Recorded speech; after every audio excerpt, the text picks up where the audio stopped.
my mama TV. It's cheesy.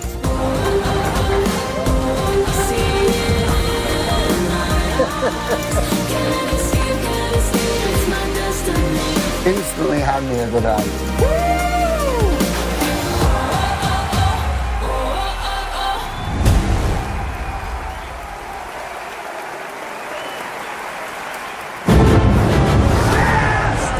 Takes the win here in Barcelona.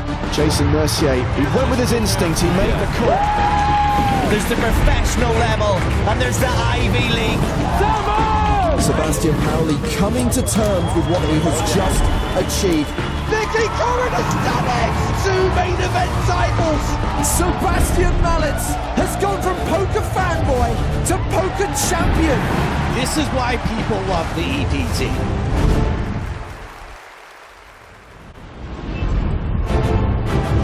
Hello once again, welcome to Paris and the PokerStars European Poker Tour. The main event continues in partnership with Le Club Barrier, and we have reached day 4. 57 players return from a starting field of 1,747. Today we hope to play down to the final 2 tables. We're going to play 5.5 levels, hopefully we get there. Joining me for today's action, Joe Stapleton. Hello, my babies. And Maria Ho. Hello there. I'm James Harskin, by the way, calling the action from this day 4 of this EPT Paris main event, a record-breaking main event. And yeah, bear with us, guys. We're all feeling a little bit under the weather today. We only have 2 more days to get through after today. Tomorrow we play down to the final table, and then we bring you the final table cards up on Sunday. And of course we can hear from you, answer your questions, respond to your comments on the Twitch, on the Tube, use the live chat, hashtag PokerStarsTV on X. There's a summary of what happened on day 3. 222 hopefuls returned for the start of the day. And Gold Pass winner Noah Chan's brilliant run came to an end in 204th place. A €10 investment turned into almost 10,000 euros. We had Spraggy on the main stage alongside former EPT champ Tom Middleton. Midi knocked out a couple of players in one hand. He had a pretty good day 3. Different story for Spraggy. 2-pair versus a set. A cooler, which saw him eliminated in 174th place, cashing for 11.5 grand. Over the course of the day, we lost some other familiar faces. The field thinned, and it was Panagiotis Mavrotzakis who bagged the chip lead. He will be coming into the day with 2.9 million chips.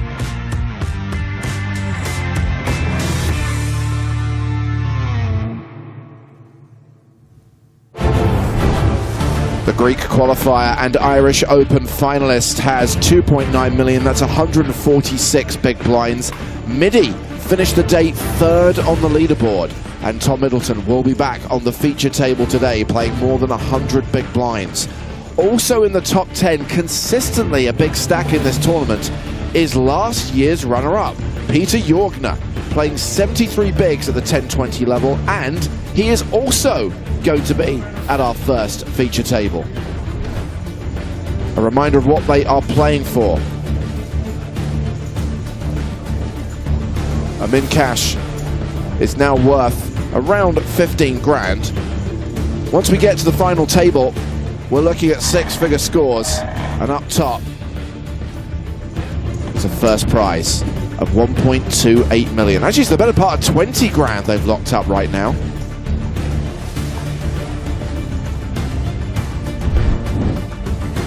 Players arriving before the start of play. Army Bearer.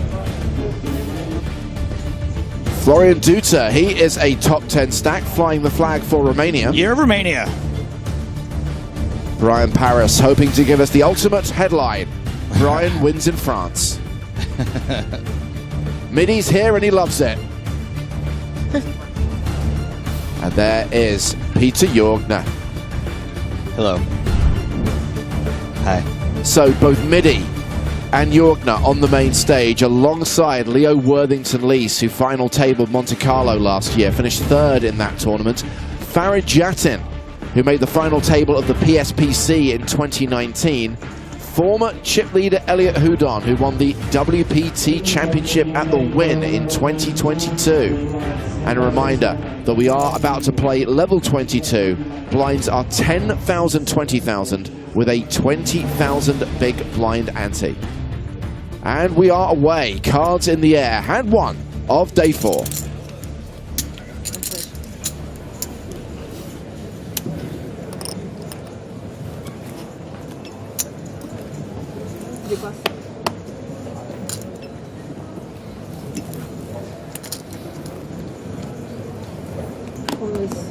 Pretty serious looking group we got here, but understandable this deep in a main event.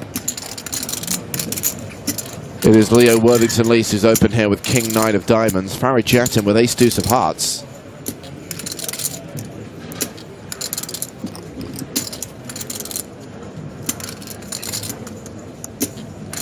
These suited aces with wheel cards sometimes find themselves as 3 bets, but folds are fine, especially against an early position opener.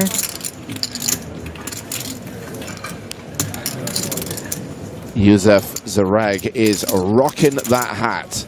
Queen 3 on the button. Folds. Jose Plaza in the small blind has Ace King.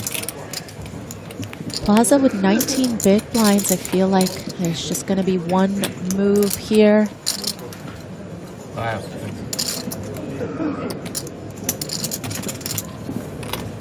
That's right, Elkanutz. Lees was the guy who lived in a van. He has a van, he has a plan, he is the man. And he's facing a re-raise. Plaza is 3-bet to 110,000, and Leo quickly folds. How do you fold the first hand of the day? Suited, royal flush draw? I don't... It's called discipline. Yeah, I don't...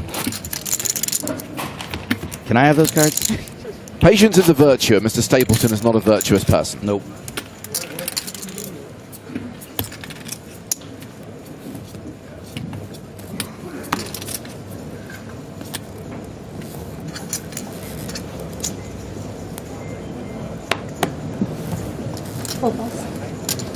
Action on Jatin.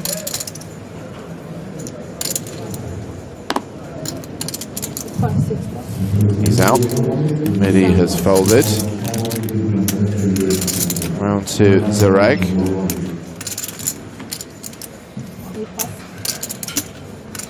Now Plaza. King 6 of clubs on the button.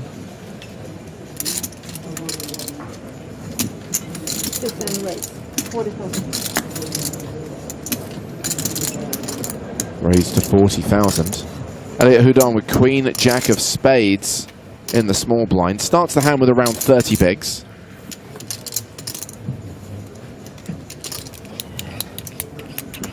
Yeah, does have Plaza covered and does have a really nice hand. Certainly could go either way with this one. It's absolutely playable post. Could elect to get a little aggressive with it. It looks like that is the option he's going to choose. It is a virtual all-in. He has left a single 5K chip behind. We are approaching a money jump, by the way. At 55, prize money increases to nearly 23,000.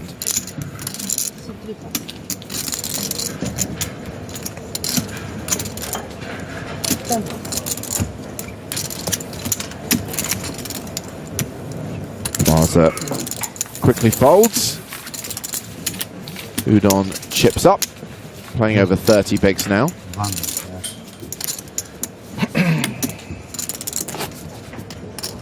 Houdon's someone that I'm not too familiar with outside, of course, his big score, but watching some of the hands that he got involved in yesterday certainly made some unorthodox plays, so we'll keep an eye on that today. Hello to Sweepster, who writes on Twitch, great feature table to start, plus have an egg burger, coffee, and we get super commentary and analysis. Great to hear the brilliant mind of Maria Ho at work during hands. I'm glad that they mentioned Maria because I thought they might have been listening to another broadcast. All in. It's Howdy Jura time. Yevhen Jura shoving for 245k. No fear. Who cares about the pay jump? It's always coming Yevhen.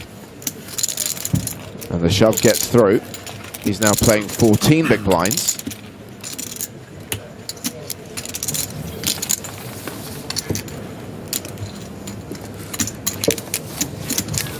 Patrick asking how many players we are hoping to play down to today. The aim is 16. And I think we'll stop if we do get to the final two tables. I think it's a bit of a tall order, though. I think we might fall a little bit short. And maybe we'll come back tomorrow with between 16 and 20 players. And again, the aim tomorrow will be just to get down to a single table. I'm not going to obsess over hitting 6. If we come back with 9 on the final day, so be it. Big turnout in Paris. 1,747 total entries. So we have to be flexible.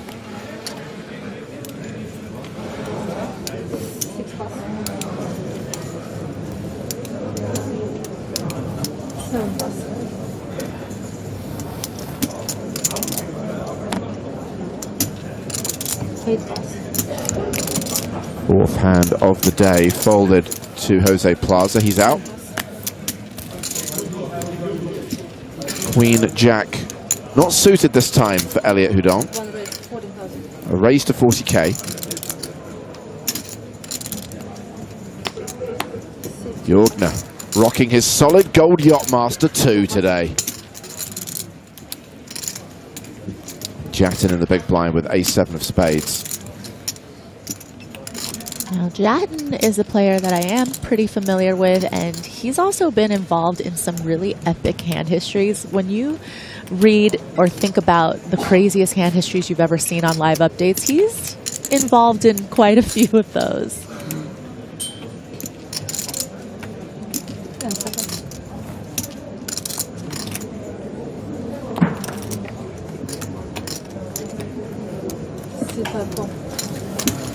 Jatton defends, heads up to the flop.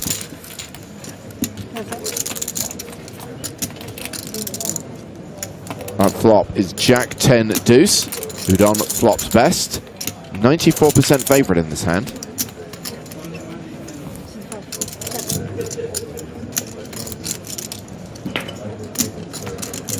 It's going to be a spot where you're going to be c-betting. There's few draws out there. You want to be able to get value for your top pair. Not going to be a whole lot of better Jack X's than yours, since Jatton didn't 3-bet out of the big blind.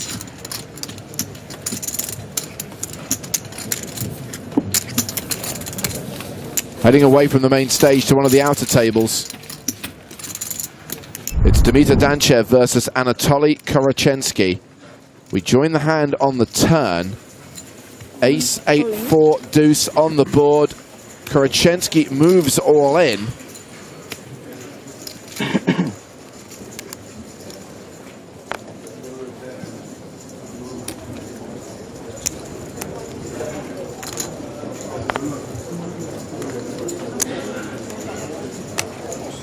Danchev calls all in, ace-5, and that means with King-Jack, Korachensky's drawing dead. Oh. Inconsequential Jack on the river, and that is going to be a double up for Dimitar Danchev. He'll now have 550k.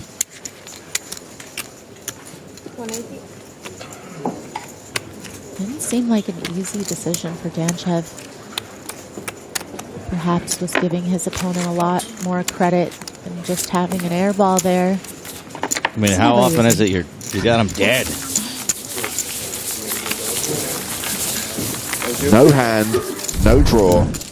Danchev still half average, but more comfortable than he was before that hand. And we come back to the feature table where it's been raised by Peter Jorgner in the cutoff.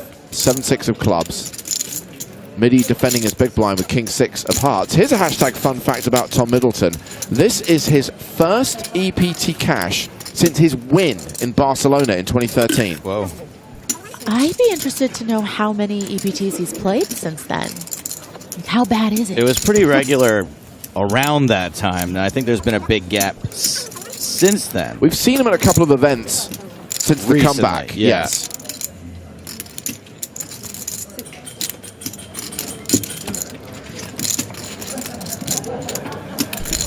And with a continuation bet on the flop, Jorgner's going to win that pot.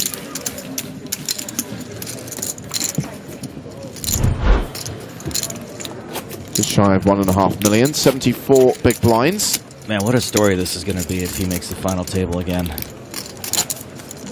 Turk is calling it. Jorgner is going to be runner-up again. I don't know if that's an insult or a compliment. It's a compliment.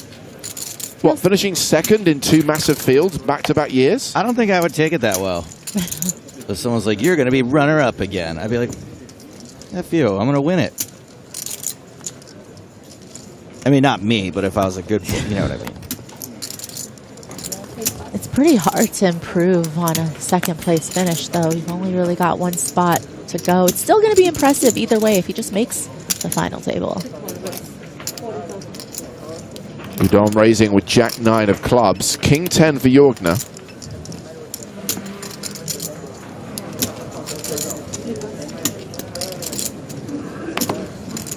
I know everyone likes to say they play for the win, but second place does pay more than 800 grand.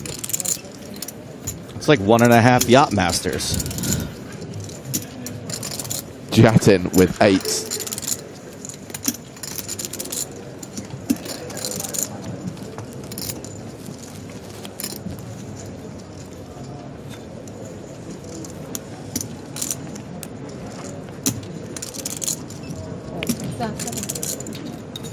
Considering his options, just goes with the call though, which I think is standard with these stack sizes.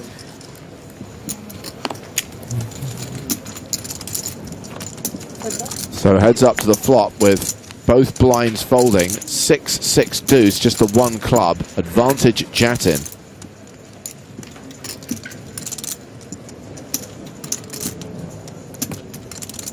Yeah, not a terrible flop for Hudon with 2 overs and the backdoor flush possibility. You know, the other parts of his range, of course, the ace highs are always going to be c-betting this type of texture anyway, so wouldn't be surprised to see a follow through.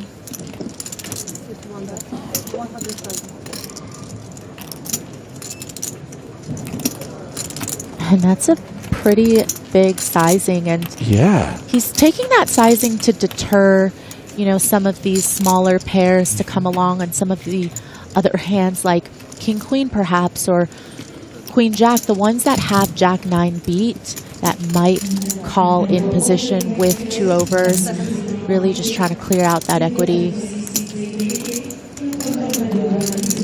100k into 130k.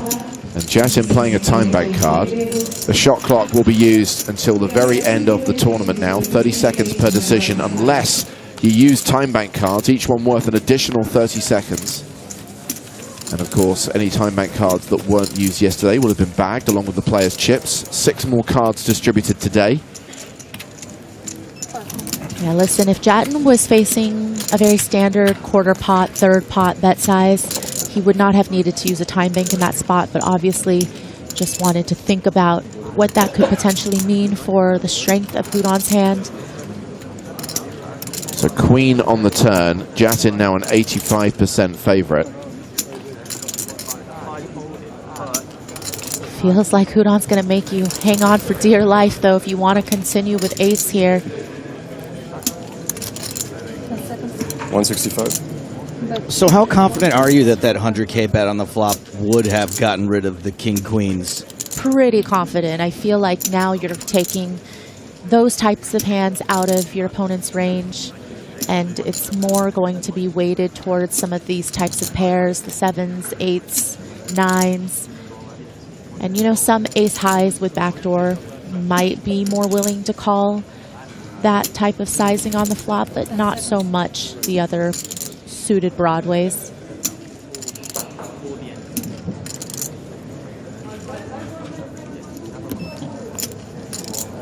Hudon keeps the pressure on, but again, one thing I know about Jatin is he doesn't back down easily, but certainly not used to maybe somebody taking that bet size on a dry flop. Don't know how much experience he has with Hudon specifically.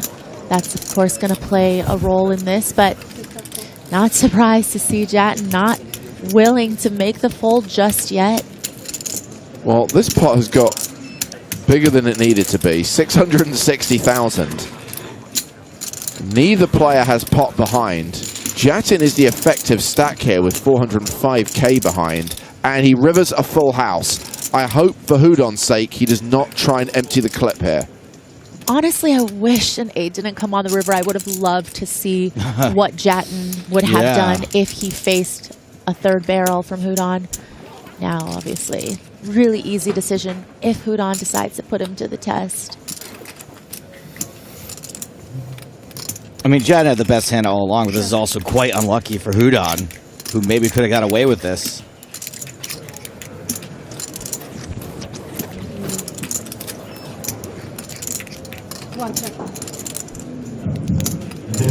Hudon does not fire a third time.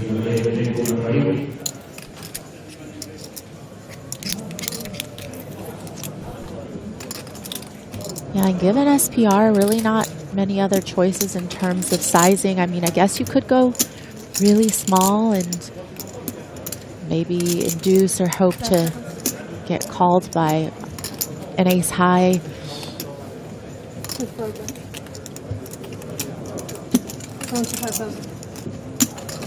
Jatin decides to go small, 75,000.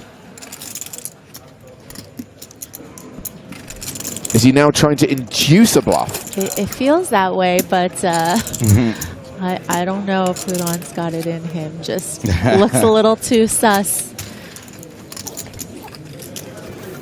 Big pot for Farid Jatin, moves over the million mark. An above average stack now playing 53 big blinds. And a short delay in the action because I'm hearing we are down to 56 players. And that means we have to break a table and reassign the players from that table. Just waiting for every hand to finish in the room before that table breaks and before those players are given new seat assignments. Obviously, there isn't an empty chair on the main stage, so we won't be getting anyone new at the feature table. And if you're interested in finding out who busted in 57th place, I can tell you, Paris has not been that kind to Paris. Ryan Paris out in 57th place, cashing for 19,850 euros.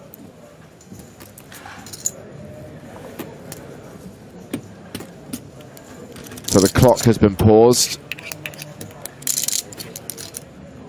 While players are reassigned and tables are balanced.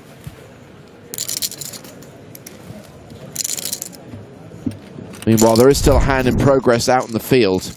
It's Anton Wig against Cesar Garcia.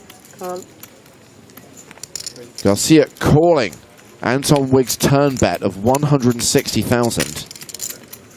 7765 is the board.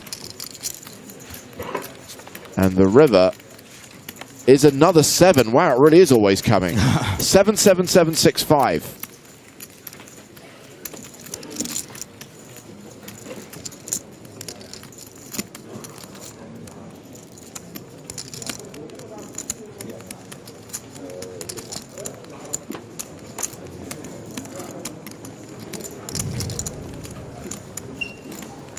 Action is on Wig.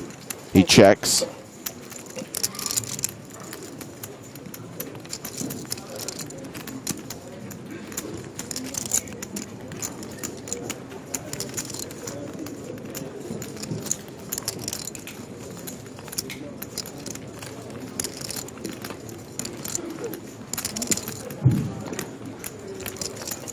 And for all the remaining players in a mystery round B, Garcia checks behind. Anton Wig tabling 10-8. That's 10 high. A pair of 8s for Garcia, who rivered a full house.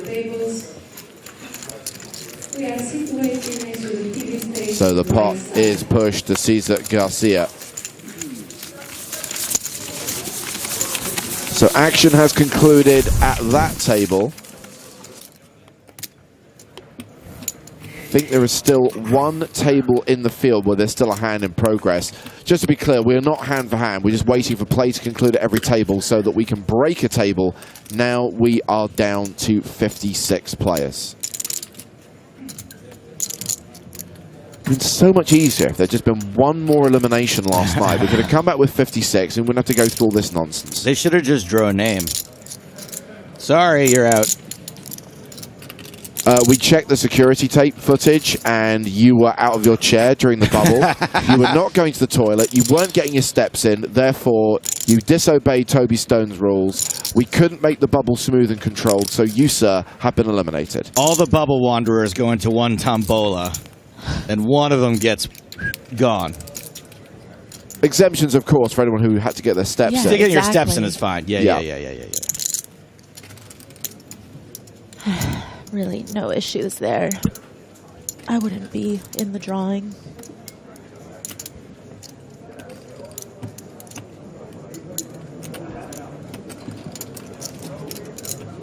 What is it like when your table breaks like this early in the day? Is it like going on a field trip at school?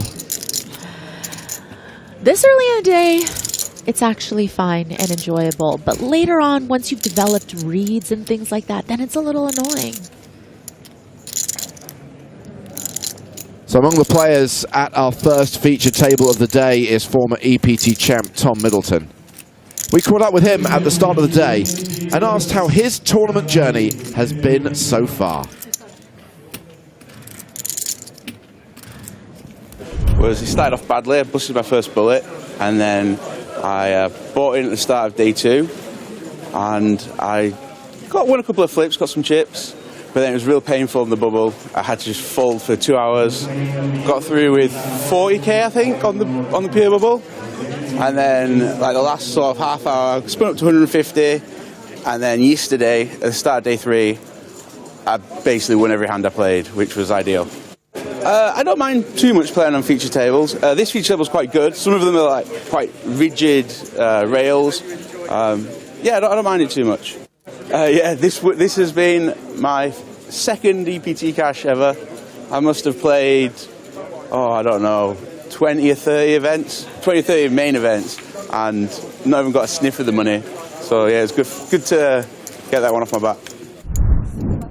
2 EPT cashes to his name. One of them that win in Barcelona in 2013, the other here in Paris. I'm glad the table is not too rigid.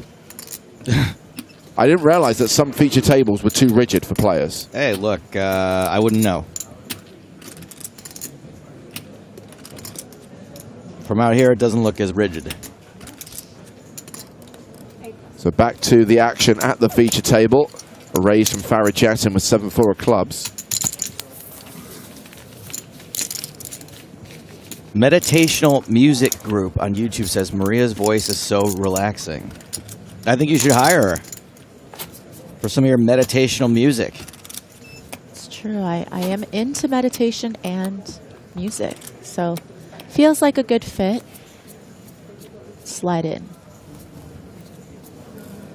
What is your mantra? It changes every day. Oh, interesting.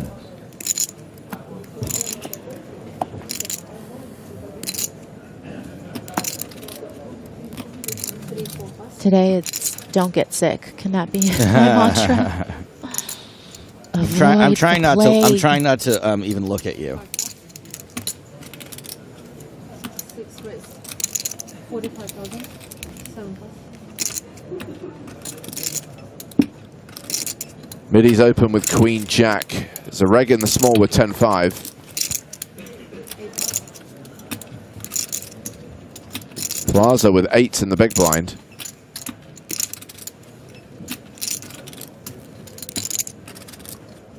This feels like a pretty good shove spot with this particular holding. You know, you've got sub 20 bigs, you've got the chip leader at your table opening in late position, and Does end up moving it all in.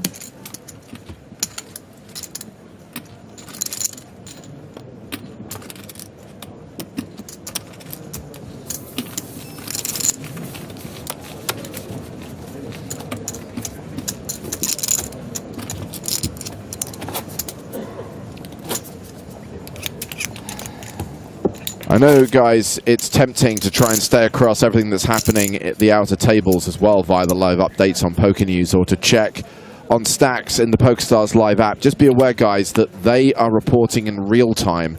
What we're streaming is on a 30-minute delay because obviously we're cards up. So please, no spoilers in the chat. If you're finding out about stuff that's happening in other tables, even if it's something as inconsequential as the number of players remaining in real time, just keep it to yourself. Yeah, Stapes is pretty cranky today. You really don't want to test him.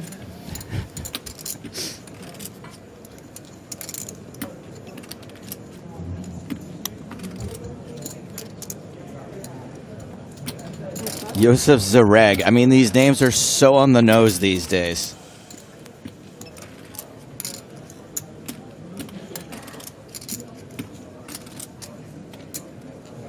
We had the guy yesterday pick one who let everybody pick a card after every hand. These are like comic book character names.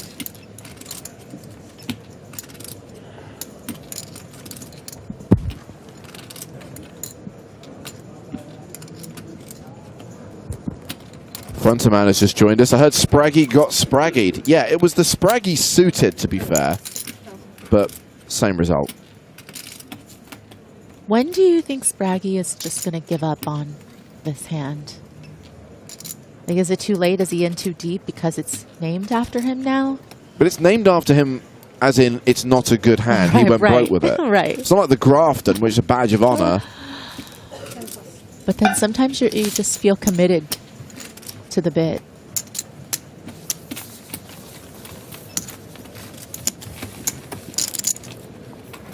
So just the one elimination so far today. 56 remaining with more than an hour to play on level 22. Blinds 10,000, 20,000 with a 20k big blind ante.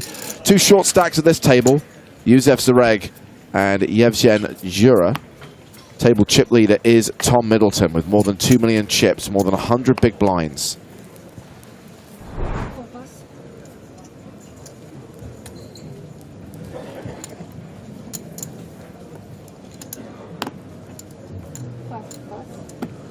Midi in action. He has the sailboats, pocket fours. Raises to 45,000. 8 deuce for Zareg.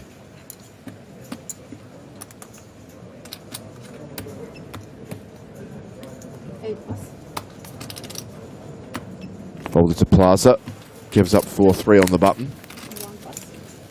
Small blind folds. It's Peter Yorkner's big blind. A6.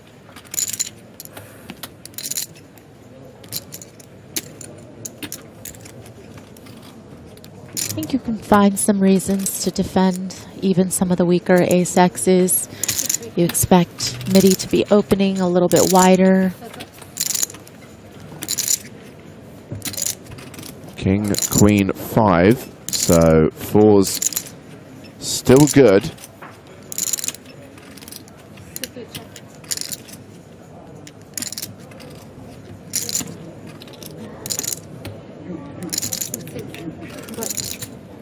Derrière, dans l'oreille.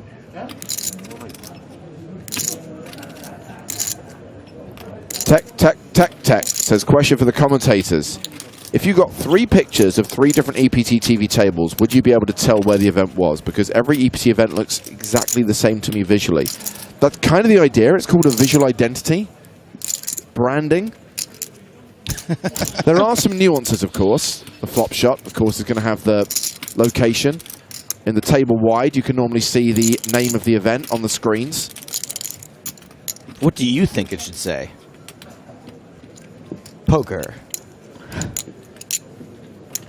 Have fun. Jack on the river. Wait, Jack. It's Broadway, Joe. It is a straight. All right. Well, Jorgen did call the flop because of that ace of hearts in his hand, and backdoored his way into this straight, which at this point, you know, sometimes Mitty will have some ace-X's that he would check back on the turn. But, of course, Jorgna just feels like it's a little too coordinated to check and expect Mitty to bet very often. So he's going to go for value himself.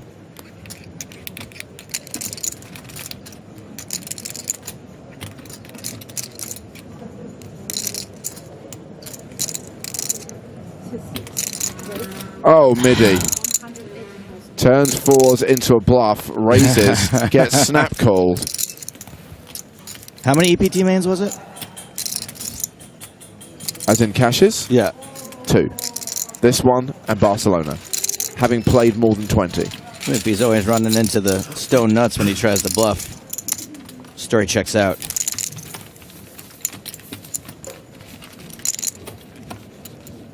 Now you see, I can tell that this is EPT Paris 2024 and not EPT Paris 2023. Not just because the year's on the screen in the background, because last year, Peter Jorgna's partner was stood on the other side of the table. You sure we didn't just flip it? All right, because then the letters would be backwards. Yes, All right, fine. well done, Joe.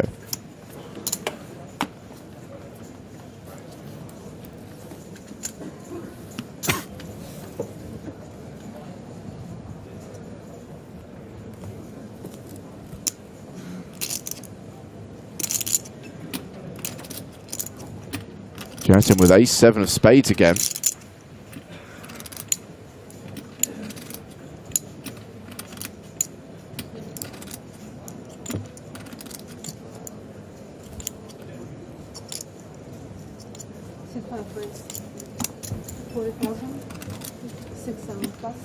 Yeah, sometimes if you have the table chip leader sitting to your direct left, you feel like it freezes you up a little bit to be able to open, you know, a little bit wider, but Jatton still feeling comfortable enough to open this ace-7 suited with Mitty to his direct left.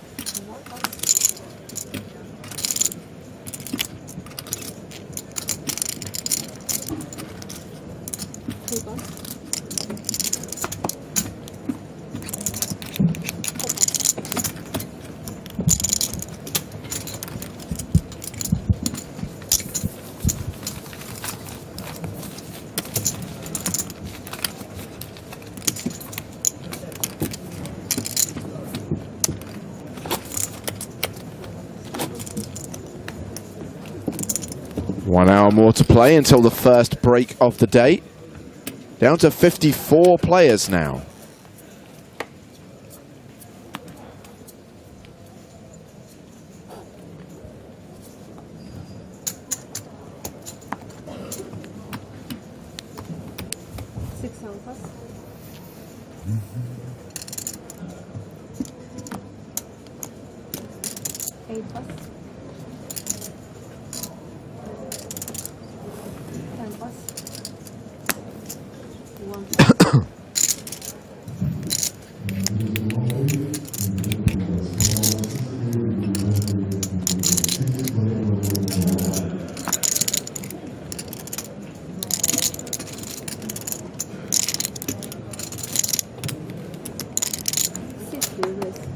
Okay, so a few people observing on both Twitch and YouTube that after Mitty raised with the fours, Jorgna just flatted.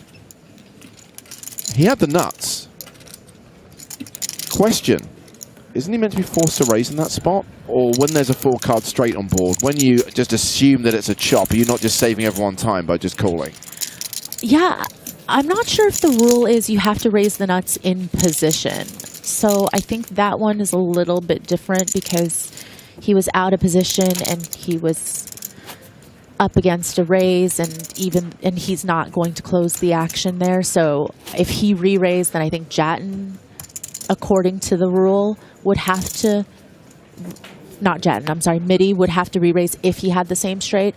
But I do think that, you know, in practice, a lot of the times people just end up calling in that spot because they feel like most likely they're going to be chopping and they don't want to waste people's time. Can I counterpoint that with that it's a dumb rule and I'm glad it wasn't enforced? Well, actually, and this is why I'm grateful that we have so many great people working on this production. Willow, one of our Spanish commentators, says there's actually been an update to the TDA rules. It is no longer mandatory because some players, and this is a prime example, right? There is absolutely no value in Jorgner raising there, but there is value in him calling because if Midi is bluffing, he gets to see the hand. So by re-raising, you're giving Midi the opportunity to fold and you're not getting information. So it is now not mandatory according to the TDA rules.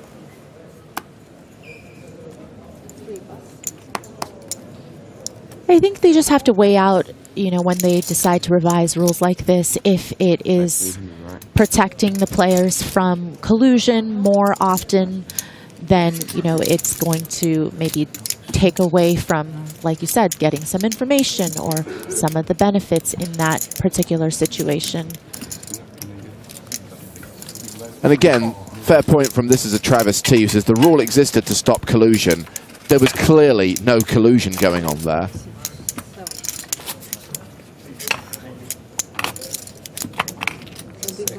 And we are about to lose Yevhen Jura, who is being balanced off the feature table. We're down to 52 now. So he's going Yevhen. So we're going to be playing seven-handed on the main stage. Yeah, by the block. Yeah. Just don't want you to make a mistake. Okay. No, to be upset. No, I'm not trying to teach you anything. No, catch me. Okay, no, I'm not trying to catch you either. I'm not trying to catch you. I'm trying to help, just in case. But thank you. You're welcome. Ox? Yeah, a little awkward. We don't use I box 2 and 9 I understand now. when I have to fill from executive. Yeah, you just stick to playing, right? So the seat numbers and box numbers don't necessarily correspond to an 8-handed table. There are actually 10 spots at the table. So the player is a little bit confused when the dealer is talking about seat 1 or seat 2 when she actually refers to the player in seat 3, for example. You get my point. I'm a big fan of a, you know, one dealer per table type situation normally. I like to give the dealers the benefit of the doubt that they know what they're doing. And it's an added bit to the job, right? To have to worry about not just running the game as you would on the outer tables, but also being there to call every action, call every bet for the benefit of the live stream production team, and also be policing the fact that players are putting their cards in the correct box for the readers. That's why we just have the best of the best dealing these tables. We're seeing Zareg play a hand, defending his big blind to a raise from Jatin. Top 2 for Zareg, bottom pair for Jatin. Nobody else find this name hilarious. Zareg. Zareg the Reg. I mean, he's always on the EPT. I know. In France, Zareg. Well, now that you felt the need to explain it, then yes, it's a lot funnier. Thank you. See what you did there? That kind of worked for both things that was happening. So as this is the English language stream, we would refer to him as Youssef the Reg Zareg. If we were on the French stream, it would be Youssef Zareg Zareg. That's right. Or is it Le Reg Zareg?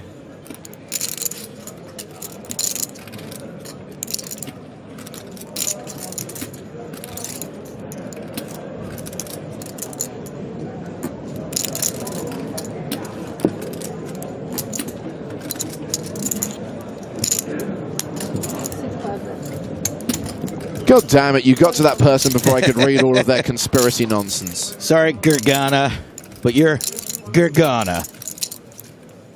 You banned. Thank you for your conspiracies. Jatin has continued a delayed continuation bet from Jatin of 40k. I feel like it's not really going to get much better than having top 2. Of course, it's not the nuts, but you're up against a button open, so I do feel like, especially with just one tone, Okay, guys, maybe I have to stop wearing sunglasses during commentary.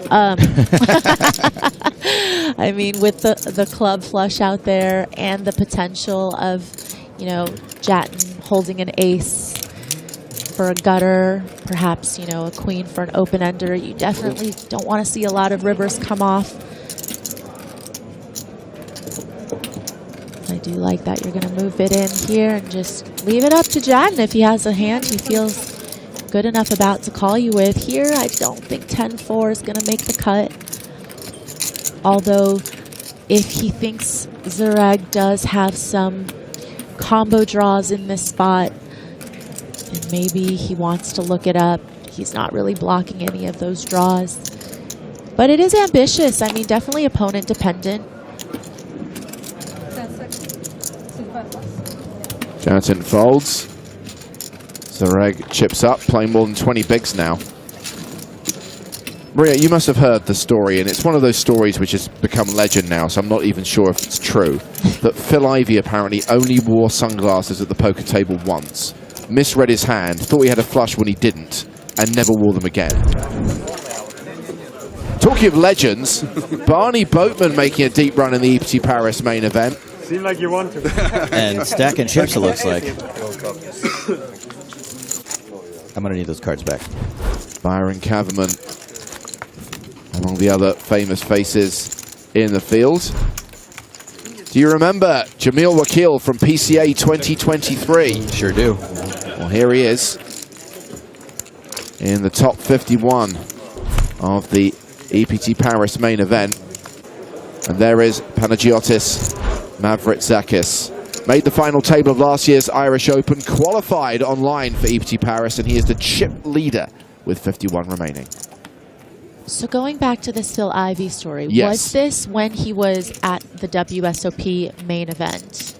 It was a big tournament, apparently. Yeah, that was the only one that I remember when I saw Ivey misreading his hand and folding a flush, which was the winner. I don't remember if he was wearing sunglasses, but I do believe that Phil Ivey probably would never wear sunglasses normally, and definitely not after that. Ooh. Plaza with a set. Leo Worthington-Lees with a straight draw. Just quickly handle this question from Raksha. James says, Barney's brother Ross still play? Yeah, but not as much. Ross, still working as an actor, was in EastEnders not that long ago. Most famous for playing Kevin in London's Burning. Was also in a recent production of the play Dealer's Choice, written by Patrick Marber. I feel like I saw him in a cereal commercial or something recently, too.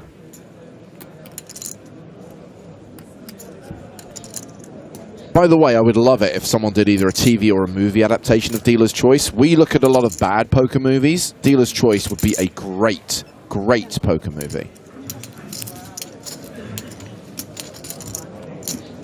I'm going to get us in touch with Patrick Marber eventually. It's on my list. Patrick Marber, of course, also wrote Closer. And anyone who's seen either that stage show or that movie knows that every character in it is a complete a-hole. The same is true of Dealer's Choice. They're all poker players and a-holes. Uh-oh. I always thought it was Closer.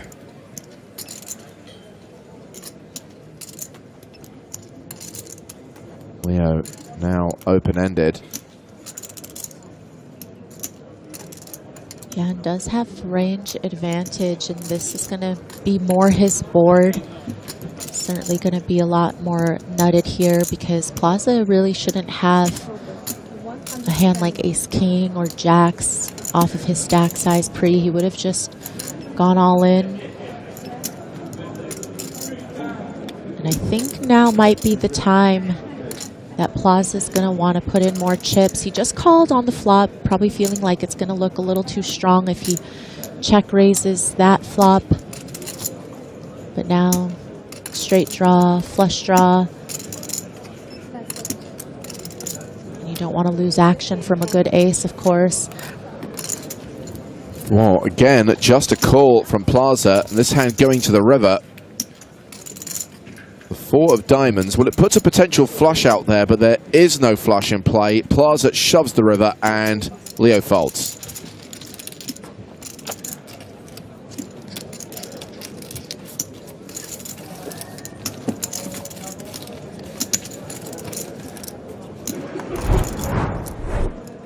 Peter Jorgner, the current table chip leader with 90 big blinds.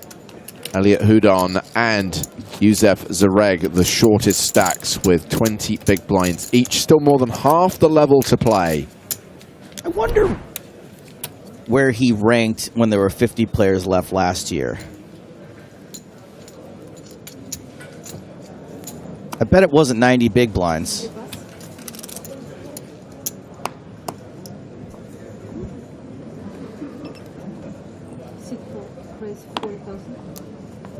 Nines for Worthington Lease and a raise to 40,000.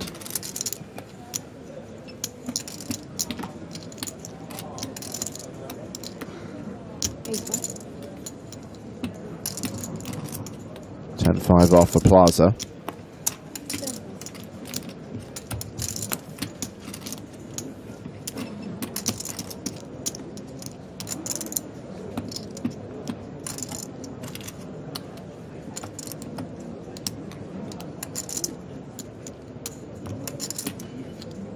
Houdon in the big blind with deuces. Oh boy. Next money jump is when there are 40 players remaining, by the way.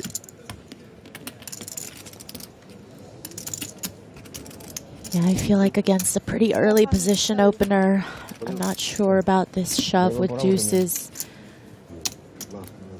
It's going to get called.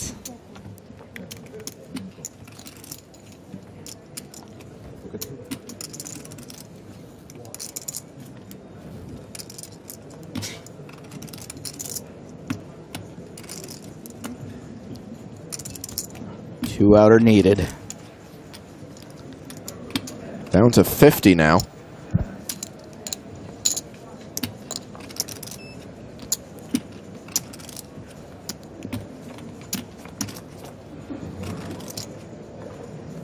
And there is a deuce on the flop. Sometimes you just have a feeling, Maria. Can't put a price on a feeling.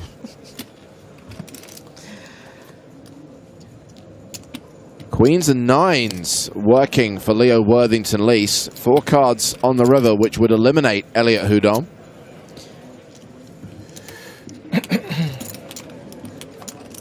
But it's a 3, so that is a double up for the former chip leader. Elliot Houdon now playing 44 bigs. Leo Worthington Lease playing 11 bigs. He's in the danger zone. Danger zone. Canadians love ducks. That was grody.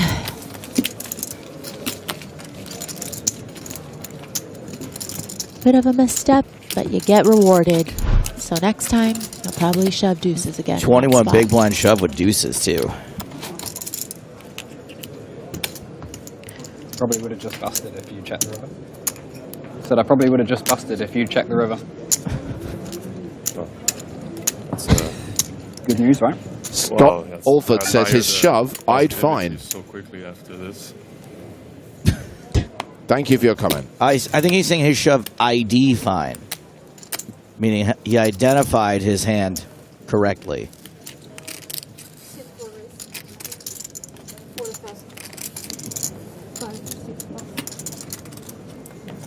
I think you'll find that against an early position open, a solver does not like. But I like how Leo was trying to look on the bright side, saying he was let off the hook in the hand right before by Plaza shoving into him on the river when he was planning to bluff at it with his missed open-ender. You know what they say, Maria? Hurt people, hurt people. Started with 240? 230. 230, okay. These two again. You got a deuce, go with it. Don't you just hate it when the person that bad beat you the hand before tries to finish you off? What a, you know. There is no bounty to be claimed here.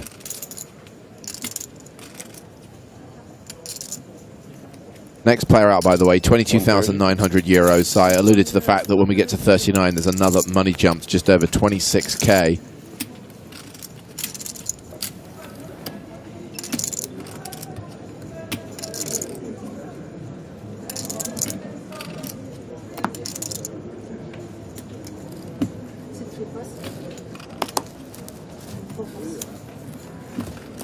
gives it up.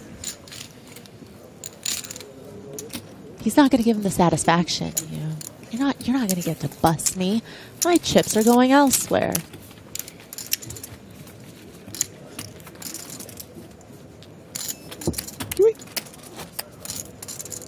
Can we talk about the Bert Stevens thing for a minute?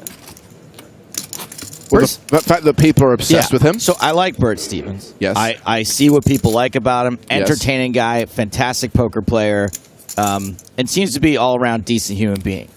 What I don't understand is he giving away money on his stream? Why is everyone obsessed with him? I think he's flavor du jour. Yeah. I mean, it's almost like he's like, I'll give you everyone €5 for asking to put me. He's not in the tournament. I like him.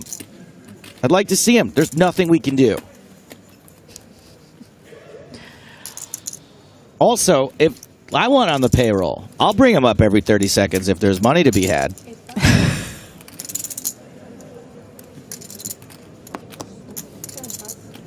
Can we just do a picture-in-picture of Bert in a side event? If bribery works, why don't you offer 10? If you double the fee, then people will be asking to see you. They get me for free.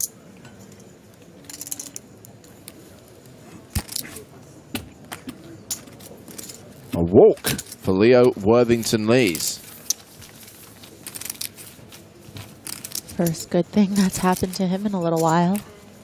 Just stepping away from the feature table for a second, I want to tell you about Kyle Boyd, who is a poker dealer who recently won a silver pass to the FPS, won a silver power pass, played the FPS, also recently got engaged. Now, he finished 48th in the FPS, cashed for over 8K, but we think the highlight of his trip was the game of Mr. and Mrs. with Tonka that we forced Kyle to play with his fiancée.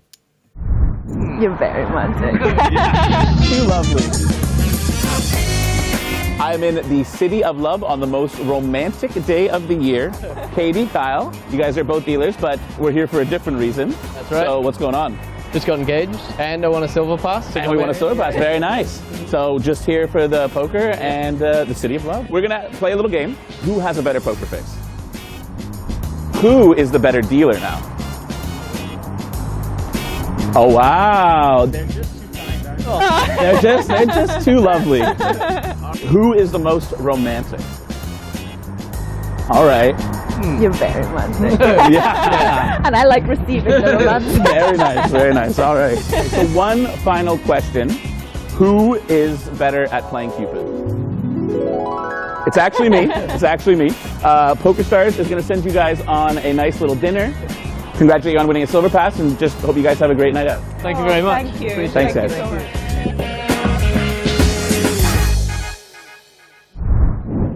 A beret really transforms a person. Very flamboyant. By the way, Kyle will be dealing at the 40th edition of the Irish Open.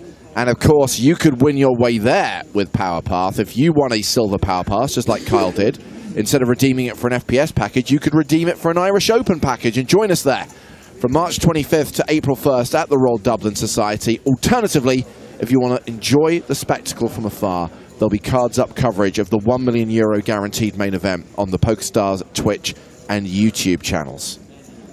Okay, that was super cute, actually. That even melted my cold heart. That was adorable. That was we need really more cute. of those.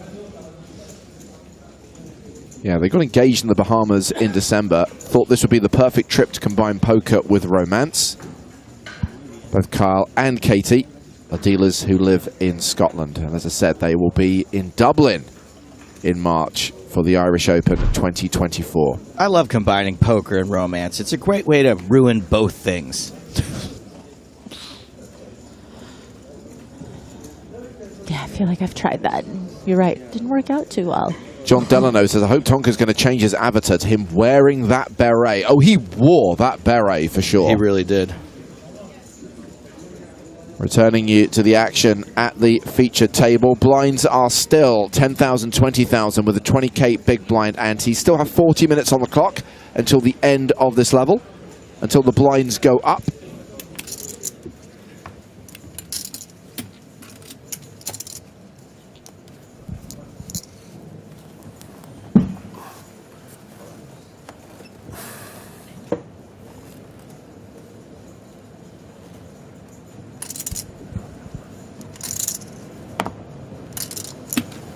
So to be clear, Tonka has been compared to both Cupid and Santa in the same week.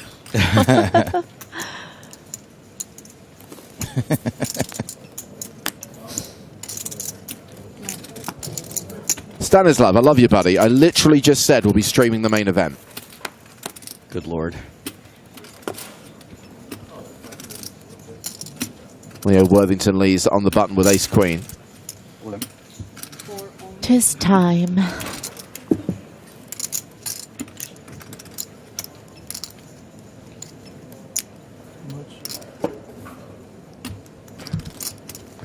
Sub 10 bigs here from the button, so it's only right that Jatton thinks about it with a hand like King 10. Of course, he doesn't close the action, which is sometimes problematic.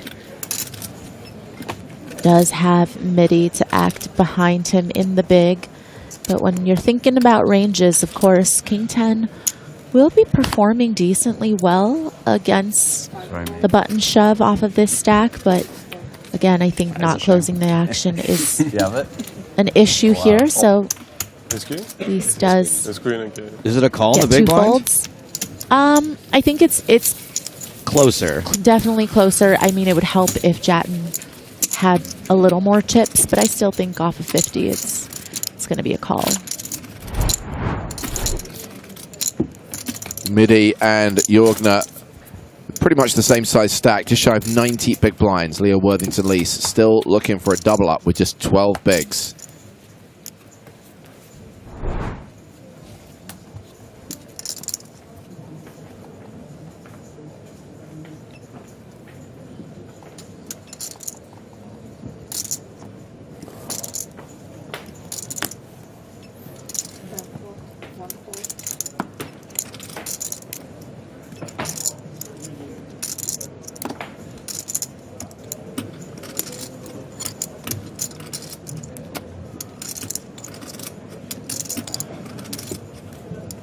Pocket sixes for Peter Jorgner. Opens to 40K.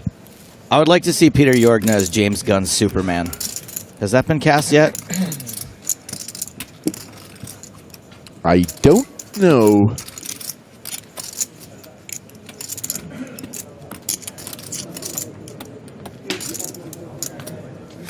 Isn't it compulsory to cast an actor with a big moustache, which can then be removed digitally in post-production? Is that what they did with Christopher Reeve? No, it was Henry Cavill. Do you remember? No, I do remember.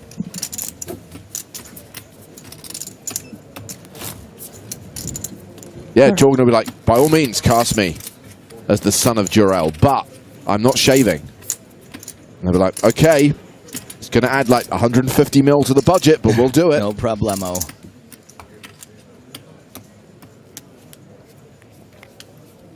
Philip the Razor says Superman Legacy has been cast. And? Right, yeah, well, right? who is it? Don't leave us hanging, Phil. Don't make me look stuff up. They're going back to Brandon Routh.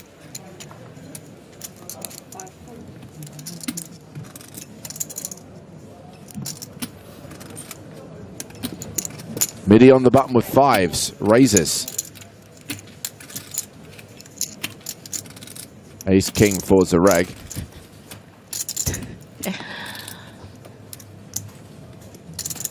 It's funnier because you think it's so funny. James is going to get in trouble for putting on that bad French accent. Well, nothing funny about having Ace King off of 18 bigs. You're just going to be all business here and just put the rest in.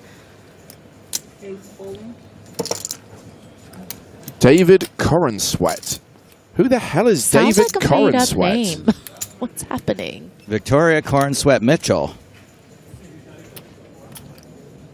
Are we going to be off to the races here? Is Midi going to call with fives?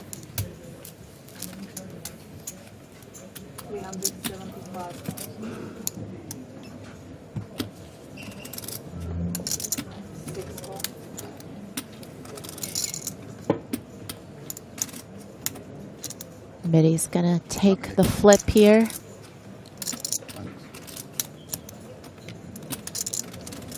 You gotta win flips.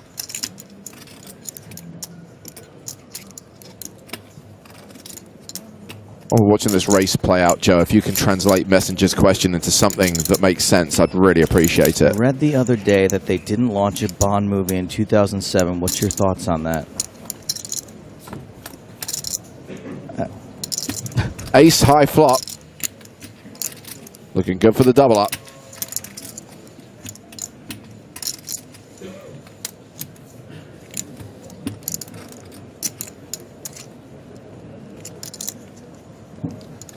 Oh, because the year ends in 007. 2 pair now. Jesus Christ, dude. 5 required for Middleton. Nope. So that is the double up for Zareg. Oh, no. Did someone fall off the stage again? Yeah. Please. Oh, mommy, No. please. Yeah. Please tell me someone fell off the stage. Someone did fall over on the rail, but I'm hearing they're okay.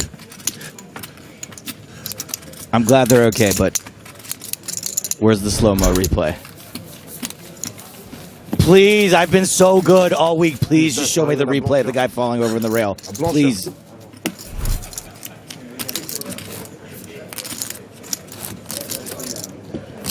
Ah. 49 players remaining now. Ask for nothing. Nothing. Not even a smudge? Not even a tuft of hair? Nothing?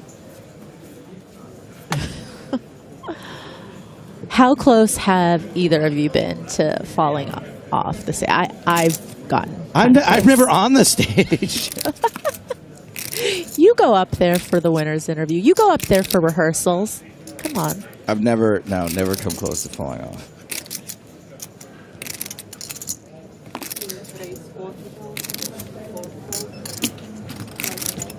Oh, hello. Jorgner opens with aces. Midi with king queen. 3 bets, re-raises to 130,000. Yeah, got a couple of nice blockers to premium pairs, but you're not blocking the aces, buddy. And unfortunately, that is what Jorgner has here. And this is interesting because, you know, they're playing quite deep here. So if you feel like you don't want to lose Midi with his light 3 bets, then maybe you might just want to consider flatting here. Looks super strong to 4-bet, of course. JC says Jorgner's got a different 100K watch on today. You're only out by about 50 to 60,000, but Jorgner. By the way, bet, take it down. 45 grand on a watch is still a lot of money, but it's not 100K. So that watch is 150K? And No, okay. wrong direction, wrong direction. What do you think your net worth has to be for you to afford multiple 100K watches? I was thinking of that yesterday. Like, what should it be? It would have to be in the tens of millions, I guess, for a 100K watch. For me. Actually, I don't think I would ever have one, to be honest, but These watches all appreciate, though, James, right? Not all watches appreciate. Most Rolexes do appreciate. Ironically, the watch that Peter is wearing is one of the least popular Rolex models. The Yachtmaster 2 isn't that popular. It's not that well liked and not that collectible. But he likes them so much he's got 2. He's got the solid gold one and the two-tone one. that would be two-tone, Maria. Wait, let me take my sunglasses off. Let me double check. And as famously documented, I believe that Nick Walsh was given the opportunity to win one of those watches by beating Peter Jorgen in a wrestling contest in the lobby of this hotel. Oh, it was for his watch? I didn't know that. I thought they just wanted to hug each other for a while. Wait, but did they actually do Oh, this? they did. I witnessed it. I mean, clearly. I think it was 2-on-1, actually. It was Nick and someone else versus Peter. And he defeated them handily. Add that to the list.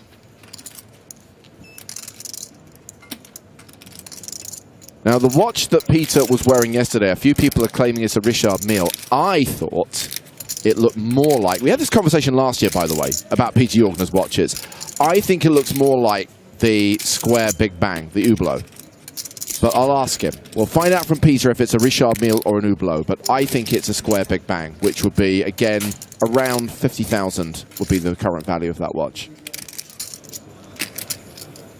You mean he's wearing the same watch he wore last year? Ugh.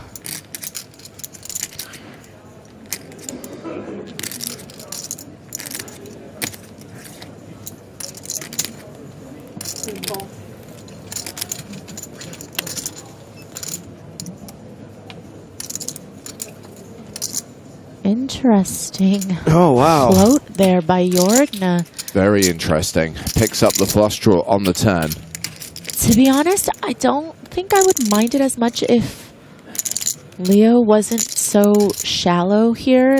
I mean, opening off of 10 bigs from under the gun and then c-betting that flop, I genuinely feel like it's a little ambitious. Doesn't end up getting there on the river, but maybe detects a little bit of weakness from the check back.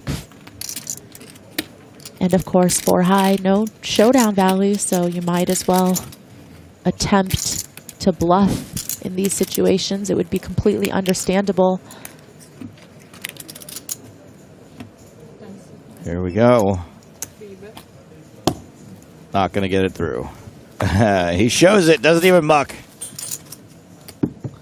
Well, he can't muck because we have an all-in player. All in. Oh, right. Of course.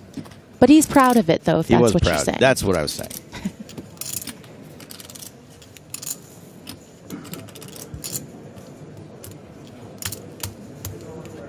That's it. 180,000. Tom says, I remember James saying that the most expensive watches lose their accuracy relatively quickly. Maybe I'm wrong. All automatic watches lose their accuracy. It's well documented that a $10 Casio is going to keep better time than the most expensive mechanical watch. But if you think people spend that kind of money on watches because they want to know the time, you're wrong. They're not trying to keep track of the time. They're trying to keep track of what a turd they are. Well, you have seen this guy's wrestling skills, and you just called him a turd. Wow, we've got to clip that and email it to him immediately, because what time should we be in the lobby tonight, Stapes? I just look forward I'm not to Joe. feeling great, guys. Kind of I'm not top shape. Hobbling in tomorrow, bruised and battered. Okay, so James, what about women's wrist wear? Would you be a good person to ask if I were in the market? Maybe for not a super turdy watch, like a mid-range? Yes. I'll be happy to provide consultation services. Oh, you know what, Maria? I might have a nice gift I can give you. I bought Raquel a watch, and she didn't want it. Was it a swatch? Yeah, it was. Was it a fossil? No, it was a swatch.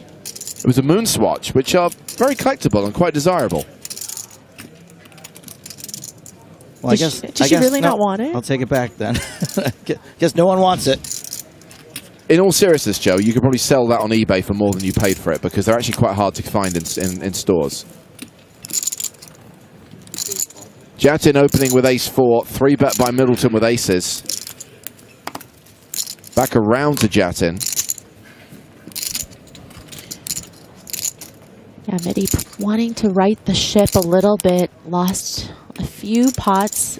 Sizable.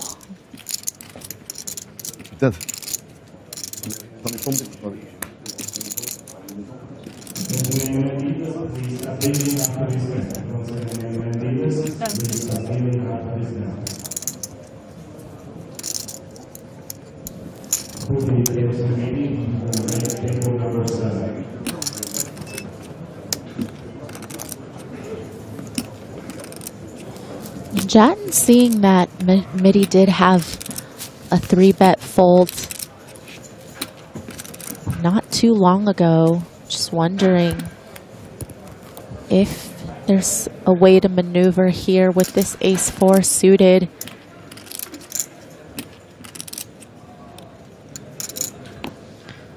But it's going to give Midi credit. Midi with a little shake of the head, just not happy to not get action. After, you know, his adverts, thought that maybe he would get a little more chips in the middle there. Just to close off the watch conversation, I will say that it will feature on the live show, the 300th episode of Poker in the Ears, as we check in here on our new chip leader, David 2, currently playing 3 million chips. David 1, number 1.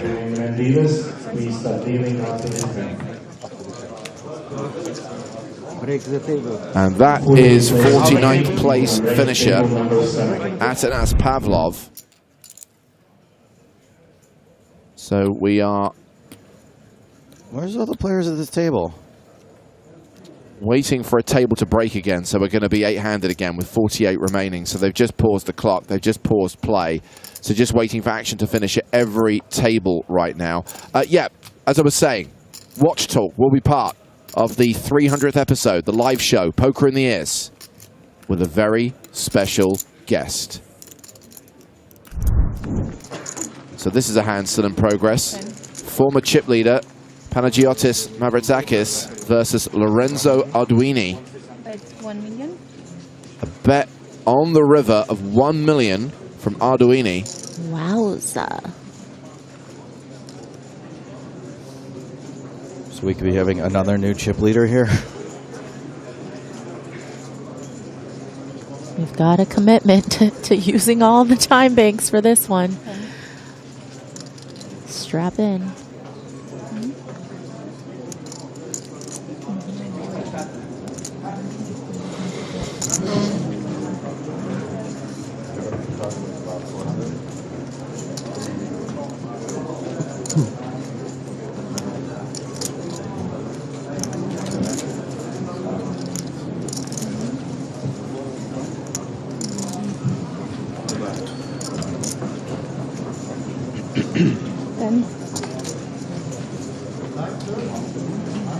Just leaving those time banks out there for the dealer to take them one by one. Yeah.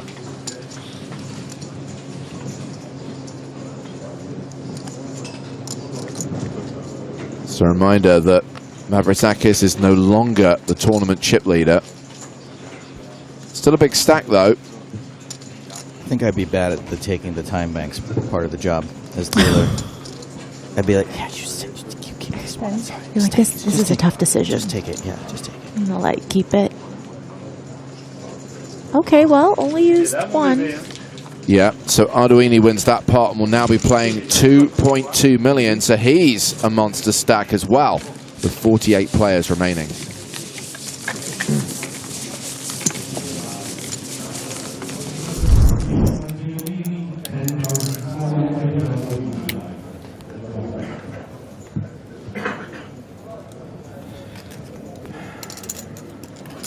Okay, everybody's back at the table now. Hey, Yevin's back. That is so freaky. He basically got balanced off the table and then got redrawn to the table in the exact same seat he was in. It's always coming, Yevin. And now he's all in. Oh. Oh, boy. Kings for the reg.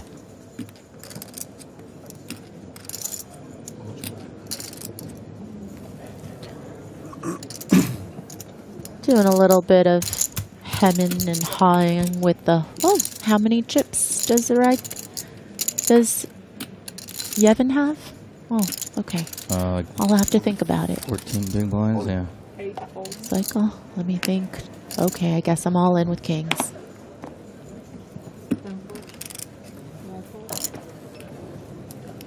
Comes back to the feature table just to play one last hand. And it's likely to be his last. All in and dominated. Nobody folded a 4.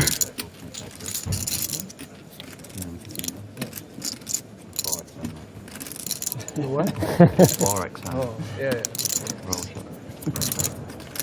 Rocker though. I don't really play, but I know that it's for sure 4x.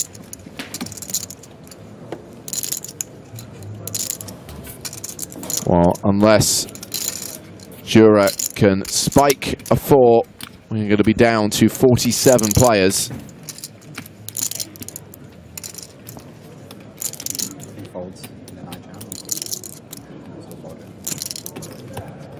blame him. We're getting it in. Yeah, of course. Yeah. 10-10-5 on the flop.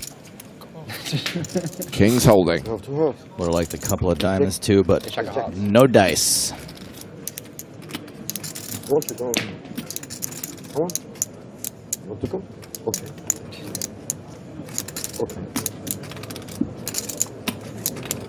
Only a 4 on the river saves Yevenjura. Looking for a sailboat. 2 outs. Doesn't hit. Came back, went away again. Yevenjura cashes out in 47th place for 22,900 euros. 48th place, we're down to 47 now. Walking away with the time. He is not even Stevens. Have to sell him. I'll buy him.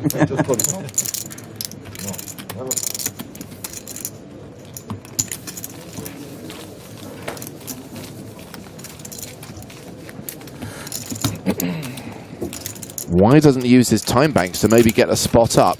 We've got another 8 eliminations to go. I'm not sure he's going to make that work for him. By the way, if I go back and look at that person's chat history, you know what I'm going to find there? Oh, this is so slow. Why are they tanking? They're ruining poker.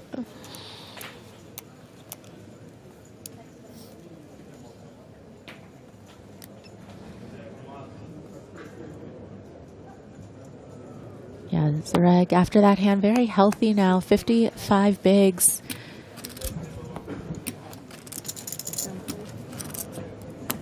Putain, t'es blanc, reste là. Hein. Ouais, t'es blanc, reste là. Ouais, tu restes jusqu'au bout, tu vois. Ouais, t'es fou, t'as vu le jeu comme ça. Voilà, c'est un peu, non, mais... Oui. Moi, je... Ouais. Tu sais... Mais oui, tu me vois.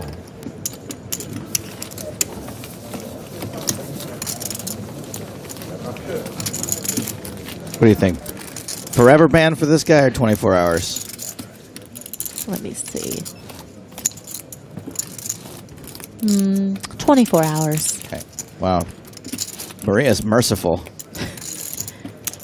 I feel like if it's not derogatory towards somebody specific and it's more general, I think that's a little less hurtful. I don't take shots at the production. No, I agree. I agree. I mean, Maria's quite merciful to people in chat. There was one time I commented on her shoes, and she personally banned me for like 4 days from her own chat. Did that happen? Are you making stuff up again for content? If I say what really happened, I'll get me in bigger trouble. Oh, yeah. Jorgner with 4s. James was there. He knows.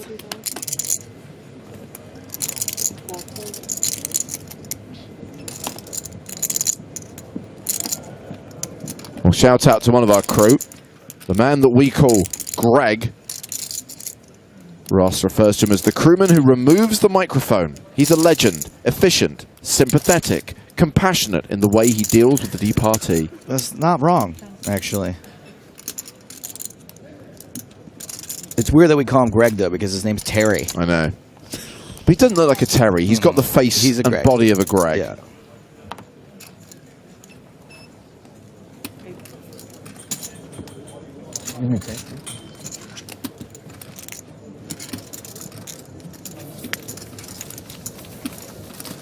Jorgner, table chip leader right now. 1.77 million.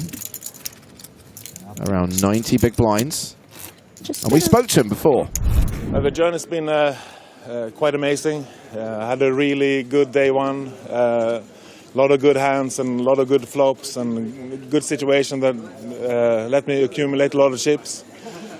Day two was quite turbulent, quite crazy actually, and I had a really good day yesterday, but more calm and just steady accumulation of chips. I actually enjoy it, and I think it's good for me because you're not allowed to have a phone. You can have a full focus on what's happening around you and on every hand and what other players are doing, which you might, cheat a little bit when you have your phone and TikTok and all the shit that's on it. So obviously last year, second place. There's only one more place you can go better than that. Is that the aim this year? Absolutely, 100%. But you have to ask for one more position. I mean, that's all you can ask for. How have you found the atmosphere at the tournament in general? Has it been Much better than last year. Huge improvement. Always EPT, super, and PokerStars super professional. Love the staff. I have the best support again with me this year in Shorty, that's standing there, and at least half my team is here supporting me, and I have Michael on the phone, and you know, support from the Swedish community and everyone around me. So it's a dream tournament for me.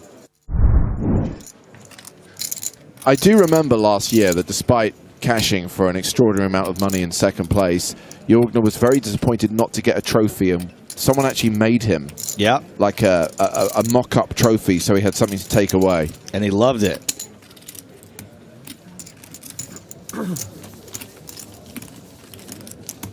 I feel like we're seeing much of the same for Jorgner today. Just slow and steady accumulation, been going pretty smoothly for him. Well, an elimination to tell you about. Jamil Wakil has just been KO'd. 47th place finisher for 22,900 euros. Oh my God, they would kill the Jamil.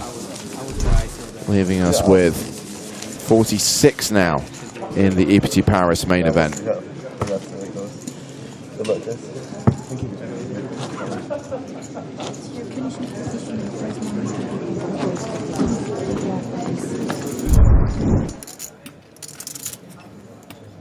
And back to the main stage.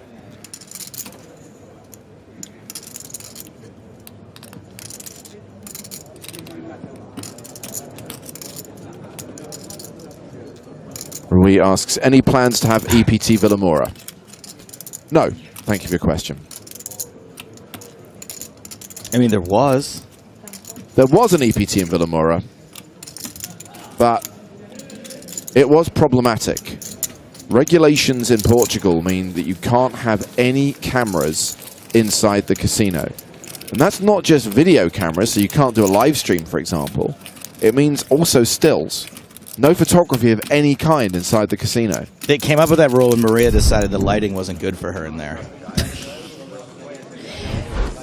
There's another elimination. Clement Michaud out in 46th place. Also cashes for just shy of 23 grand.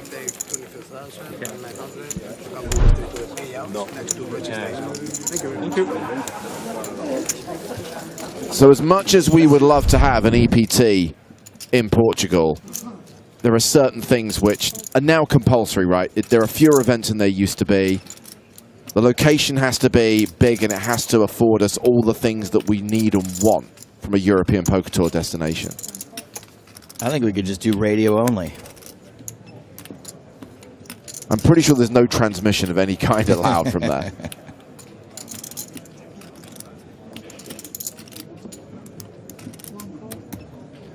We just stand on the rail. The megaphone.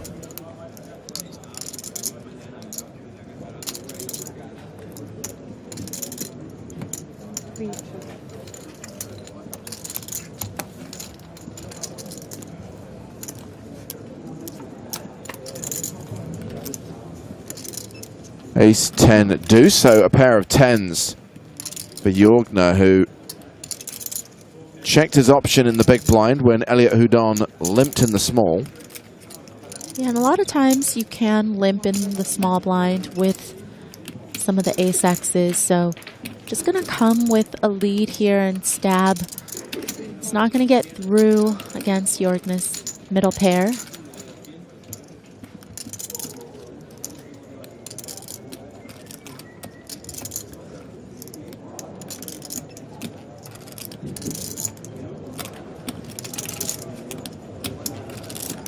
You do get the sense, though, that Jorgner would have raised from the big blind against the limp if he had some of the better ace-X's. So you do feel like a lot of the times you're going to be targeting some of these weak 10X's, maybe a deuce, maybe some of these flush draws or straight draws.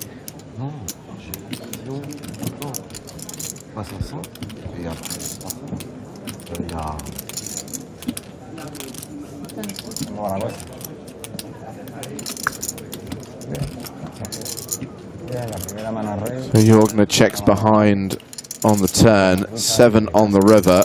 Those 10s still good.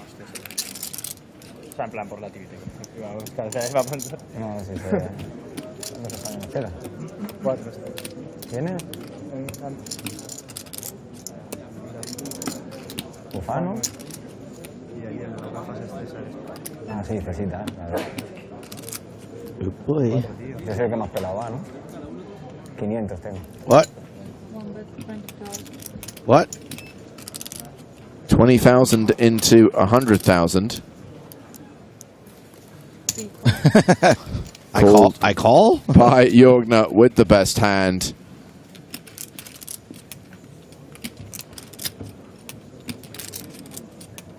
And he chips up to 1.8 million. Playing more than 90 bigs now.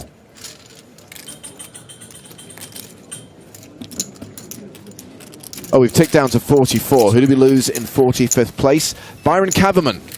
Byron is gone. Caverman also cashing for 22,900 euros. And these players being informed that they will no longer be on the feature table after the break, and there is a very good reason for that. This is table 6. When we get to 40 players, we will be at 5 tables. So this is the next table to break. And Peter Jorgner's jonesing for some TikToks. Yeah, that was pretty surprising. Who knew he was... What do you think's in his algorithm? Wrestling. Wrestling? Yeah, watches. wrestling watches. Yep. Probably like nutrition tips. How about health workers doing dances? I mean, no, but isn't I that in everyone's algorithm, whether you want it or not? It just gets forced on you. And kitties. Ace 10 suited for Houdon.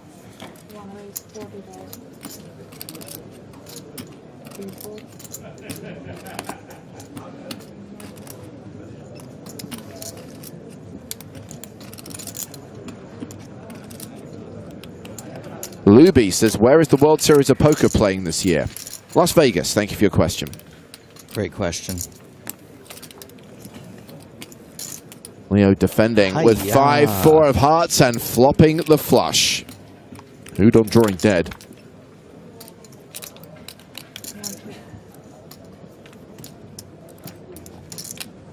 And now a small piece for Houdon, pairing his 10 on the turn. Running 10s would be quite rude. It would, but it might be the payback that Leo's looking for.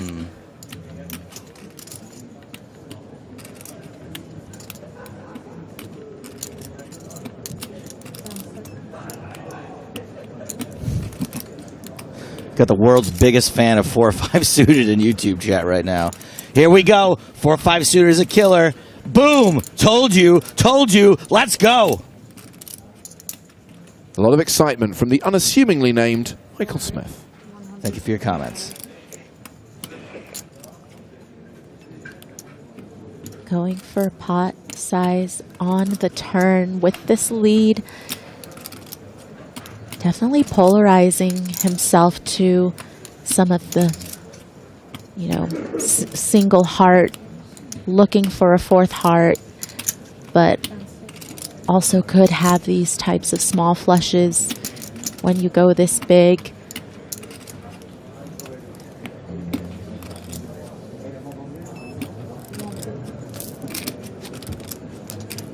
Houdon folds.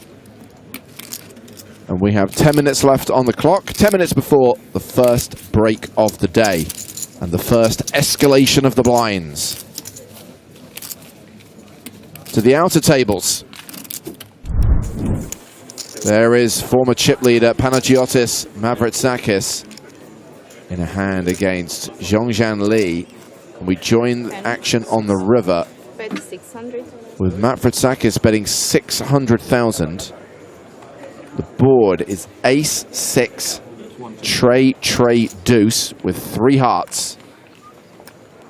So it is a straighty, flushy, paired board. With a lot of chips in it.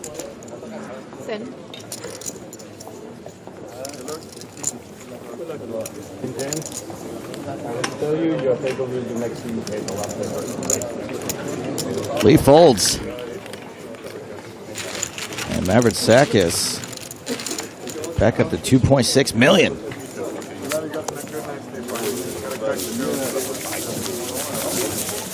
Jim asks, is this playing to the final table today? Smile. Nope. Smile means bluff or value. Smile just means you win a nice pot. Yeah, but maybe I won the call. Doesn't matter, you win a nice pot. We're hoping to play to the final two tables, but we might not get there. Play will conclude this evening around 11:30 p.m. 5.5 levels due to be played. So if we're still at more than 16 players, so be it. We'll come back with 18, 19 tomorrow.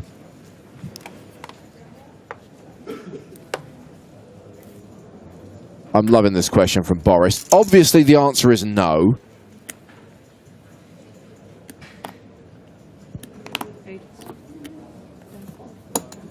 Just a question, not that I did it. Yeah, you'll be all right. You will not be all right. Asking for a friend.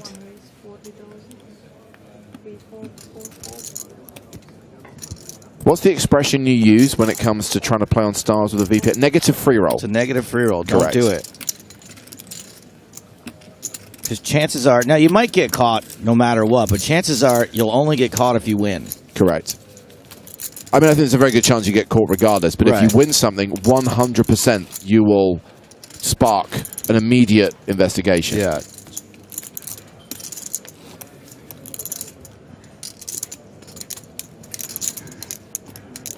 Also, don't mess up my thing. You know what I mean? When you VPN on the PokerStars, because we do the right thing, right? At Stars, you're messing up my thing. My thing in America. I want PokerStars to have a squeaky clean image. Oh, I see. Yes, yes. So they can come to California, come to New York. Okay. Right. I suddenly realized... Maybe one day they'll be in Pennsylvania. That's what I'm after. I'm getting the impression that Boris is not an American, but yes, I see that what you're saying is... But even still, if people are bebopping and VPNing all over the place, it's not going to look good to my Uncle Sam. Don't mess up my thing.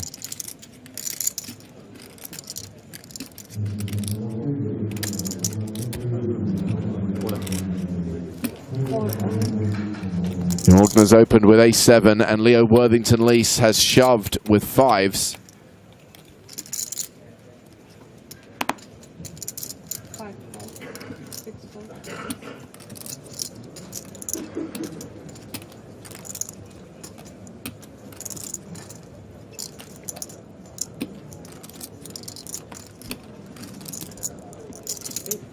This will get through 25 bigs.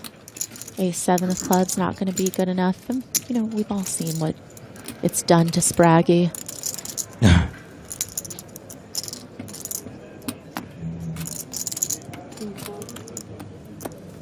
Perfectly approved play there for 25 big blinds, pocket fives. I think especially if you feel like the opener is being quite active, it's definitely fine. Chipped EV-wise, might be losing a little bit in earlier positions.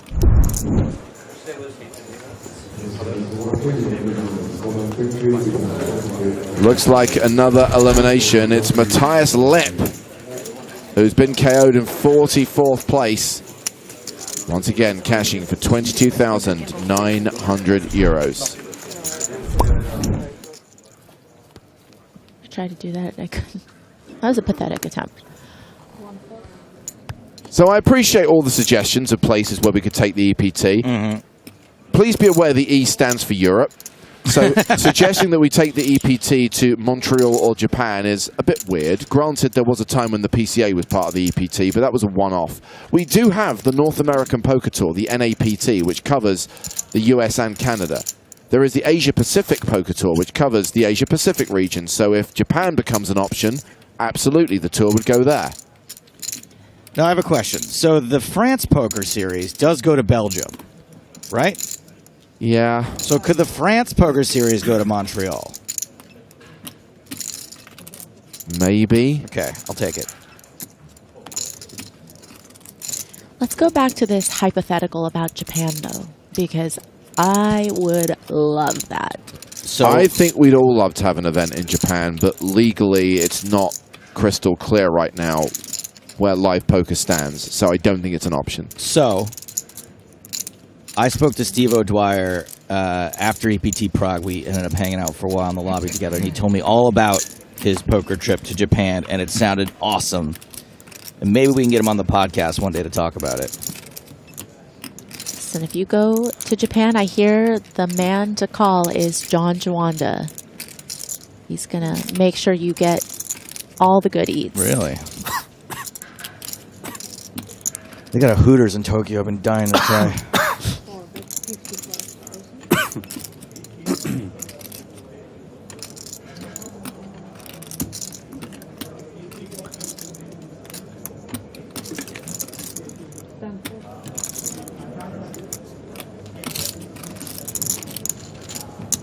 Played EPT before? Played EPT before? No, actually. First one, yeah. My first one, yeah. First time in Europe. Yeah, I was going to say it's a long way to come. Yeah. You come just for this? Or are you making a trip? Yeah, just this. Who's he talking to? Elliot? Yeah. If I brought my girlfriend, though, we wouldn't. Are you from Quebec? Yep. Montreal, Quebec. It's not as far. It's not as far to come then, it's not too bad. What's it, like 7 hours? Yeah, I think I just the jet lag is still there. Yeah, it's hard, honestly. Yeah. Like not sleeping in your own bed and all that stuff. Yeah. Sure. But that's how I feel every summer. Oh yeah. Oh yeah, with Vegas, you say? Yeah. It's a lot worse coming this way, though. Yeah, definitely. Yeah? Yeah, Leo doesn't like not sleeping in his own van. I always feel right when I get to Vegas for the whole summer, then when I get home, I'm like, oh god. That feels. Yeah, exactly. It's worse when you come here because it's like forced. You can't fall asleep. Yeah, exactly.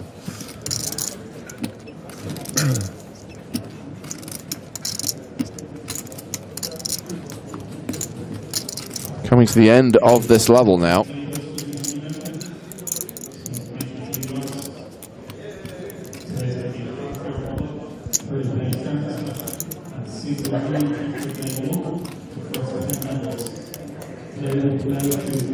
So we've established already that we're going to be changing feature table at the break. The question remains, who's going to be at that new feature table, Joe?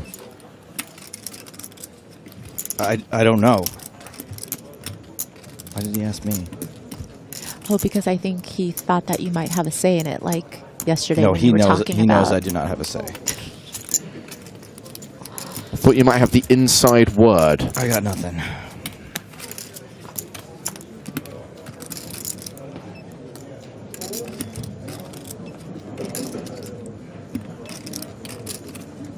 Flopping trips, everybody's favorite. Big blind special.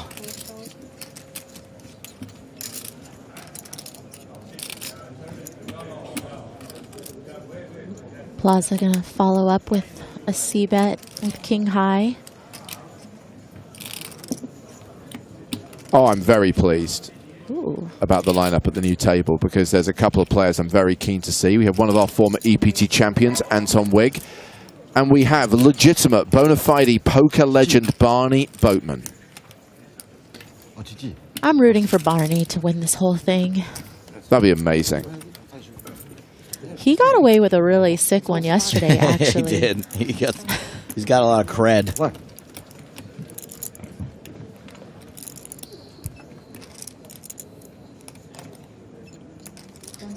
Udon decided to fast play his trips with the Rays, and Plaza gonna look it up.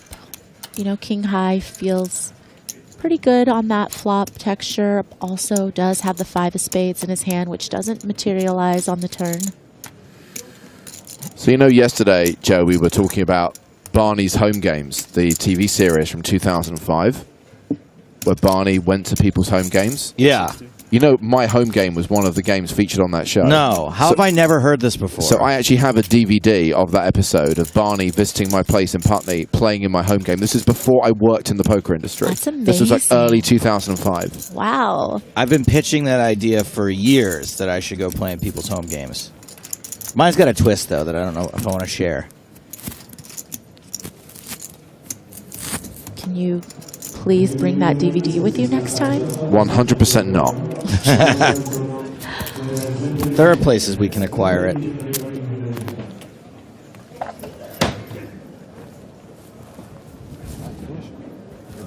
Yeah. Oh, okay. Well, Hudon follows through with another bet on the turn when check to, and Plaza really taking his time. Does ultimately end up folding. And that fold is going to take us to the first break of the day as level 22 draws to a close.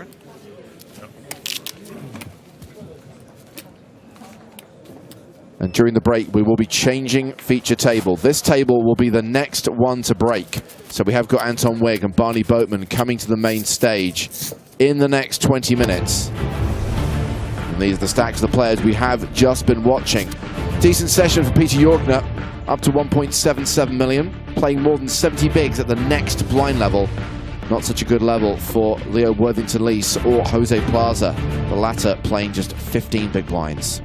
So we'll be back inside of 18 minutes with more action from the Paris leg of the 2024 season of the PokerStars European Poker Tour.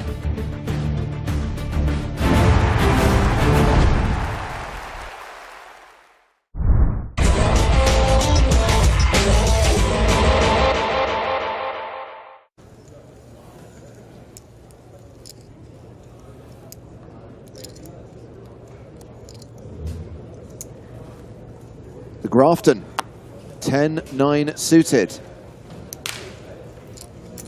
Mike raises from the button, from the small blind. 650,000, which seems to be the standard open at this level. 4-3 off for Leonard.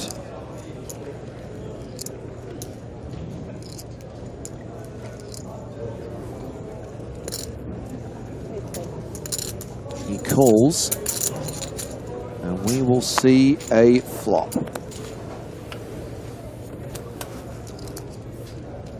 10-7-5. Top pair for Mike. Action's been checked to him.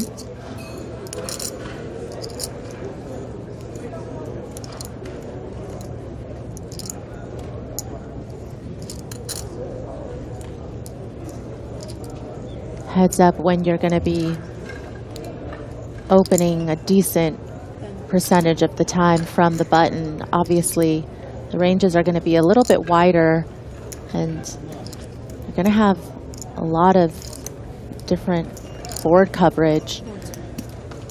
So that's why it's just really hard to fold any type of equity. But this bet, pretty sizable. A couple of draws possible, of course.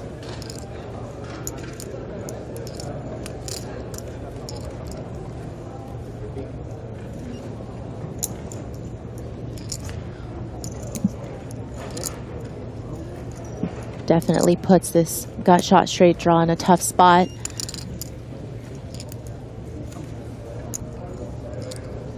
Played one time bank chip so far. Okay, he decides to check raise. Yeah, and I definitely can see, you know, the thought process behind this play, because you're not going to have any showdown with 4 high. So if you're able to check raise here and get a fold out of Watson, this is going to be a really nice pickup. But if you get called, of course, you do have some equity. And on certain turns, you would just shut down and give up. Yeah.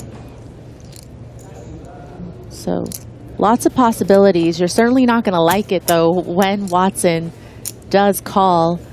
Yeah. And obviously calling here with top pair, which is a very strong hand, heads up. Okay, ace on the turn. 7.55 million in the pot, Maria. Mauer has 7.55 behind. Yeah, a little bit dangerous, because sometimes Watson is going to have these ace-X type holdings when he calls a check raise. You see Mao checking it over, maybe hoping to get a free card with the double gutter.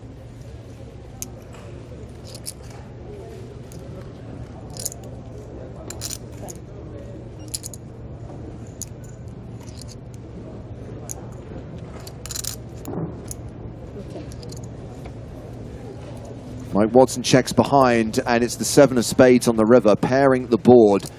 So Mauer does not get there. He is left with 4 high. Nope, he's playing the board. Mike Watson, 10s and 7s with an ace kicker. And as we highlighted on the turn, Mauer has pot behind.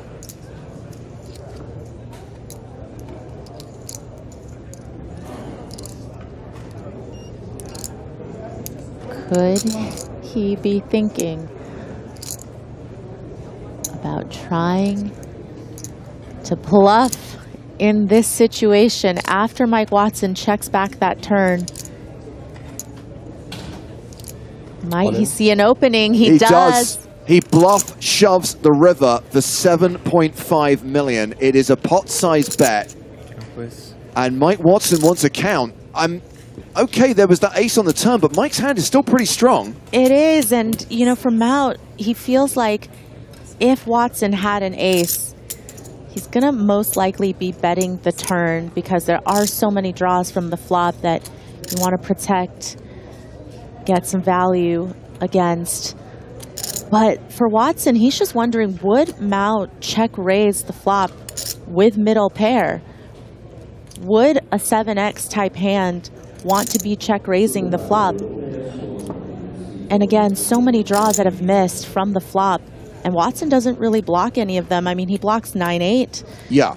But he doesn't block the hearts. He doesn't block the exact type of, you know, gutters or, you know, the 8-6 combinations, the 6-4 combinations. I'm not saying for 1 second this is in any way an easy call.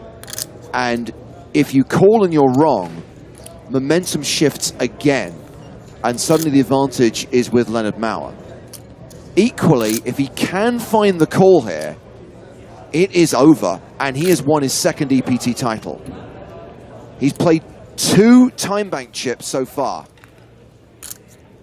Yeah, and still have plenty of time bank chips to spare. Certainly worth mulling over this decision.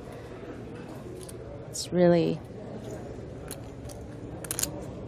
just about, you know, what type of hands would be willing to check raise the flop and then check the turn and now shove the river. It feels like it's very obviously polarized to trips here, you know, perhaps some boats, not 10s though, because I think he would have heard from 10s pre-flop, you know, so more like 5s full potentially. But again, so many missed draws from the flop.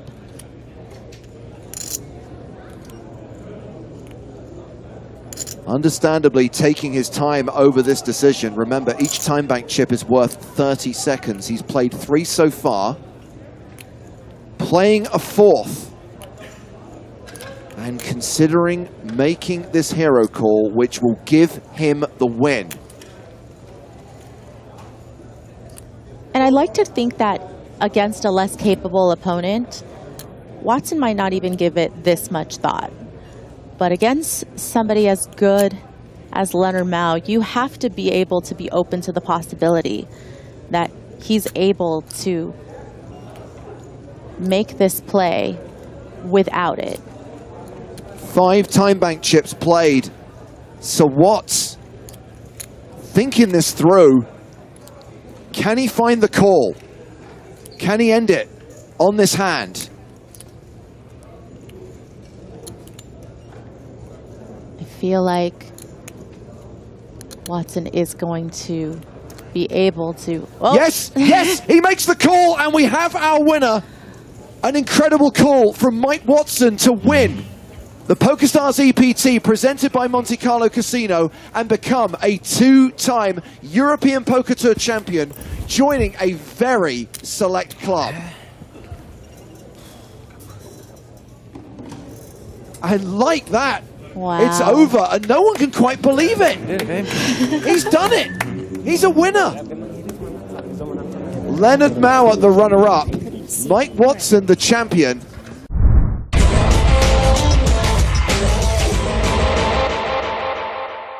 Certainly the PCA, I think, is more big names probably that people know, but you know, the Monaco final table was maybe lesser known names, but all still very strong players as well. So, you know, neither one felt easy by any stretch.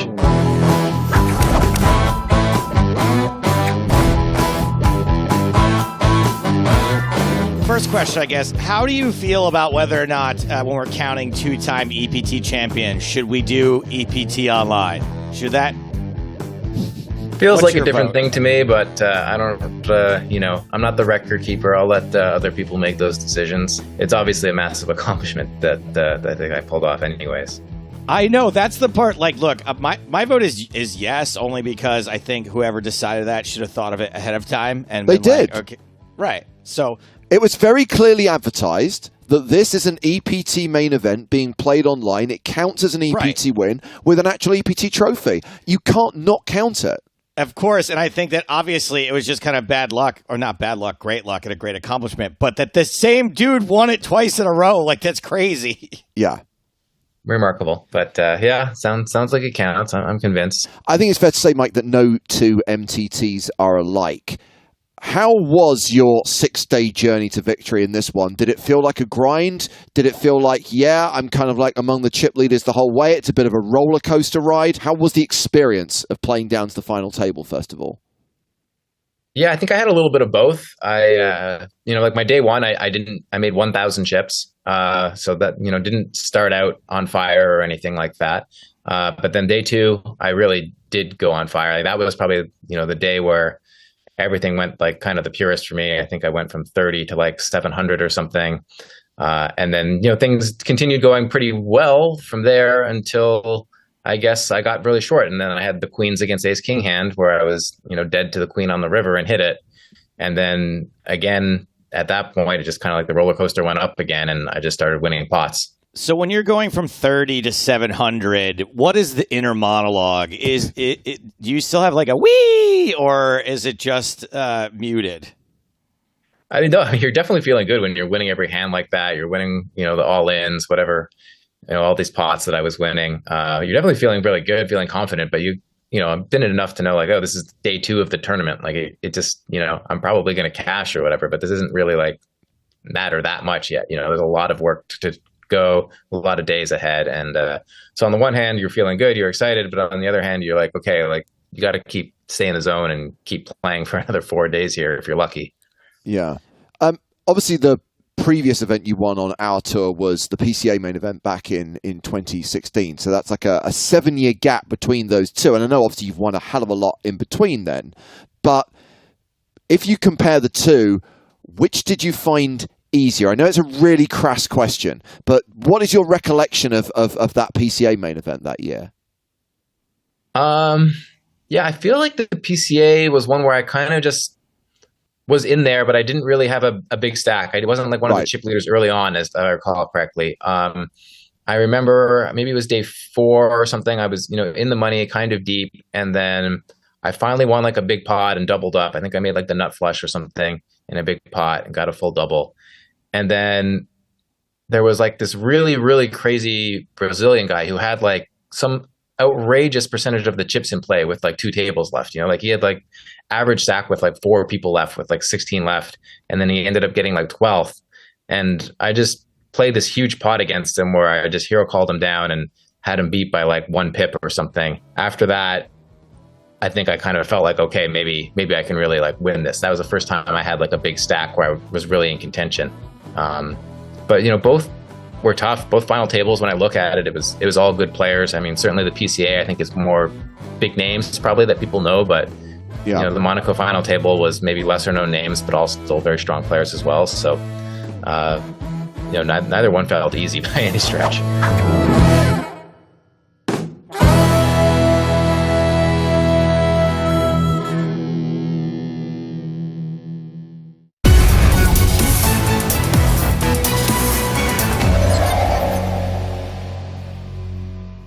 Round to Vicky Karin.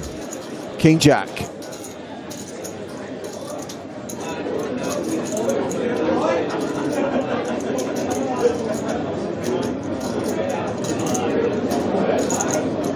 Vicky raising, and Barney has ace 10 on the button.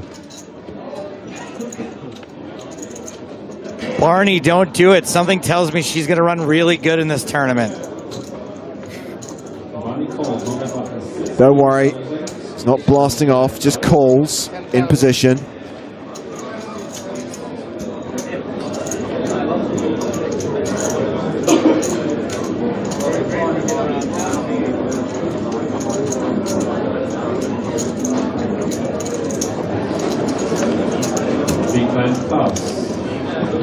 This should be fun.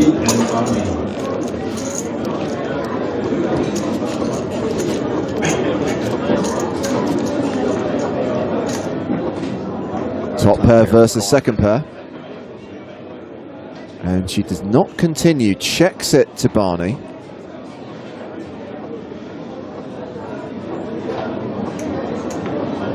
Vicky checked and Barney bets 17,000. Call. Well, this is playing like a modern hand of poker so far. Check in the dark. Except for the check in the dark. You ruined it. You ruined it. You ruined it.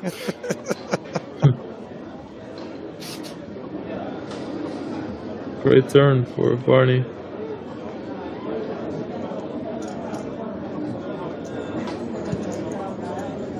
I'd like to check. It's an 8. Top pair's good. Vicky not going to give him the chance to check behind. Oh, geez. Whoa. Barney says all in. Barney's certainly not playing nice against his friend.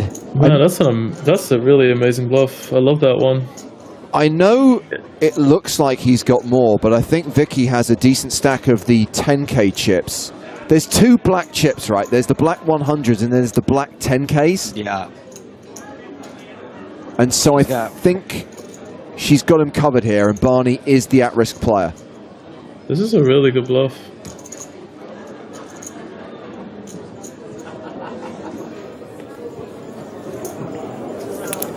There are no friends at the poker table. A 16 with 2 hearts in your hand. Which 2? Which 2 hearts? Oh, there's plenty of hard combinations. I mean, You've got a flush. No, I haven't got a flush, but if you had... It doesn't matter which 2 then. Well, because if you had a straight or 2 pair or a set or something, you just call, wouldn't you? Call and turn your hand over. To go all in rather than just call, you've either got a flush or I'm winning. You can't, you wouldn't, why would you make that raise with...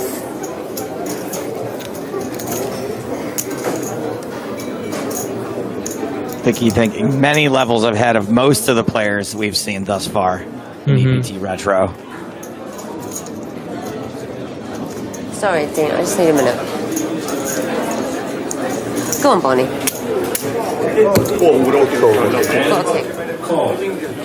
King Jack is the hand for And Barney. Vicky Corrin eliminates her good friend. Is bust though. Oh, that's a really good call. That's a really good call. Yeah, I'm gonna clap for that. Clap. Easy clap. And she feels really bad about it, you can see, but it was a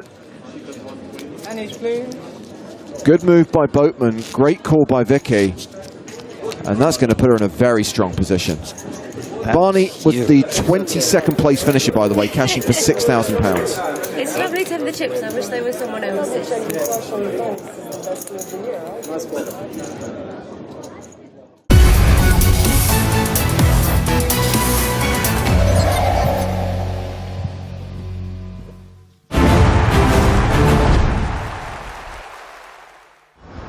Hello, my babies, and welcome back to the PokerStars European Poker Tour, live from Paris in partnership with Le Club Berrier.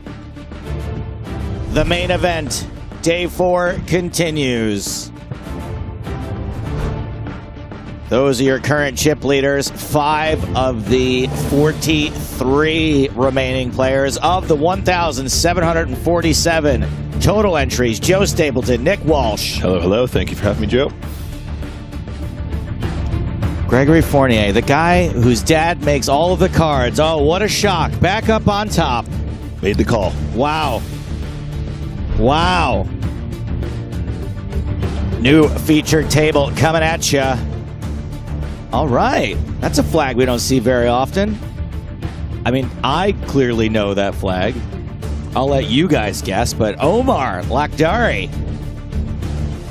table captain.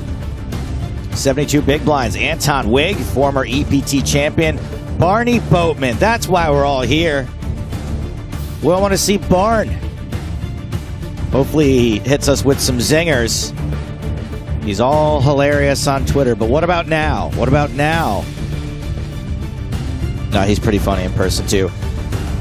Hans, Gonzalo, Jacob. Gonzalo? What? Gonzalo, Jacob, and Alexander.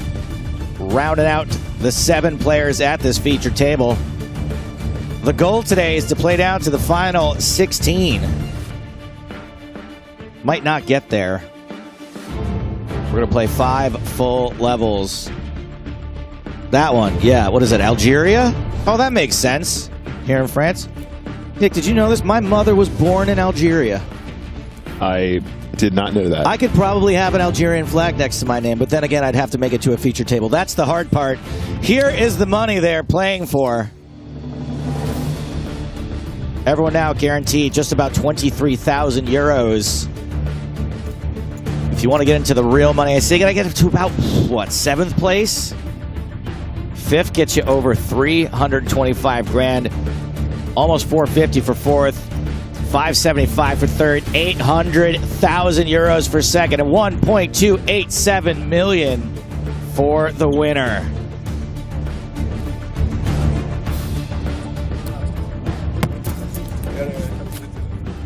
Looks like there's another pay jump around 40th place, so not far off from that. Yes. Why? Ready? I want, please. This lucky pen. Lucky pen. Caméra, non? No, he will lose. Non, sûr? Okay. One. There he is. BB. 8 minutes. Barney Boatman. Who A lot of time. Chip changing? Hey, how have you managed that? Who changed the chips? We didn't touch it. You didn't touch my stack? No. We just moved, we counted and brought from the table. Okay. Yeah, your small blind, 10,000. I think you have more. I think you have more. You have more. I seem to have less blues, more greens, but smaller totals altogether. Crazy, good in. Yeah, I know. I remember that. Yeah, that was 40. Yeah. I hate to say it, but nobody believes the old guy, ever. Can't do much about it now. Not even Mr. Boatman.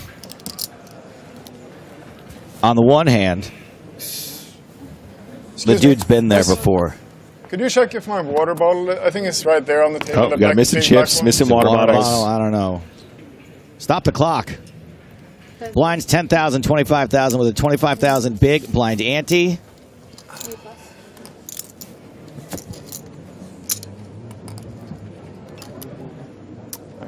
Yeah, it was kind of nice to see the Barney Boatman clip there just before we see him. Yeah. We saw Barney at the break, didn't we, chat? All these years later. Well, that didn't take long. Action folded to Alexander Katshu. Awesome. What's your name, by the way? Gabby. Oh. Shoves the button. Thank you so much, Gabby. Putting on a show first hand, yeah? Gets it through. Putting on a show first hand. Jesus. Of course. Good first hand. That's right. Get them before they're settled back in. Get those blinds and antes. Alexander Katshu. 19 big blinds, 480K.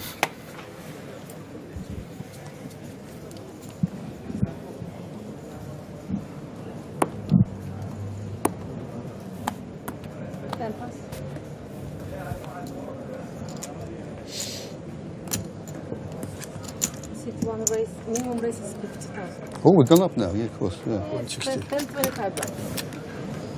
And 160. 160 for us. Ace queen for Boatman.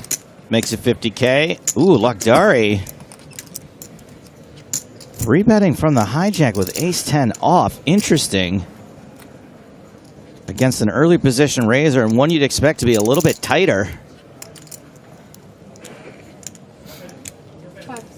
Anton ditches the snowmen's nom nom.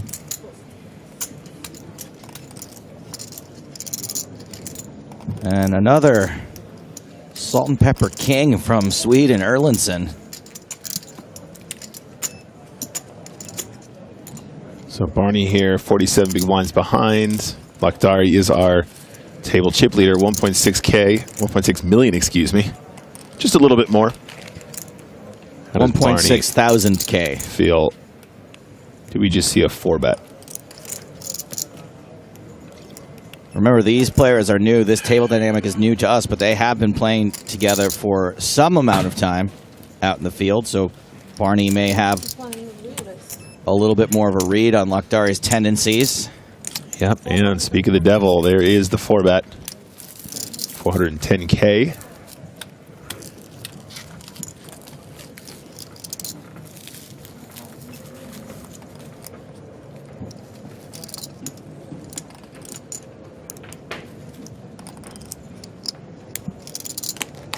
Omar Lakhdari.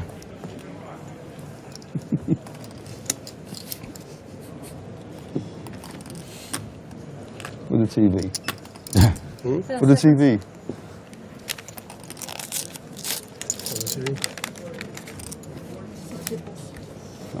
Hey Joe, when was the first time you met Barney Boatman? Do you remember? Show the deuce. I can't remember, no. You have a ballpark year. 2013, maybe 2014, somewhere around when I first started working on the EPT. Sure. Seems believable. Presence on the poker scene since way, way, way back, and still out here 4-betting fools like it's nothing. Do you have a distinct memory? I don't believe I've ever met Barney Boatman. Oh, okay. Was Barney at the IPO last year? I think so. I think I might have been in the same space as him, but never had a conversation, never said hello. I'll tell you what, that Barney, in addition to being a very funny fella, one of the best Twitter accounts out there, has always been really supportive of my comedy and came to one of my shows recently in London, I want to say in the last year, but then also came to a show of mine in Vegas back in like 2017. And that was like a pretty rough. That was like in a barbecue restaurant. I don't know if you've seen some rough shows of mine too. I think where you're like, oh, that wasn't that bad, but the surroundings are an uphill battle. And Barney was there for one of those and was very kind and supportive. The fact that he ever came back again means it couldn't have been that bad. Wig opening ace-6 offsuit. Erlandson 3-betting out of the small blind. This hand is like, if I was open folded. Roxas says that he was also in London for 2022 for the EPT, so I was in his general vicinity at least twice. Playing higher stakes than I am, but maybe I will come back. Maybe I'll just like win a big tournament with this.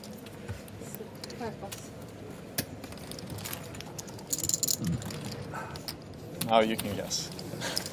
Which hand is it? 7-8. Huh? 7-8. Oh, come on. 7-8 suited. That's a moneymaker. Yeah, Joe, I think you speak to anybody in comedy, especially those who have made it. There must be a lot of... Oh, this one time I got booked for a show, and I was looking forward to it. Turns out it was in the back of a laundry, or... Oh, yeah. What's that? No. It was at Chuck E. Cheese during the animatronic show. Everyone is shooting pretty bad. Guessing. No, I'm just trying to tell you how I would play ace-jack.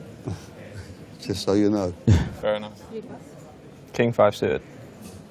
No. King 5 is also like, these are all like profitable hands. It's one that just feels profitable, but in reality, you're just pocket sevens for Cashew. Yeah, to your point, Nick. not doing so hard.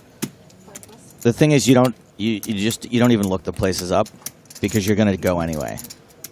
I'm sure I'm not the only way. It's all practice. It's all part of the show. It's all part of the gig. About it. You're not in position to turn it down. No, it's not off. It's like you use bluff, use 3-bet bluff, and you use win. People use fold. It's also great.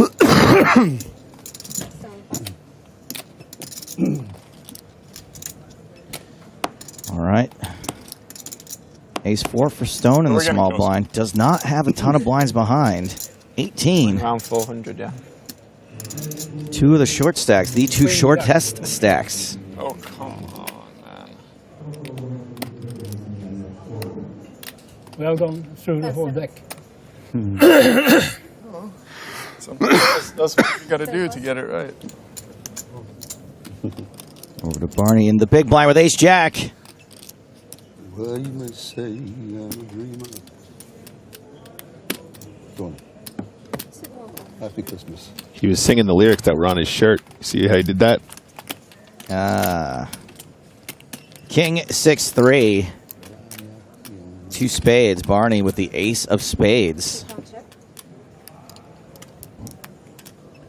Just talking about how he'd play Ace-Jack, and here we are. Speak of the Ace-Jack, and it shall appear.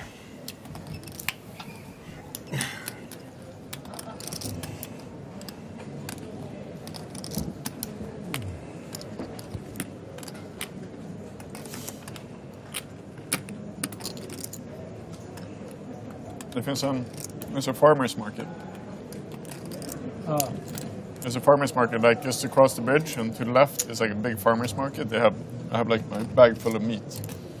Just I get the canal and everything. Yeah, that's really nice. Like you can. Barney going to station the C-bet. Queen on the turn. Still misses Barney.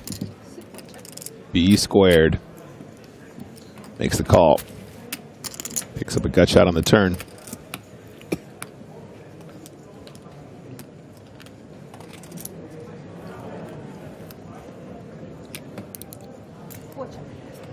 Interesting to listen to this. Hello, runner, runner, Broadway.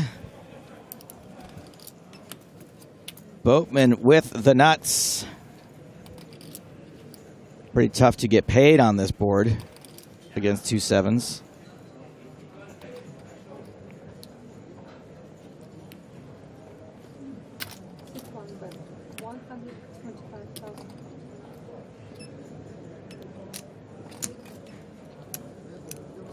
Probably the easiest fold of all time. Top 10 at least. Barney can still have miss spades here. But some of the missed spades might contain a queen or a 10 sometimes. Thanks. Call with rubbish and sometimes you just get rewarded. That's the thing about the min bet. I just can't, I have to see every flop. 6-3 off. I mean, maybe that's below the line. Yeah. If it was suited, though. Okay. Yeah. A little bit better. D Funny Bone on Twitch chat said they're an online comedian because they don't live close enough to anything to really do stand up. And someone demanded that D Funny Bone tell a joke, and they refused, and I appreciate that. I don't like when someone says, "Oh, you're a comedian. Tell me a joke." Hey, funny man, be funny. Yeah, not a fan, so I'm glad you stood firm there. Yeah. So there was some chat here from a user, Steve Wolf. Yeah, we could talk about poker for a second. That's fine. There was some confusion surrounding the big blind ante, but it sounds like chat cleared it up pretty good. But yes, when we're playing here live, we do have a big blind ante. When we're playing full ring, it works out kind of the same, right? Because the big blind basically is just covering all of what the antes might have been if we all paid a fraction of an ante like we do online or like we did in the past. It doesn't work out exactly the same always, but you guys get my point. It works out about the same. The pot is about the same size. It is most noticeable, however, when we're playing short-handed or heads up, that one player has to pay that because the pot ends up being much bigger. Ace-4 suited versus aces, however, guys. Dealer versus big blind. Stone is at risk. We'll see what's fair once the cards come out. That's true.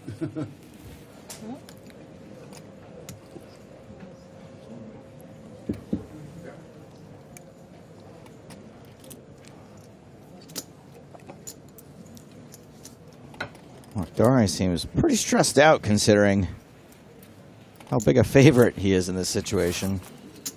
You can flop him dead. Not exactly, but... Some backdoors. Deuce of spades would be nice. No suspense, please. Red card. Turn card is a spade. Oh, sweaty indeed. Deuce of spades would still be nice. 20% chance stone spikes the winner. Good game. Good game. Four's not good enough. That's going to be it for Jacob Stone.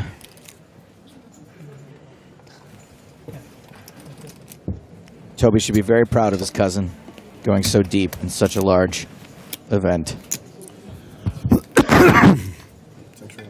Best of luck, guys. Cheers, man. Cheers, mate. Good luck. 43rd place, 22,900 euros. Yep, good performance there. Very deep run.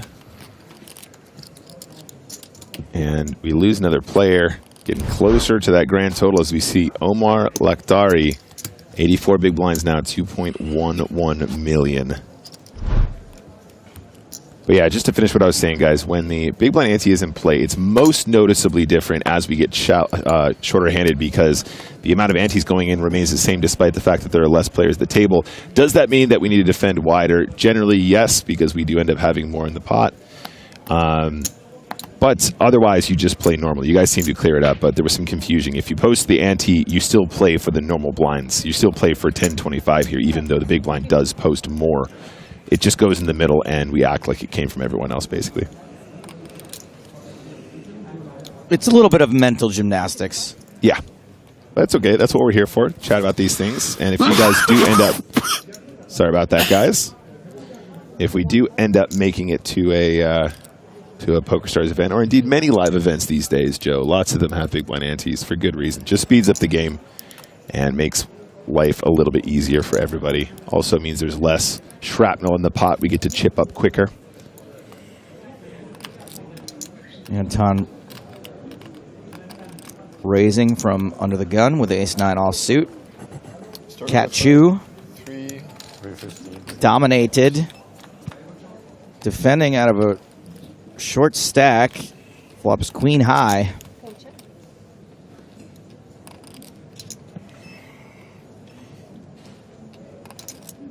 Catch you here, just 12 big blinds behind, guys.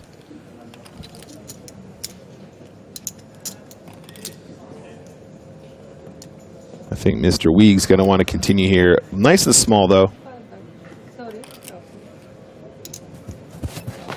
Yeah, 30K feels absolutely fantastic. Just a smidge over a min.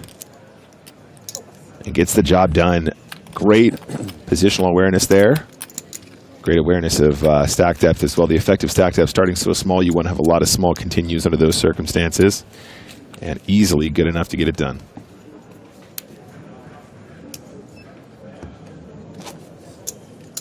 Let's take a look at the current chip leader. Gregory Fournier was chip leader headed into day 2, I think. Then fell off it for a while. Now, once again, here on day 4, back on top.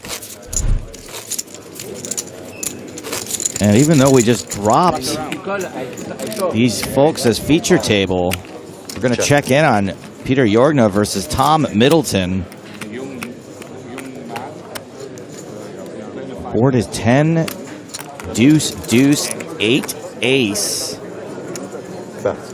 2 spades out there. And Jorgna bet 65,000. Middleton folds. Peter Jorgna had a pretty good level on the feature table. Looks like he's still stacking chips.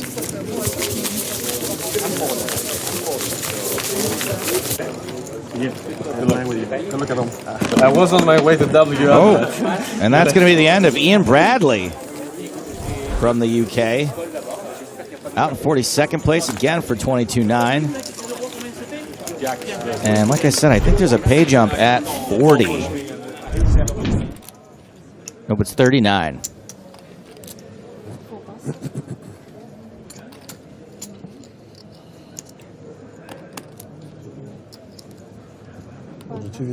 Action already underway here. Barney Boatman.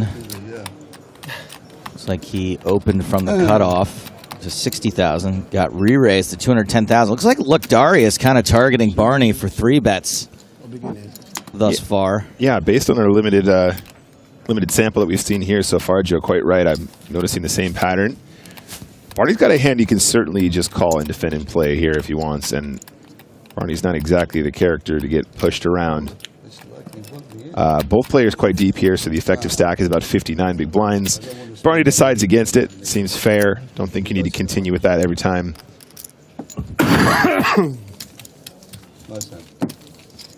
Lakdari's going to take it up, take this one down.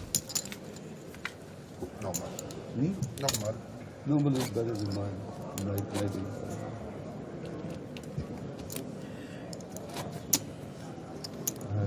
What is that pay jump that happens at 39? 26? 26,350 euros.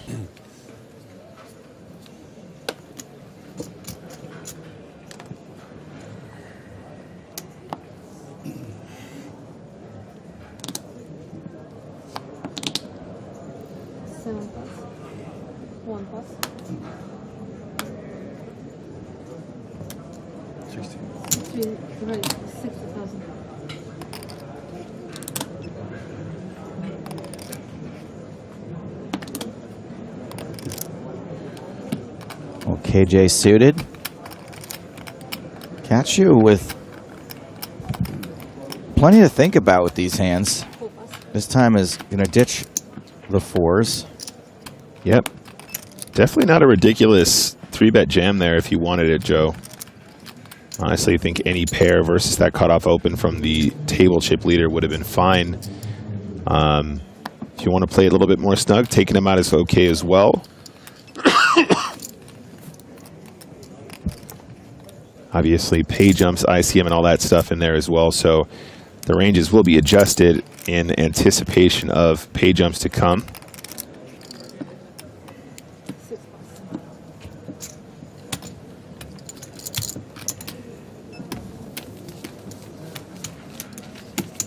Omar continues chip leadering at this table by a significant margin.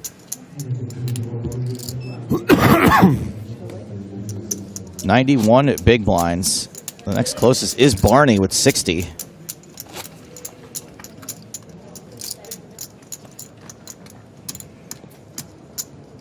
Hello, sir. Hello. Hello. Welcome. Welcome to the table, and this will be your box. Okay. You have to scan every time you come to this. Thank you.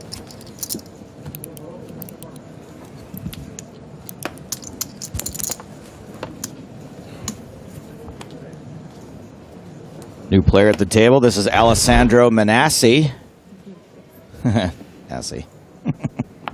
From Italy.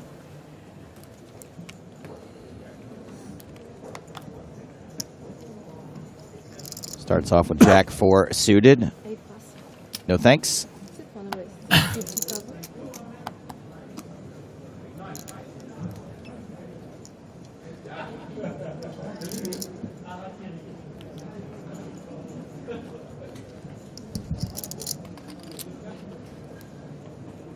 Lakdari with an opportunity to get out of line again if he wants. Just decides to lay it down.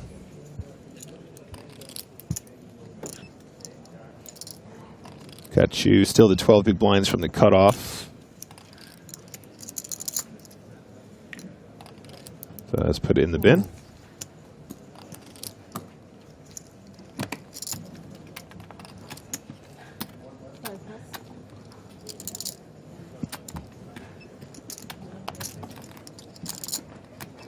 Almeida,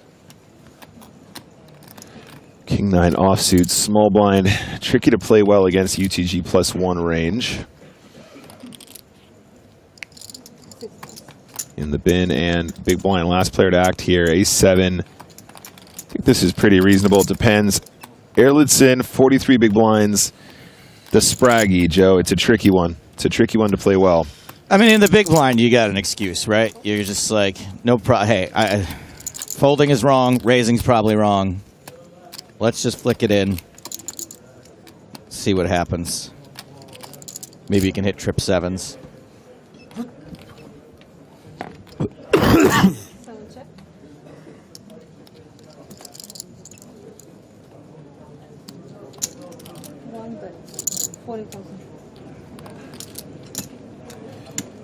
Barney fires just shy of 1/3.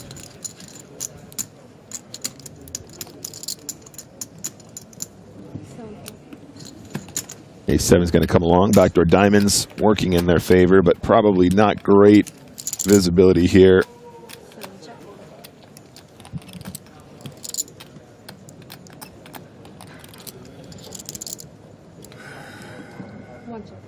Check, check. And the Ocho on the river. Does Ace-7 get to showdown here? I'm going to say that worst case scenario, Ace-7 gets to showdown here. Yeah, definitely deciding to just turn their hand into a bluff. Against that under the gun +1 range, I think I really like this, Joe.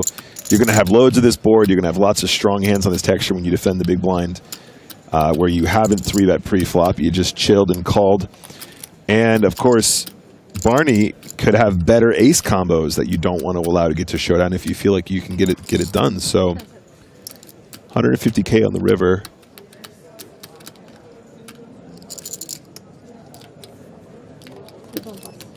Did have the best of it, but you can imagine Barney also finding some folds with ace-king, ace-queen, ace-jack, ace-10, that kind of stuff as well.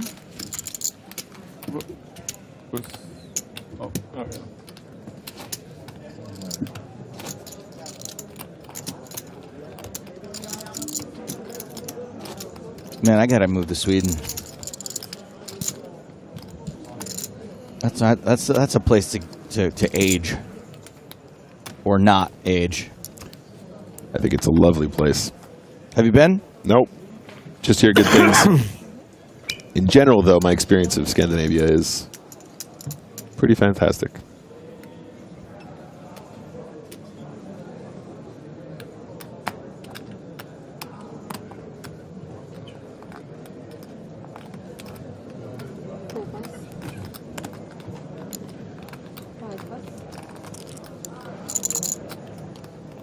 Actions folded around to Gonzalo Almeida. Gonzalo, 18 big blinds on the button. Might be tempted just to rip this one. Yes. Oh. Oh. Oh. Yep. Small blind like, what are you doing there, bro? He seems like he's trying to will him to do something. Yep, the all-in from the button with the offsuit ace. Story checks out. Again, having big blind ante here does mean we can shove a little bit wider in these positions because we win so much more at non-showdown when we get the folds. And big blind announced call. No, count is what they said. Looking for a count. Oh, boy. Oh, boy.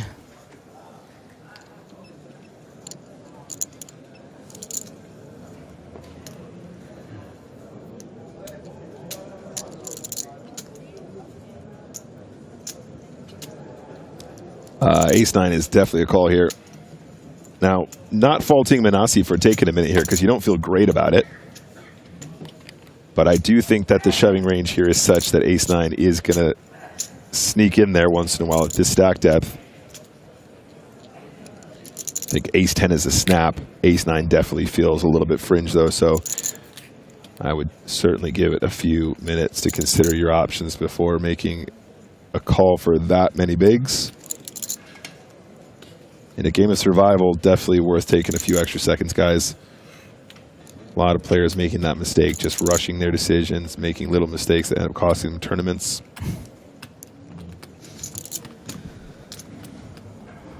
Oh, he does not want to call, but he, in fact, gets it. It is domination situation.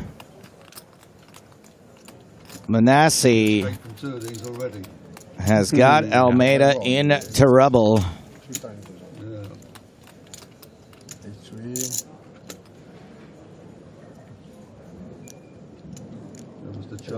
Three Beer says this is kind of slow roll, bro. I don't think so. I think it's well worth thinking about it with ace-9 there. Yeah, I think you definitely want to consider this one.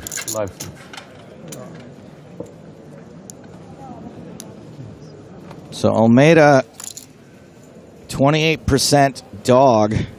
Ace-4-4. Oh! Whew. Opportunities. Oh! Chopper, chopper.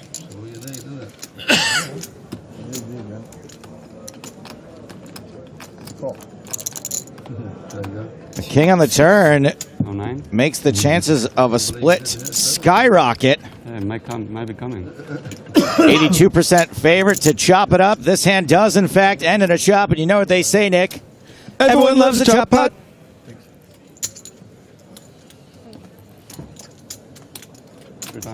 Split it up. Chop it up. I'm just holding the an ace the next time. It has to come on something. Yeah, we're getting closer in my guessing game too, but no one wants to play. I guess it might be too inspired. It was very close to this one. I mean, like, you had all... A6 offsuit. Yeah, of course it is. What else would it be? Of course it's A6 offsuit. Like, it just looks like it's supposed to be a hand that you're supposed to play. Like a and then you just never make anything, unless it's someone else. But, you know, maybe it comes back. Maybe it's one of these, like, good thing, bad thing, who knows? And then one day I'll just scoop my biggest part of my life with A6 offsuit, and it's all forgotten. But so far, I'm not doing very hot. Could have furthered my career by just no. Action, catch you. Queen 4 of diamonds.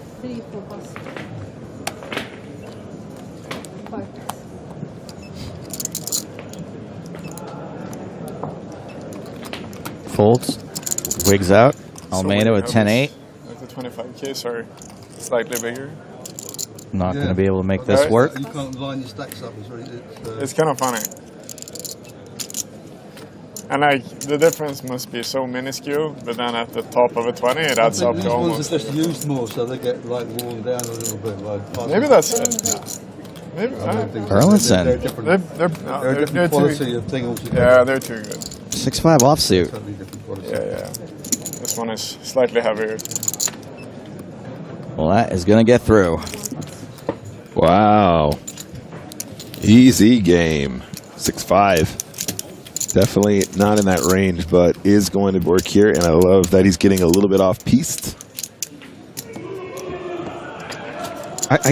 We can't win with these people. 81 Carrera, does Wig ever shut up? Which is it? The players are too quiet? The players are talking. I mean, come on. By the way, guess who's shut up now? 81 Carrera. You banned. Yeah, you banned. I mean, I was also just about to say, Joe, I feel like that's the most words I've ever heard Anton Weeks say at a table. He's a very stoic guy. He finally has something to say, and you guys want to be like that? Come on.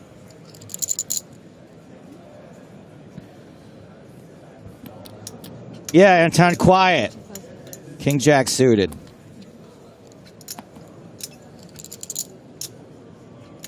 Pocket fours for Almeida. 18 big blinds. Oh, really? The way he does that really makes it look like looks like he's about to ship.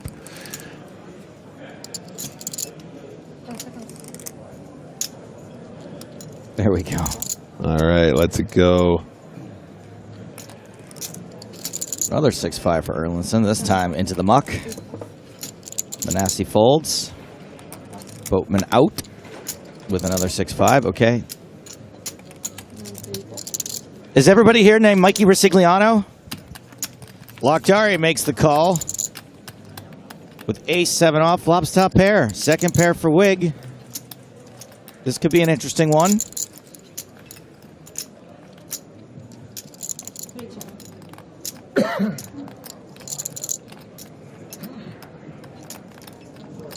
You got a decent chance just to put any continue here most of the time. Great kicker with the KJ. Get value from some 8s from some diamonds.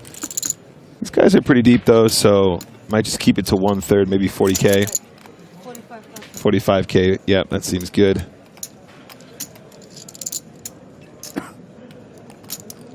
Akhdari with top pair going absolutely nowhere.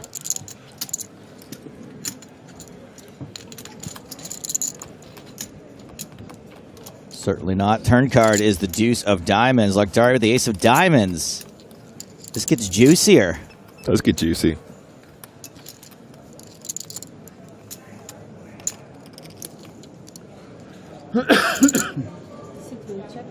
And Akhdari checks to wig for a second time.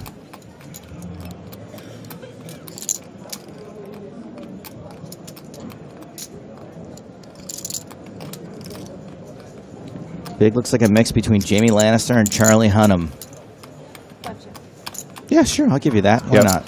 I'll take that one. That's a 10 on the river. No one improves. I think there's a lead here from Akhdari. Yep. You want to get value from a king, right, Nick? Yeah, or a 10 potentially. I think like a blocker bet is quite common here. Something in the region of 25. Goes for 75.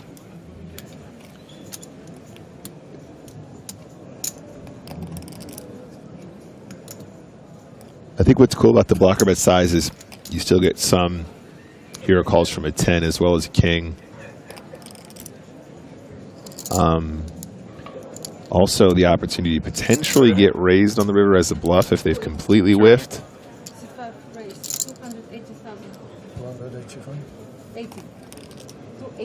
And looks like there's going to be a raise on the river. So, wowee. Bluff was induced regardless. Well, I don't know that I would have wanted to induct here. Oh, wow. Oh. Jeepers.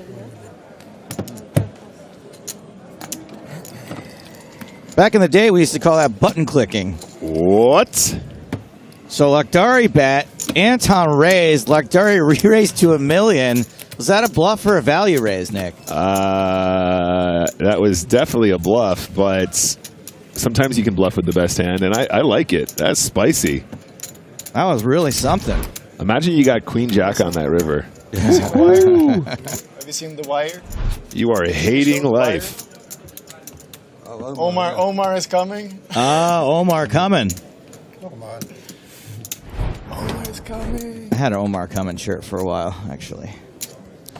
Ace of diamonds, blocker, bluff, successful.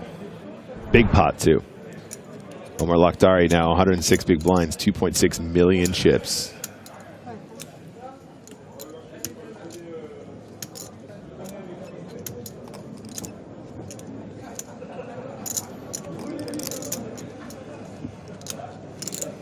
You got the briefcase, I got the shotgun. It's all in the game.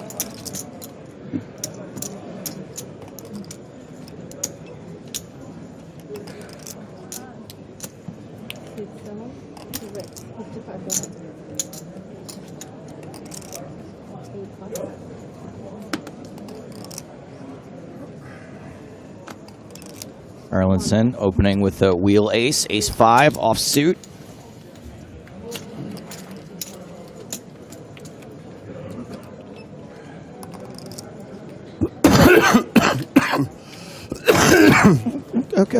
Okay. All right, sure. In the shirt, I mean, what are you going to do?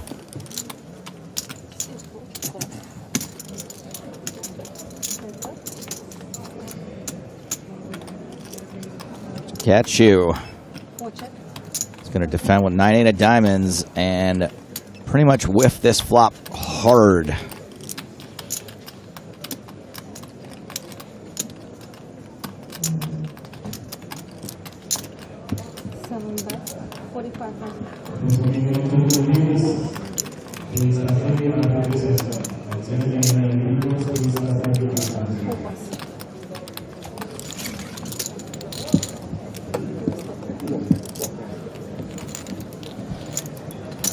Good enough. Man, this ABC poker. My days of like really wanting to like flop sets and like make straights and flushes. I just want to raise and c-bet and take it. That's it. That's my poker fantasy now. It's my life's mission to reinvigorate your desire for poker glory, Joe. To hit hands. No, I'm just lowering expectations. Left and right. You know, I do expect to be playing a little bit more poker this year. Oh, yeah? Yeah. Oh. But we'll see. So far, it hasn't happened. Be like So, for every patient? It's gonna stop like I for think every patient? that what you've been saying all along is Like true. breaking a table? Oh, okay. And you have just been on an insane run bad for the last 8 years or more. And yeah, this year is when it all turns around, and you're like, Nick, I am just loving playing cards right now. I'm out here bluffing people. I'm light floats, check raise the river, ace of diamonds, blocker bluffs, and you're just going to rediscover this whole new passion for the game that we love. I would like that. Okay, so table's being broken right now. I guess the last player we lost was... All in and call, showdown. That's not good at all. Oh, we got Ami Bearer, Zabo, and Arduini here. Arduini has them both covered, but Ami Bearer has aces. And the board runs out queen high. So queen jack, Shabo right there does not survive. Bearer wins the pot with aces. Up to 3.3 million is chip leader now. And the player we lost just before this was Jose Plaza. So we're down to 39 now, so that is a pay jump for everyone still in the tournament. 1,415,000, okay? 1,415,000. Ami Bearer. God, I was talking to Sam Grafton about Ami, and that my first introduction to like following online poker, knowing who the players were, other than like the nosebleeds, right? Remember Rail Heaven on Full Tilt? Like, yeah, of course we knew who Benjamin and Gus Hansen were, but when it really came to covering online poker tournaments and series, I think it was like 2013 or 2012 that I did like some Scoop and WCoop coverage, and me, aka Ami Barrett, was just always in the mix. Yeah. Family at home, rooting. Yeah, nice. It's good. Back to the feature table. You know, it only takes so many live streams before your mom is like, okay, like I guess I didn't want him to play poker in the first place, but I guess it's okay. Yeah, we have to deal with it. Yeah. You still do that? I think that's what makes players. You're doing some like a bar or something. No, and then I did performance food for a while. Yeah, things like that. Yeah. So we did bars and then performance food, and now I'm doing something else. Okay. Basically, I'm in the stage of putting together a team, prototyping, setting up an MVP, and. I don't know what it is. MVP. MVP is like minimum viable product. So we're setting up like a way to test the service, basically. Okay, nice. Yeah. God bless Mitty for saying he doesn't know what that means. It's a lot of fun. And a lot of hard work, I imagine. What's that? A lot of hard work. I mean, of course, like anything good is hard work, but yeah, it's also I think about finding a good job, finding a way to enjoy it. If people don't enjoy it, they won't stick around to do it anyway. So yeah, I love that from Mitty, because Joe, I'm that guy where somebody's just like, it's an LFG 277, and I'm like, oh yeah, sure, and then I spend the next hour just nodding politely, like I understood the reference in the first place. It depends on what situation I'm in, but for the most part, I'm the Mitty who's like, what is that? Sorry. And then it turns out the MVP is like a thing that's been overcomplicated. It's a prototype. So they say it's a test product. Come on. It's not an LFG GTFO. Yeah.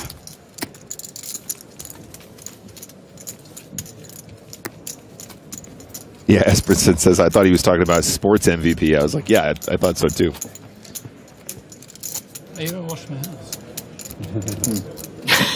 What we were all wondering. Yes, yes. You're not.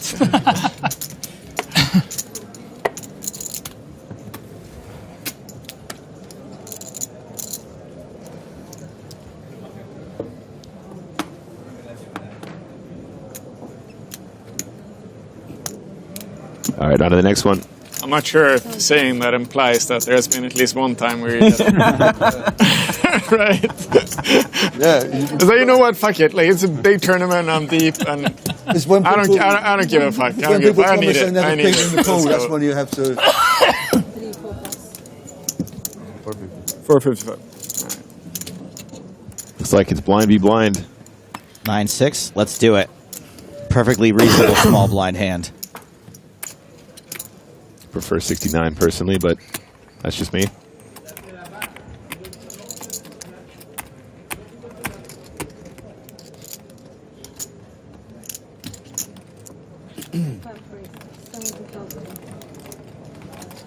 Decides to raise to 70K.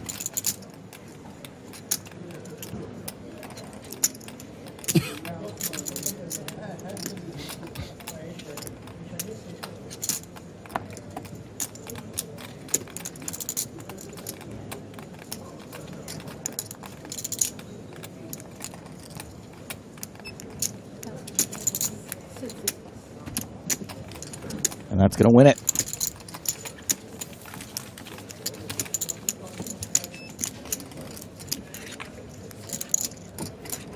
It's going to take it down.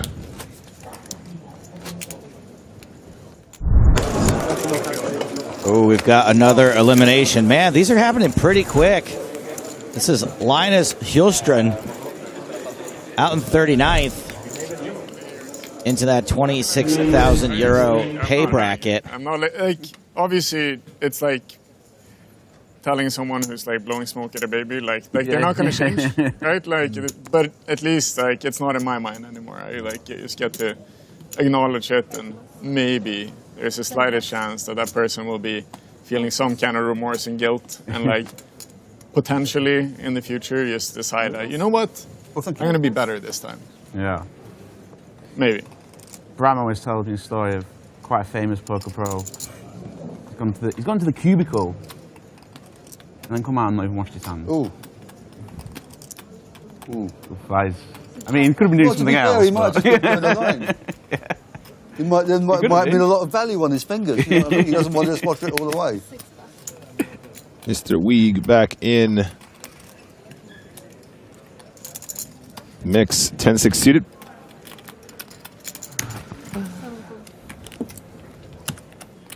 The battle of the 10-6 suiteds. The Mad Hatters. Alice in Wonderland, the Mad Hatter's got 10-6 on his hat. Oh, yeah? Queen, 4 deuce, 2 clubs. Yeah, of course. Of course. Seems like a solid continue. Anton Vig, usually pretty consistent. He made it 45 in the same spot last time.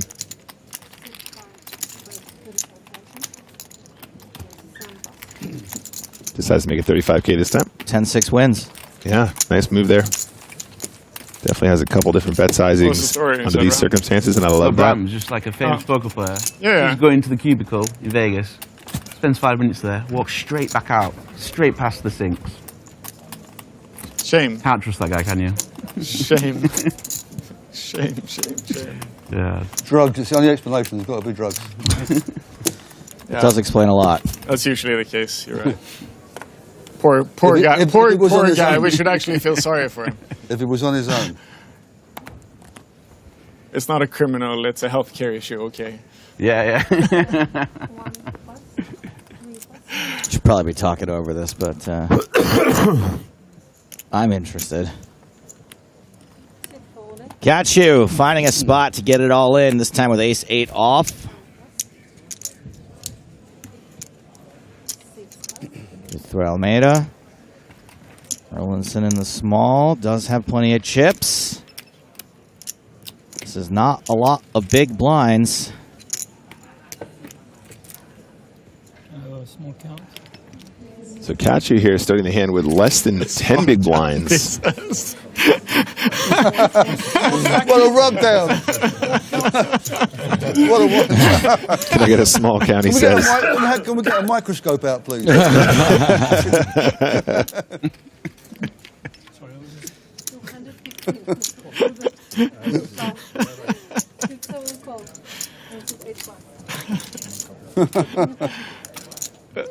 right, good luck.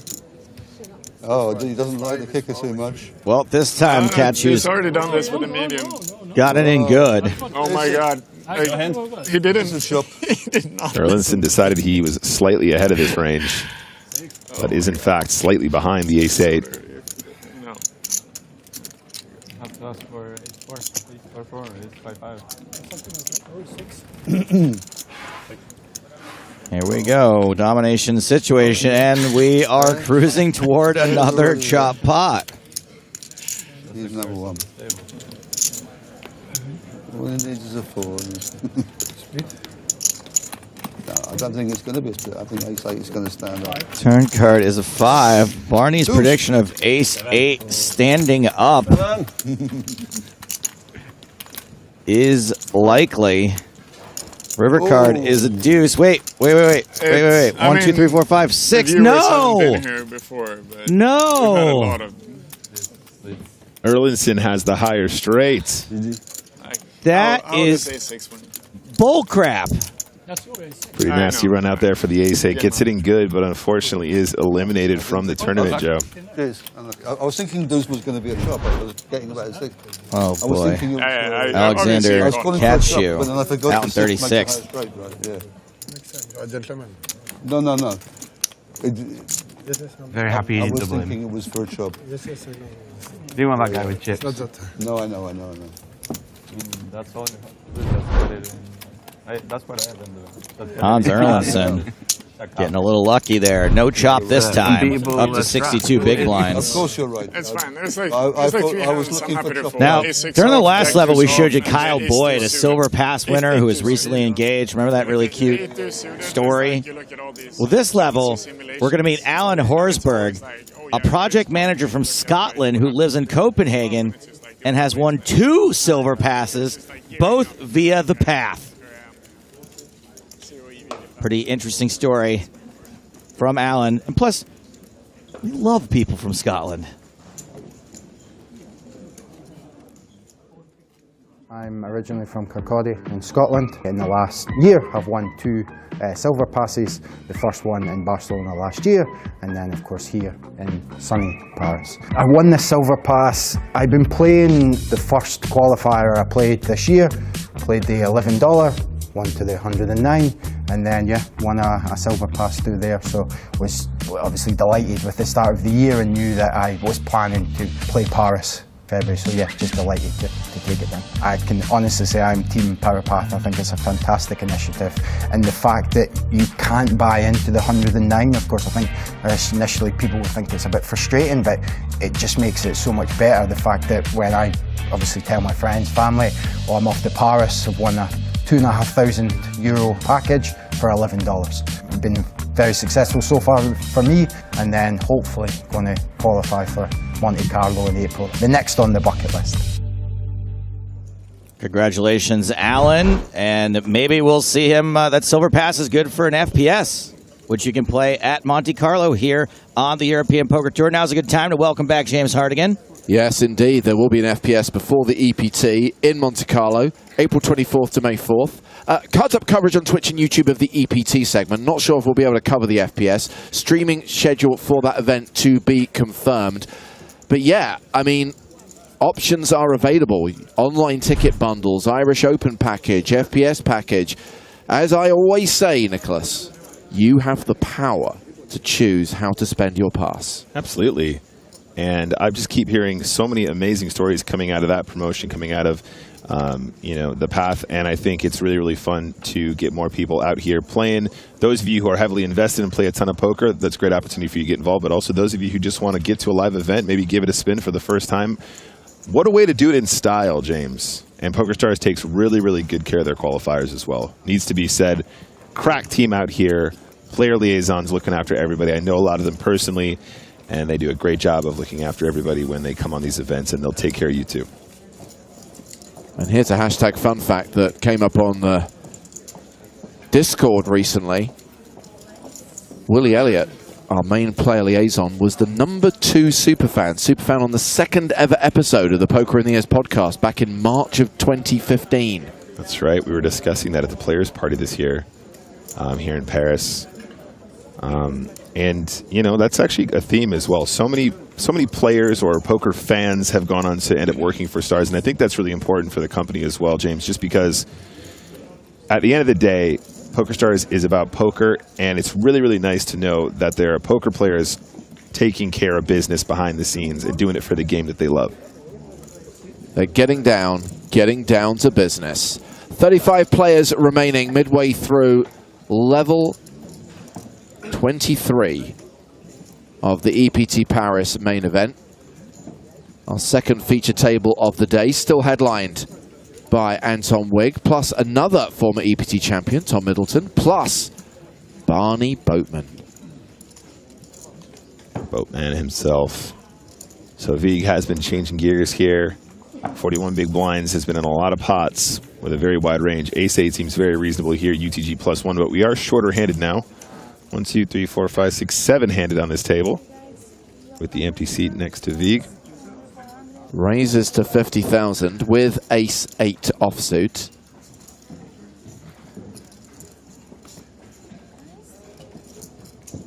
Alessandro Manassi with Queen-7.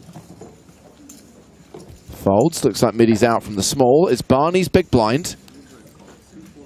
Great to see Barney with an around average stack. 50 big blinds at this stage of an EPT. He's defended with Jack-6 of spades. Only the one spade on the flop. Ace-high still good for Anton. James, we actually watched that clip of Barney being eliminated by Vicky Corin during the break. And it comes straight back to him still out here battling on the streets in 2024. Fantastic to see. Was from London 2006. That was Vicky's first EPT win. I think I'm right in saying that she was happy to have the chips, but was sad that they were Barney's. That was exactly the clip, and of course you'd know that. Had to flex, chat. Always had to flex.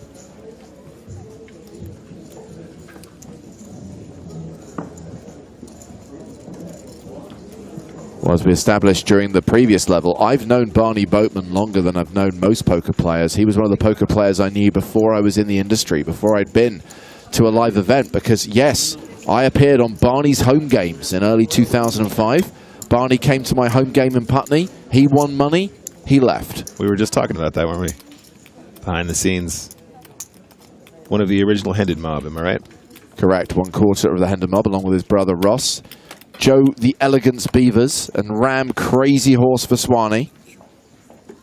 Around the mid-2000s, those guys were ambassadors for Prima Poker before becoming full tilt pros. When did Devilfish join the gang? Was he never a part of the official? He wasn't part of the Hendon mob, no. Was he not? No. I mean, all those guys first came to the public's attention when Late Night Poker debuted on Channel 4 in 1999. Sure. That's why everyone remembers Devilfish and Barney and Ram. Right. Jackorama. Jackorama.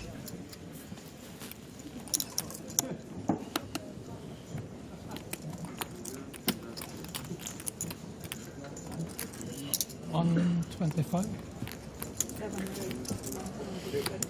Erlandson re-raising here with Ace-Jack of diamonds. It's Gonzalo Almeida who opened with the Ace-Queen and looks like it's been folded around to the blinds. Barney giving up the small. Omar Lakhdari out from the big. So back on Almeida. Might decide just to get it all in here, James. Tricky spot, though. These positions are not the easiest to work around. UTG +1 versus hijack. If this was, you know, button versus small blind or something similar, James, you feel really easy just getting the ace-queen all in here. But I think he's going to make the right move and does get it in. And is going to see a gamble from Erlandson. Does have domination situation in his favor. We do. So Almeida, the favorite to double up here through Erlandson. That's a good callback, Ed. Debbie Fish, the antiques dealer. All those players from late night poker in the late 90s, early 2000s.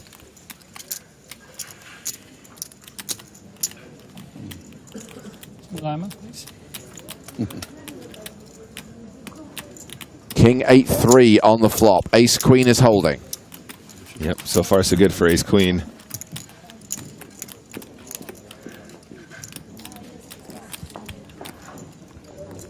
Ace on the turn, doesn't change anything. Obviously, opportunities have emerged, but ultimately, Almeida only goes broke if Erlandson spikes a jack on the river, which he does not. So Almeida gets the double up. And one thing I will say about those early seasons of late night poker is this is a few years before the WPT had debuted, and it was 3 or 4 years before the World Series of Poker started using whole card cams. So it was a new thing, this idea of televised poker with cards. And word reached North America that this was going down. So I remember in those early seasons, a couple of North American pros making the trip to Cardiff to take part in this TV show. Phil Hellmuth and Daniel Negreanu were the two Americans, North American players who I remember featuring in those early seasons of late night poker. Amazing. Is this yet further evidence that all of the best televised anythings was always stolen from somewhere in the UK? Pretty much. Pretty much all the best formats were. Absolutely not. We'll never do that. Seems pretty The reasonable to me, WPT yeah. pioneered the idea of the cigar cameras. Yeah. Late night poker had the glass plates with the cameras underneath the table. My GTO says that that was not bad. Okay, good. Yeah, Thank you. Yeah, you're welcome. Anton, you're the big guy. Malcolm the Rock Harwood. Good knowledge, William. I don't know how many bicep curls I do in the solver. Simon Ace's Trump. Are you still about? But I can guarantee you it's not very bad. You get a sticker of Anton. Very good, very good. Yeah. Table talk today is fun. Going to Sweden. So who pioneered the RFID chip cards for Cards Up? Was that a PokerStars invention? No, it was not a PokerStars invention. I remember it being brought to us 12, 13 years ago. But there was a company that developed the technology, and it's obviously grown since. Well, yeah, now it's in all of our pockets as well. Same technology that gives us the ability to tap and pay. Yeah. Optimus Clang says there was the Irish gentleman as well. I'd forgotten his name. Liam Flood. Liam the Gentleman Flood. Sadly no longer with us.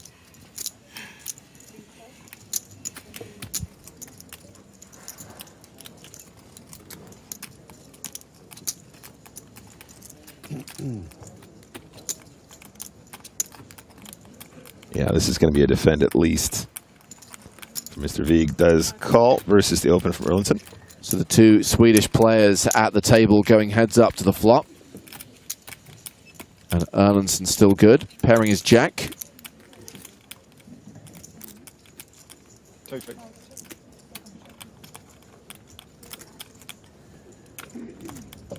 And Anton drawing dead on the turn.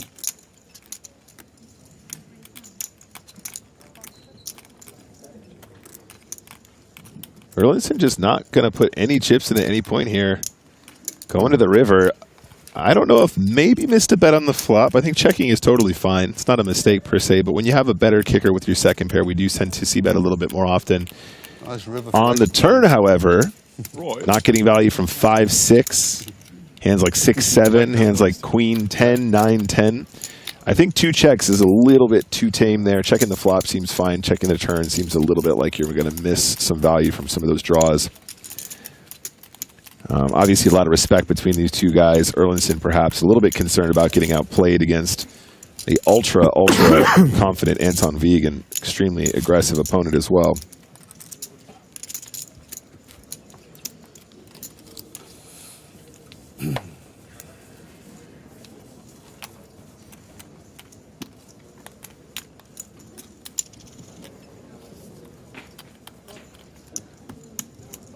Erlandson first to act here. Looking at the clock. Stupid sweet. Hands, not going to play this hand. Manassi out. Middy's folded. Barney, Omar also passed, so it's blind v blind.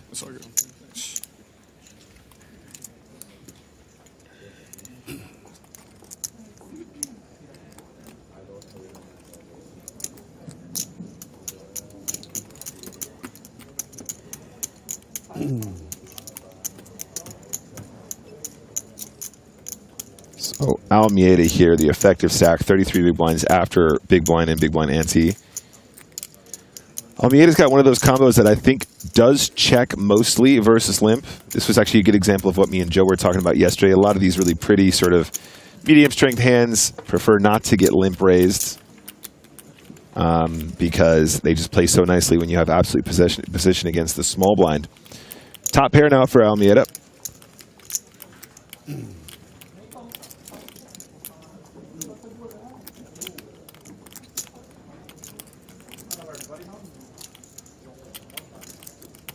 Action has been checked to him. He checks behind. Turn card. There's a jack. He's now a 93% favorite. Eagle Hunter 180. When does the other tournament start? You need to be more specific. How's it going, Eagle Hunter? Are you talking about a tournament here in Paris? Are you talking about the Irish Open? Are you talking about the World Series main event? Are you talking about the Big 44? Kicks off in about 15 minutes, I think.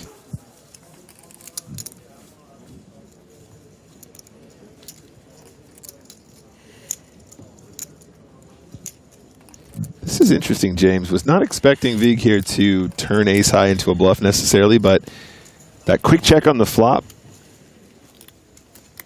Vig thinking, okay, I'm going to take a shot here on the turn. Probably not anticipating Almeida would check top pair in position here. So going to the river, let's see how he's going to play it here. Does not block spades. Does not have a draw. Deuce of diamonds, complete brick. Having played the way he has, I wonder if Vig is going to find a shot on this river. If he's gonna pull the trigger and see if he can get it done. Getting top pair to fold under these circumstances is a very, very tall order, though. 360. And the overbet is employed. 360,000 into 245. And if you're going to try and get it done, James, I think this is exactly the line you're going to be taking. Well, this has suddenly become a big pot. 600K in the middle.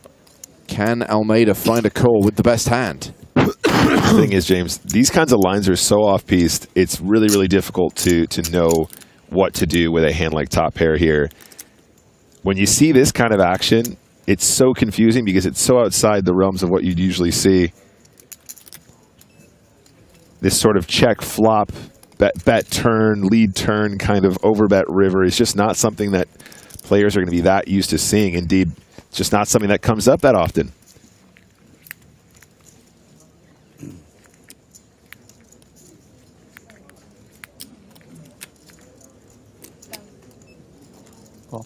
Counts out the call, makes the call.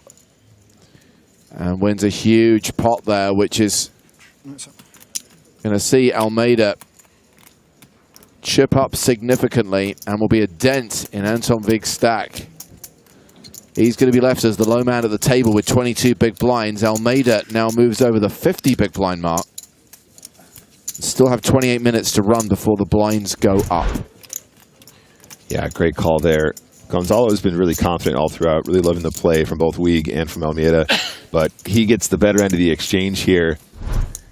Would love to take a look at that spot in the lab, so to speak, just because it's such an interesting way to approach that pot from Vig. Chip counts bottom left now. Yeah, the stacks of all the players are watching on the main stage. Omar Lakhdari, the table chip leader, not the tournament chip leader, with 2.6 million, more than 100 big blinds. Blinds still, 10,000, 25,000, with a 25K big blind ante.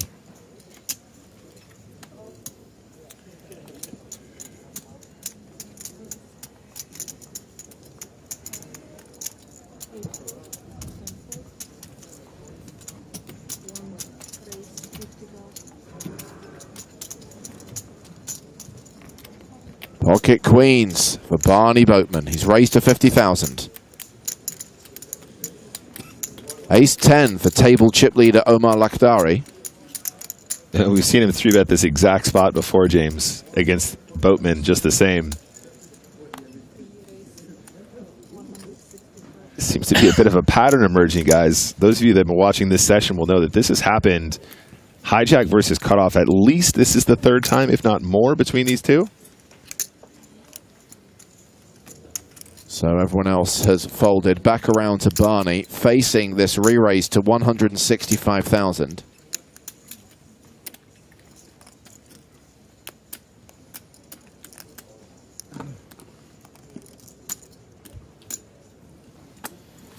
Last time, James, he made it, I believe, 410.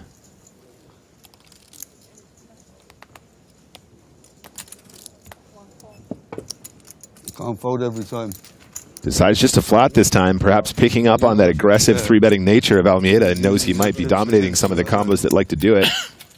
So Barney out of position without the betting lead, does have the best hand in a big way. Flops top set. Now, chat, top tip. Flopping top set is usually good. Try and do that as often as... Whoa! That was a very deliberate bet. Lakhdari making it 125,000.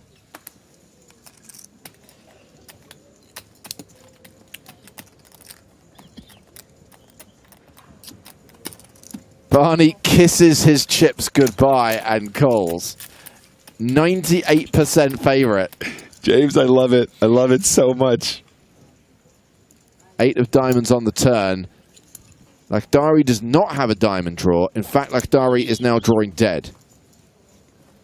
The Queen of Hearts. Sorry, Barney. Don't have that insurance. Queen of Diamonds on the board, mate.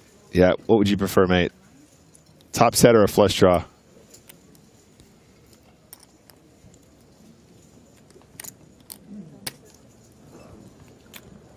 So Barney now leads the turn. 250,000 into the pot of 640,000. How much have they? Just 5, 6. Lakhdari asks, how much do you have behind? The answer is 715K.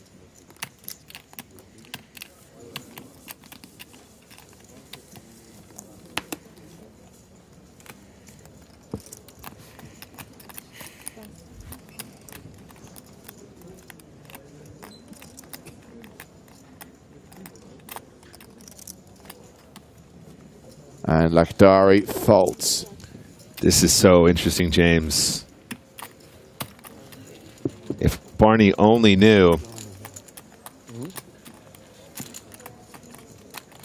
where Lakhdari was in that pot, might have found an alternative line. Barney up to 1.6 million, around 65 big blinds as we head to one of the outer tables. Krasimir Naichev all in and at risk against Farid Jatin. It's kings versus ace-queen. Kings for the at-risk player. And that is a wheel on the river, the straight for Farid Jatin. And so Krasimir Naichev is eliminated in 34th place, cashing for 26,350 euros.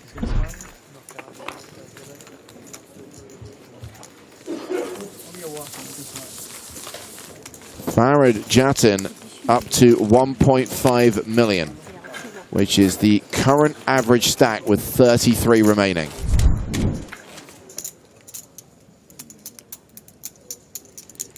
Back to the main feature table. Yeah, that top set exchange.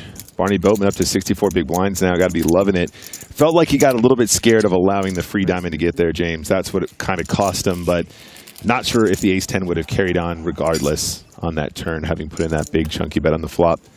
Anyway, on to the next one, hand number 61. A button raise from Gonzalo Almeida with Jack-9. Hans Erlandson 3-betting from the small blind with pocket threes.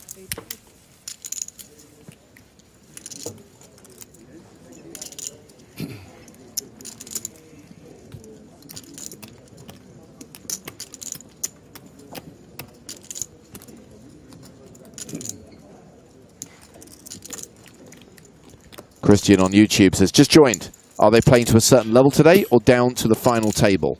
Not down to the final table, trying to get to the last 2 tables, but we won't play more than 5.5 levels. So whatever number of players we're at after 5.5 levels today, will stop there. What's your prediction, James? How far do you think we're going to get? I don't think we'll hit 16. I don't think so either. Just had such a big field to begin with. Had to whittle them down. Correct. So many chips in play. That's a big deal. 1,747 total entries. Now 33 remaining on day 4. It also depends how many top sets Barney Boatman's going to flop. That makes a big difference, too. How many times is he going to kiss those chips goodbye? Ironically.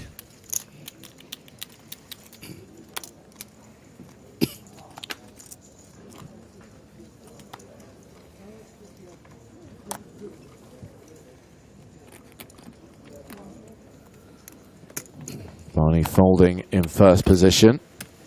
Makhdani out. King 4 in the hijack. What? Nope. I played that hand bad. Huh? I played that hand against you. I played it bad. Should check a goal in. Yeah, I don't think so. Should check a goal in. Yeah, I don't think so. Round to Erlandson on the button. Queen 3 of diamonds. I don't think so either.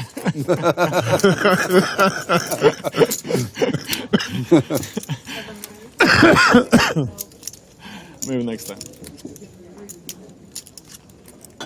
Alessandro Manassi, ace 3 in the small blind.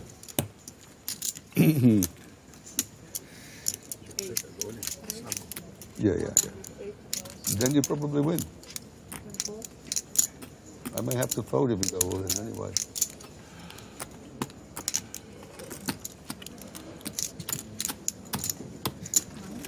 I know you have something, you should check it. I have a free card. Yeah. Maybe you can Exactly. If you have a diamond, I can lose. You check, I check.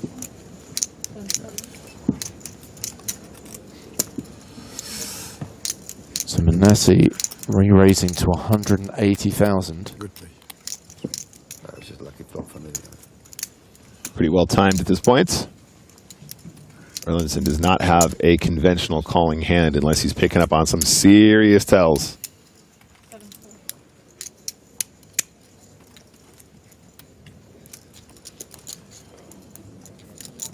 Does decide to gamble here, James. Queen 3 of diamonds. Pretty loosey-goosey in the sandwich. Oh, please. 7-7-4. Pretty good board to continue on. I'd like to see like 120K or something in that region.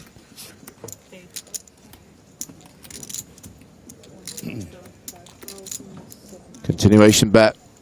Gets a fold from Erlandson. Yep, 175 feels fine. These guys are on the deeper side, so actually sizing up there does make plenty of sense. It's a bad call. Just a smidge. Doesn't have to be big. Slightly bigger for deeper stacks. Alessandro Manassi, 59 to big blinds. Great little move.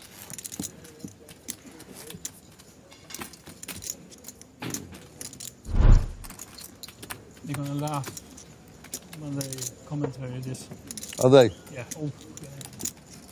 They laugh anyway. Yeah, but they're going to say this stupid speed. He's maniac. How can he? They're very, very rude, the commentators. They're going to be really rude. They're very abusive. This time it's going to be. Yeah. Yeah. But since I'm not the pro, so it's okay. Yeah. It's okay. I go back to my normal work and you know. Don't say the W word around here.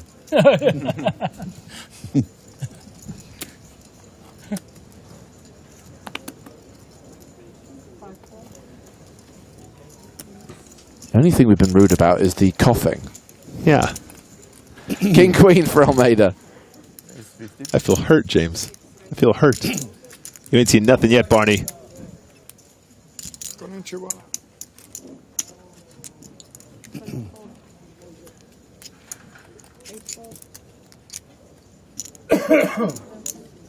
Midi with the Spraggy.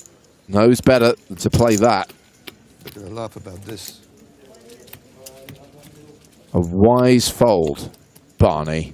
My kicker with my ace was too strong to call you with. If I had an ace deuce, I would play, but like ace jack, ace 10, no chance.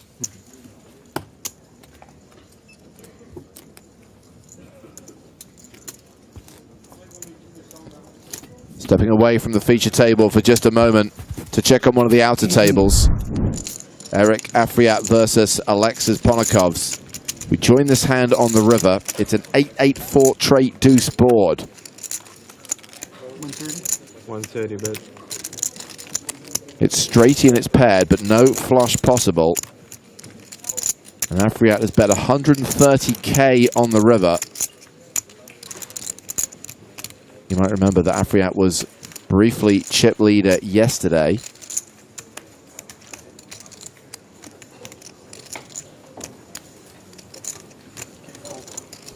Ponokovs folds.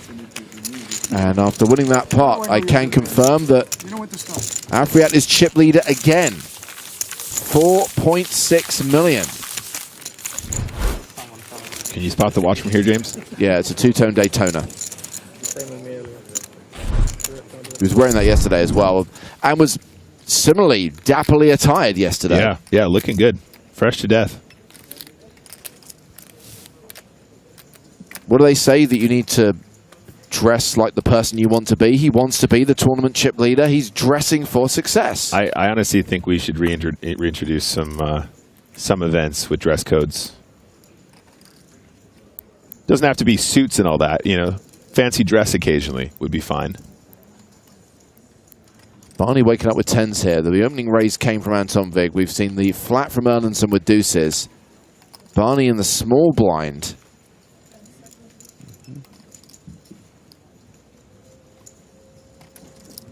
A raise. And it's going to be a squeeze.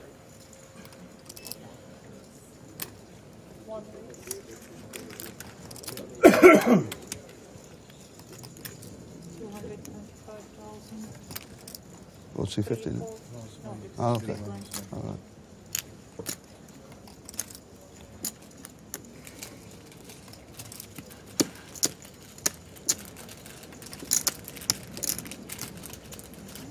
So Barney's made it 225,000 total.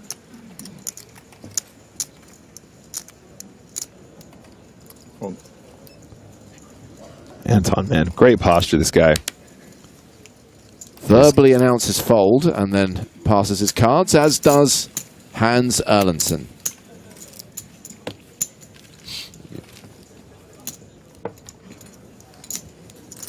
Barney Boatman up to 1.7 million.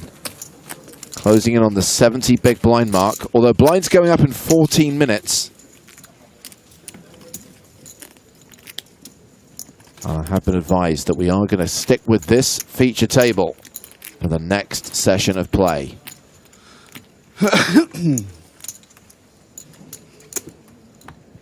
How about an event where everybody has to dress as their favorite Bond? How do you distinguish?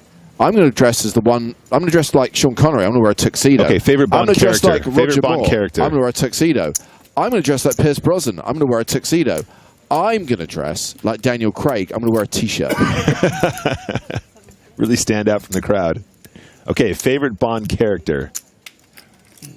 See, I like that when they do the tag team events in Vegas, and you know people come dressed as you know famous duos. You know the Blues Brothers. It's good. Bonnie and Clyde. James Hartigan, Joe Stapleton.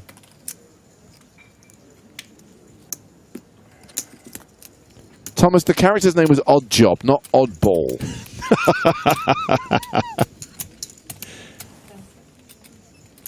He was kind of an oddball, though.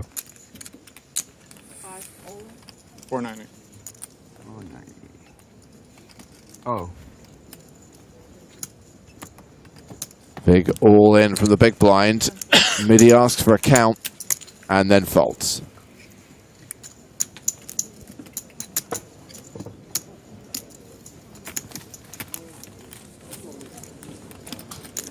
DTR says, I like that monster with gold teeth. His name was Jaws. There weren't gold, there was steel. Or are you thinking of Goldie, who was in The World Is Not Enough? He had gold teeth. Yeah. Played a character called Mr. Bullion. Not necessarily who I think is going to be on most people's lists of favourite Bond characters. No. A minor villain played by Goldie in a pretty forgettable Pierce Brosnan movie. Wasn't Goldie also in like Fast and the Furious at some point? Possibly, probably, maybe. Definitely was in some Guy Ritchie films.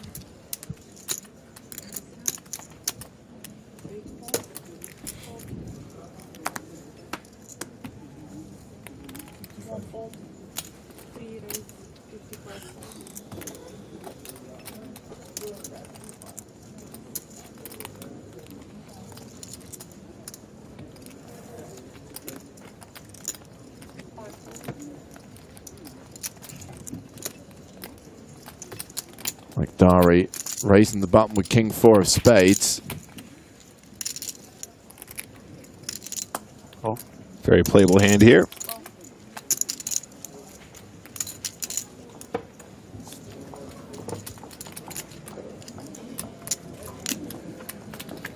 Almeida defending with Queen Jack and flopping best with top pair. Lakhdari with second pair.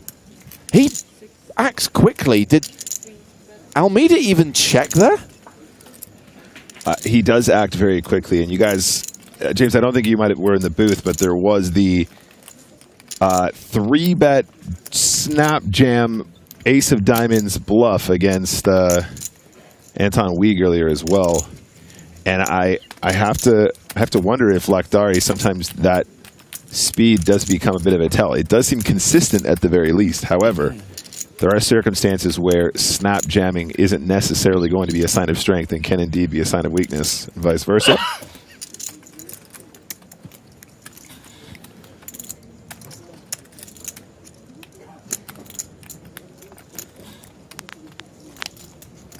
Okay, Almeida checks a second time. Lakhdari made it 55,000 on the flop. We've now got 255,000 in the middle.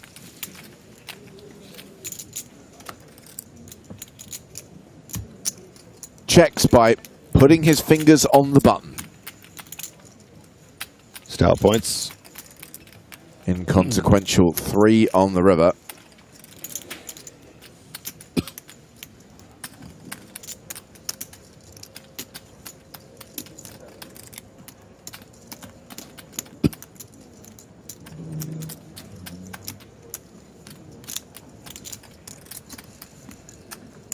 Do you lead here if you're Almeida? I mean, there's the one card straight out there, but I think I'd prefer to have a bet here because you will just get called by worse quite often. Yeah, I like the size as well. He did get called by worse instantly. 75,000. So Almeida adds 195k to his stack.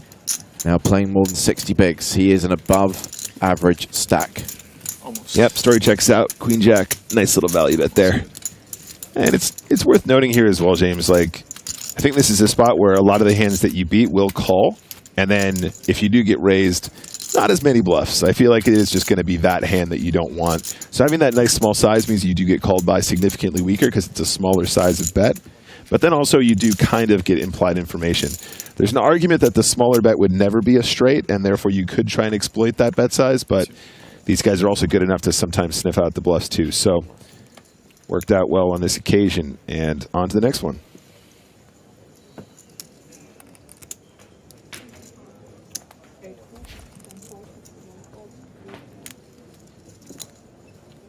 Action folded around to the button. Looks like Anton folds as well, so it's Almeida in the small blind versus Erlandson in the big blind.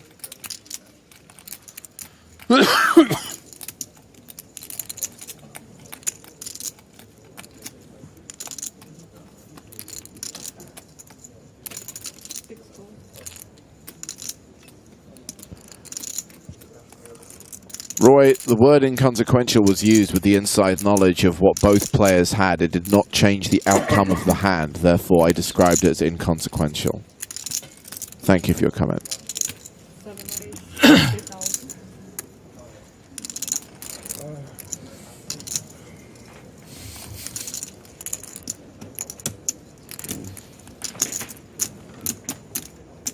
Too early to be tired, Omar.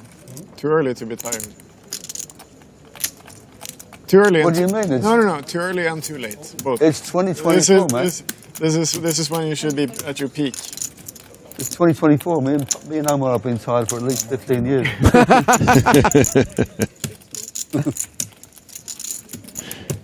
Yeah, limp fold seems pretty GTO young. there. Nice move from Erlinson. Relatively. Take your shades Relatively off and have young, a look.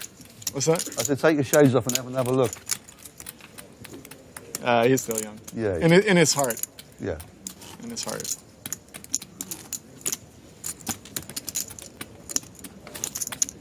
You know when someone isn't when they don't smile with their eyes. It's just like they look at you and they smile and they're like, no. He smiles with his eyes. That's good. Smiling with your eyes is known as schmeizing. I learned that from Tyra on America's Next Top Model. Schmeizing? Schmeizing. Oh.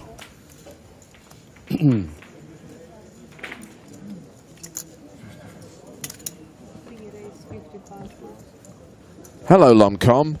And goodbye, Lomcom. You're banned.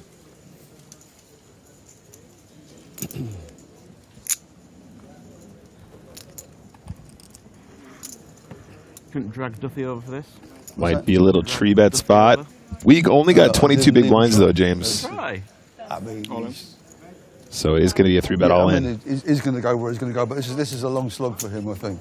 Yeah. Well, I say that. I mean, two bullets and then then a mystery bounty, PLO. No. Sorry, of the week actually. He played the GUKPT. So you Did he? team of those. Yeah. Oh, that's right. He told me he was going to play that. I couldn't play it. I was otherwise engaged.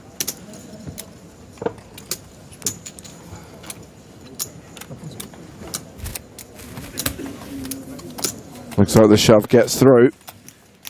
Anton hovering just below the 30 big blind mark. But as we've alluded to a couple of times, the blind's going up soon. Just 5 minutes left on this level. Yep, here's a guy that knows how to play 27 big blinds. Not concerned for Anton, but is the shortest stack at this table at the moment. As we go on to hand number 69. Nice.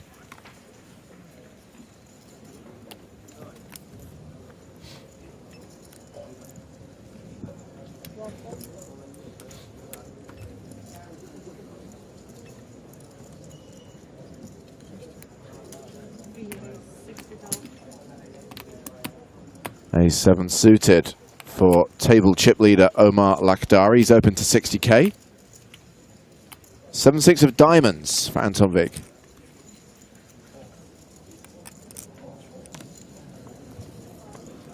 Let's it go. Almeida is out. Erlinson is on the button. The pocket fives. I have a prediction, James. A prediction? A prediction. He's going to call. You are correct. Needed something to get my confidence back up. The predictions have not been hot so far this this trip. Oh, now we have Midi with queens in the big blind. And he is going to re-raise, and I imagine both players will be forced to fold here. Yep, great little squeeze. You'll notice Midi plays so quickly. He really just knows the game so well, been at it for so long.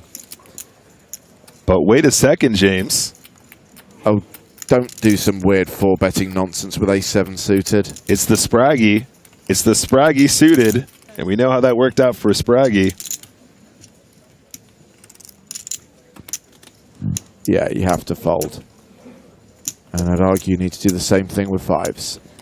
Yeah, I mean, Erlinson can, of course, try and set mine, but it's a lot of chips. You're not getting the right price, because Middleton's only got 500k behind. Exactly. This is way, way, way, way, way too much to make a profitable set mine. Of course, the option still exists. We did see Erlinson defending Queen 3 of diamonds to a 3-bet in the small blind. This is even bigger this time, James, and the effective stack's even shallower.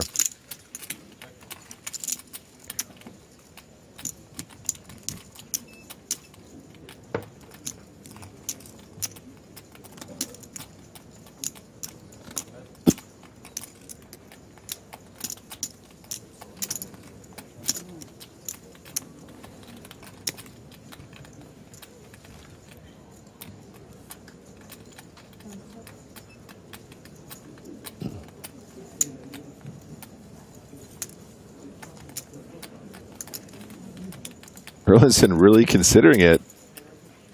Is he thinking about shoving?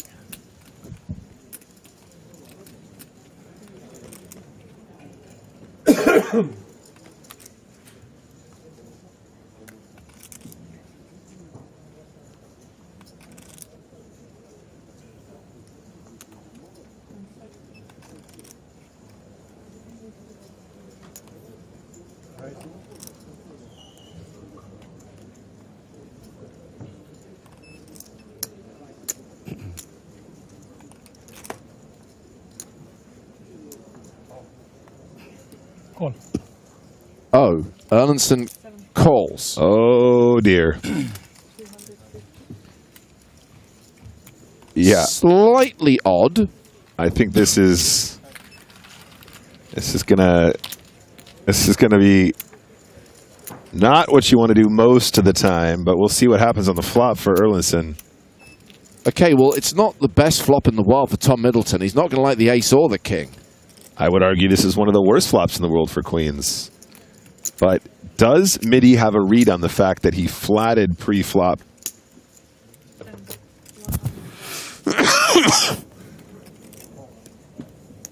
He's still calling with fives. Oh, Erlandson.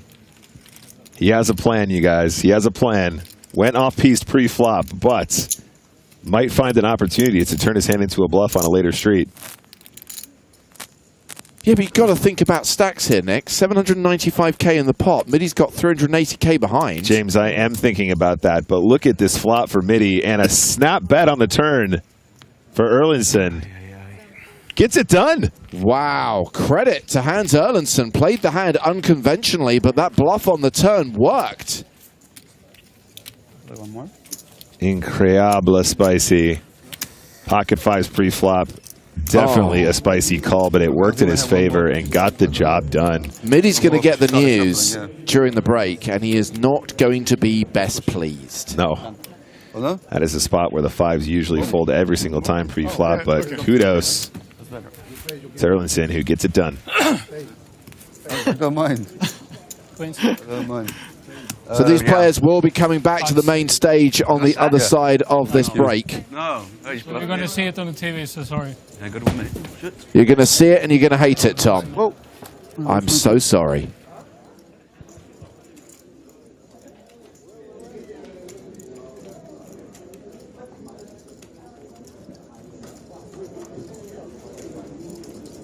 So yeah, same feature table for the next session of play. We still have Omar Lakhdari as table chip leader, but after that last hand, Hans Erlandson not that far behind him.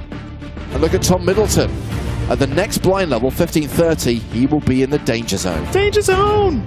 We're back in 90 minutes with more action from EPT Paris.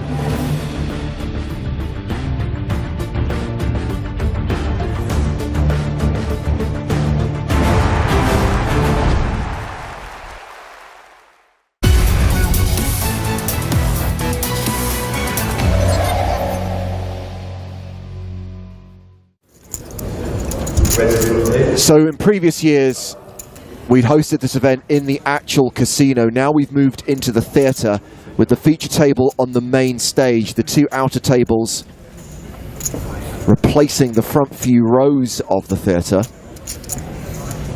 And we see Jakob Karlsson open here with sixes. And this is Ramon Cesari in the small blind with pocket tens. Not just in the small blind, also in the year of Romania. Yeah, we had a Romanian runner-up at EPT Deauville earlier this season.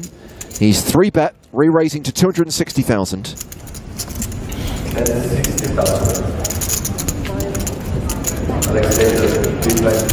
Doesn't look like the kind of guy to me that's going to get super out of line with his 3-bets. Doesn't mean Karlsson wants to fold sixes.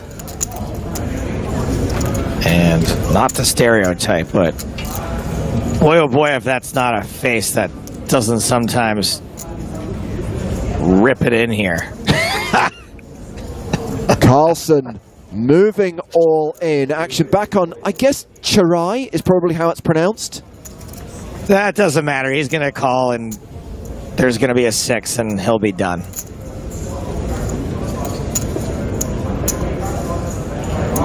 How much you play? I don't know if I'm allowed to say this in 2020, James, to stereotype this hard, but of course you call the Swedish kid. 1 1. Sorry, 1 1. 1 5. This is the absolute top of his range. 1 6. 25. He probably misread his hand and thinks he has 6 deuce.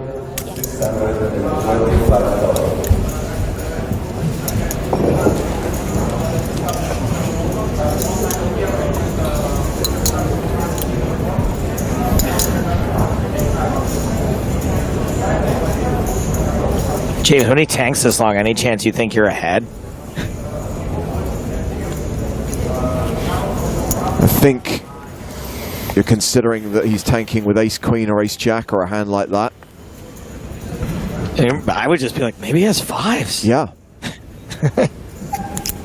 Or maybe you are hoping that it's 7s or 8s and you get him to fold.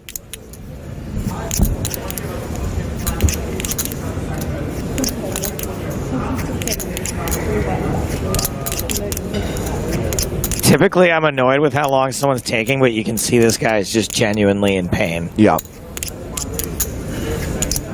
Such a big spot for him.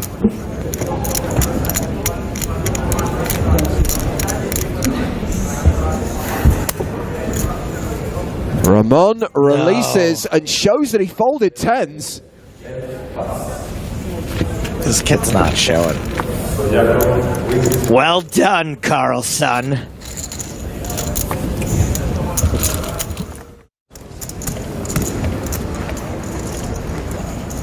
Yeah, we've got Tanduk Win, champion from EPT Baden back in Season 3. So he and Becca are both former winners on the tour.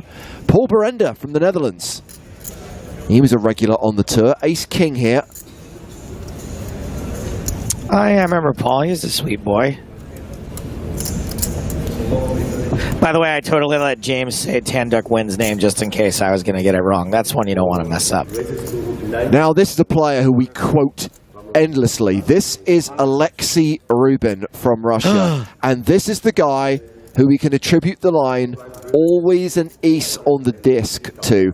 I do not know whether it makes the TV show. We will listen out for it.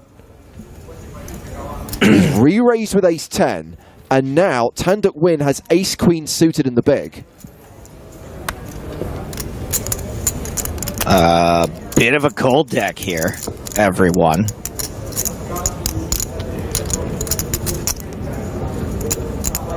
I mean, everything seems pretty reasonable, including the 3-bet with ace-10 against the young Dutch pro.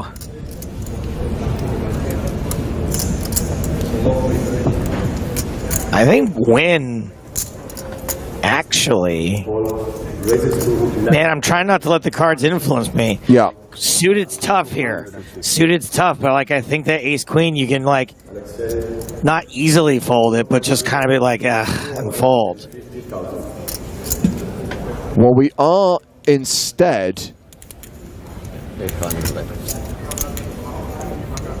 900. Yeah, I guess calling, I don't hate it. But you really need Berenda to never 4-bet you. Yeah. Otherwise, you're just lighting money on fire. Yeah. So winner's called. I thought he was counting out a re-raise there. I thought we were going to get a cold 4-bet, but no, he just flats with the ace-queen suited. Now it's back on the original raiser, back on Berenda. Now, I guess the question is Berenda ever 4-betting without a hand that has you in jail? And probably yes. So now you're going to be in an even weirder spot.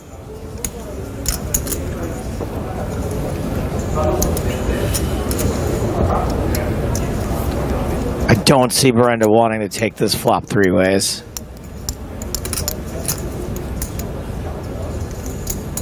All in. All in. Moves all in for 1.7 million. That's a fold from Alexei Rubin. Action now back on Tanduk Win. And it's all into call. Again, I think it's just so tough.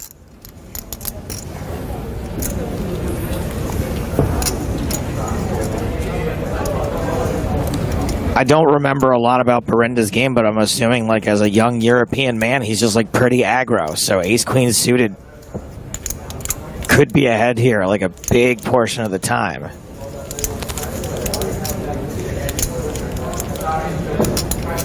Like, I'm probably going broke here.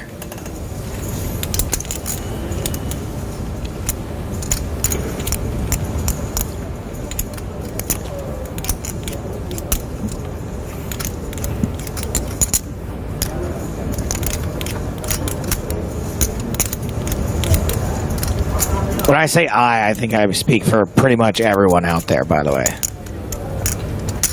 We're like, it's ace queen suited.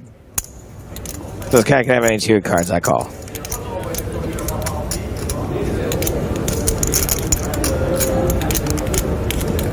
Seeing a lot of thinking time in these hands. Yeah, both pretty understandable spots, you know. It's for wins tournament life.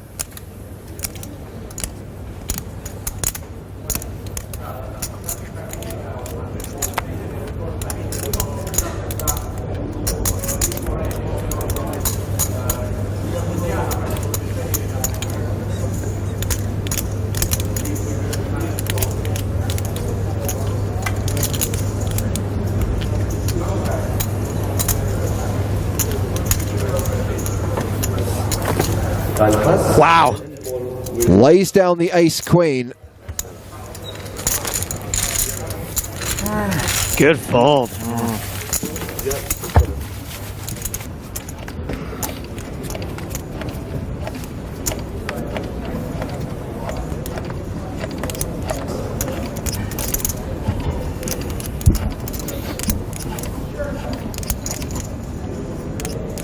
Well, we've got pocket jacks here for Eric Tam. Nah, he's Tom Tam. He'll always be Tom Tam to me. But the Tom has 3 M's. Raise to 95,000, and Paul Barenda's got ace-king again. And he is probably going to get action this time from these jacks.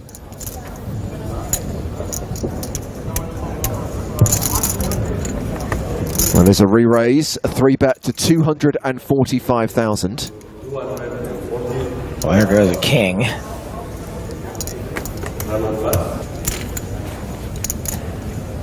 I was hoping he had ace-queen again.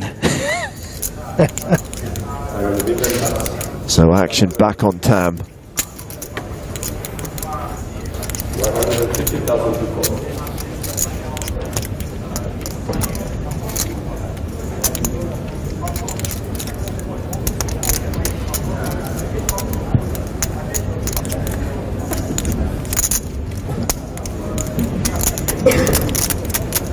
Elimination from the outer tables. Jens Thorsen out in 22nd place, taking us down to 21.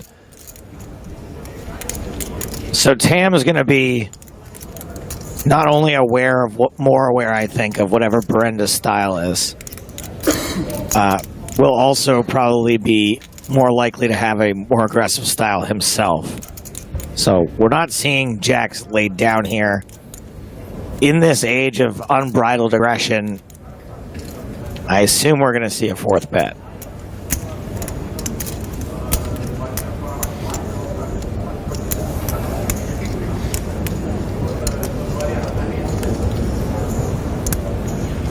This is basically like that episode of, I forget what the name of the series was, but it was a hitchhiker who kills the drivers who picks them up, gets picked up by a driver who kills hitchhikers. That's what these two guys going to war with ace king and 2 jacks is. It's just going to end in escalated violence every single time. I just don't know what's taking so long. Get on with it.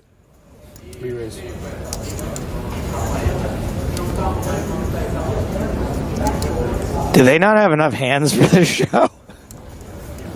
I do remember this event playing quite fast. 480. There it is. I'm all 480. Please don't tank for the same length of time. All into call for Tam. More like time. Let's go. Yo.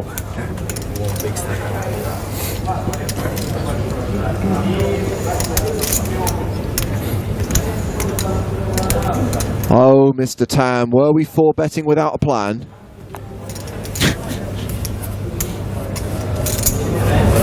I think we were. Makes the call, and we have a huge coin flip for 3.66 million chips. A coin flip that Tam needs to win to survive. James, I got sick of 2010. We moved on to 2011, okay? Unacceptable. It's April, Joe. It's not even late 2010. We go. I just ran out of things. Like volcanoes versus buses.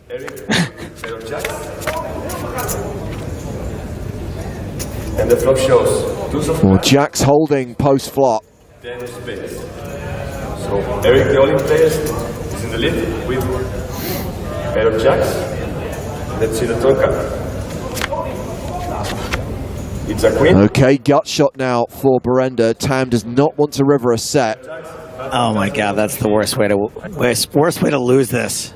Berenda could also spike an ace or a king on the river to eliminate Tam, but it's another 10. Jacks hold. Huge double up for Tam.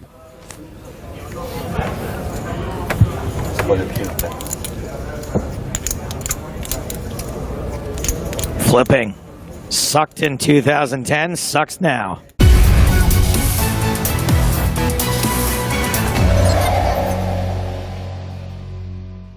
How much was your desire to make day 3 influenced by knowing you were probably going to get some coverage? Massively.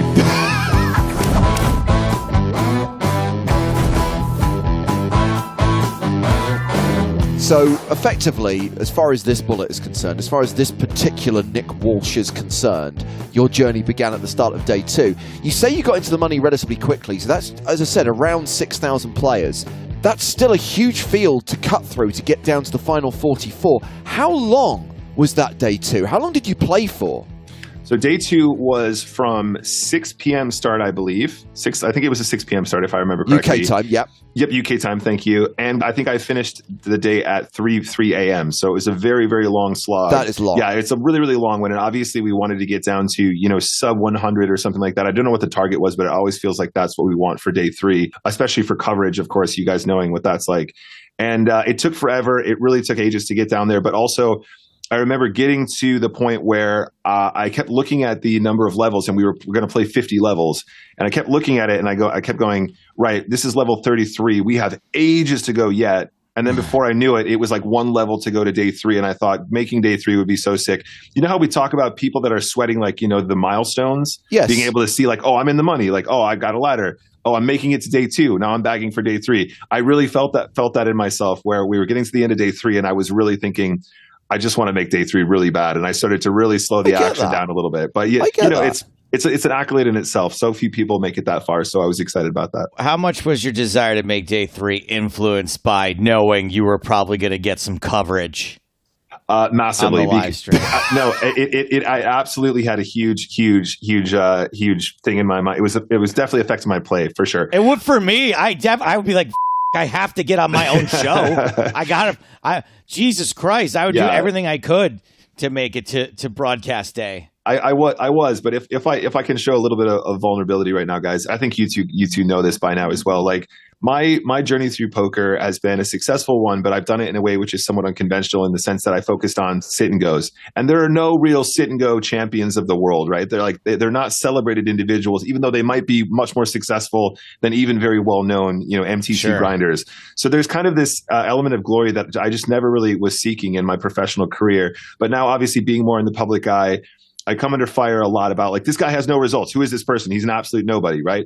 Well, I can show you infinite results of me completely destroying the games that I play, and I've got lots of graphs that are very impressive that no one would see because it's not something that's like publicly tracked, like on Sharkscope or something like that, or Hended Mob is a better example. So really getting some street cred was a big deal for me, and I did really want to show that even though I play a more unconventional form of poker and that's what I chose to specialize in, I still have some skill that will translate into MTT results, and that was a big part of making this day 3 for me, was just showing face and showing showing up for you guys. And yeah, I mean, hearing James Hartigan say my name, hearing Joe Stapleton say my name on this stream that I'm always on just felt really good. And yeah, I think that went a long way for me. We say your name every single time, Nick, because you're sat alongside us, but I appreciate it's in a different context. I'm a great believer in accentuating the positive and making the final two tables and having your career best online result. That's what I want to focus on.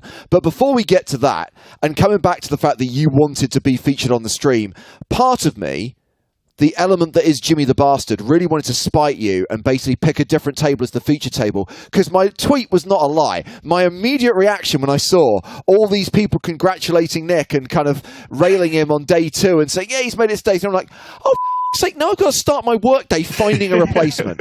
And unfortunately, Finton stepped in, although it was a little bit weird because Finton is going to be the guest on next week's podcast. We're going to talk about the Irish Open.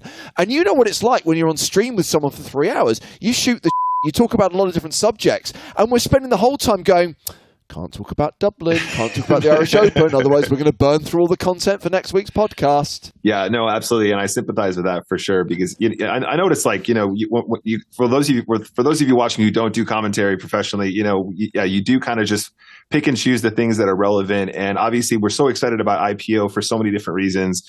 We're so excited about the events that are going to occur, including Finton's home game as well, which I'm sure you guys will discuss at some point too. So I appreciate that, but also thank you to Finton for stepping in. I also have to give a shout out though to our power mod Tom, because he was railing me all the way through day 2, and he was really excited. Obviously on a different time zone, much easier for him to follow along with me till 3 a.m. Yeah, and we got to the end of day 2, and he went, "Oh man, you are just pathetic. Anything to get out of doing commentary, my man. Anything at all." And I went, "You're absolutely right. That would be very sweet." But I still did commentary anyway, so there you go. Well, that's the thing. We were going to make sure we got our pound of flesh out of you, exactly. Whatever happened.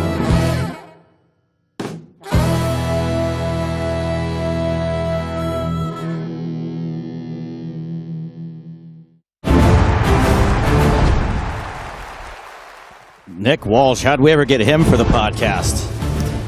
Hello, my babies, and welcome back to the PokerStars European Poker Tour, a.k.a. the EPT. Live from Paris 2024 in partnership with Le Club Barrier, the Arc de Triomphe. And we are about 32 eliminations away from Triomphe, but that's a couple of days in poker time.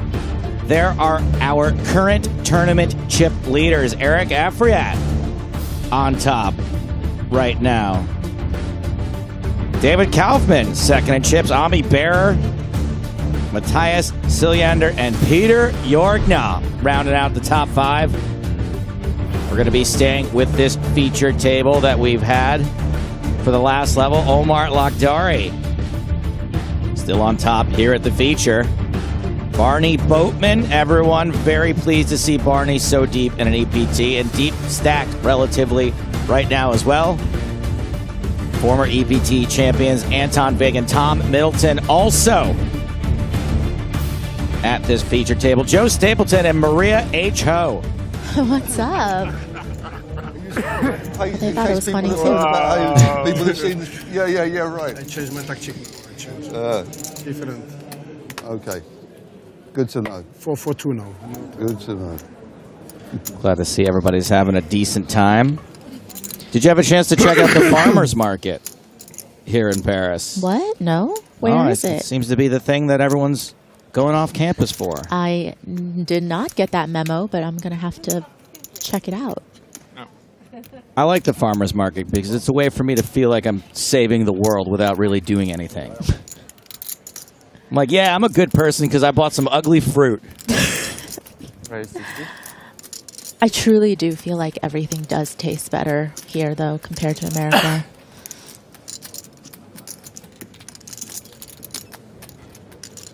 All right, here we go. Action underway. Gonzalo Almeida from Argentina. Jack 9 suited. It's been a rough day for Mitty, huh? Ooh. But on the flip side, a decent day for Barney, and it looks like it's about to get better. Can put out a squeeze.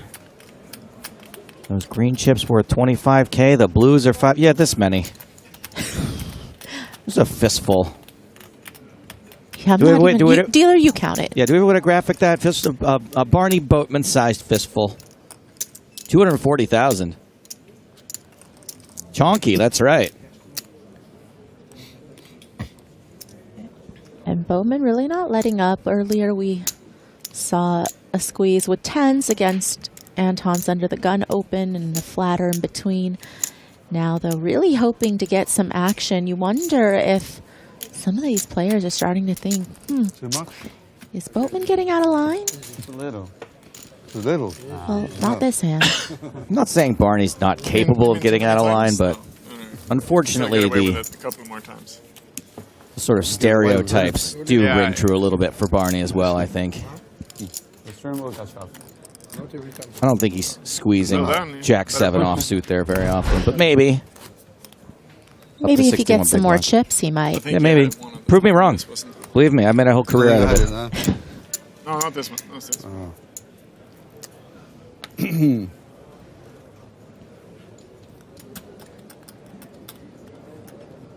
Maybe one was like half-half. One was a bluff for sure, and then one you had. Well, Anton already trying to speculate. Well, I can say that That's my they were both for value. I'll see it on TV. Barney likes to be given some credit. Someone shoot me a message. See if I was right. Action's folded around to Erlandson with Presto, pocket fives. Oh, sorry. Why is it called Presto? I don't know.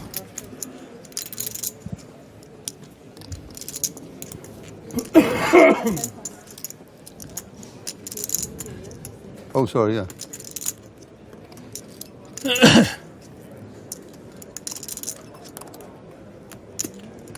Barney ditches 3 deuce. Okay, all right. It is a new game.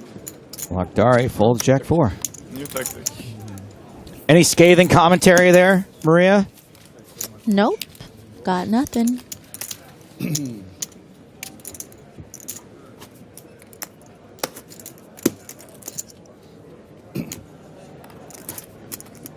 Do you know what the name is of the famous boatman that would carry your body to the underworld? Coach name Rene? No. Is your coach name is Rene? Let's see if anyone in Rene chat sounds knows. like, you know, like never was. It was always like Rene is always a coach. No? Yeah. No. It sounds like a coach. Sounds like a French coach name. Rene. Oh, my coach Rene. I'm fine, got in first. Didn't spell it right, but I'll give it to you. Caron. Follow-up question. What would you do to the body as payment I'm owed another 5. to get it to the underworld, to make sure that Caron got his payment and made sure you got there? No, it's good. It was in. So, yeah, it's good. Is it a good Yeah, thing no, I don't to have want your money body this taken way. to the underworld? Do you want that? You want to make it to the underworld, yeah. Oh. Well, I also don't know the answer to that. And it looks like Avatar Coolton was in first with coins on the eyes. Oh, I feel like I've seen that imagery before, but didn't really know that was related. Learning something new. Not exactly fair for YouTube. They're a little bit behind. Literally and mentally. Wow.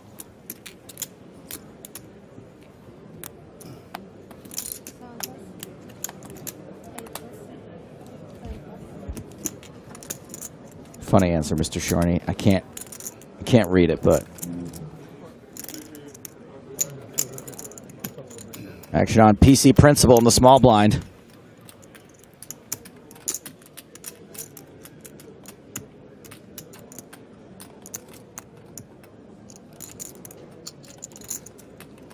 And Anton limps in with the Queen 7. 700.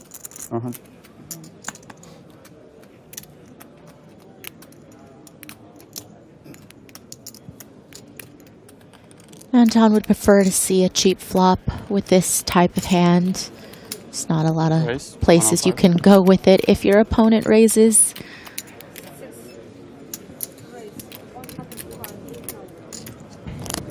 These people are crazy raising Jack Deuce. This is nuts.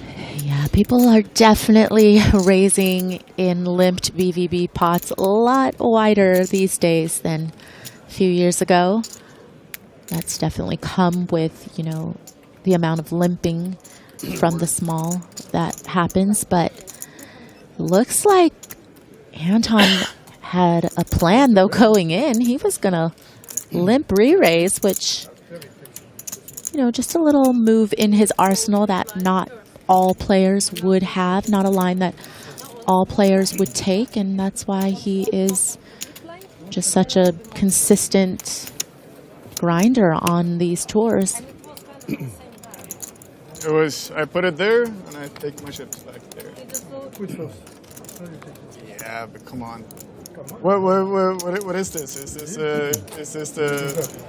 What are you? Since when are you the police, huh? Since when are you the police, huh? After. Oh my God, like this guy, okay, someone call the police. Okay. Okay. What is this? You did this? Did you do this in school too? In school too? There's always one. You tell to the teacher? I was that guy, by the way. It's all good. It's all good. We play by the rules, yes. I would remind the teacher that she forgot to collect the homework. I don't know why I wouldn't have pegged you as that person, though. You struck me more like the troublemaking type, not really teacher's pet. I was a straight A student up until my freshman year of high school. I was literally the top of my class every single year until 9th grade. What a fall from grace that was.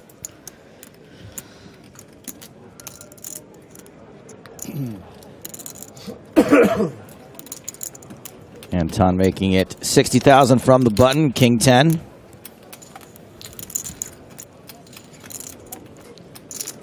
And we got to defend from Erlandson with 75. And flops best. Do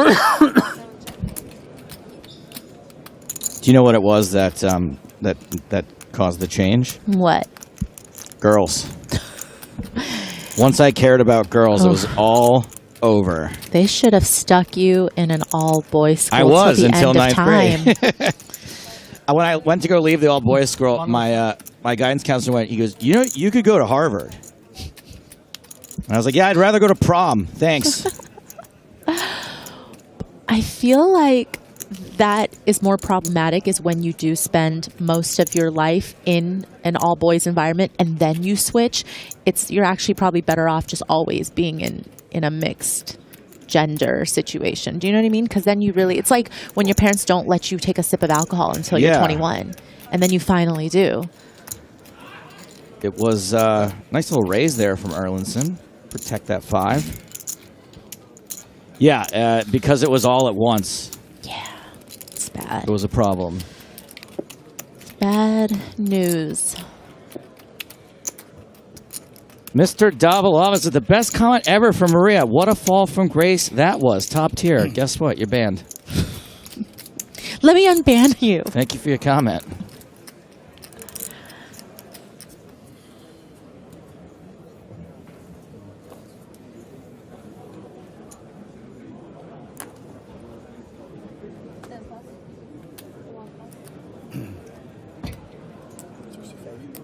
Akhdari is going to open ace-9 suited from the hijack.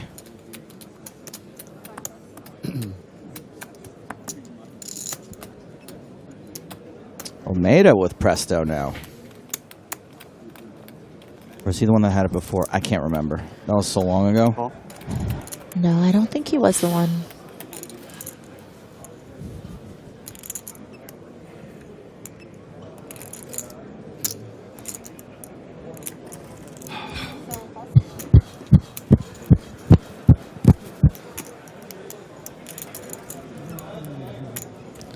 This?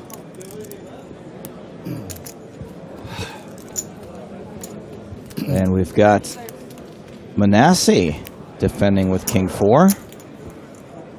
These people are out of control. So ridiculous. It's almost as if they're used to making hands. Ace, 8, 5. How many tones? Just one. The monotone. Just one. Then the check from the big blind, followed by the check from the hijack. Do we do that anymore? Oh, sure, we can do that. Yep, hold on. Okay. Action on Almeida. Has a set of 5s. Probably pretty excited about it. You can tell by the sound of 85. Our voices that this is a very exciting situation on a monotone board.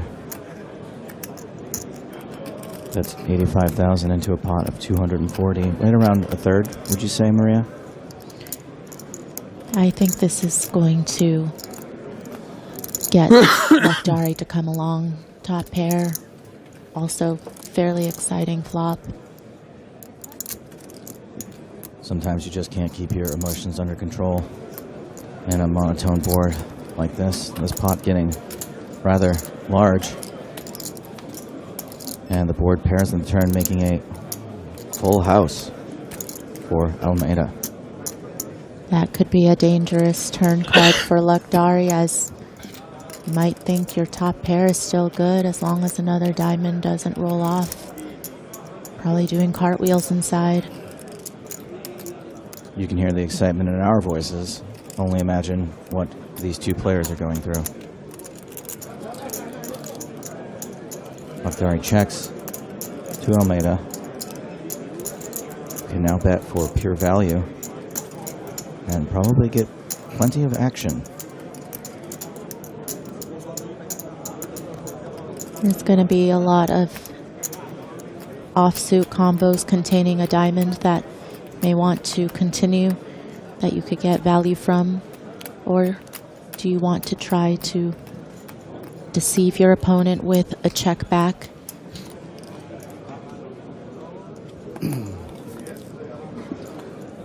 do have all flushes drawing dead, which is very exciting. 275. Time bank card deployed maybe for a little extra thinking time for a bet amount. And it isn't called. All right, there we go. That's a monotone board, everybody.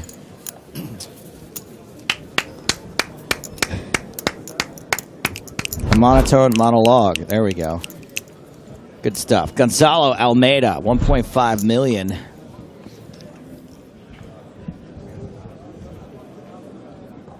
All right, hold on to your butts. We're going out into the field. Peter Jorgna versus Matthias Siljander. These are two top 5 stacks. And it looks like Jorgna has bet 250K into this 8 deuce 10 7 deuce board.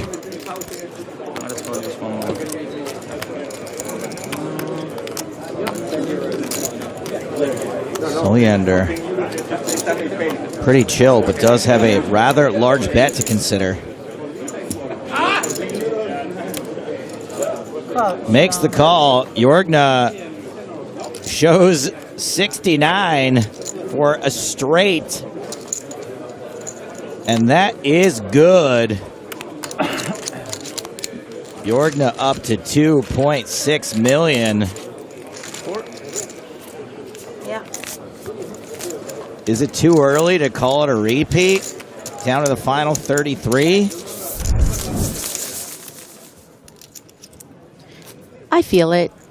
I think he's going to make it. He doesn't seem like the sort of fellow that would be too superstitious about us calling it either. Some people would be like, shut up, don't say anything. Yeah, I think he's also just probably still focused on that turd comment you made earlier. That this compared to that is nothing. We don't have to, we don't have to draw attention to that. I wasn't talking about him really either, specifically. He seems fine.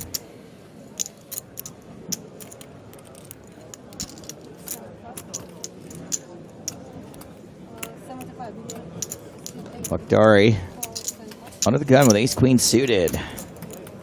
Rassie's going to call on the button with king-9 off. Yeah, I mean, we've seen a couple of optimistic calls, but I think this one might take the cake. But hey, you've got position. That counts for something, right? And don't forget, we love... Okay, never mind. Oof. Wow. It's going to be rough. This could very well be quite rough. Wow, quick check. Thankfully for Manassi, there was not another spade on the turn. Yeah, Lakhdari just had too much hand, was really hoping to rope in their opponent a little bit more. Your face right there was just... He was like, no, motherfucker. Whoa, language. Yikes. Just did. I mean, it's too late now. I can't take it back. Just muffle it out. It would have sounded better in a French accent.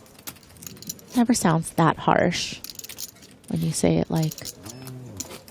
I mean, I can't repeat it. I wish you would. But just imagine in your mind. That's a good face. I wish you would. Italy. Italy. Which part? Nord, Torino. Good food. Very good. Wow, do you really hate working with me that much? Trying to get me fired? No, I think you can get away with it. Ooh. Well, if I had known that. They keep telling you how good their food is, right?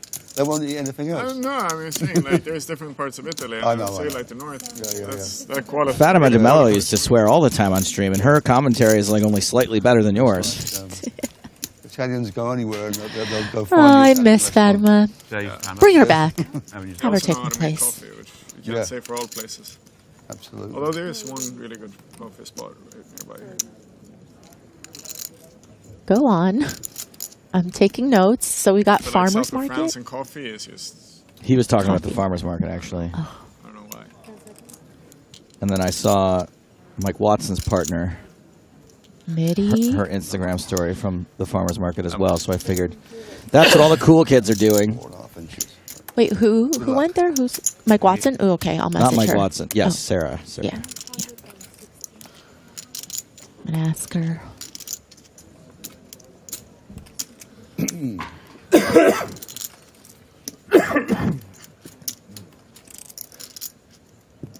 Okay there? None of us are okay, honestly. Okay. Yeah, Mitty's certainly not okay. He's really had a rough day, and now he's Good fold. hoping to get a fold, which he does. Tom left himself one big blind behind, but now has 14 of them. the best. One more player eliminated means a pay jump for everyone. So I've got some stats here, courtesy of Jan Corres and the production team. Thank you. These are the players who made back-to-back EPT main event final tables at the same location. Anthony Lelouch made back-to-back Londons. David Boyasian made back-to-back Pragues. Mark Karam made back-to-back EPT Grand Finals. Mike McDonald, back-to-back Dortmunds. Rasmus Nielsen, back-to-back Copenhagen. Unless, oh, well, yeah, one more. Steve O'Dwyer, back-to-back where? Take a guess. I don't know. London, that's correct, yes. I heard London. And Vladislav Naumov, back-to-back Sochis. So what you're saying is it's not that impressive. I mean, this tour has been running for 37 years, so it's bound to happen sometimes. We've got Van Lauk versus Peter Jorgna. Another big pot. And Jorgna has again bet $250,000 on the river and again gets called. This time shows ace-jack for two pair.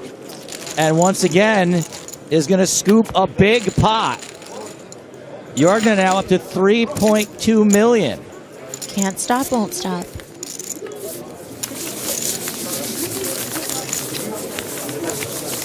We may be adding Peter Jorgna to that list I just read.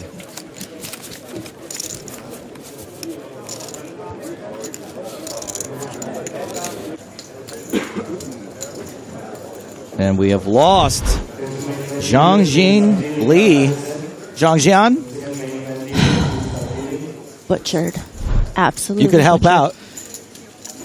I think you should actually just pronounce it Zhongxian. Oh, Dongshin. Yeah, I win. I was Lee. going to say it's going to be someone with a lot of chips for sure. So we're down at 32. Go to Omar and talk That means a about the table rules. is breaking. And that means we're going to get a new quote-unquote new player at the feature table. Don't leave him hanging. Farid Jattin. Hello. Anton Wigg looked pretty happy to see him.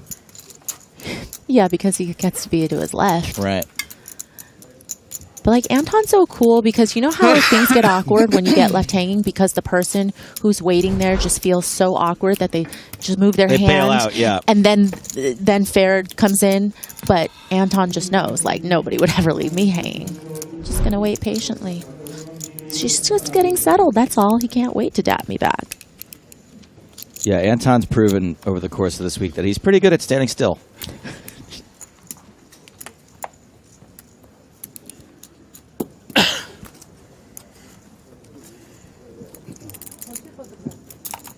He does come to the table, that's for it, I mean, with 69 big blinds, good enough for the biggest stack here. Can you guys say me how the guys goes to the main table? No, I appreciate the effort. I'm sure I wouldn't be all that coherent in your language. Look, there's a couple of ways you can get to the feature table. One, like Farid, that was random. His table broke. There's an empty seat. They sent a random player to the feature table. Ended up being Farid Jattin. Two is we look at all the tables, and then we choose one to be the feature table, which is what happened when this table was chosen a few hours ago. I feel like that's it. Is there a third way? Am I missing one? If you make the final table, that's the third way. If you make the final table, you are automatically on the feature table. And we do have a hand here. King Jack for Almeida, flatted by Manassi.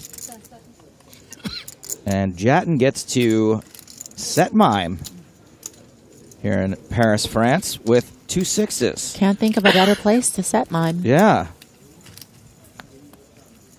Ace, 7, deuce. Dodges everyone.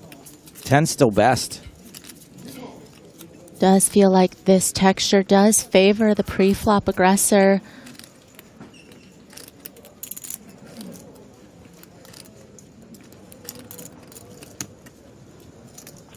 The pre-flop aggressor is Almeida. 80. Nasi certainly has enough reason to continue, in my opinion, with just Snap that one call. overcall. Yeah, he beat him into the pot. Wow. Okay. I mean, if you generally play that fast, then it's not a timing tell. But if you don't, maybe it is. He's been pretty quick. Snap called the king 9 on the button. Snap didn't 3-bet 2 10s pre-flop. Oh, did the dealer drop the deck?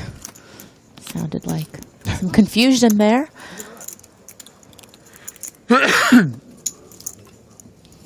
Queen on the turn makes things a little more interesting for King Jack.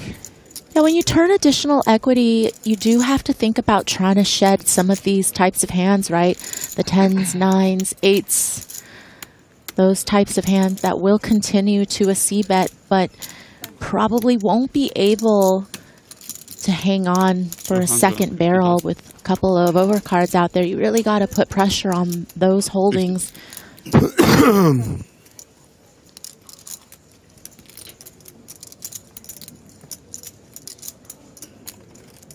Well, no snap decision here.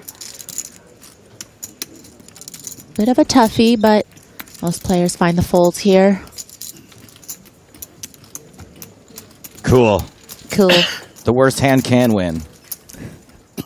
I gotta try that sometime. Yeah, first you have to try betting with the worst hand. Oh, I bet once. A lot.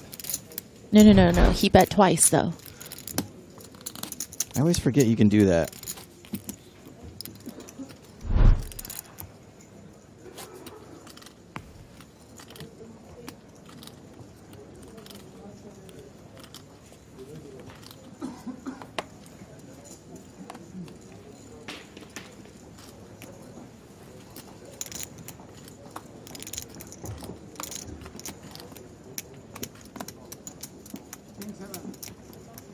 Maria. Yes. I kind of have butterflies thinking about being at the last 4 tables in a huge EPT. You're a seasoned pro. You've been there before. Butterflies for you in this situation, or just business as usual? I feel like at this point, it's business as usual for me. Maybe I'm just a little dead inside, but definitely final 2 tables, a little bit of butterflies, just that good anxiety, right? Like you want it so bad. You just want to make it to the final table and have a chance to win. And you just want to make sure you play well and make good decisions. And then you put a lot of pressure on yourself. And that's kind of when those feelings start coming to the surface. But at this point for me, not usually. But I can see why it would be very exciting. Yeah, I don't necessarily mean bad butterflies. Just a little, just excited. Just, wow, we're here. Yeah, just a tick more excited than monotone boards. Just seeing that tournament area getting smaller and smaller. I will say that when I got 38th in the main event out of like 6,500 players, the point where I got really excited was when I could see all of the other tables left in the entire tournament. Okie dokie. We have got a 3-bet pot. Queen 8-4. So we're once again in a situation where a gut shot needs one of these 10s. 7, 8, 9. Nope, that's not really anything, is it? And you don't often see somebody 3-bet and under the gun open off of these stacks with 10s. But if you feel like your opponent's been pretty active, sometimes maybe just wanting to take control of the hand, you end up mixing this in as a 3-bet versus a flat. But now Almeida gonna lead after the flop goes check, check.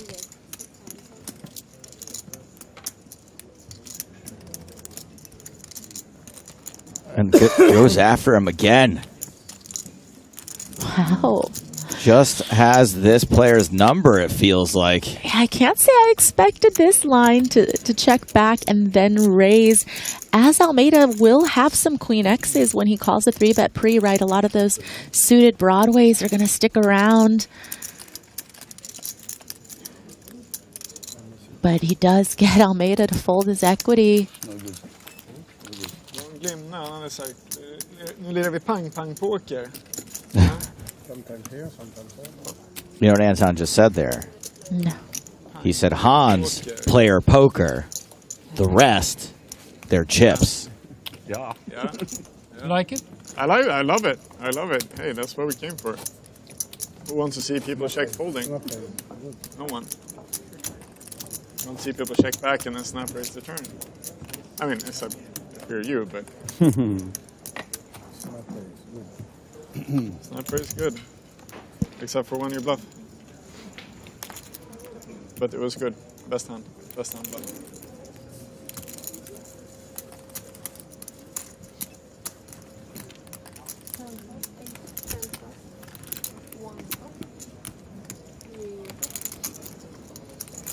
Lumen says, don't think I've seen Erlandson lose a hand. You know what Lumen reminds me of? When is that Severance coming back, huh? We gotta get Severance back. Apple TV show. Oh, that. Yeah, that. Yeah. I watched a couple episodes and then I bailed. You're such a bad TV watcher. I really am, actually. I feel like there's too many shows to watch. If it doesn't have the word 90 Day or Fiance in it, Maria has a real hard time focusing. Or Love, Island, Selling, Sunset. If there isn't a confessional section. I'm out.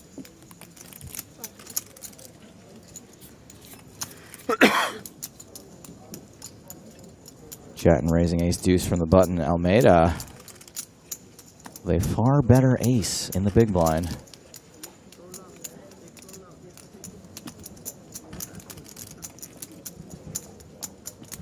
Yeah, against a button open, sometimes you can flat Sometimes you can find a 3-bet with some of the worst ace-X's that you maybe don't feel like is profitable to continue out of position and want to take the betting lead, but oh baby, just a flat here from Almeida, who gets out flopped. It's such a waste of domination rotation though when it's just the deuce. Yeah, you can't even really use it to your advantage.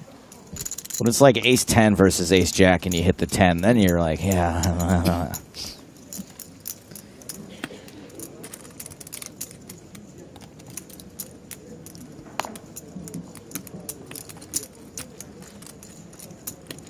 Almeida does check. Chad's got the ace of spades working for him as well.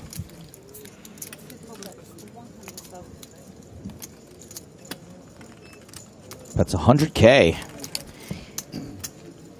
Yeah, and this is the tough part about defending ace-7, and then when you don't hit, a lot of the times ace-high will still be good, but do you want to put in 100K out of position with no backdoor draw possible?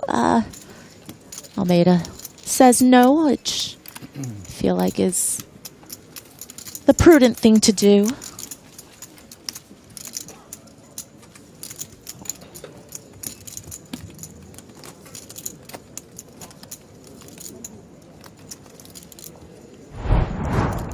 You know, speaking of love shows and TV, someone actually just wrote in here that they were watching reruns of Deal or No Deal. Oh, yeah. And they saw you on it.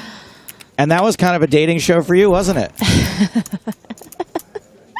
That was your own version of Who knew? Love Island with briefcases. Well, now they have Deal or No Deal Island, Yes. which sounds like a dating show but isn't. And our friend Boston Rob is on that show. I'm looking forward to it.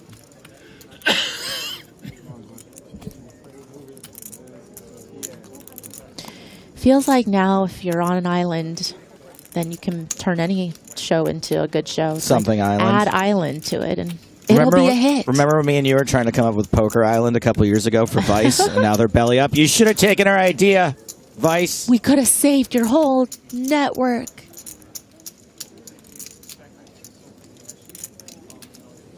All right, here we go. Action happening. Barney Boatman, first time getting out of line in some time, raises 7-5 offsuit. Immediately 3-bet by Lakhdari.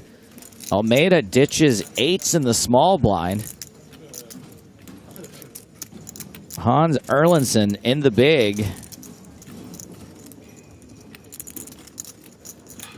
Looks like he has a decision. 540. Wow. Oh, boy, with an ace of spades, and we don't know the other card. Well, listen, I would like to think that against, a 3-bet, he wouldn't be doing this without at least a king, but maybe another ace could be in there as well. It's a bold move with anything less to 4-bet here. But also, Erlandson kind of not out of line, but okay, there we go. A.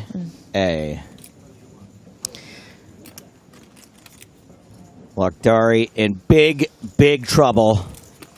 Only one king comes out. Suspense. If you have any other stuff, make sure you collect it now. This is about as big a dog as you can be.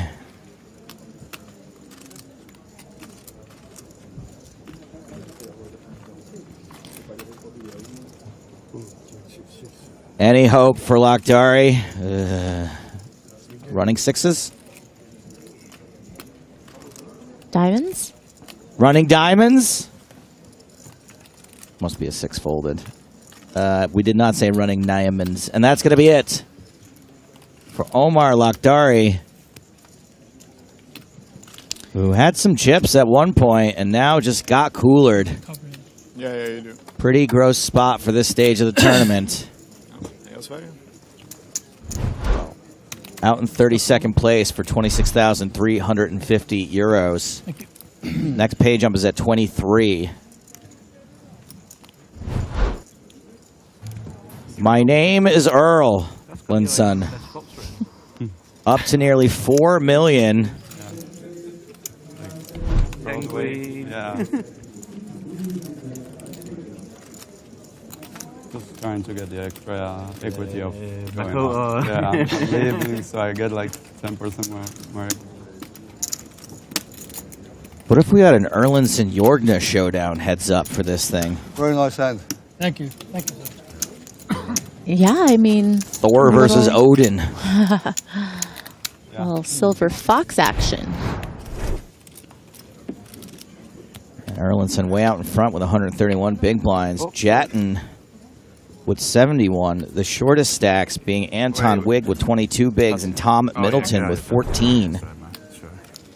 You can't see it. Yeah, I thought when we... Because of the chips. Yeah. It's there, don't worry.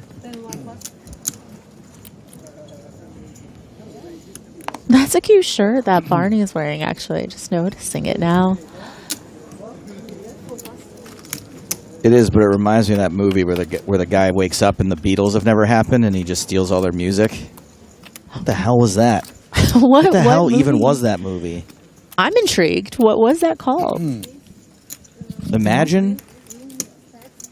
Oh, I've heard of it. I just never watched it. Let It Be? Something like that. Yesterday, that was it. Yeah, I'm a pretty big Danny Boyle fan, but... I thought that got good reviews, though. No? I don't know. I couldn't bring myself to see that one. I'm not... I can't say whether it's good or bad. So, very strange premise.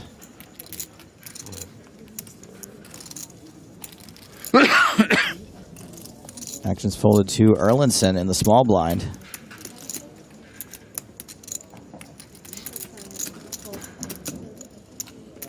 Doomhammer asks, are these nerds reading chat? No, thank you for your question.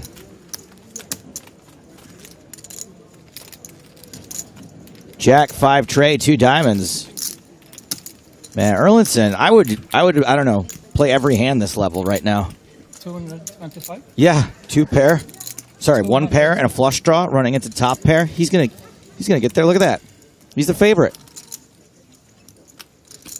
Yeah, some of his opponents might want to start treading lightly around him. Although this will happen sometimes where you just get a little caught up and just assume that you're just going to keep running pure, and then you put way too many chips in the pot, like right now facing this all in.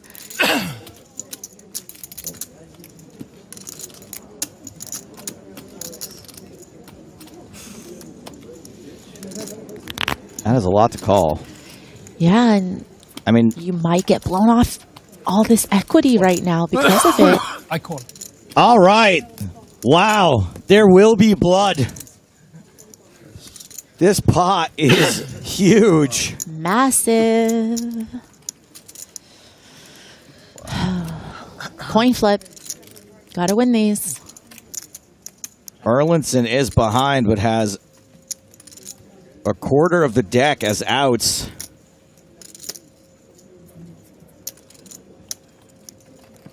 Turn card is the 6 of spades.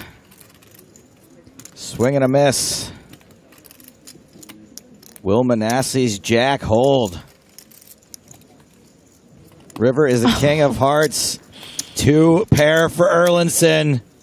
That's it for Manasseh.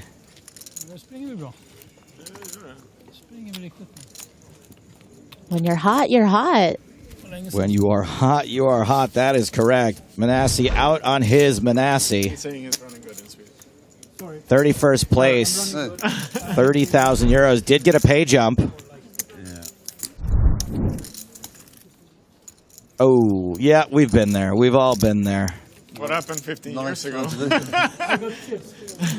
Okay, nice. Exactly the right number of outs. And Hans Erlandson. Not a bad sign. 5 million chips. Always a good time to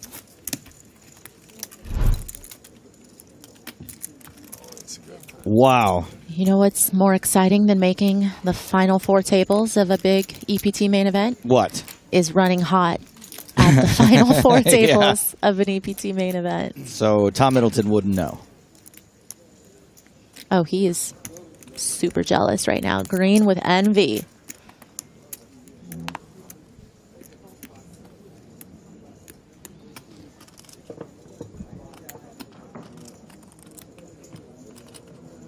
That was a rough one to hit too, right? You want it to be the diamond. Yeah, that or the 5, you know, would have. Diamond, fine. The king or trips would be. Feels more annoying. I lost to king 5 when I had top pair, right? You tell the story that way. King 5, can you believe it? Yeah, I played like a 40 big blind. No, sorry, 75 big blind pot. It was like 35 to 40 big blinds each in that hand. It took 2 to tango there, I think, but. Yeah. Manassi did seem rather intent on going full speed ahead. He's right. We're getting a player, right? Oh, you're getting a player all right.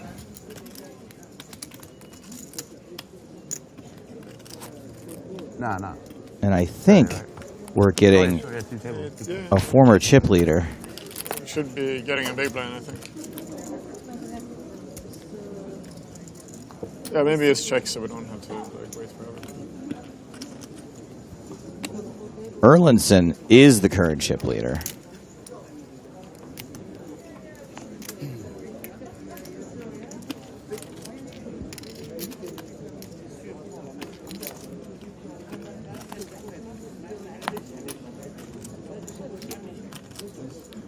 Yeah, we should be getting a player for sure. Anton very concerned. Maybe we can ask them. Which means it's probably important. Well, it's certainly important to make sure the tables are balanced, especially when you're short. You don't want the big blind to come around more often than it's supposed to.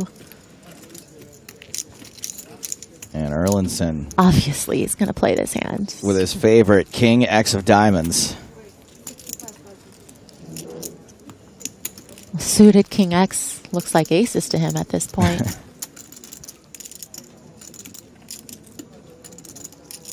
Well, who's going to stop him? Is it going to be Mitty trying to get this shove through? Tommy, can you hear me? Nearly all in. Is there a word for this yet? Effective all in, sure. All in with some back. Well, at least Erlinson knows that, you know, you can't just make some heat check calls right now. Gonna put the king deuce in the muck. Some people don't find that restraint when they're running this hot, though. No, they don't. Oh, hi, Tetsuo says, poker needs a new term to denote elements of skill and luck. I propose skill luck. I propose you banned. What? You can't be banning people for that. I mean, put some effort into it at least. The last letter of skill and the first letter of luck does start with the same letter. That's not. There's some thought involved in that. You're getting mean in your old age. Wow. Jeepers. All right, well, here comes that new player. Was once the tournament chip leader. Has been the chip leader, I think, a few times over the last couple days. Panagiotis Mavrotsakis. DYFC on Twitch says, what about all but all in? All but all in? I don't mind it. Okay, that's a good starting point. I want 20 more ideas by 5 p.m. Shoot, it's 20 after 5. I want 5 more ideas by 20 p.m. Hello. Hi. How are you? Got the queens to aces setup. Already? Already? Now you know how I feel. Bar Pretender says small in was good.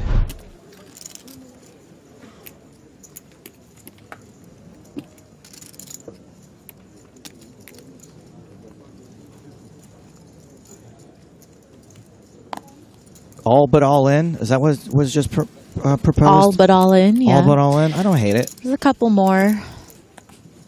Small in. Nolan. Nolan, okay. Sacramento said, I want to toot my own horn, but almost in is perfect. Not sure it's perfect. Almost in, I mean, that sounds like something you're taking from your personal life. Tommy, can you hear me? All in with pocket sixes, this time for real.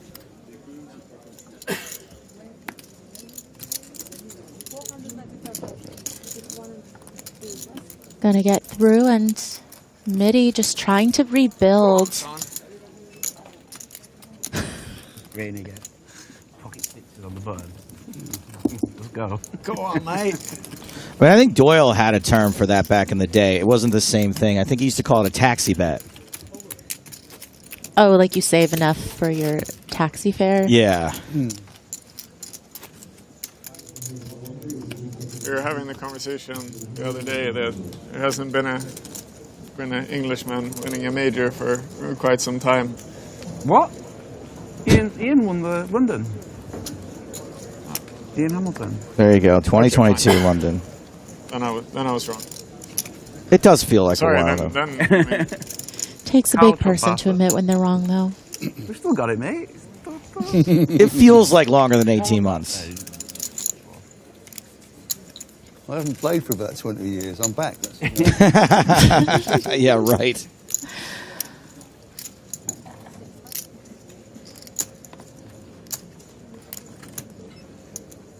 Oh, wow. What a level it's been for Son of Erland.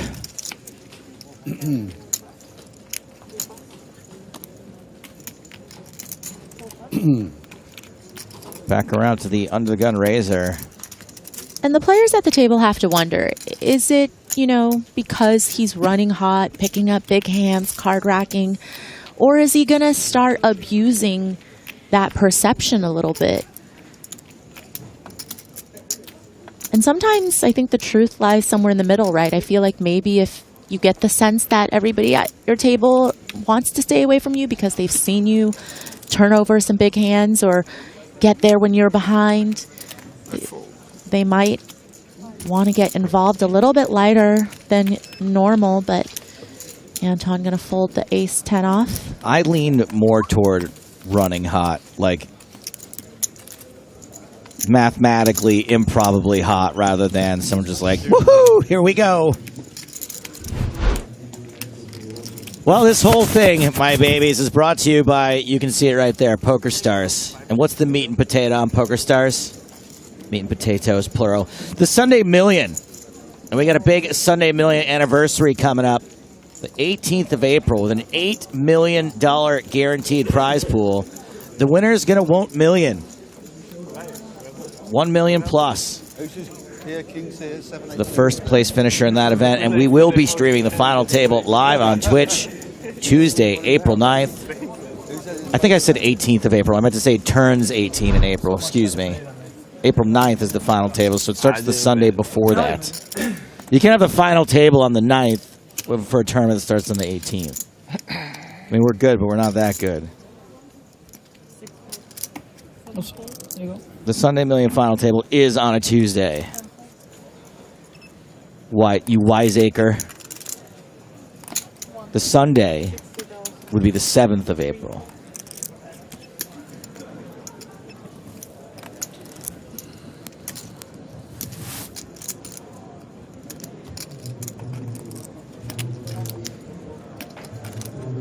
The stall in. Ooh, I don't know. That's maybe we avoid murderous dictators. I don't know. Barney Boatman, King 7 suited. Farrah Jatton, Ace King, and the small blind. Is not going to re-raise. Oh, yeah. Yeah, didn't re-raise. Look at that. Huh. Huh. Anton Wigg says, with the Jack 6. I like to call J6 the insurrection hand. I definitely feel like you can mix in some calls with 3-bets. You know, you don't have to always be 3-betting Ace King. I think it also shows a little bit of respect for the pre-flop raiser, that maybe you feel like they're going to be opening a little bit narrower of a range. Couple of diamonds out there for Barney, who will continue for 80,000. A pretty nice flop. Definitely can turn a flush, some backdoor straight possibilities. Also has an overcard to the board, has the betting lead. Doesn't realize how strong Jatin is, but even when Jatin comes along here, of course, there's going to be a lot of turn cards that I think Barney's going to naturally fire another barrel at. That one might be tough because I do think when Jatin calls out of the small blind, he will have some of these 10x suited combos. You know, the Broadways, 10-9 suited, ace-10 offsuit.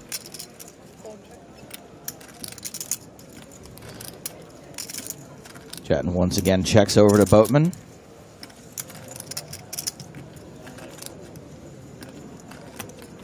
Can Barney fire again? Chooses not to. River's the ace of diamonds. Yikes. Action, River.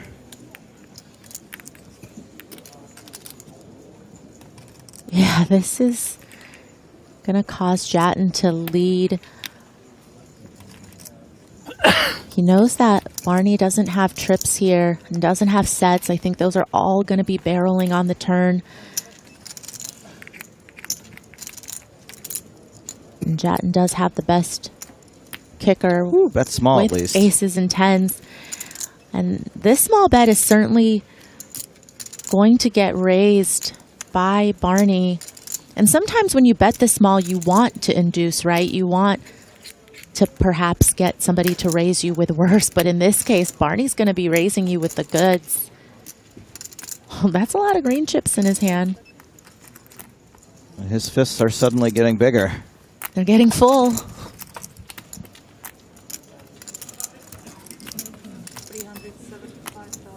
$375,000.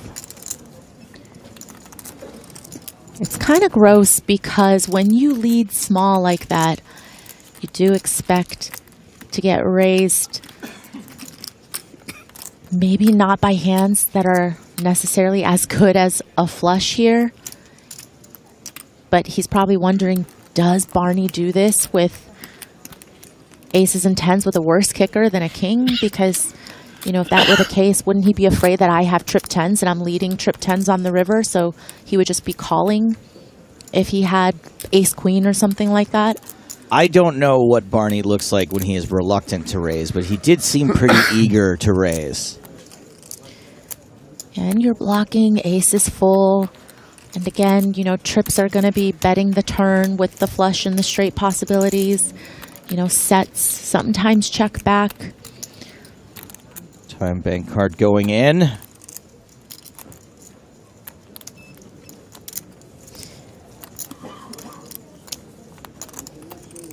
It's certainly a little bit opponent dependent, but I think in this situation, it just feels like such a strong line to take that there's not going to be very many hands that you're going to be beating here with ace-king.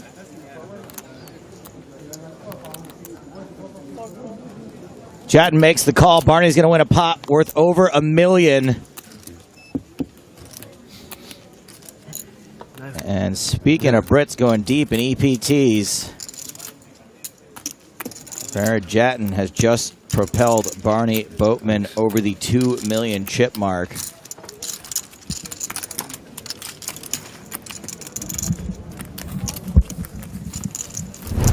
Remember that time 15 years ago when you and me both ran good?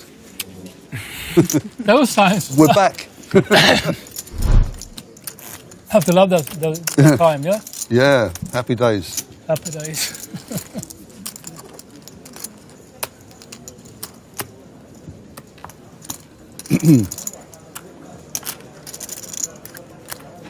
Happy days indeed. Chatting down to 50, down, I say, but still has over 50 big blinds. Boatman now second in chips at the table.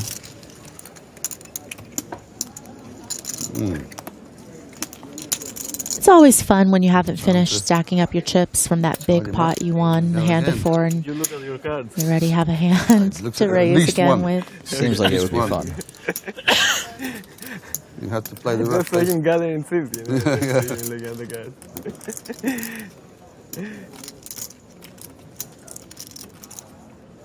Anton in the small blind with king 10 off.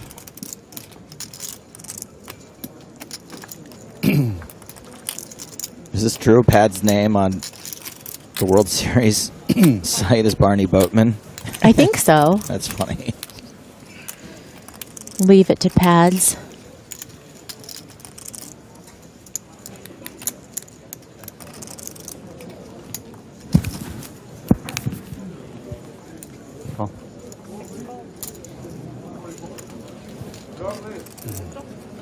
All right, Almeida's going to defend out of the big blind.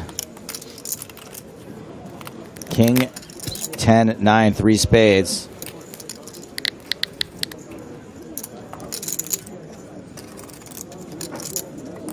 I think this is one of those cases where you just fire a c-bet Not on me, right? quite often on a monotone board because, you know, the fours doesn't have a whole lot of showdown value. Just would like to c-bet and take it down right here, but Nobody likes this. 3 ball on the turn. All right, we got an undercard to 4s. There we go. Now we're excited.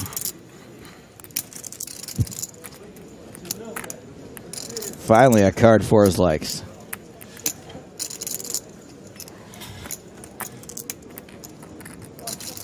Check, check.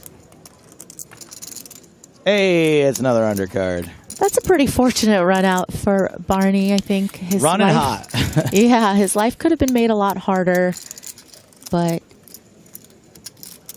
here, unless Almeida decides that he is going to need to turn this ace high into a bluff, I think Boatman will have an easy check back.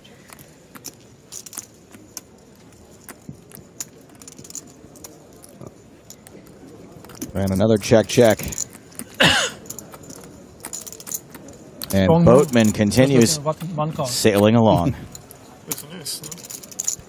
with the sailboat. You looked at Yes, one yes. card, you said. It was Yeah, but I thought it was an ace. Yeah. You know how you can mix up aces and fours? Ah, okay. It's like, I'm doing that a lot. It cost me a lot of money. Everyone talks about mixing up aces and 4s. Does anyone really do it? I thought I had ace 4 suited. Not even the same color. Yeah, I know, but I'm telling you, my eyes are bad. Outer table Last action. hand, guy. Oh, Finish Slim for me. Mesh. Back home. My killer. Oh, we're having a little petting. You need this? Yeah, My I tie do. box? No, Looks like he's all in Oh and no! waiting. Neat.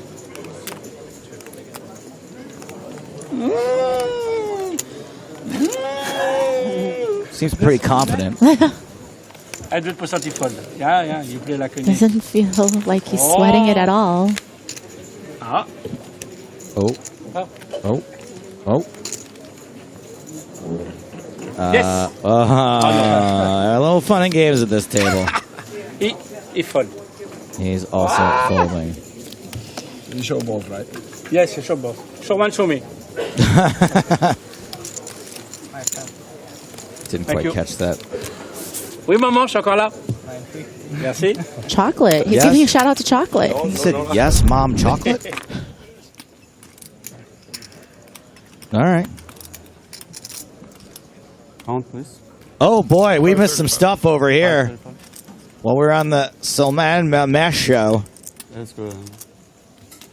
Dan Todd Wig is all in with pocket 7s after an open from 6s.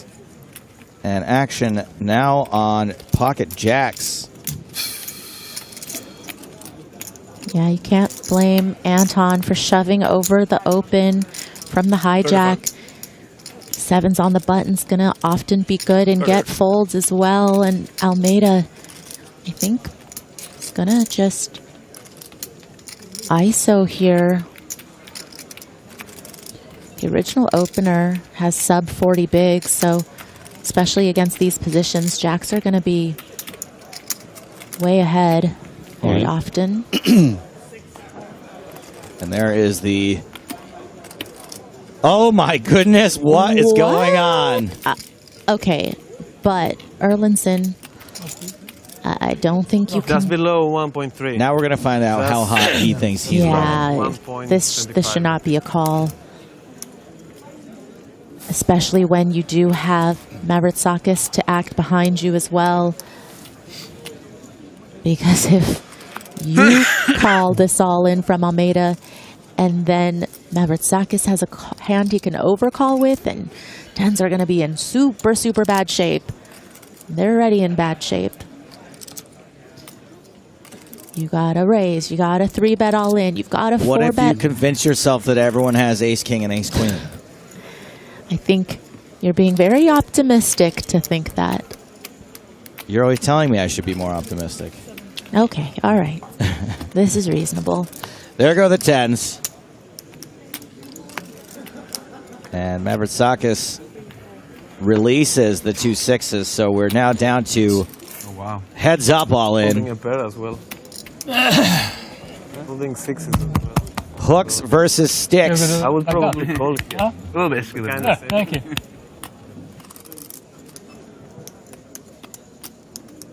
If there's a 10 on the flop, though, you have to marry your mother-in-law.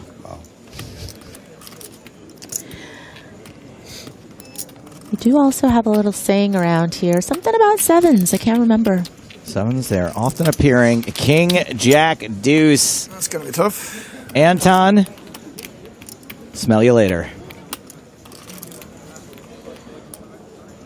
Man, I really enjoyed having him at the table. And he was keeping the conversation going. That'll be it. Full house in the end for Almeida. Good game. Good take it, mate. Good luck, mate. Anton eliminated here on day 4 of the record-breaking EPT Paris main event.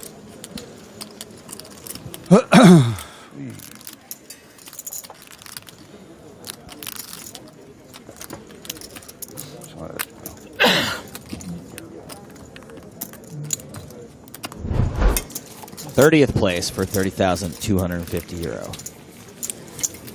It takes a lot of confidence to take this long to leave the table.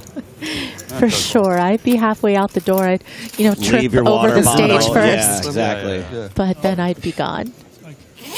No. See you guys. Bye. Oh, yeah. Are you going to play to 24 today, or?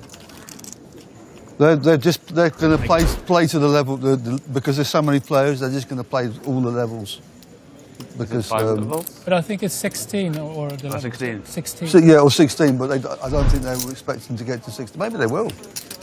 They get to 16, they'll probably stop. Barney, you. Right. I mean, if you and Erlandson keep on knocking people out, then yeah, we all get to be done early. We need that mindset. We.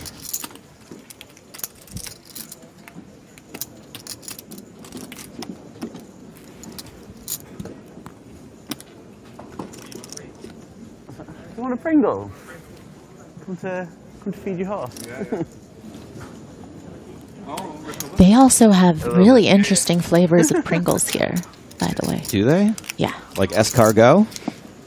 No, but they did have, not Pringles, but a different brand of chips had caviar. I'm intrigued. I might try it. I would have baguette and butter chips. Ooh. I don't think so. Well, not well enough to get a Pringle, obviously.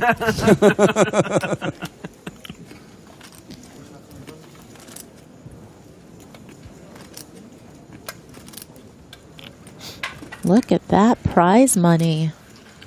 Yeah, we're creeping up on that. We won't reach it today. But tomorrow we'll get to that 10th and 9th place money, at least.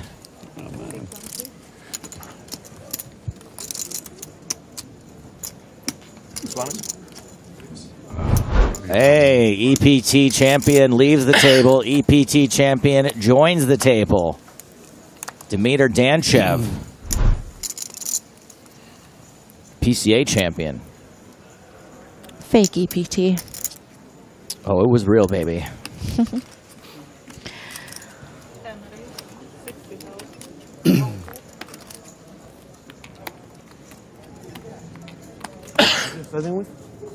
Tom Middleton getting a little out of line here with his 16 big blind stack, opening king 8 under the gun.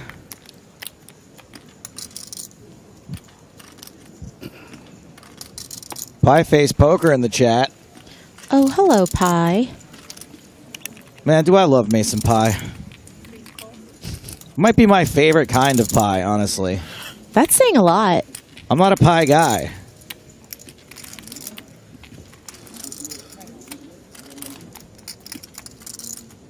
So Mavrotsakis has just called ace-jack suited. Jattin with 6s.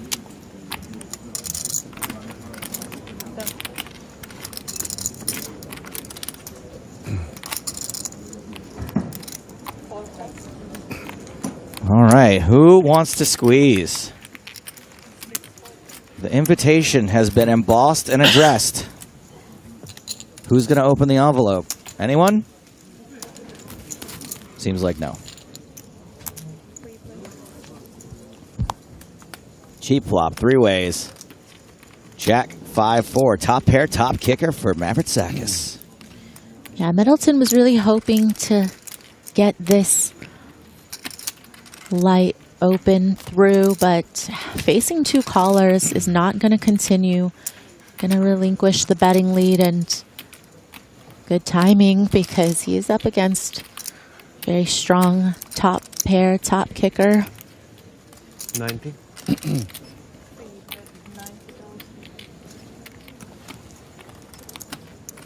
Just taking over that betting lead.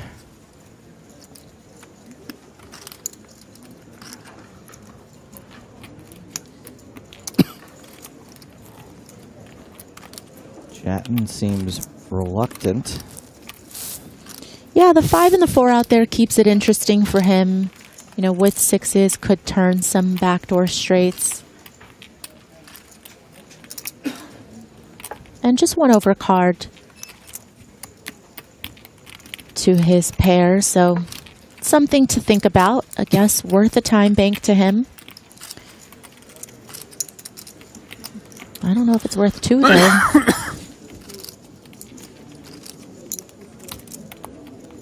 Oh.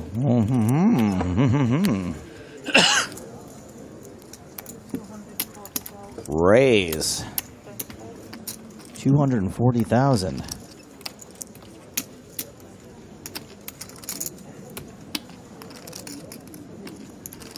Winning. Again. Pretty interesting because when you think about Jattin being the second flatter in this pot, he's not going to have any overpairs, right? Those hands, queens, kings, aces, those are going to be raising pre-flop. Those will be 3-betting. And so now it's just about, does he have a set of 5s or a set of 4s here? But you can't really fold top pair, top kicker. But no flush draws out there, so you're really trying to put your opponent on what value hands could beat right now. Things are getting kind of weird in a spruce sense right now too, right? Yeah, definitely. Just slightly over pot back. 3, 4, 5, 6 now for Jattin. Super interesting because Jattin shouldn't really have a lot of 7-6 suited, right? So you wonder when he gets called by Mavrotsakis, does he want to maybe check back and try to realize his equity? Oh, it sounds like...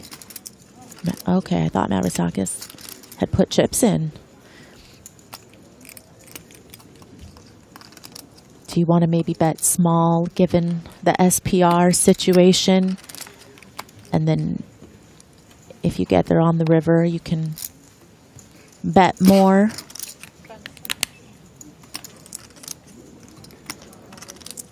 Are you afraid that sometimes your opponent might have a set? No. Check, check. 9 misses everybody. Upside down 6.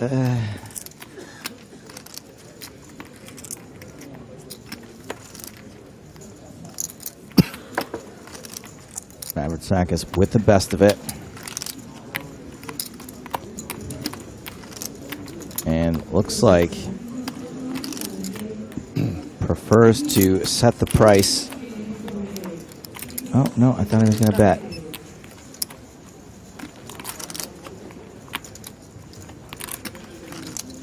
$385. Aha, is going to try to set the price himself.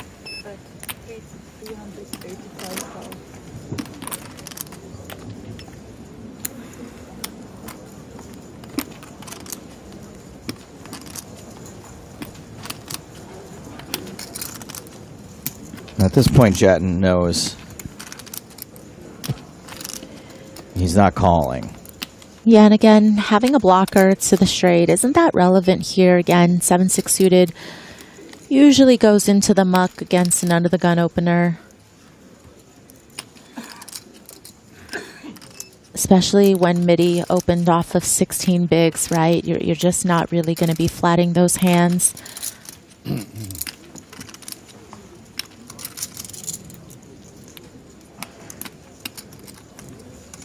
I think now you're just really concerned that your opponent has ace-jack, maybe has jack sometimes that they flat their pre-flop. Ooh. Doesn't call. Shoves. And this is what I was saying when we started the day and Jatton was at the feature table is I've read a lot of absurd hand histories involving Jatton, and he is a very tough person to play against. And just when you think maybe he was just planning on giving up on this pot, he shoves in a spot where Mavrotsakis doesn't have all that much back, is getting a really good price, but also isn't just going to be calling it off here because it feels like the price is so good that somebody wouldn't take this spot as a bluff. So this is levels. Levels on levels. He looks so comfortable, too. Jatton. Yeah, because it's not the first time that he's pulled off a crazy bluff. Yeah, I remember him being quite intimidating other times he's been on our streams. I think that was the last time bank Mavrotsakis has left. The line doesn't make a whole lot of sense. You know, you do want to continue to get value on the turn. Maybe even with a small bet size instead of a check back. Last resort. Live reads. Wow, this is... Kicks it in. Jatton gets away with a huge one. Wow. Yeah, that was sick. Wow-wee.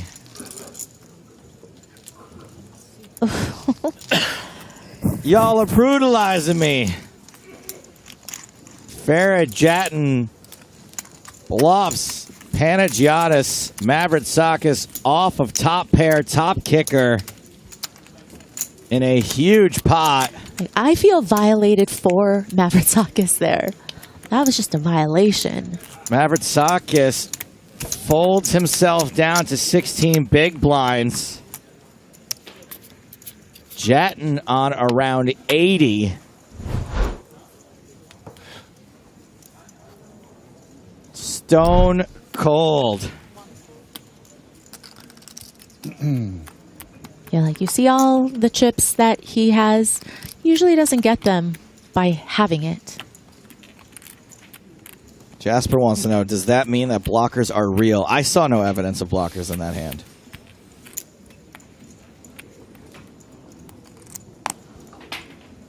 GBR breakdown. Jatton, player poker. Everyone else, their chips.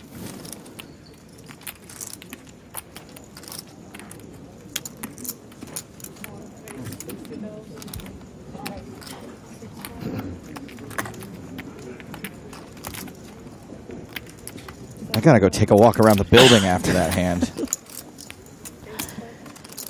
I'll hold down the fort. You go ahead. Jeepers. But then I want to switch with you. Yeah, after. you're going to need a minute. Might have to take up smoking. Well, this would be a good place to do it. Fit right in. Mitty versus Jatton. Mitty flops bottom pair, has the ace of hearts. Jatton also with bottom pair.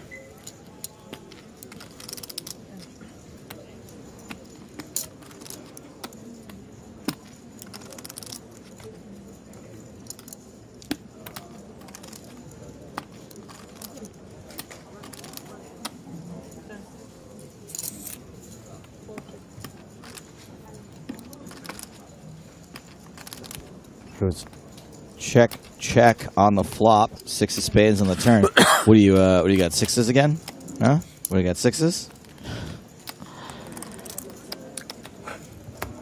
I feel like Jatton can have this pot too if he wants it.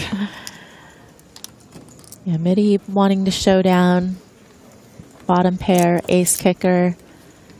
Jatton does have a bit of showdown value with his bottom pair as well, and sometimes worry that this board is going to favor Mitty's big blind defending range.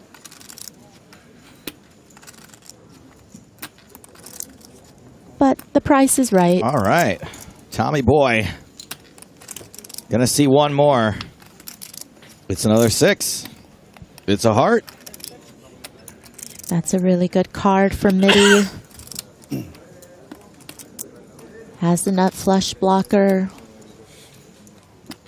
Could consider even turning his hand into a bluff if he feels like he needs to, depending on if Jatton bets and what sizing he decides to come with. But looks like Jatton's going to take the showdown. Middleton will have him out kicked. Twitch comment from Big Daddy Lance says, "Hello, Maria. This is Lance, the big guy that sat on your right during the final 3 tables of the 2014 1500 Omaha 08. Oh, hi. I remember you. Yeah, no, she definitely remembers you, Big Lance. You're the guy with the eyes. I do love mixed final games 3 during, tables. during I the mean, W. I mean, but there's not that many mixed game events. You know, I see where he's coming from. Hello, back, Lance.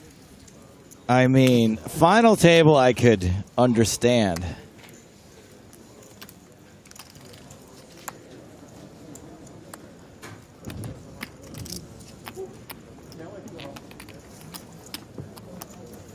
Someone could be like, "Hey, it's Big Lance. I remember you from the dinner table at your house in 2014." And I'd be like, "I'm so sorry. I have no idea."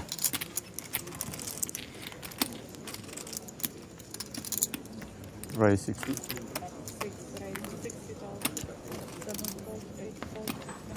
I think it's weird when people come up to you and they're like, "Don't you remember me?" And I feel like when you lead with that, it's so awkward because I don't want to say, "Oh, no, I don't." But it's also like, is it really fair to just go up to someone and put them on the spot like that? I don't know. It's all about nuance in that case, right? Like, instead of saying, "Don't you remember me?"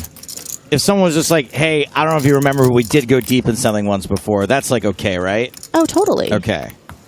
And honestly, I do remember a lot of people by face, maybe not always by name, right? But if you came up to me and I've played with you before, I would definitely be able to say, "Oh yeah, I remember playing with you," but I can't really place you. Lance, do you have anything about your face that Maria might remember, like a gigantic overbite or Other than the eyes horrific acne? Maybe that would help.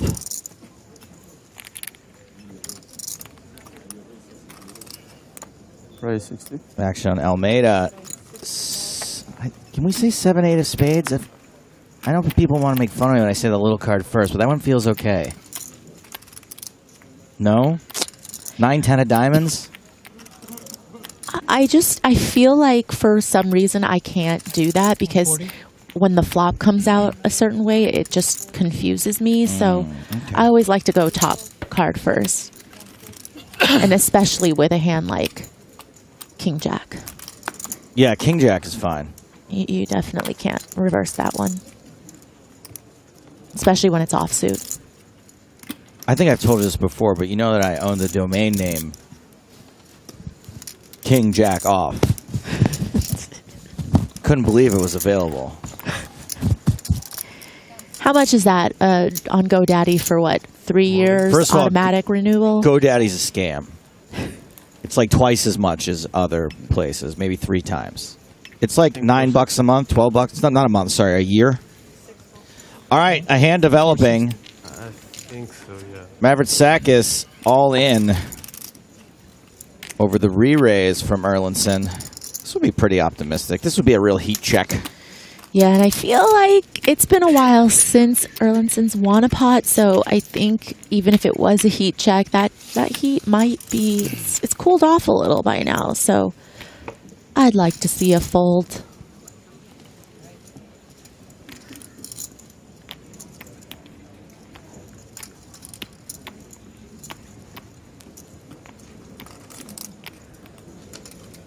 And Erlandson does lay it down.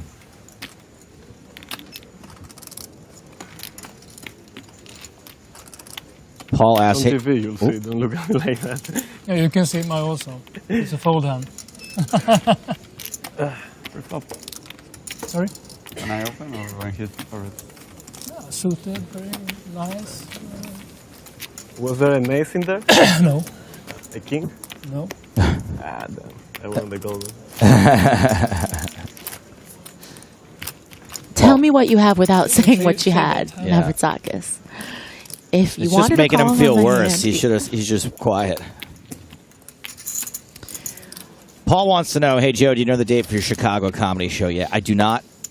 We're working on it. We're trying to put together a little Midwest tour for the summer. It'll be during the World Series of Poker, though, which is when most people who would come see me are in Vegas, so might not work out. And then B asks, is this Maria casting? No, it is Maria Ho. Thank you for your question.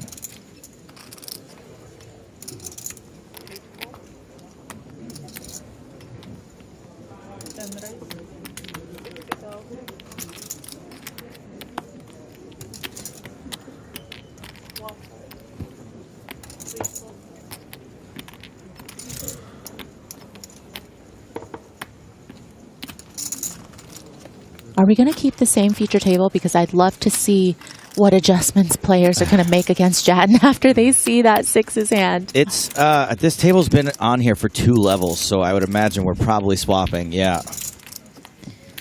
Boo. But I wouldn't be surprised if Jatton popped up further in the coverage. True. Redraw 24 players, so there's a chance he ends up at whatever that new table is.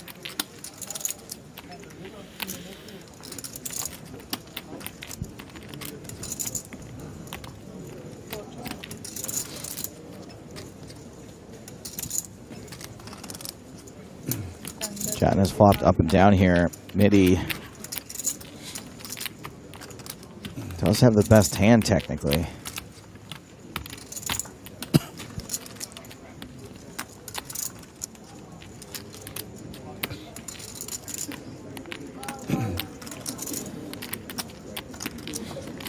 Middleton continuing out of a pretty short stack. Certainly not getting Jatton to fold. All right, Tommy. Tommy, the pretty good top pair. No, well, not top pair. The best hand. Pretty good pair. After getting called on the flop, might elect to check back here. Try to get to showdown. This is a pretty interesting card because Jatton will have called the flop with some 8x, right? When we talk about the hands he's going to be defending from the big blind, a lot of those will contain an 8, and now he only has 10 high. So maybe he's going to want to lead here, try to rep trips, or maybe go a sizing that keeps a king in there as well, which makes it hard for Midi to call with queens and 8s. Sure, you're going to shove that. Jatton don't need no hand. Yeah, I think just so many straights and flushes bricking, he's going to make the call. All right. It's going to breathe a little life into Tommy's stack.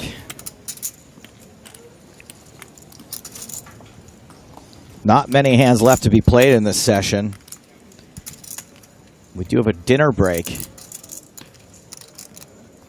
Right? Isn't it dinner break after this?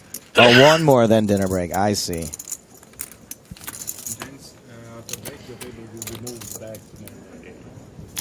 Thank you.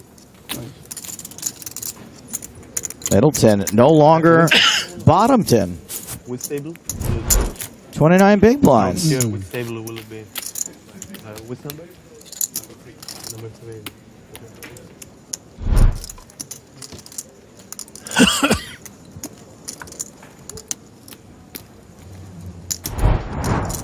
Erlinson, still the chip leader here. More than twice the chips of Barney Boatman, who's in second. I mean, Barney stacked 76 big blinds. Erlinson, 162.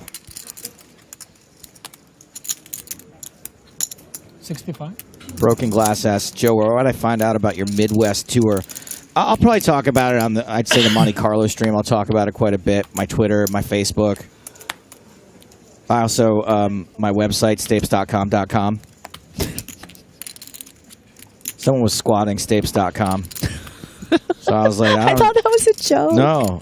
I bought stapes.com. You have to spell out the first .com. Yeah, I know. I feel like obviously it wouldn't work otherwise, but that is hilarious. Not even that famous. How are you going to squat my website? Did you try to reach out to the person and ask to buy it for, $100? They would have probably gone for it. Well, another GoDaddy scam is they go, pay us $75 and we'll try to get it for you. And then 24 hours later, they're like, oh, sorry, didn't work. Thanks for the $75. Big hand developing here. We got jacks under the gun. Middleton calling with 9s. Boatman calling with the Grafton. Almeida in the big blind with 5s. Gets the set mime. I'm in the box. Four-way action. Yes. Ooh. Oh, a jack in the window. Followed by an ace and a queen. All clubs. No one holding a club. And Erlinson, he don't care. What's going on here? Was that counting or betting? Okay. Put some chips out, and then Pull take some back. chips back in. Put a couple more over there. Win the pot.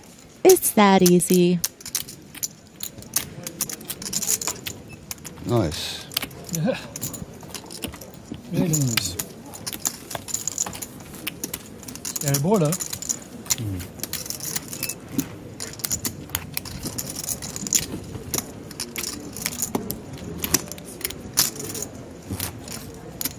Probably just going to get one or two more hands in this level.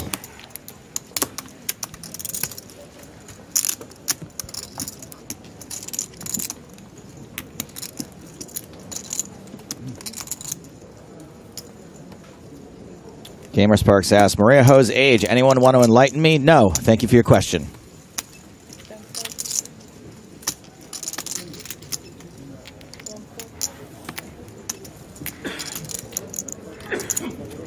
Pocket 8s for Panagiotis Mavrotsakis, who, after getting his lunch eaten by Farah Jatin, is down to just 21 big blinds to start the hand.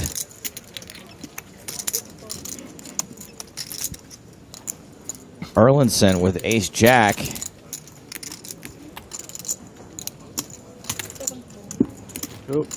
Who's running hotter than the sun, the Erlinson. And flops top pair and a gut shot. 8's now an under pair to this board. Erlinson checks.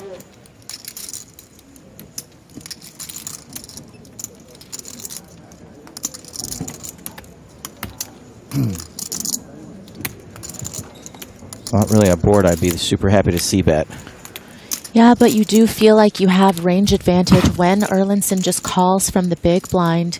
You're going to remove a lot of the nutted hands, right? The nut advantage here still belongs to Mavrotsakis, I'm sorry, because Erlinson would have 3-bet with ace-king, aces, queens, tens. Queen of spades on the turn. Mavritsakis halfway to counterfeitsville.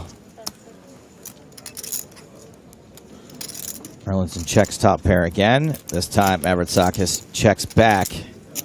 River card is the king of spades. 100. And Erlinson leads for 100,000 with Broadway. Yeah, also blocks the nut flush as well with the ace of spades. Of course, hoping to get called by some worse ace highs that might be checking back the turn when the queen appears.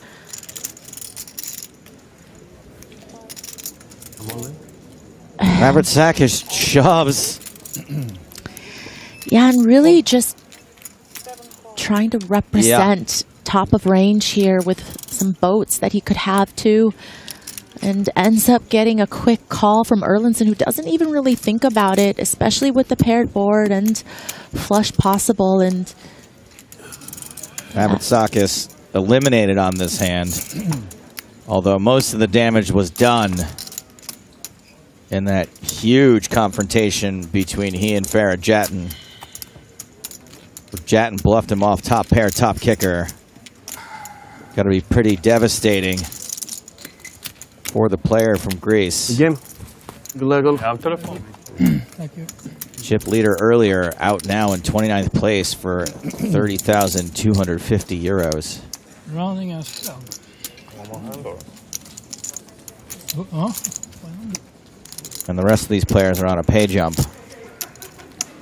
Is there any way we could block him from watching the coverage or ever finding out, just like Eternal Sunshine of the Spotless Mind, that hand for him? Because I have a feeling that hand might get clipped, so it might.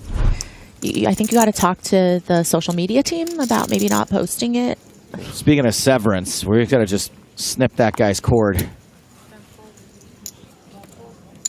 That wasn't him. That was poker him. That was his innie. Now he's an outie. This is going to be the last hand of the level.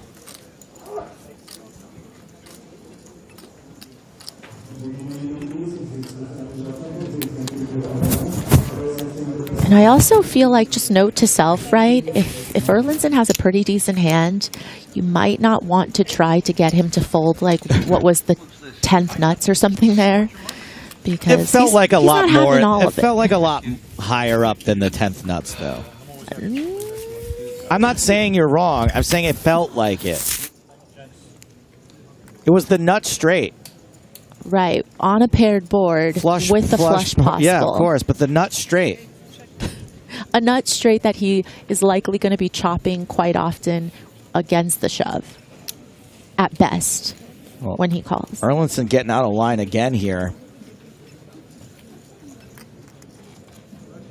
Betting half pot into Dimitar Danchev's turned third pair.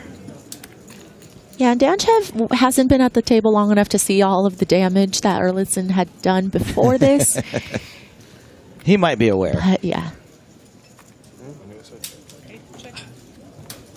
Check it down.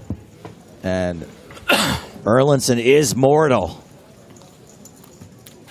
Does, in fact, give up one pot. A small one to Dimitar Danchev as these players head to break.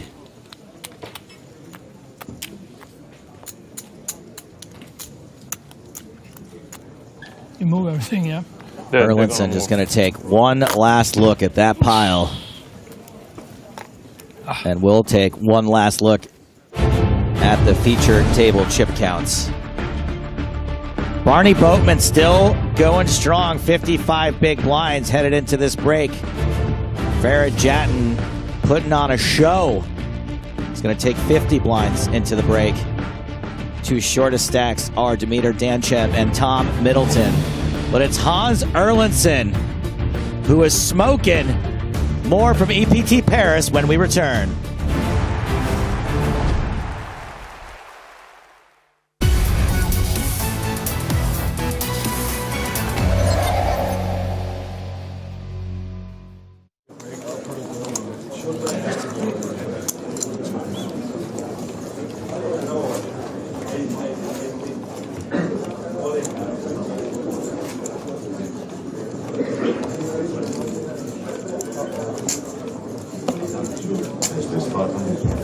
Ace-king, the hand for Campbell, and that is a raise. It's a 5x raise. And there is a significant re-raise. Joe Hashim makes it 1,500 with pocket aces. Yep.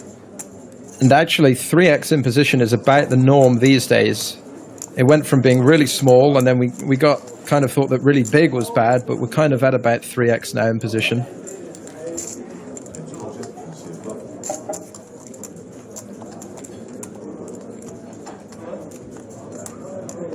Just a call from Campbell, and he flops dangerously well.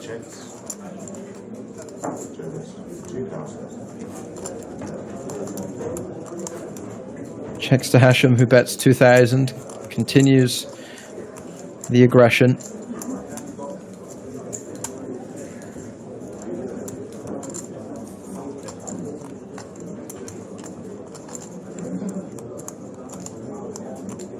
I feel like there's very little getting away from this in a 3-bet pot. He announces all in.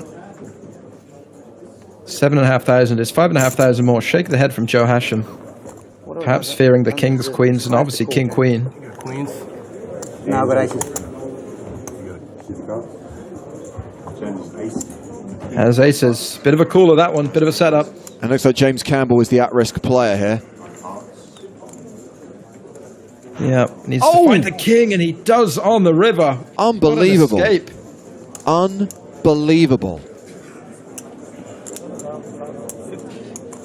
How much, sorry? 7,550. Well, Hashim will still be in the tournament, but losing a big chunk of chips here on day one, when he was a significant favorite, aces versus ace-king.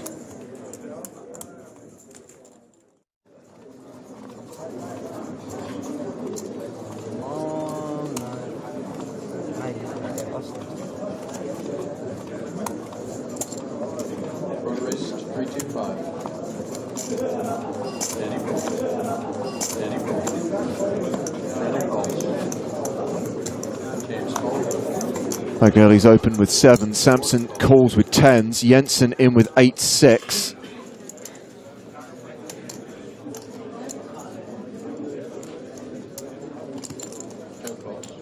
Hashim in with 7-5.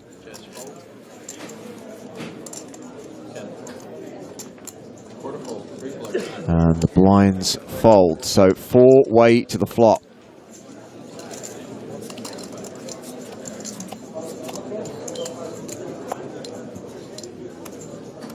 9-7-5. So this is 2-pair for Hashim, but the set for Fageli, the straight for Jensen. Samson with an overpair to the board. How much is going to go in here? This could get ugly. I'm going to say almost all of it from everyone, potentially. Samson, you got to say maybe the only player who could get away, but everybody else flops impeccably well. An insane board, given the 3 7s right there. That's obviously the key card to have dropped on the flop. Jensen raising. And Hashim has a bottom 2, which is very strong but very vulnerable. There's almost no good turn cards for Joe Hashim, so I think he's going to be incentivized to play as quickly as possible and get as many chips in when he's most likely to have the best hand. This is an outrageous board, by the way.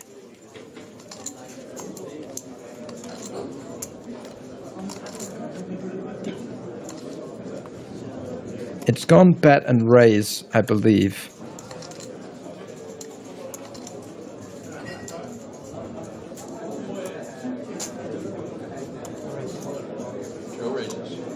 Yep, so we do see him re-raise the flop to 4,500.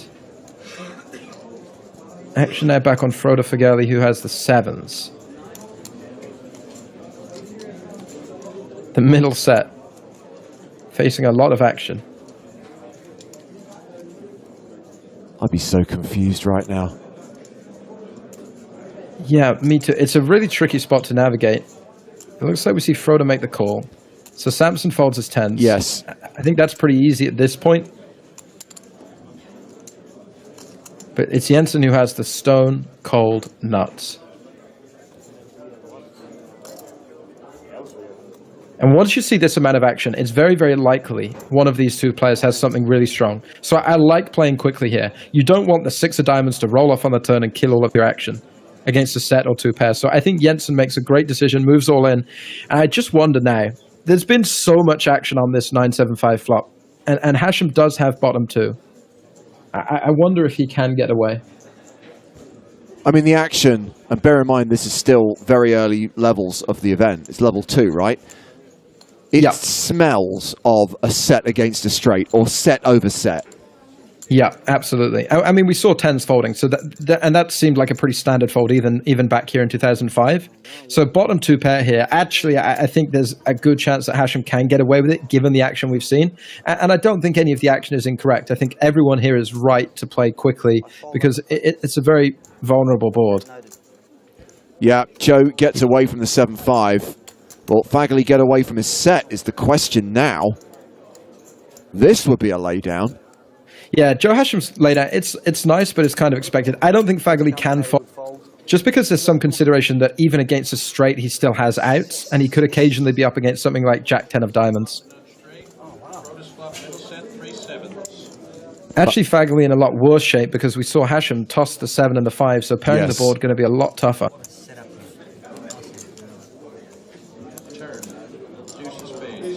Jensen, the at-risk player, big favourite to double up. And holds. Huge pot for Jensen here on day 1. Yeah. Very early stages of day 1. And there are 2 clubs on the flop.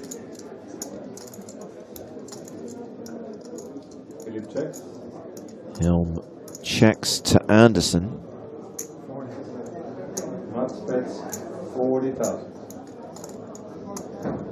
Bets 40k with just queen high.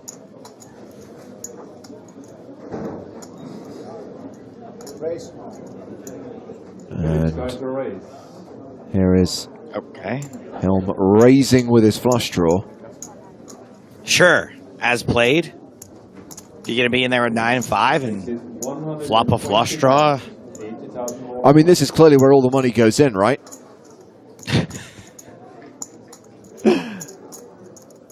I'm going to raise. Oh, wow. I think the money is all going to go in here.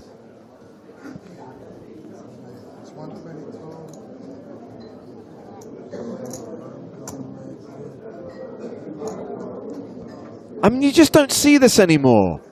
No. This is awesome. Raising to 280,000. Makes it 280k total with queen high, which is actually the best hand right now.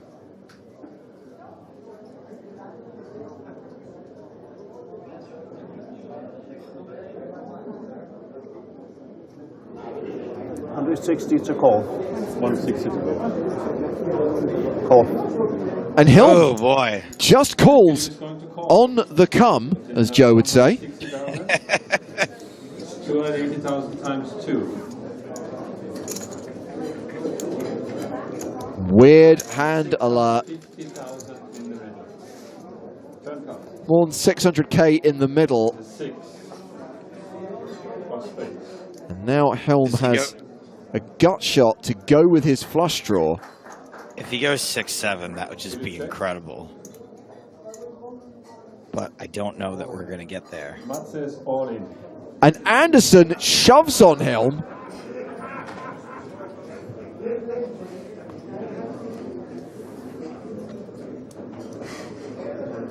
I'm retracting the weird hand alert, and I'm actually going to replace it with the amazing hand alert. Yeah, this is crazy.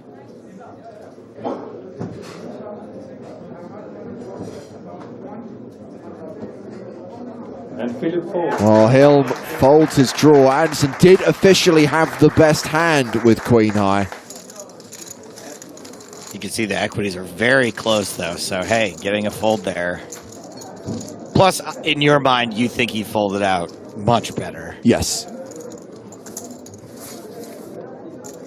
I would tell him I folded a 3.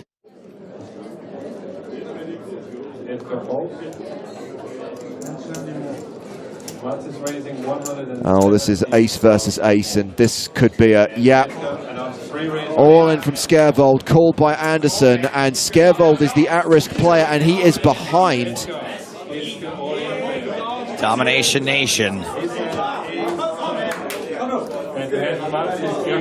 Dispatcher Farva out in front.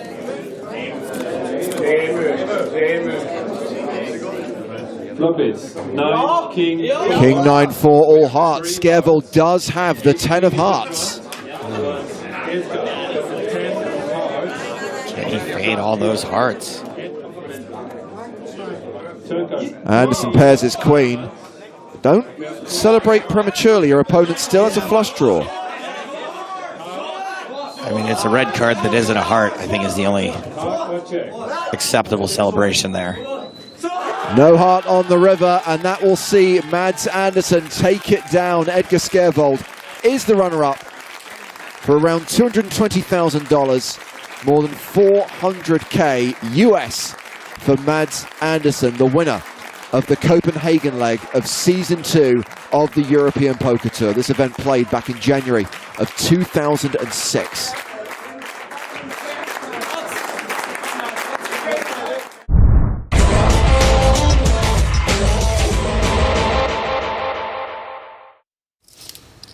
Phil thinking about making a move here. I raised the pot. 12,600. A raise to 12,600. The loose cannon. 6, right? Ooh, pair of cowboys. If there's ever a time to re-raise, this is it. 12-6. Yep. Call. But just a call. We have some cannon action over here. Ernest just called 12,000 cold. Should be sending smoke signals into the sky. Oh, started something. He may be trying to set a trap by just calling, but by not re-raising, Ernest giving Doyle and Tony both better odds to call behind him. But you can see Doyle's stack just 50 grand right now. He's looking at 20% of his stack to call. I know Tony's going to call it, so I might as well too. Yeah. I love these big pots. It's a very loose call from Doyle. Tony calls. Wow, what a sick hand this is. 4 ways. I'm landing on anyone next spot, so it's like a free roll for me. It's the danger of smooth calling with kings. Ernest has let 3 other players into this pot. The flop 9-10, 9 trip 9s for Hellmuth. Phil has flopped the Hellmuth out of it. Our loose cannon Ernest is in big trouble if he can't get away from this, and honestly, Chris, I don't see how he'll be able to. Tony G is checked on over to Phil Hellmuth. That flop looks like you, doesn't it? No, Phil, I look like me. Ernest very confident. 17,000. Phil bets 17,000. If you look like me, why you bet so much? Ernest is actually asking the right question, but isn't looking for an answer. Wow. All he can see are those 2 kings.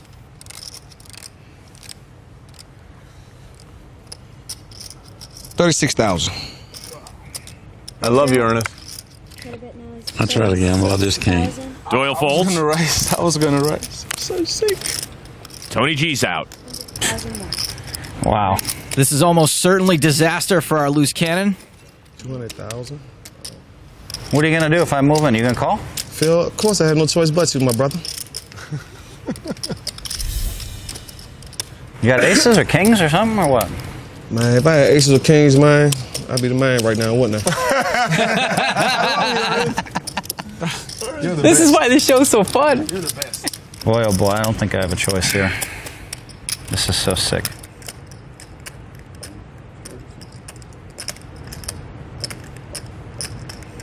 All right, I guess I'm all in. I call. Kings. I got 3 9s. You gotta be kidding me. Okay, that's what I thought. Yeah, What were you slow rolling him for? Here, man. Maybe at 10's full. I mean, he was so happy. That was so unreal. That was torture. I didn't mean to slow roll. Hold on. How many times do you want to deal it? Oh, hey, thanks for asking me. 3 times? Yeah, that's, huh? 3 times? Yeah, run it 3. 3 times. 3 times. 3 times. Yeah, that'll You work. might win one of those 3. Gee whiz, man. Wow, and you straddled and everything. That was perfect. You made it so much before the flop with ace-9. Our loose cannon has 1 foot out the door. You want to deal it 4 times? When you asked him, you're going to call if I go all in, and he said yes, what percentage of you didn't believe that he was giving the straight dope there with that little bit left? Wasn't it like a little bit 99? He had 50,000. That's one of the worst slow rolls I've seen in forever. No, that's not. When you know he's gonna call because he says it. You know, Phil Lock, why don't you just stay out of? Why don't you stay out of it? Because I'm right here. Because you've been so far out of line to me, and every time we've played, and I'm just sick of it. So why don't you just mind your business? 12,600. But he's right. It was a pretty sick slow roll. I'm sorry, because I haven't done anything like that in my whole life. Were you folding? I can't get away from this. The whole speech. The guy's already in. He's already got 80% of Doyle decide. Doyle, you're the. He had 50,000 more. Did he have 50,000 more? You want to? I'll bet he had at least 40,000 more. He put in 36,000. I'll bet he had 40 more before you count and look. 74, What's the difference? 300. How can you ever have that beat? You want to deal it 4 times or what? 4 times? Yeah. It gives you a better chance to win. Yeah, sure do. Cool. Run him out, baby. All right, 4 times.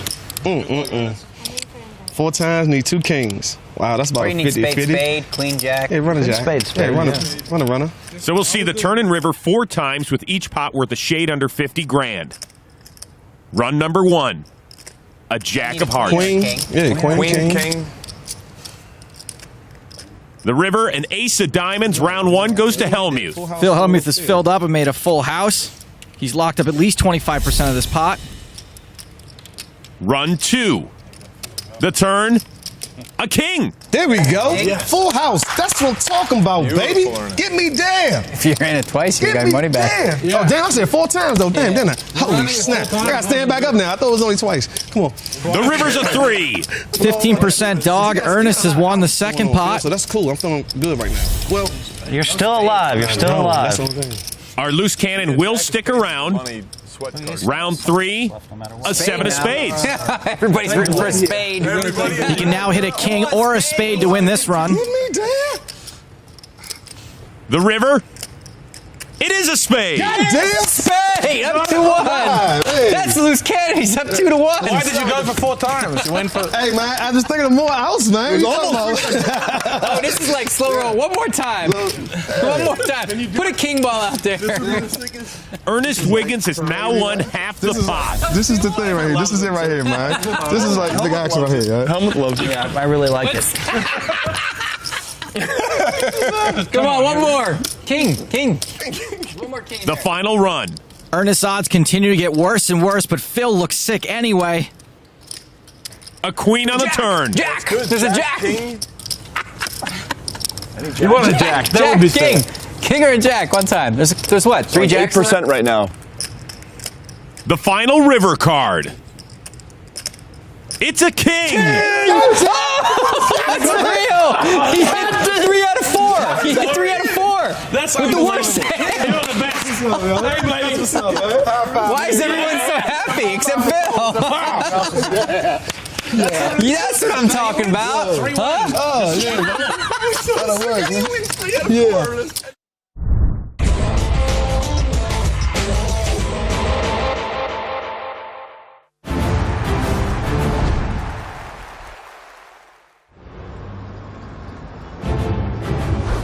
Welcome back to Paris and the PokerStars European Poker Tour. Day 4 of the main event continues in partnership with the Club Barrier. We're here at Le Palais de Congrès, trying to get down to the final 2 tables today.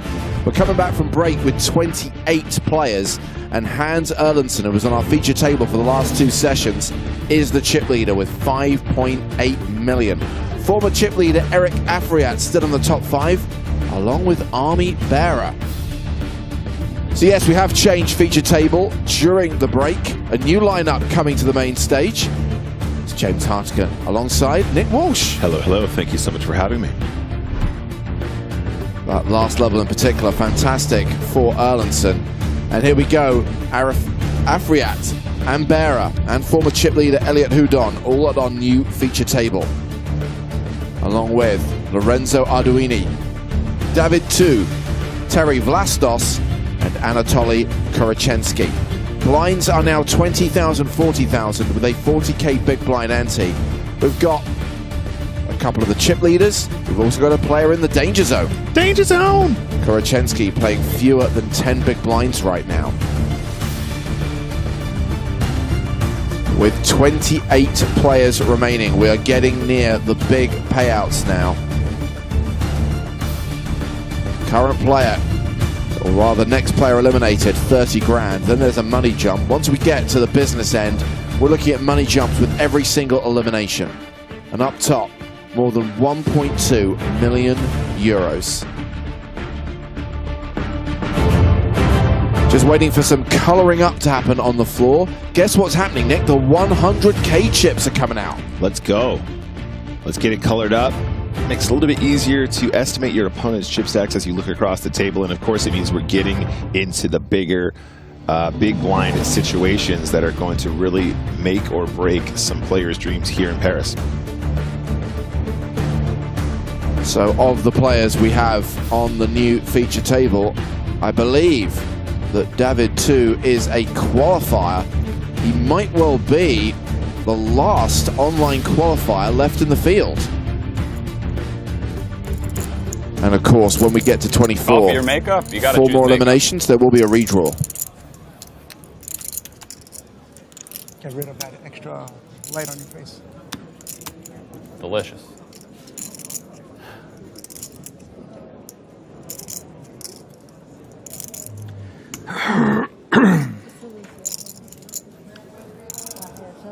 David asking on YouTube, what happened to Jatin? He's still in. Remember, we've changed feature tables. There's a new lineup now on the main stage, and we'll see a different lineup again once we hit 24, and there's the redraw. 24 redraw. Hand number 99, blinds are 20K, 40K, 40K ante. Let's get into it. Action folded to the short stack, Korachensky, and he announces all in. Pocket sevens. Sorry? How do you say good luck in Russian? In Russian, how do you say good luck? Good luck. Желаю удачи. 400. Желаю удачи. And Elliot Houdon getting a count with ace deuce in the big blind. 395. It's just about 10 big blinds, James. I think ace deuce just feels, doesn't feel great. So the shove gets through, and Korachensky chips up to 12 big blinds.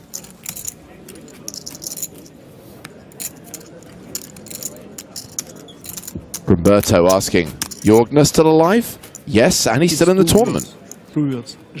This is a cool look. I like this. Желаю удачи, luck. Yeah? 2 words. Желаю. Yes. Wish. I also can say shortly, удачи. Yeah, I like удачи better. You can say just shortly. Удачи. Shortly, yeah, удачи.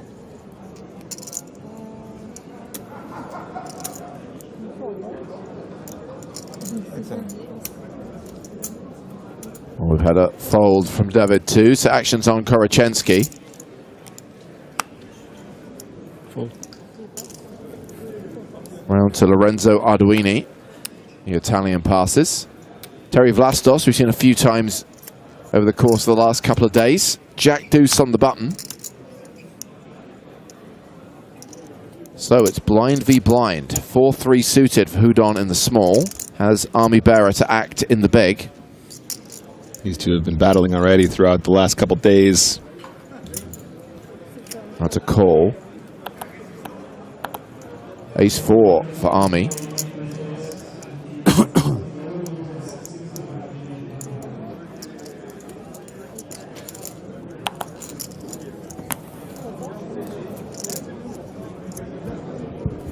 And we get a King, Queen, 9 flop with just the 1 club.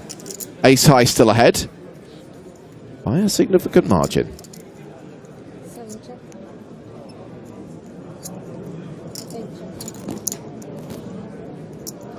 Check, check on the flop, and a 4 on the turn, a pair for both players. Army's ace kicker ensures that he remains a huge favourite. These blind v blind spots are so interesting, James, just because against a good opponent who knows how wide ranges are here, there becomes quite a significant sort of leveling war sometimes when players know that they should be bluffing. The other opponent knows that they know that they should be bluffing. They know that they know that they know that you can be bluffing in these spots. Looks like both players happy to get to showdown here, though, and the ace does play. Smug. Smug indeed. These two very, very accomplished players. Played plenty of cards. Both so happy. Been battling a lot over the last couple days, as I mentioned. Just wanted to ask, do we have any information on Eric Afriat? Do we know what he's into? What he does for a living? Fine dining, beautiful women. Yeah, sports cars. That's the vibe he's giving me. No, not sports cars. Luxury yachts. Luxury yachts. Okay, sorry. Yeah, he just looks so good, man. Very, very dapper gentleman, exuding confidence here at the table. I love that.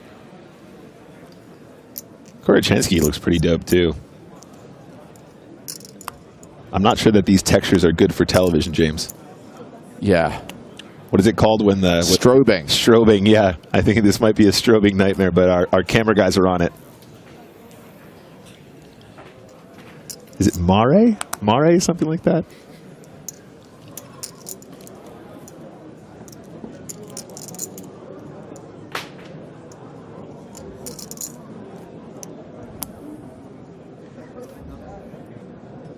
Queen 7 for Houdon on the button. Sealand in the chat saying, is tomorrow Chat Pro Saturday? As tomorrow is the full moon, it has been canceled, I'm afraid. No Chat Pro Saturday during the full moon. It's just bad juju. Told you earlier in the week, you get one of two things. You either have a Chat Pro Saturday or a free roll. You're getting a free roll, so be happy. Thank you, Chris. Moray pattern. Army Bearer 3-betting from the small blind, and the re-raise gets through. Army, second biggest stack at the table. A top 5 stack in the tournament, around 75 big blinds. Close to 3 million chips.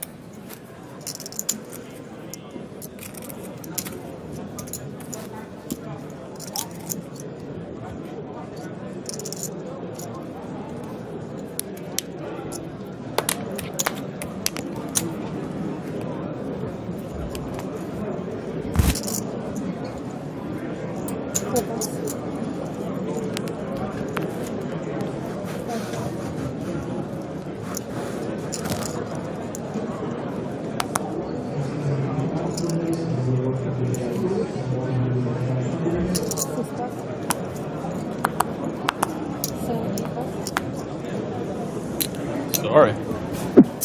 Very slippery. Plus 450. 450 altogether.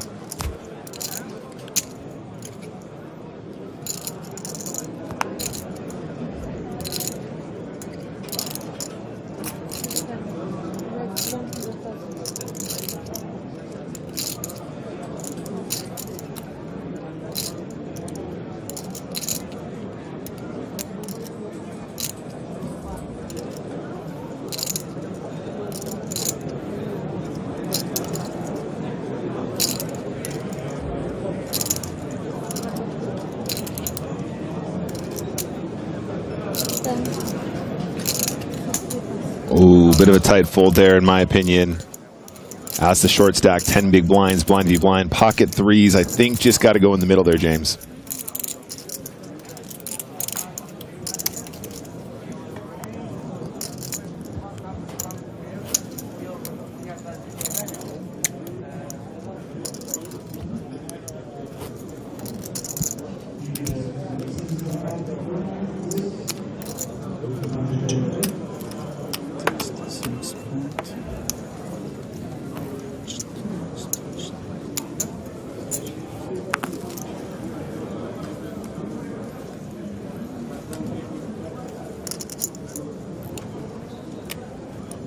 Action starts with Arduini.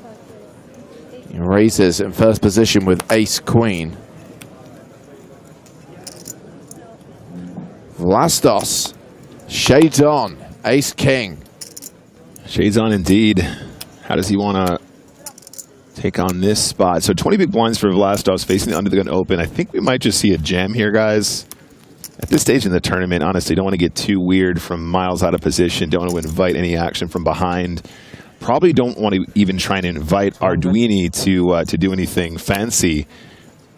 And honestly might get looked up here. Arduini starts the hand with about 48 big blinds, so it would be about half of his stack to call off.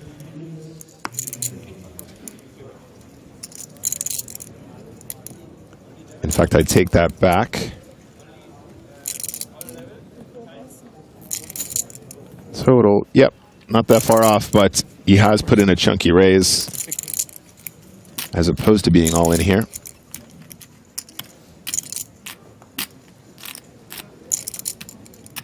Yeah, just shy of his about half of Arduini's stack, as I mentioned.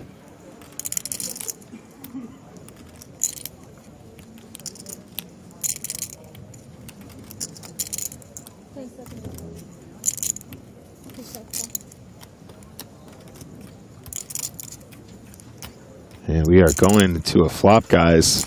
Okay, Arduini calling. Is dominated, is out of position, doesn't have the betting lead.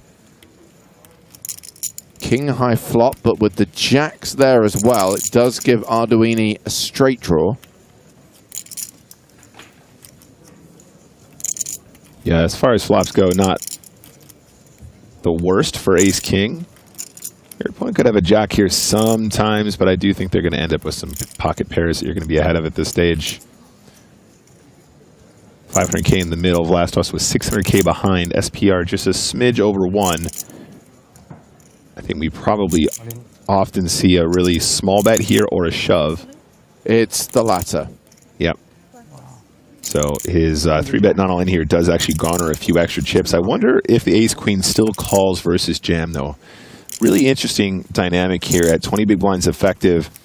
Not sure how many people from that position have 3-bet bluffs off of 20 bigs. In fact, I'm not even sure how often you're supposed to have those at what frequency, but Nice raise. does see a good flop. And Always remember, raise every time you have a chance. Raise like that. You don't get hurt. does take it down. It's 20K. So one hashtag fun fact about the qualifier at the table, David, too. Few you may have noticed that he does have something in his ears. Those are not headphones. They are self-made cotton earplugs. As in he made them out of cotton, or he designed them and they are composed of cotton? Correct. I believe that they are self-designed, self-made, specifically so that he can seal himself off from the world and concentrate and focus. Okay. I mean, fair enough. Whatever works. So we've had an under-the-gun raise from Vlastos. Korochenski on the button with ace-6. Did he harvest the cotton himself?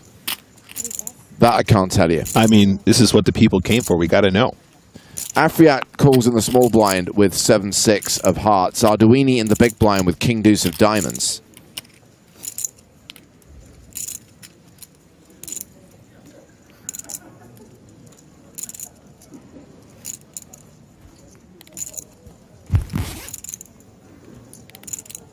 Zip up your doodah, put it away.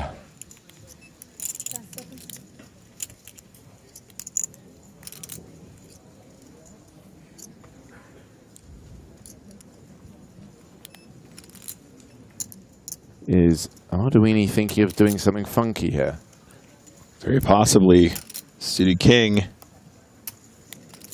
310. Squeeze play from Arduini. So spicy, and I'm here for it.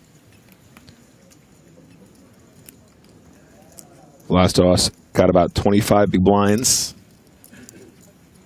Afriat about 107.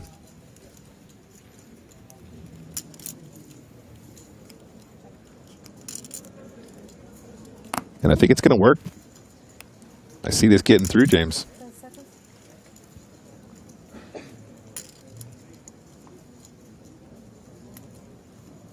Well, Vlastos has not folded yet.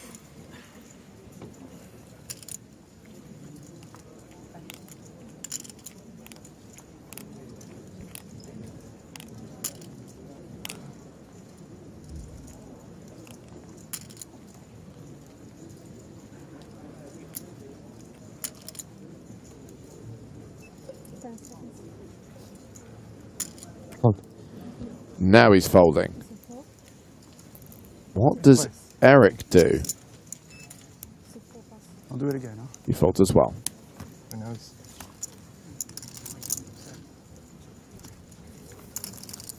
Okay, action on one of the outer tables. It's Peter Jorgner versus Sindre Hansen. Jorgner has bet 275k on the turn. We have a board of King Jack 10-8 with 3 hearts. And Hansen has called Jorgner's bet of 275.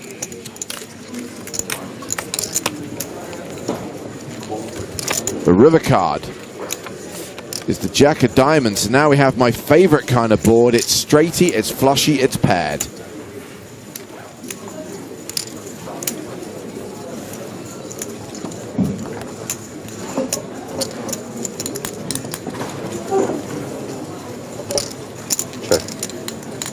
Hansen checks.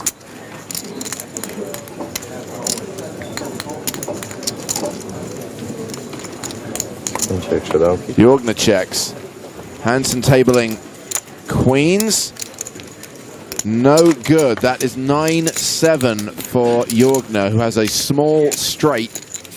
And that is going to win Jorgner the pot and see him chip up to 3.2 million. That'll put him in the top 5 again, Nick. Yeah, absolutely. Very excited to see Peter doing well here. Did so well last year. By his own admission, was relatively new to tournament poker and did so well. Honestly, feeling even more confident now. I know he's been putting a lot of time in behind the scenes in preparation for the EPTs he's been attending since then. And it shows. I don't know if you mentioned his partner, Shoray, as well. Ever present, very, very supportive. Fold.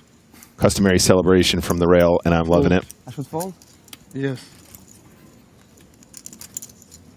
Thank you to the research team on YouTube, including Suha, who says Eric Afriat has not 1, not 2, but 3 WPT titles. Show one time. One time, I'll please. show you anytime you want. 3 WPT titles Especially and for us. style. That kind of feels like too much. You go one or the other, not both. I don't know, James. I think it's like you said earlier, you know? You dress to perform at the level. That's true. That you want to achieve. And clearly he is. And you know, when you show up like that, you've already won. You've already won. They see, they have X-ray vision, these guys.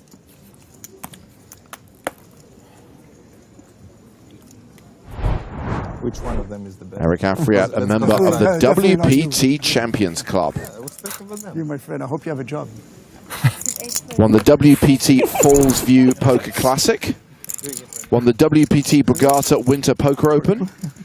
And won the WPT Seminole Hard Rock Poker Showdown. Incredible stuff. I knew we had seen him on the tour. All in the last 10 years. Incredible stuff from Eric. Did recognize the name. Wasn't aware it was that many titles, but dapper and crushing.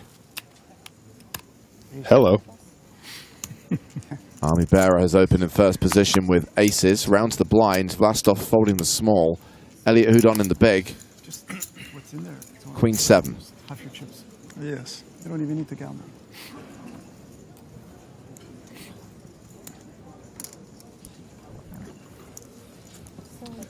Raise and take it. And aces go to waste. Ain't that the way? Okay. Thank you. If I want to look. Thank you. Okay. Thank you.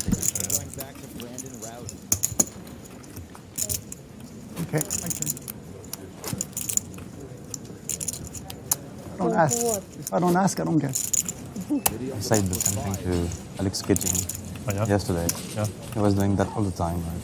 I could see his. Wow, interesting. I told a him. guy like that. Yeah. I told him one time, and he kept doing that. Yeah, no. Then he stopped 5-10 minutes later. Oh. Someone did pull over on the rail, but I'm hearing they're okay.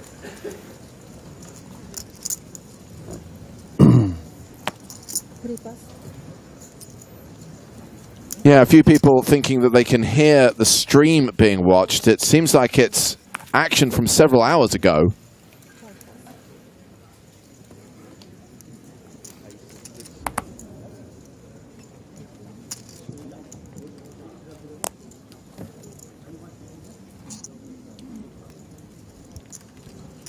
Afriette has opened the action here with from the hijack.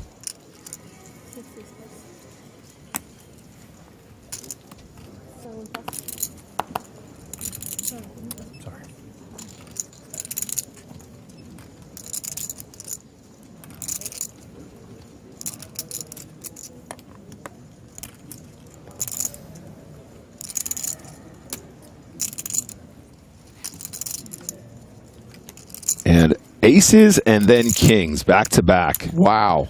What a life. This time in the big blind, he said, I didn't get enough action with my aces, but let's have a go with kings, 3-betting. Not sure if we're going to see any action from Jack 9. Just to be clear, by the way, the comment about someone falling off the rail was from earlier. As I said, I don't know where that's coming from, but that commentary was not live, and no one has just fallen over. Someone did fall over earlier, but they're okay.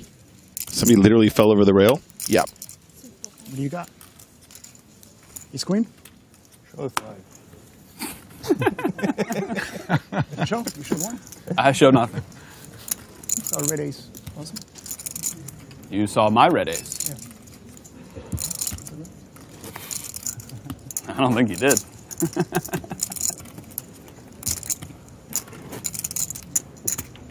Picks it up pre-flop, easy game. I get to hold on to the secret for whatever the delay is. Yeah. 30, I think? 30, yeah.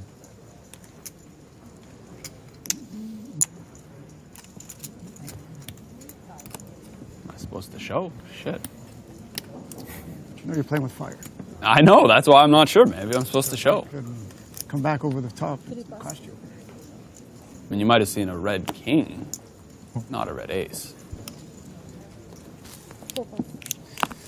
Whatever you did, you deserve it.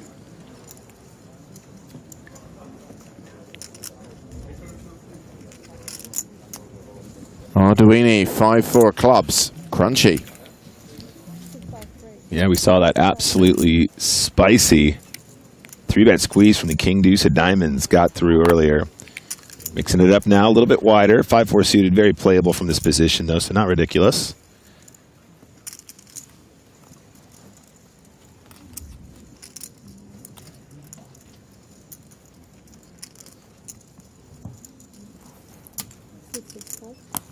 Potential revenge here, James. Lastos, on the wrong end of some 3-bet bluffing just a minute ago, decides he's going to turn up the heat here with the JTO.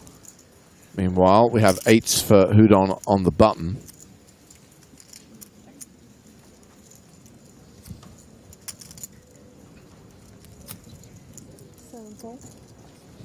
Ooh, very interesting here, guys. Cold call from Houdon. So about 42 big blinds after he makes the call. That was a raise to 85,000.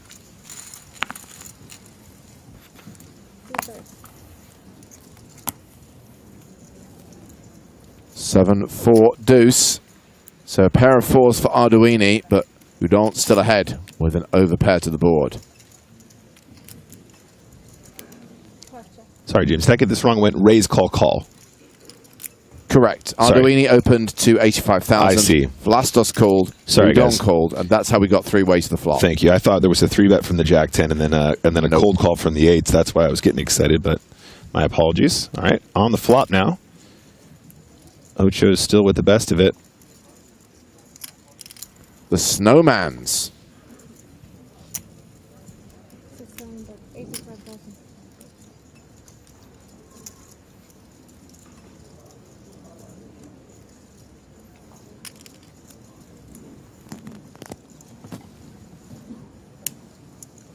And with the action checked to Houdon, he bets 85,000. A dollar. I sink in quickly. That's good. And you too, yeah? Arduini calling with a pair of 4s and some backdoor possibilities. Vlastos folds the Jack-10, heads up to the turn, which is the 9 of hearts. Arduini checks again. Udon now an 86% favorite. Feels like a continue. 525K in the middle. Pot is pretty inflated already. I'm going to answer both questions from Ollie Cordova very quickly. Do the cameramen know what the hole cards are? No. Is there a producer letting them know? No. Thank you for your questions.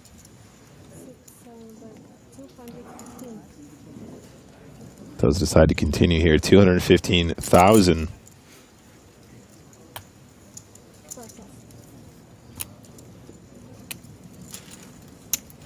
So that second barrel gets a fold from Arduini, and Elliot Houdon comfortably an above average stack. 2.1 million, 53 big blinds. Has at various points been chip leader in this tournament. Someone who no longer has any chips is Dirk van Leeuw. He is out in 28th place. Cashes for 30,250 euros.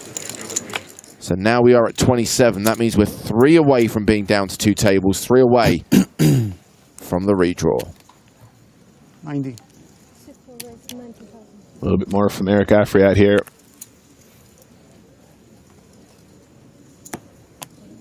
Eric UTG opening the action.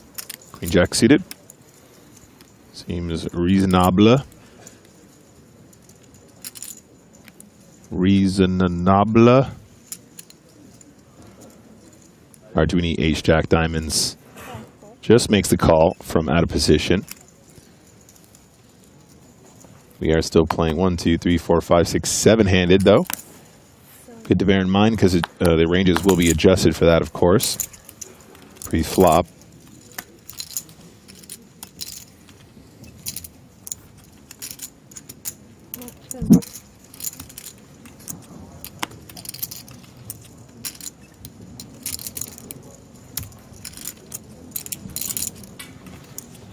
Korochenski not calling. Oh, he does call. Okay, so... No, he doesn't. We got there in the end, guys. So domination, rotation. Afriat with the best of it. 60.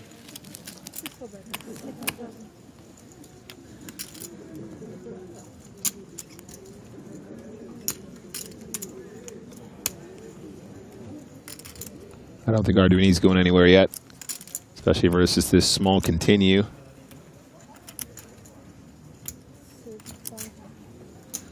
Does indeed call.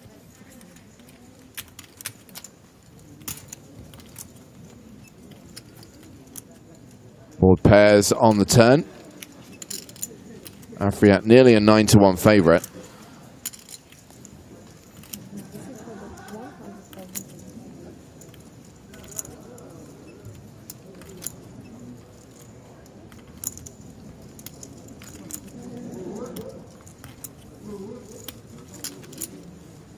And Four says, really rooting for Afriat to go all the way. What a baller. Do you have a collection of silk cravats of any variety? I do not own a single cravat of any material.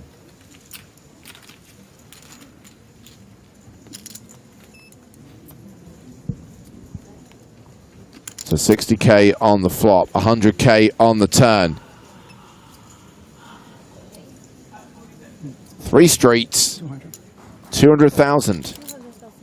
Yeah, interesting betting structure here, James. Just small, small, small. Nothing wild. I think he probably also thinks that Afriat might end up here with, you know, pocket 8s, pocket 7s, pocket 6s some of the time. And he's sized exactly like that to try and get paid by those kinds of combos. But I would argue Ace-Jack is getting a bit weird now because it really feels like your opponent wanted you to call on all 3 streets here. So does Ace-High really have showdown given the action? It's got to be the question on Arduini's mind. He's played a time bank card, so is considering making this Ace-High hero call. Yeah, and if he's making that face, he's probably not thinking about bluffing at this point, James, because he's really kind of deciding whether or not he's got enough to call with. That's the facial expression I'm getting from this exchange. Andre on YouTube says, I would assume we finish today then. You know what they say about assume? Makes an arse out of everyone. No, we will not finish today. We'll be lucky if we get down to 2 tables today. Play down to the final table tomorrow. We finish on Sunday. Good, man. Nice. Wow, Eric Afriat just milks it. Ace-Jack does call. Wow. And Afriat, absolutely monster stack now, 4.66 million.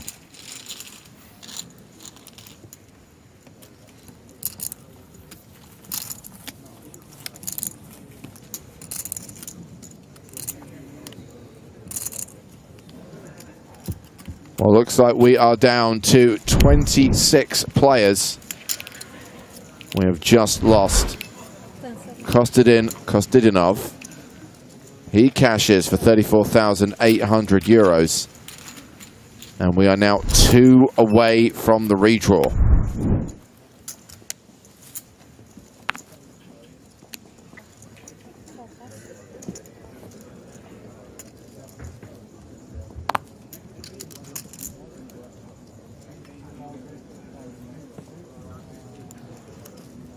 What did I just say? Seriously, what did I just say? Animal labor. Today is played till the final table? No! 2 tables, if we're lucky. Final table tomorrow, winner on Sunday.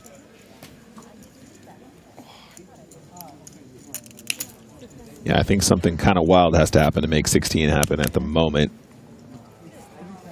26 remain. Very, very, very steady pace here.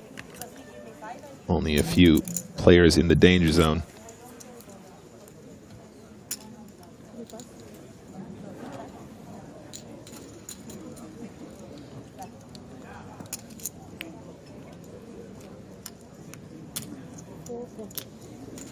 So 2 raises the button with ace-3, gets called by Afriat in the big blind with 9-7.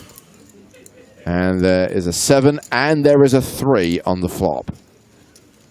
I think deuce tray 7, pretty reasonable continuation from 2. Looks like Afriat wants to have a little lead, though.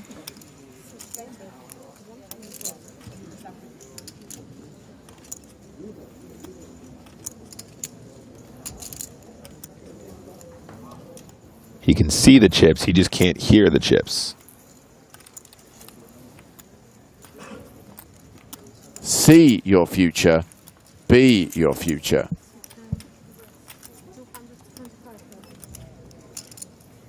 He decides he wants to raise.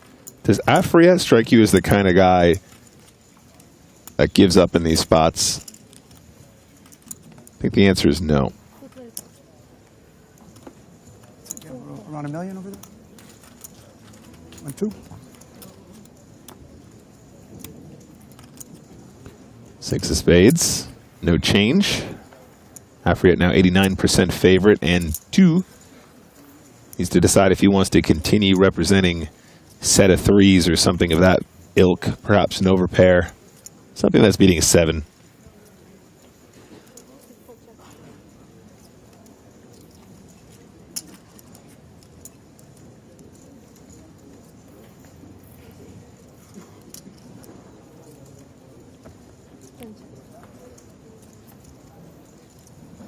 Sounds like Toos has checked as well, slowing it down. I think Afriat's feeling a lot better about this situation now.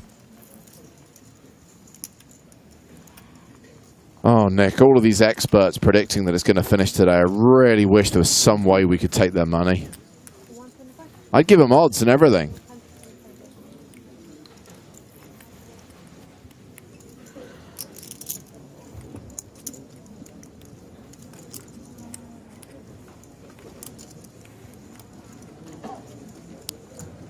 So a lead on the river from Afriat, 125K. Again, I really like these kinds of blockers, Bet James. You know, I'm a huge fan of blocker betting when it's sort of for value, but it's sort of to slow the pot down in combination. And again, he's kind of targeting a perfect hand that could kind of call. Ace-3 definitely could find a hero call for such a small continue. Pot was 670K. He's not going to get paid off again, is he? I mean, he's just sizing everything just right at the minute. Definitely accumulating in that manner.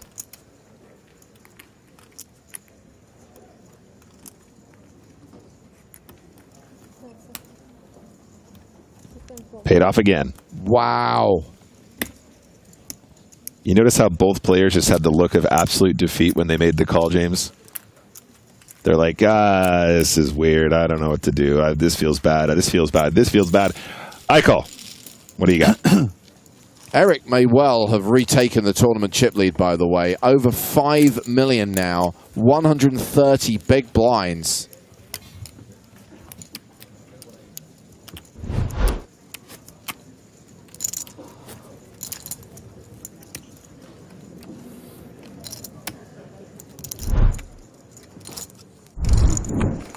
And we're heading to one of the outer tables where it's Dimitar Danchev, former PCA champion, against Gonzalo Almeida. Looks like we're on the river, Nick. Full board has been dealt. And there's a straight out there. 9-10 Jack, Queen, King. There's also... there's no flush on the board. So I guess it's a case of, does anyone have an ace? Yeah, and more often than not, the player who opened the action will end up having more of those. 370. Danchev, who started the day as one of the short stacks, betting here, 370,000.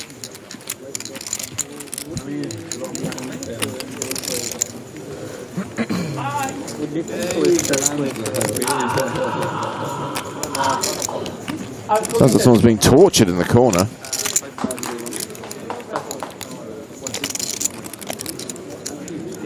Ten seconds.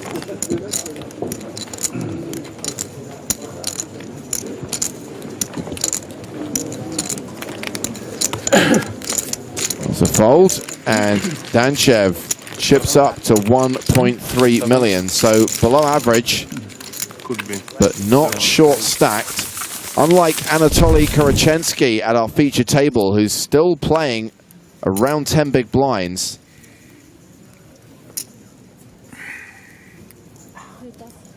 We've already had an under the gun raise and under the gun plus 1-3 bet. Yeah. Just right now. With the blinds folding, it's back on the original razor. His king would have been good.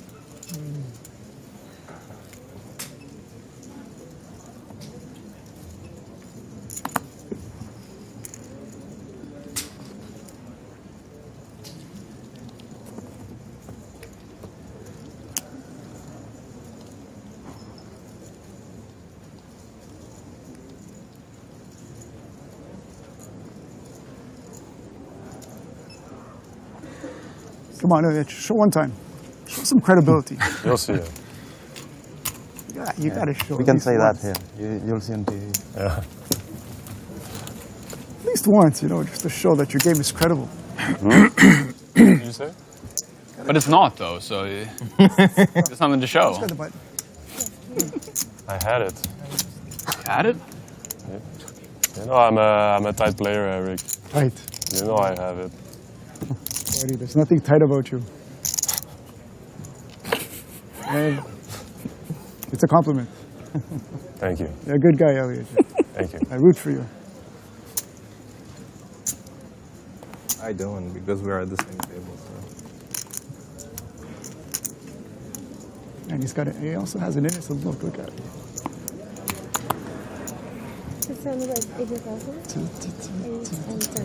Udon opening with ace-9.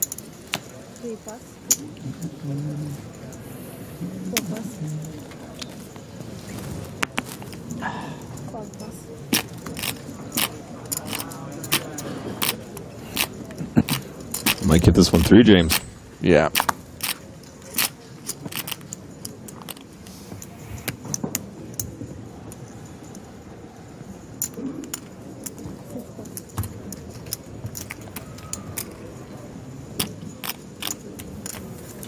Did you play on EPT final table? Never. No? Mm. I haven't played. I've played maybe 5 EPTs in my life. Maybe my 50. I'm a WPT guy. Maybe I'll switch. I'll switch the EPT. Yeah, I mean, you've won 3 WPTs. What does it set up to achieve in life? Come to the EPT, start crushing there instead. Never wanted to try for the Triple Crown?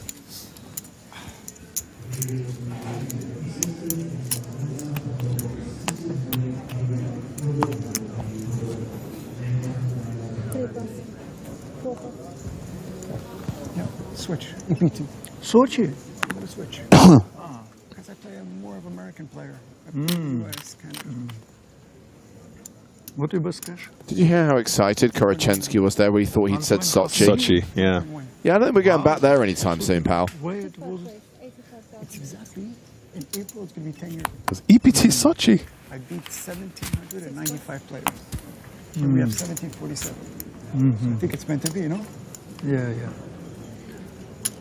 And what altogether you win money? 5 million? It's good, yeah. How long do you play tennis? Oh, tennis, sorry. Poker. I've been playing tennis since I was... You play tennis? Yeah. Yeah, okay. I used to. I too. I used to be... in poker? Poker I've been playing since I was like... Sorry? Poker I've been playing 40 years. 40 years? 40. 40. Good. But on tour, mix up business and In pleasure. Canada, and you say it's possible, yeah? In Russia, maybe 15 years maximum, yeah. I played 12 years. No, but that's it. I'm saying I've been doing the tour. When I have the time with work, I've been doing it for like 12 years. For you, what is the best Sorry, enjoying area this conversation. for poker? Las Vegas or no? No, I don't No? So we have a pair of jacks against a pair of tens. Bahamas is pretty good.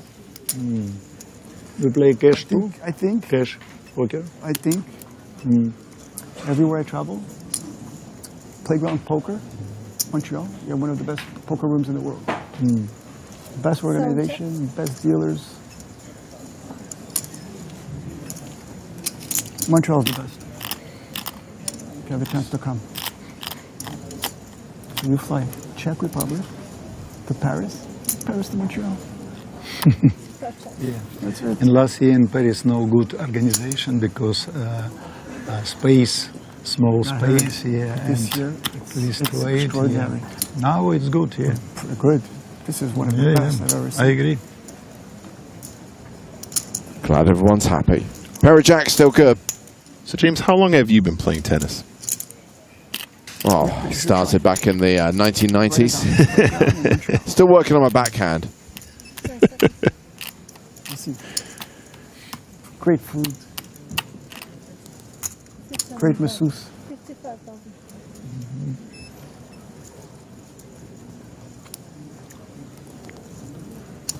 Oh, that's right, 2 pair. Absolutely, jacks and 5s. Didn't need the second pair, but... Yeah, Arduini's got to be concerned about Diamantes, but with that small lead, does he sense weakness and pounce on that?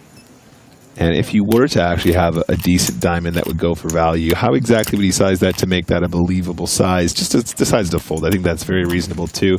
Another nicely executed little blocker bet. I was going to say donk bet. It was both a lead and a blocker You bet. beat him every hand you played. Is that true? Yeah. I saw, up to now, I saw like 7 hands that you beat. You missed a couple, Am I right? yes. Did you ever win anything against him? I have a good memory. That's what I saw. There's always one guy you can't beat on the table. That's what I had yesterday. There was one guy I couldn't beat for 6 hours. Until you got him. Yeah, it's a matter of time. But it's I hope it's not a repeat with me and him. 6 hours is long.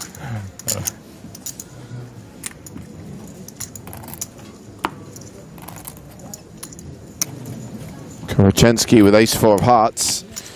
Just the 9 big blinds, James. You got to start making moves eventually. I'm not saying this is a mandatory ship, but Korachensky has been on the tighter side throughout this tournament that we've seen, at least on the feature so far. So, not taking a couple spots. Just to see what that one was, actually. Let's take a quick look at the ace-4 suited here.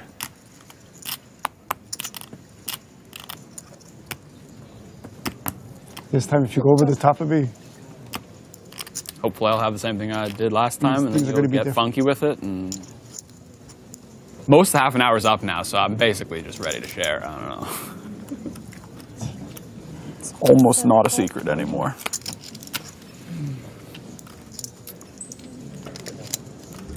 Yep. I think he's 4-seated, should have been the all-in there, but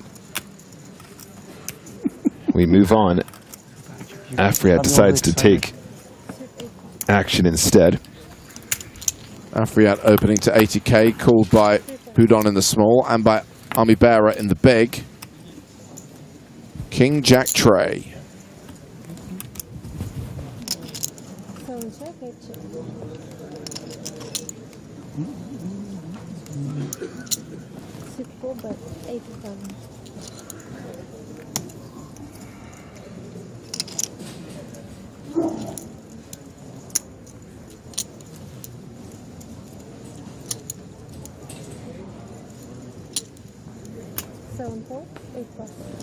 So Army Bearer gets out of the way. Top pair versus the straight draw going to the turn. 2 pair now for Afriat.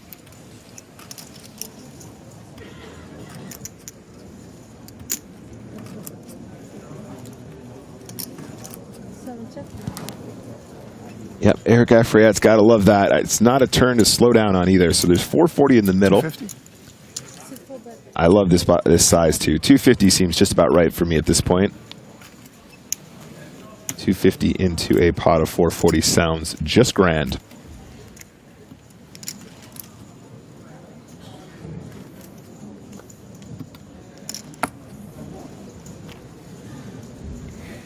This is a really interesting spot for ace-10, James. Notice he has the ace of clubs and the 10 of diamonds here.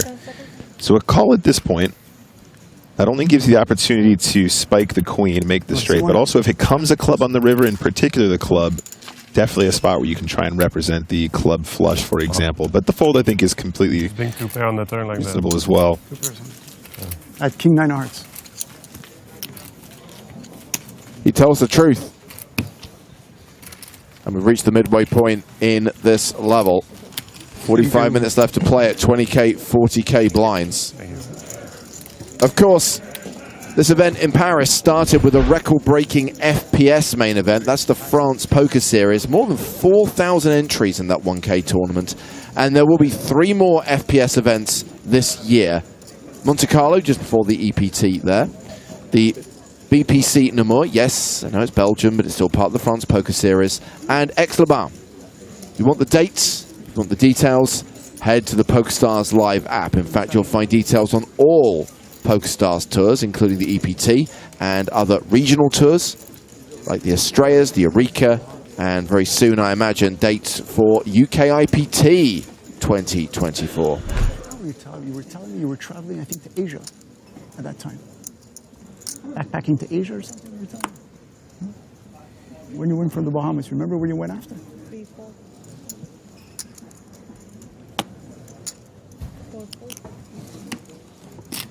Thailand, maybe? I don't know. I didn't go. I didn't do anything of the sort. I'm trying to think where I was. Yeah, you told me you were.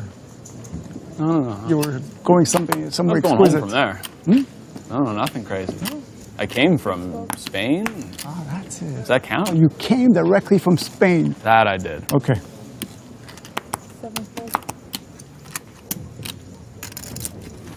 It has been folded to Army Bearer in the small blind.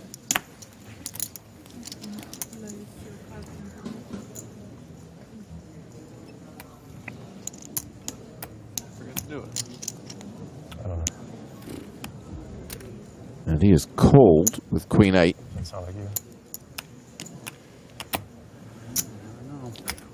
And a raise from the big blind. 2 has aces.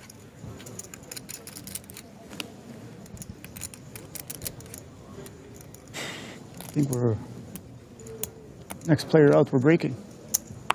I think so. I'm gonna miss you guys. Yeah.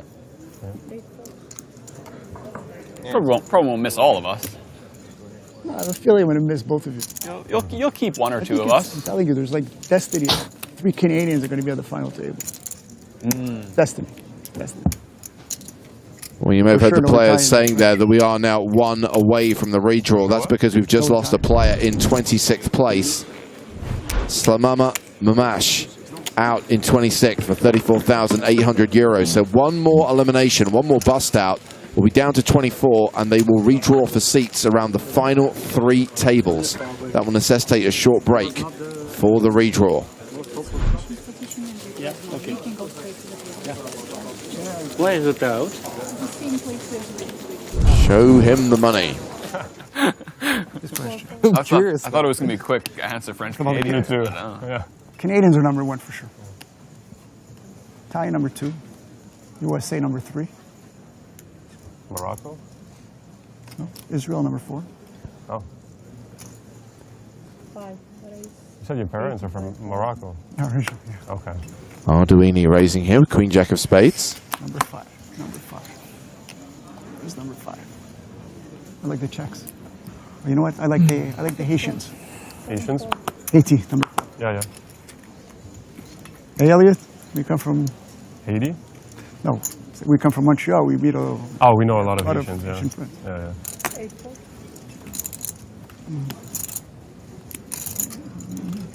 Where do you stay in Montreal, by the way?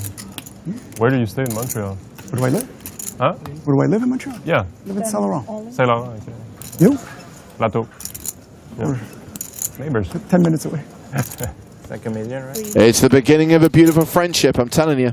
After we drop this, we go for a coffee. Yeah, this close to the redraw as well. Drinks around me. Huh? Yeah.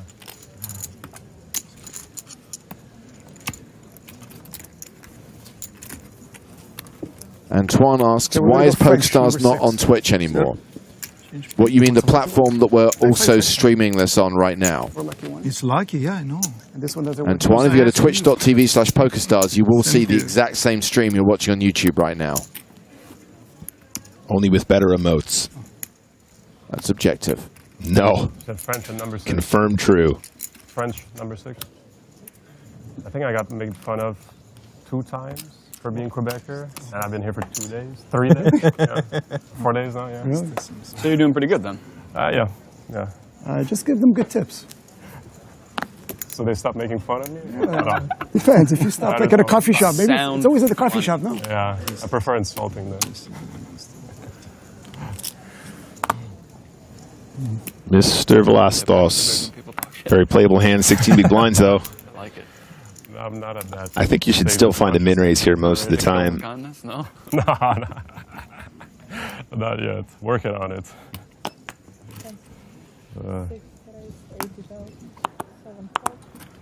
There's the min.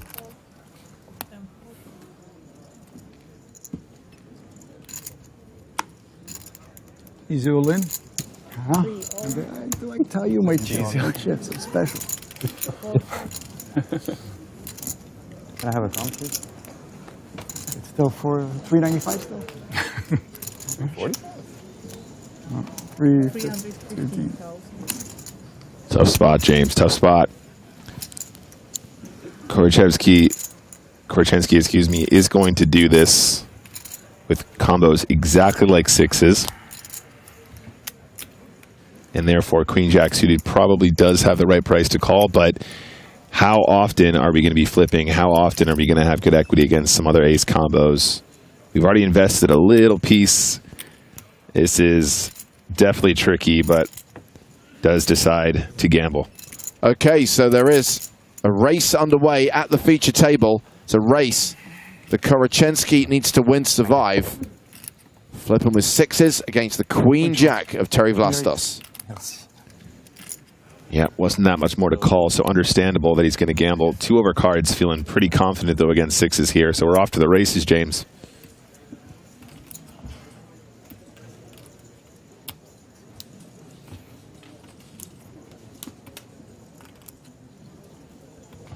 Eight, 8-7. Vlastos has queens, jacks, and 7s working for him.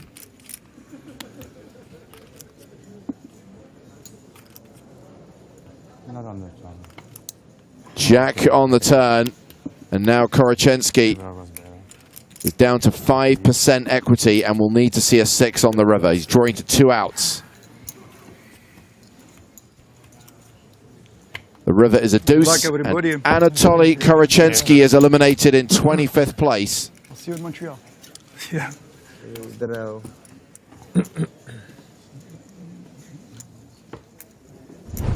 Stop, please, yeah? 34,800 euros, and we will pause the deal because we are down to 24. I had a feeling. I said it was. I had the same feeling, but I was not very sure, you know. Honestly, I thought you were going to win too. I don't know why. Can't explain these things, I guess. Anatoly gives him a nice polite good luck, everyone. So now here we are waiting for the redraw. Well, we've still got hands in progress out in the field. So we'll wait for play to conclude everywhere before we pause the action and before they distribute new seating assignments to the final 24 players. Or will it be 23 players? Could we see another elimination before we get to the redraw? Yes, indeed. Tournament staff working overtime. Looks like play has concluded at the far table. Still a hand in progress at Midi's table, where he stood up.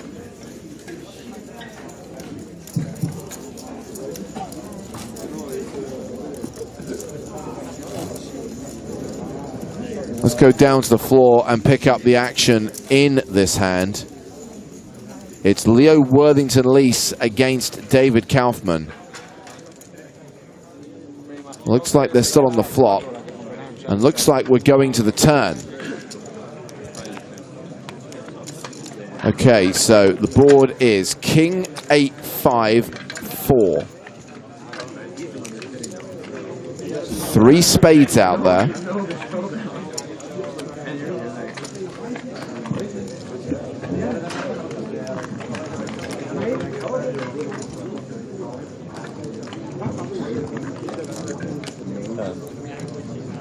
Action is on Dr. Kaufman.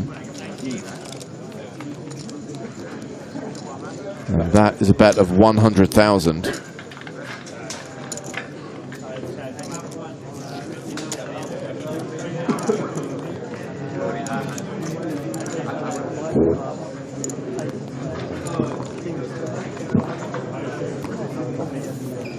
A call from Leo Worthington-Lees. And the Queen of Spades on the river, so a 4 flush board now.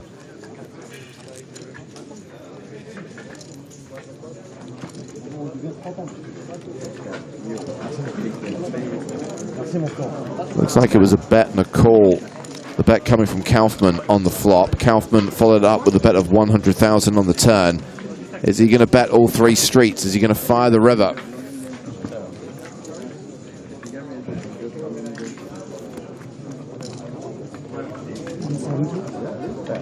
Verbally announces 170. That's 170,000.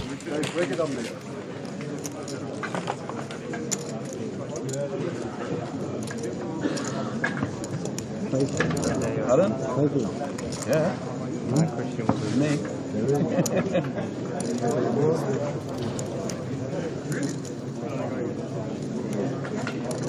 They will change.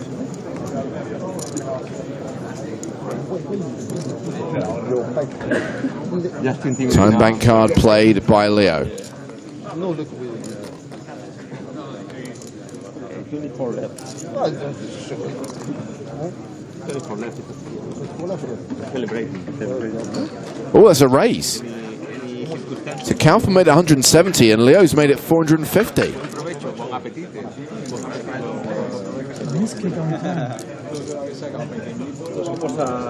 We are going to celebrate even if we after the next. Kaufman staring at the board.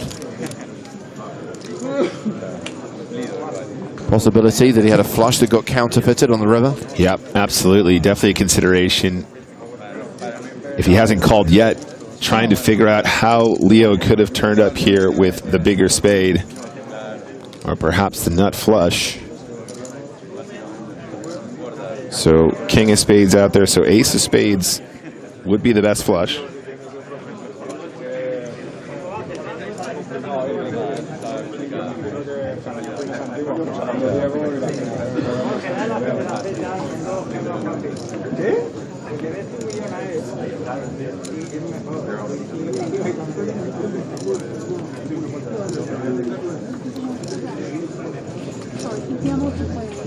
Kaufman's going to have to surrender a few time bank cards at the end of this, no matter what he decides to do. Use more than 30 seconds. Yeah, maybe he's got the jack of spades. Ugh, something like that. Maybe the 10 of spades. Just trying to work out how Leo managed to get to the river with the ace of spades in hand, or perhaps maybe turned it himself.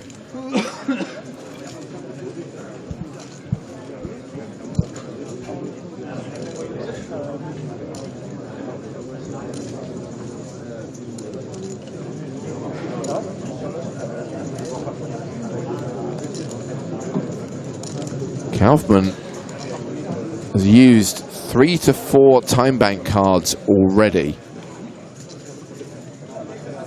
And this is why you have time bank cards, right? For spots like this. Yep, big spots like this. You guys will recall that Leo made it deep at EPT Monte Carlo. I believe he came third at EPT Monte Carlo in 2023. And looking to make another final if he can continue on like this. Been on quite the run here in Paris.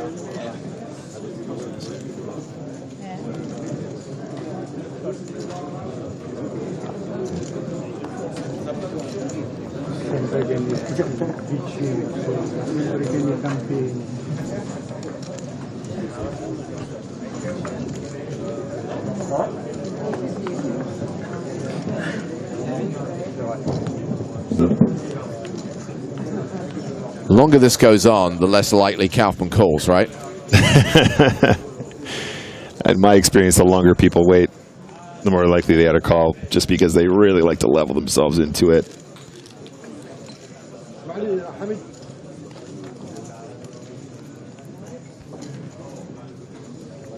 It's a fold. It's a fold.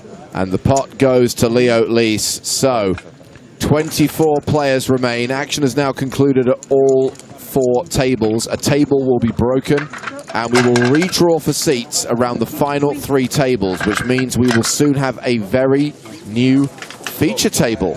Who will we be following? We'll find out in a few minutes' time. Meanwhile, we'll check on the stacks of the players we've just been watching on the main stage. We think Eric Afriat may well have retaken the tournament chip lead with 5.3 million. Army Bearer with 3 million, Elliot Houdon with 2.4 million. All those guys above average stacks, and then we have the players who are below average right now. David 2, Terry Vlastos, and Lorenzo Arduini. So we're going to take a short break for the redraw. Don't go anywhere though, because we're going to give you a chance to hear from Fintan Hand from Team Pro. About this time last year, Joe and I spoke to him on the Poker in the Ears podcast about the Irish Open. So we're going to hear from Fintan, and then we'll come straight back with the redraw and more action from EPT Paris and day 4 rather, of the main event.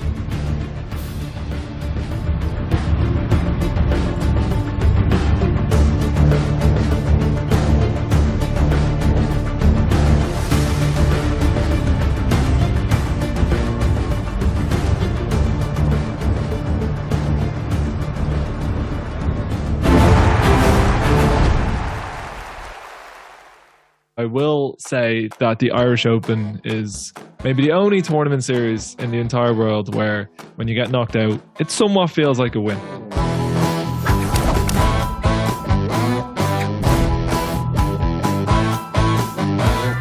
We played some poker last night. How did you get on in the Hendon Mob Championship? Got knocked out within 25 minutes of sitting down, but I will say that the Irish Open is maybe the only tournament series in the entire world where when you get knocked out, it somewhat feels like a win. Okay, I'm just going to cut straight to the chase. Everyone bangs on about the fact that the Irish Open is an event like no other, that it is a unique poker festival.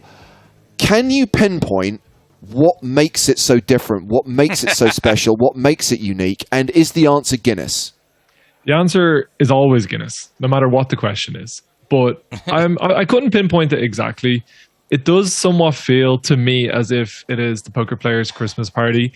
The buy-ins aren't as, say, extreme as if you were playing an EPT or at the PSPC with the super high rollers, and it has more back of a throwback community feel, not too dissimilar to what the UK IPT would have felt like. Yeah. So people can play. Like last night, myself and Joe were playing in a €250 tournament. I don't even know if there's a €250 tournament on the EPT schedule. I'm pretty sure that you're not going to go one. Not just a €250 tournament, a €250 freeze out. You might find a $250, €250 events in lots of places. Maybe not necessarily on the EPT, but they're all unlimited re-entry or 2 re-entries per day type of things, where, because obviously people like big guarantees, and this wasn't about that. This was like, we're going to play a €250 tournament and it's going to end when it ends. One day. And from what I understand is it ended around 6:30 in the morning last year. I haven't gotten word yet when it ended this year. Going. Yeah, there were 100 more runners this year than they had last year. So incredible. Who knows? I will say that I was max annoyed because as I was leaving the dinner break, Finton and GJ were like hanging out, having beers on the patio, and I lasted just long enough to miss that. I was like, I'll either bust real quick or I'll cash, and neither of those things happened. Hooray! Oh, Joe. Obviously, we did talk briefly, Finton, about the Irish Open when you came on the stream, and obviously we talked about it when we saw you in the Bahamas. And I know that from the moment that PokerStars announced that they were co-sponsoring alongside Paddy Power, there was a lot of excitement about this. And knowing that the numbers were going to be boosted this year by people qualifying via Stars as well as Paddy, and what Joe said just now is clearly proving true, there's a lot of bums on seats. There's a lot of feet on the ground. This looks like it's going to be a big series. Yeah, I'm very, very excited to have such a prestigious tournament sponsored by PokerStars, as you mentioned previously, so close to my house, being able to walk down to it. But I mean, do you literally live next door? Can you describe? I mean, are you exaggerating? Is it like kind of like a half-hour walk? Is it like a 5-minute bus ride? It's 1.2 kilometers, so that's nothing. Like yeah, 15-minute walk or so. It's like bang in the middle of the city centre. I think it's great that Ireland is getting an opportunity for a big tournament like this, because obviously being so close to London, and then Europe has a lot of the main tournaments, it's hard to justify coming to Ireland for a big series. But I think anytime it happens, it's received so well, and the Irish people are so welcoming of people coming over to play, and they're just excited to like meet the likes of Sprague or whoever else will be coming over. So there's just a great feel around it. I can't pinpoint exactly why it feels so much fun, but it just does. As Joe said, like yesterday already, everyone's just sitting there catching up. I can't. I wish I could explain it better, but I just can't. Is whatever amount of rent you're paying to live in central Dublin worth it finally for you to be able to walk to this event? It's impossible it's impossible to say that the rent in the city centre in Dublin is ever worth it. I'm very lucky that I'm able to live so close to the city centre, but it's. Yeah, I just feel very lucky to have it in Dublin. A more serious question is having the event right down the road from your house better or worse for you? Because I know when poker comes to town, or used to come to town to where I lived, I didn't like it that much. It was almost easier for me to travel to like totally be immersed in poker. Going home every night was kind of a ball ache. So how do you think that's going to work out for you? It's a kind of tricky balance. The lads want me to be out every single night into the early hours, but I do have a newborn child, and if I was off at a poker stop and Hannah wasn't there and my baby wasn't there, then I wouldn't be expected to be at home. But right, it's a little bit different. But I think that the good far outweighs the bad for me. Like, I lived in Malta for quite some time, so I wasn't here even when the Irish Open was on. So to have such a big tournament, and to basically have a lot of my like friends and colleagues flying in and being able to go for food in my local spots and have my coffee in the morning, like I would love if every single poker tournament was in Dublin. I would love if they just had EPT Dublin 6 times a year. And honestly, I don't think it would be a bad idea, personally.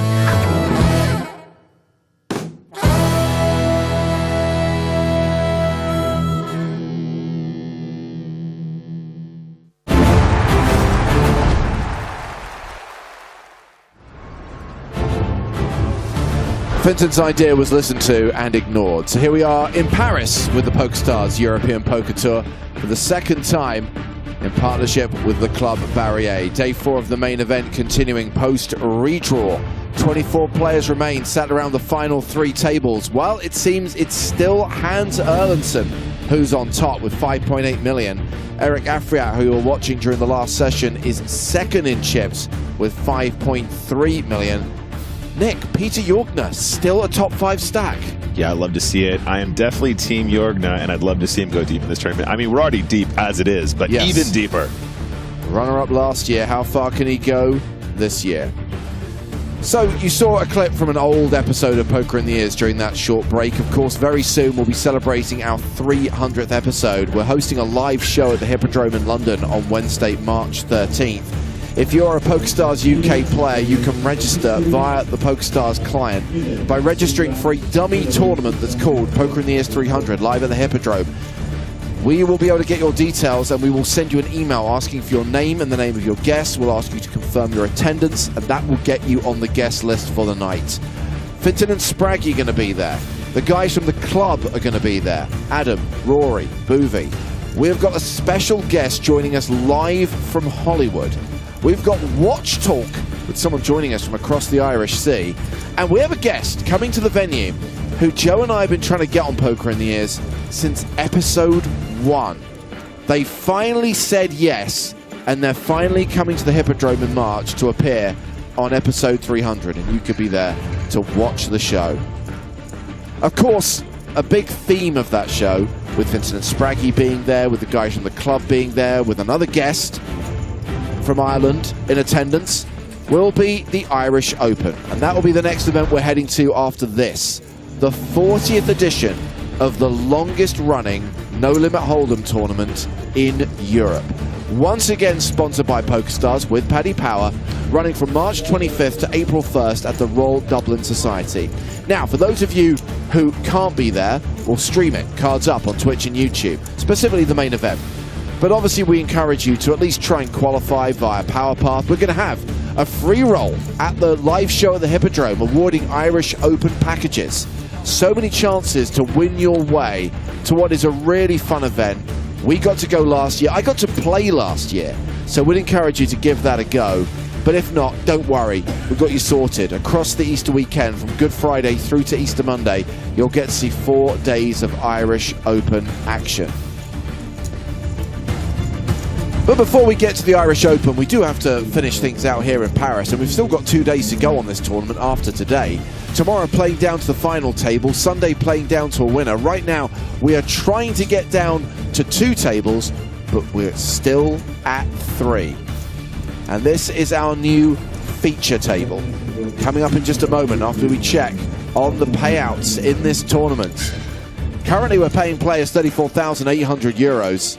6-figure scores at the final table, and more than $1 million up top. That first prize this year, huge, €1,287,800. Okay, now we're going to check out who's sat on the main stage. Now we're going to check out our new feature table. Some familiar faces and some new ones, perhaps. We've got the chip leaders, Erlandson and Afriat, the 2 biggest stacks. Army Bearer is back. We've got Barney Boatman.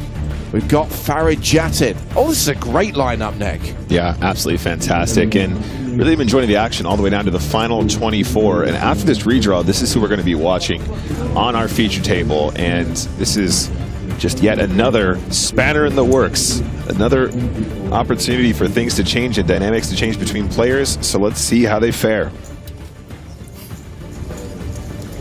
Obviously, a lot of these guys have been sat with the same dudes for some time now. It's going to scramble them all up. And not only will the players change and the faces and the positions change, but also the chip stacks that you're used to dealing with as well. So this is where I think a lot of experience comes into play, James. Understanding how now you have to reset, you have to look around the table, you have to understand the distribution of the chips and where they're sat at which position, understand how those individuals are going to wield those differentiated stacks, excuse me. And take it all in and try and reset and, you know, get your strategy going from right this instant. So we still have 36 minutes to play at the 20K, 40K blind level, and then we will have the dinner break before the final session of the night. And thank you to Tom for highlighting that Poker News is now observing the 30-minute stream delay. So if you want to follow the live updates on Poker News and check out what's happening at the other 2 tables, there will no longer be spoilers. Afriat has raised with King Queen. Army Bearer has flatted with 4s. Alexei Ponikov's Ace 10 in the small blind.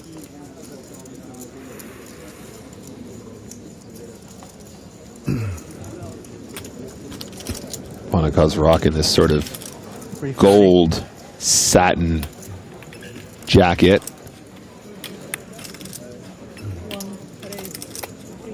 And decides he's going to 3-bet. And why not? Francesco Del Foco in the big blind. Great to see him back on the EPT. No? Okay. He's got a confident jacket. Confident 3-bet from the ace-10. And the Italian is going to be folding this one. Yeah, if you could do it today, please, that'd be very helpful.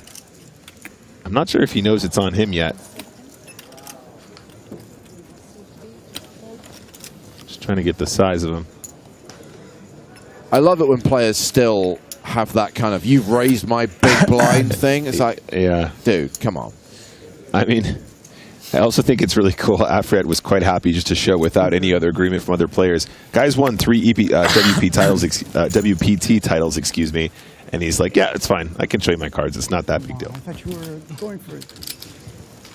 And Nice it was a 4-bet from Afriat. Nice re-raise, which gets the job done. Canada. Ace. And now, Afriat is pretty much tied with Erlandson for the chip lead. Listen, Afriat, dressed to impress and licensed to kill. I don't think he's lost a pot yet since we've been watching. Has the slight advantage over Erlandson. I'm good. I'm not tired. I'm not going to my life coach there. Yeah. How about you? Tell him how in shape you are. Tell him. Yeah. Never better. How old are you, Boltman? I can ask. You can ask. Yeah. I'm 68. You feel like? I feel like a 67-year-old. Honestly, I turned 54. I don't know how many poker years I have that. You think I have another 6 years? That's a different kind of mileage altogether, yeah.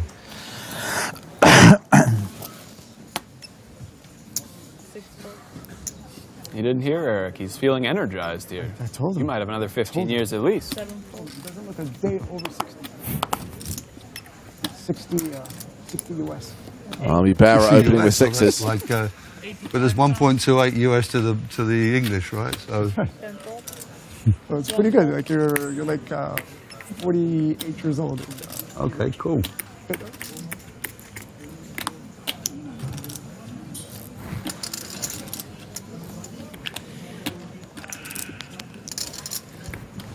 What Del Foco is he thinking about?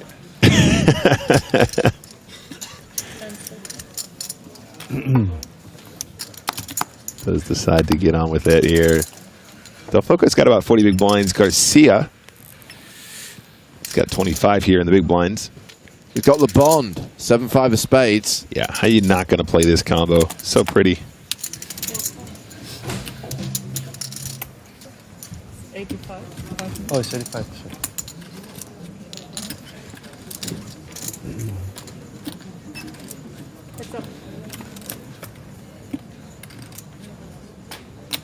Jack, 10, deuce, just the one spade.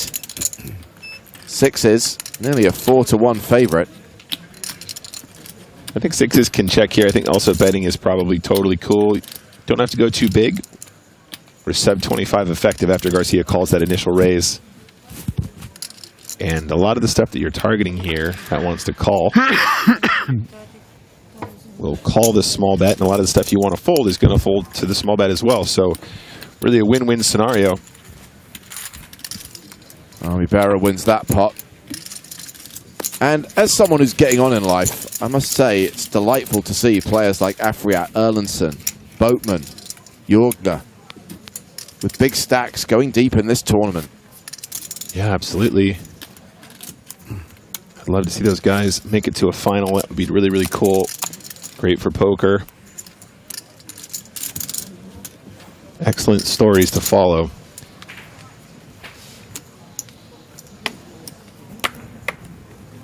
Let's not forget Mitty, still in the mix, right?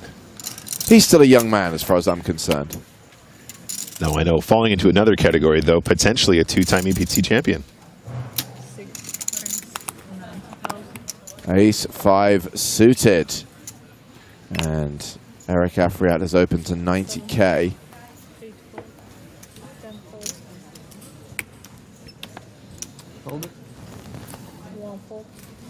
Round 2, Francesco Del Foco on the button. 10-6 off.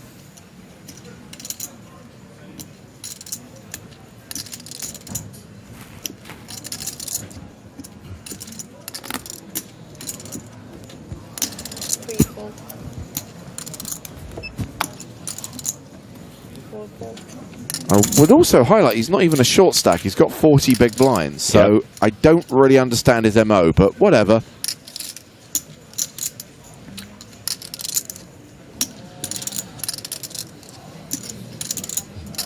What is this flag, James? Can you help me?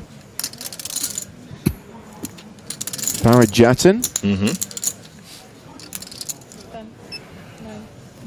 No, it's one of the South American ones. You could reach. Big table. That's it.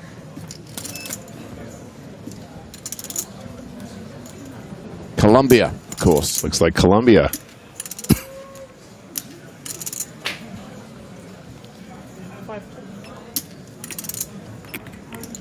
6 bet 50,000.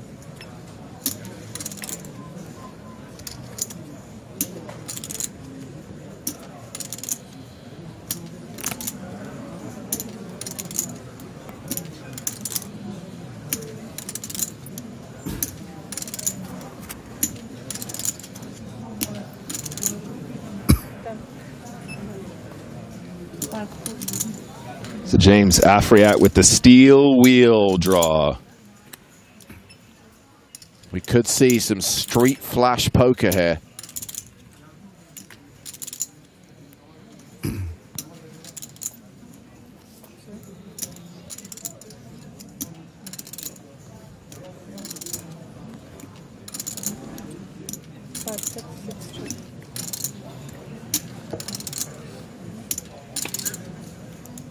But nope.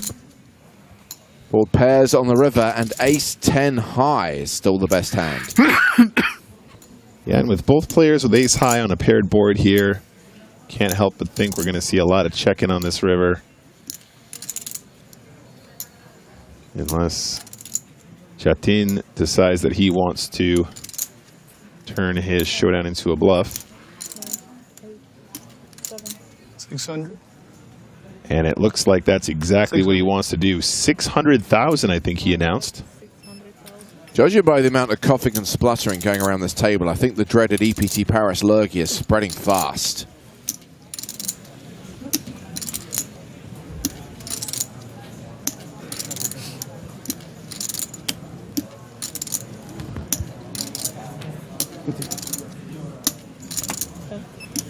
And there is the fold from Afriat.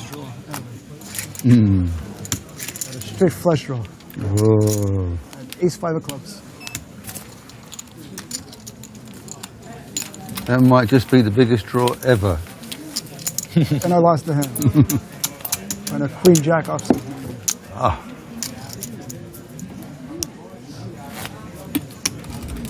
You'll survive. It's a 1,000,000% bluff. I'll see it in 30 minutes. So we show some heart. Yeah. We give it to him. Queen-jack of clubs. What a flop. Anyways, first of all, I should have never checked. Action is going to start with Hans Erlandsen. He and Eric Afriat pretty much tied for the chip lead right now. We have got the two biggest stacks in the tournament on the feature table. Erlandsen with the snowmans. Num-num. 100?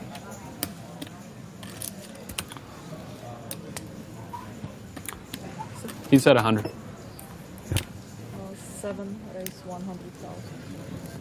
8 4 10 4. Folded by Barrett and Boatman. Ponakov's with ace-10.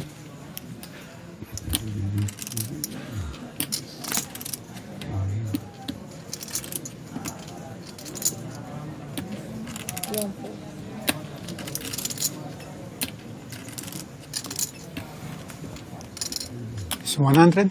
Yes. Why do you need to ask?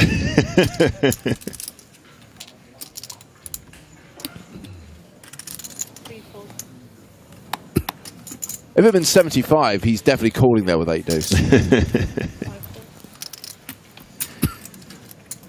Looks like Afriat wants a piece in the big blind. Okay, heads up to the flop. 10-6-4. Erlandson, big favorite here. I mean, I love 60 monster stack collisions, but I don't really see this going too far. Erlandson continuing for 60,000. It is a very small continuation bet, so maybe Afriat gets a little bit spicy here. Oh. Yep, does find a check raise. Decides to check raise. Erlandson snap calls. These guys aren't messing about. Now, if this turn is a club or a straighty card, James, we might see some more fireworks. King of Hearts, kind of a brick.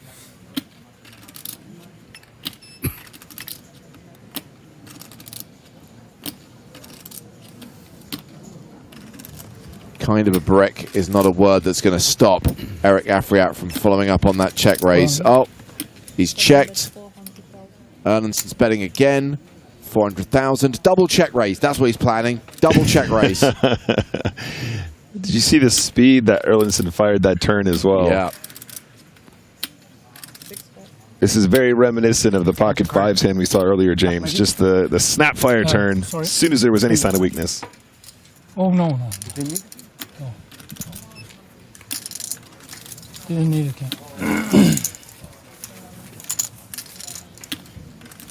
They can't do it. So the outer tables where the red triangle of death looks to be in front of Terry Vlastos.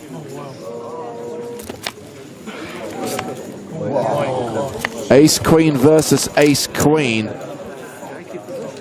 And it looks like Vlastos just got 4-flushed by the Queen of Clubs. 4 clubs on board. And what should have been a chop pot results in the elimination of Terry Vlastos in 24th place. Yikes. Whoa. Oh, that is grotesque. Yep, truly savage. No justice in this game, James. His chips go to Gonzalo Almeida, and we are down to 23, and we have hit a pay jump.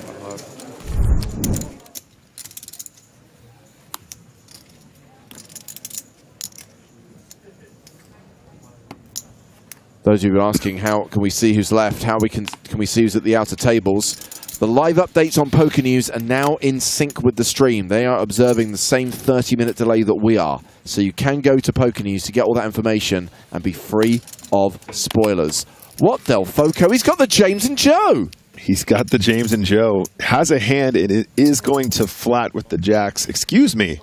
3-bet to 220.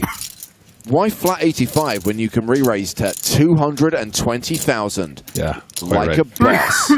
Quite right.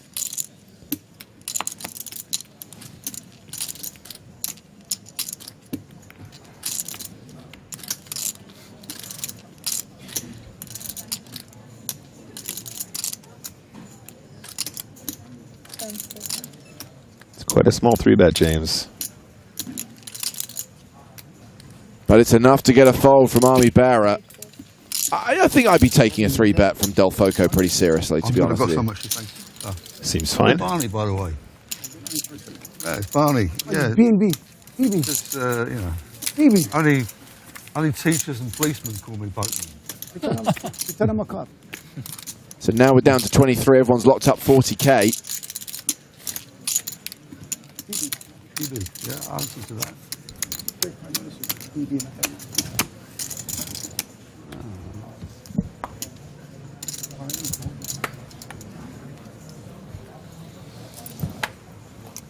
A great name.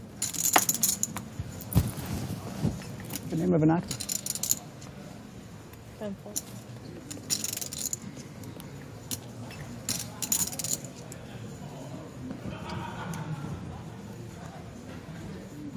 Round to Ponakovs, who's got King Queen. Raises to 80. Shade's going down. Seven deuce. Question the raise size, then fold.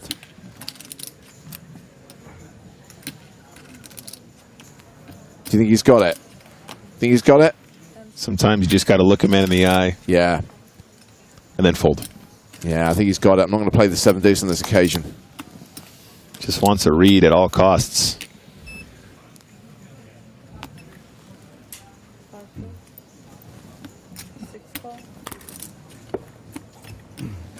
Deuces for Afriat. He's flatted on the button. Erlandsson 7-4 in the small blind folds. It's Army Bearer's big blind. And he's got 8-6.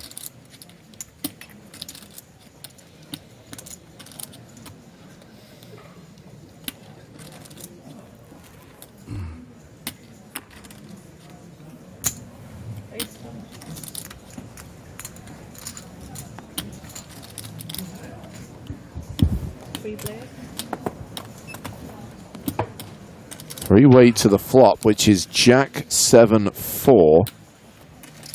So the gut shot for Army Bearer. Ponakov's with 2 overs to the board. And Afriat with the best hand right now? So weird to be ahead, but only have 27% equity.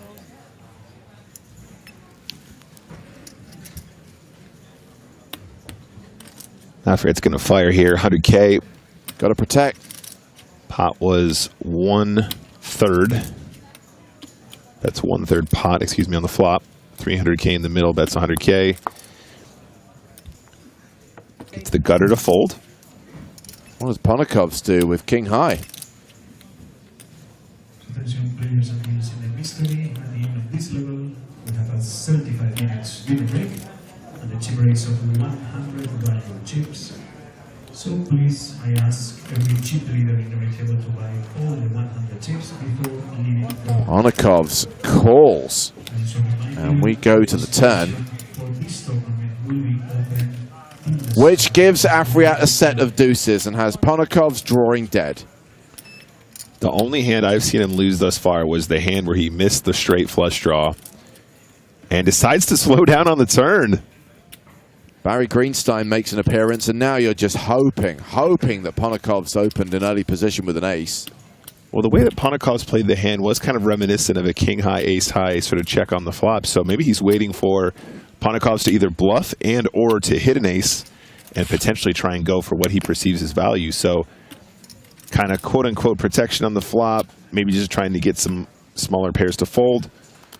By the way, how lucky that Del Foco wasn't feeling it and didn't play the seven deuce, because he would have been in big trouble here. Yeah, turning the set here and finding a check, super trappy, and Ponakov's now has to make a decision. How much?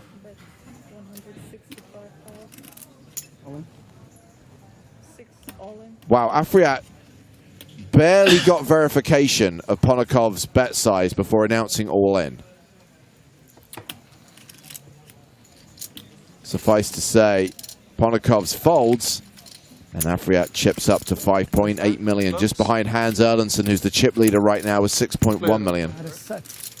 The snap shove river in position and another pot going towards Mr. Afriat. You have to know your customers. I thought he's going to be betting more than that.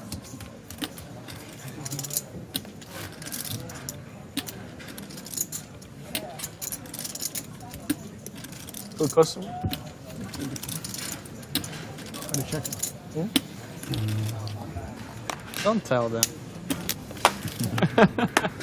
Yeah, I'd love to play high rollers with you. I love to play high. Ponakov's with ace-5 of diamonds. The longer I watch this stream, James, the more likely I am to buy a cravat. I never knew who you were. I had to Google you. 80. Ponakov's has raised to 80,000. Queen 7 for Del Foco. That's a monster for him. Look at your opponent. Stare into his soul. Think he has it? Does he have it?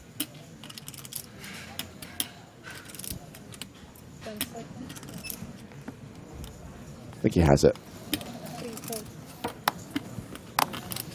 If it works, James.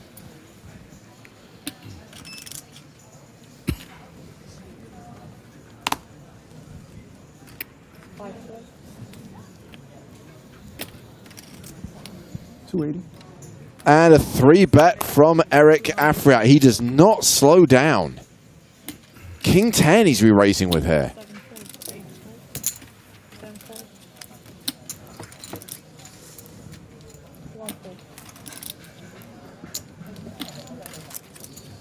Man's got no chill, and I love it. I think Afriat's just annoyed that Erlandsson's got a little bit more than him, and he's determined to get back to #1 on the leaderboard. All these little pots making all the difference, closing in on the 6 million mark once again. Nearly 150 big blinds for the Canadian, the 3-time WPT champion.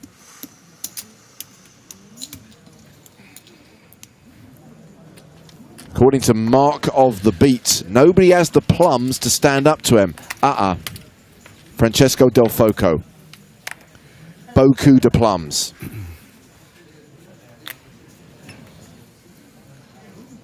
First to act here, 5 deuce under the gun. Does he look at the big blind this time?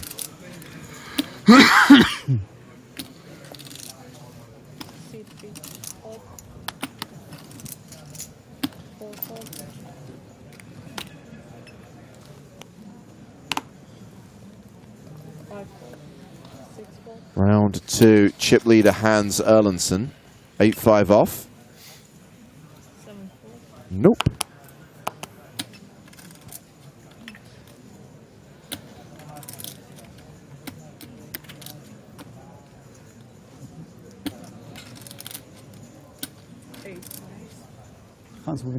I mean, I'm not going to lie to you, Nick. If this was the final table, I'd be overjoyed. Erlandsson, Afriat, Boatman, Del Foco. A little bit of Army Bearer thrown in for good measure. Loving it. Not a dull moment. No. It's great poker, good chat, good vibes. Oh, Barney. Couple good looks.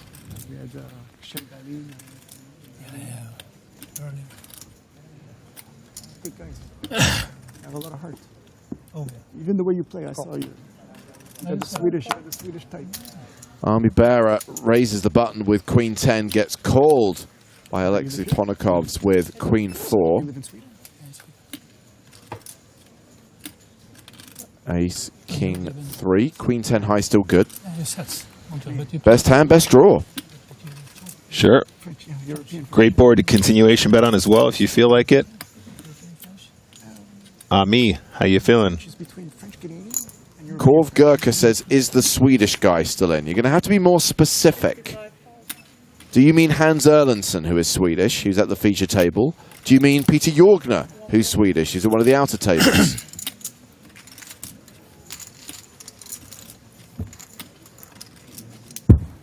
that an angry smack because I'm taking away your customer? Or what? Heading to one of the 2 outer tables where there's been an all-in and a call. Yusef Zareg, the at-risk player, called by Dimitar Danchev. And Zareg has the dominating hand, ace-queen. Danchev with ace-10. It's an ace-10 jack flop. Domination rotation. Another 10 on the turn. And Zareg is dispatched in 23rd place. Gets it in with the best hand, gets unlucky, and is eliminated by the PCA 2013 champion. We'll see him again. He's a reg on the tour. 40K.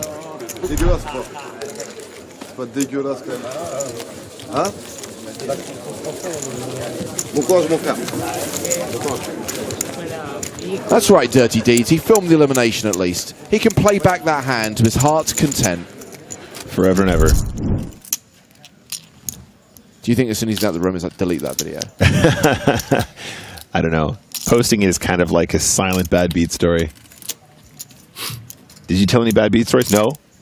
Did you post it to your 8,000 followers? Maybe. Yeah, savage one though. Seen a couple really ugly bust outs thus far. Back of the feature table, Afriat has opened with ace-10, and Barney getting spicy on the button, 3-betting with 9-5. Yeah, now he's going to get a nasty look from Del Foco. Maybe he's picking up on the fact that Afriad has been so active at this point, James. Yeah. But Afriad actually has a reasonable hand here. I remind you the registration will be closed after dinner.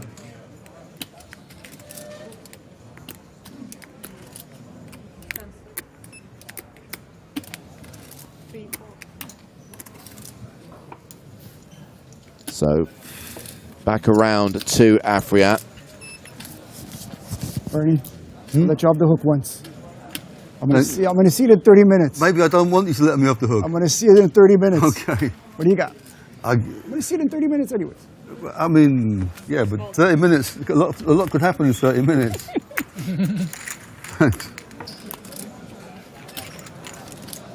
Well, he knows about it now. I've got to be honest, I didn't think you were that strong. Really? I'm joking. I'm not serious. I thought you were stronger. I had you on roundabout jacks or tens. I was hoping for a bit of action. Wow. Oh, the lies. You only get one. Yes, I have. Yeah, but all those fireworks. yeah. That's what you would have seen if I had. Yeah, well, that's good because I had queens. Nice. I was hoping you had like jacks or tens. I mean, I'm convinced, and I saw what he actually had. 30 minutes, let's see how honest you are. We'll see if we can be friends. I've been playing poker for 150 years. You know how honest I am. Amazing. Sure. I played with you. We played solid. That whole day we played together, it's some solid poker. We've got plenty of time here. The numbers keep ticking down while we're sitting there passing the blinds to each other. 8 minutes on the clock until the end of this level. 8 minutes until the dinner break. Oh, is Barney going to make it to the break is the question. Ooh, folded to Del Foco in the small blind, ace-5. Blind few blind spots. So Garcia just 21 big blinds in the big. Del Foco don't care about no blinds. Plays the player, not the cards. Absolutely. Calls with the ace-5. Garcia's got a hand that could definitely raise versus limp. Yeah, and he shoves on Del Foco. Incredible winter. It's been a very mild winter. Well, now you've made him very, very unhappy. Best winters in I think we're going to see a stare down. A lot of big blinds to call with ace-5, but I went skiing in sometimes you just got to put a player in a hand and make a decision. Whistler in Vancouver? No, we flew to Calgary. In Banff? Banff, Lake Louise. It's from Vancouver. The story goes further. I got this chicken disease. You know the chicken bacteria? Salmonella? No, actually it's called Campylobacter. It's a chicken bacteria. So I had one ski day out of 14, and I was totally... So it's not as beautiful as I'm saying then for you. And then we went to a place called Red Mountain. You know Red Mountain?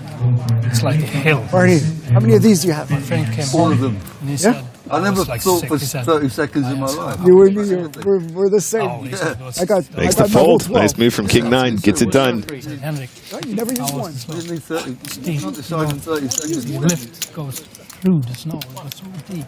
Okay, everyone watching on Twitch, everyone watching on YouTube, who is your favorite player at the table and why is it Francesco Del Foco? Indeed. Took the first move and I fainted. So they had to bring me down on the sledge. Yeah. That was my Canada trip. Yeah, respect to you. You're just like, Bluff. and your body was. No, bluff. Nope. I have to do it. Yeah. Look at now. Stunning. I'll see in 30 minutes. Yes. Happy skier.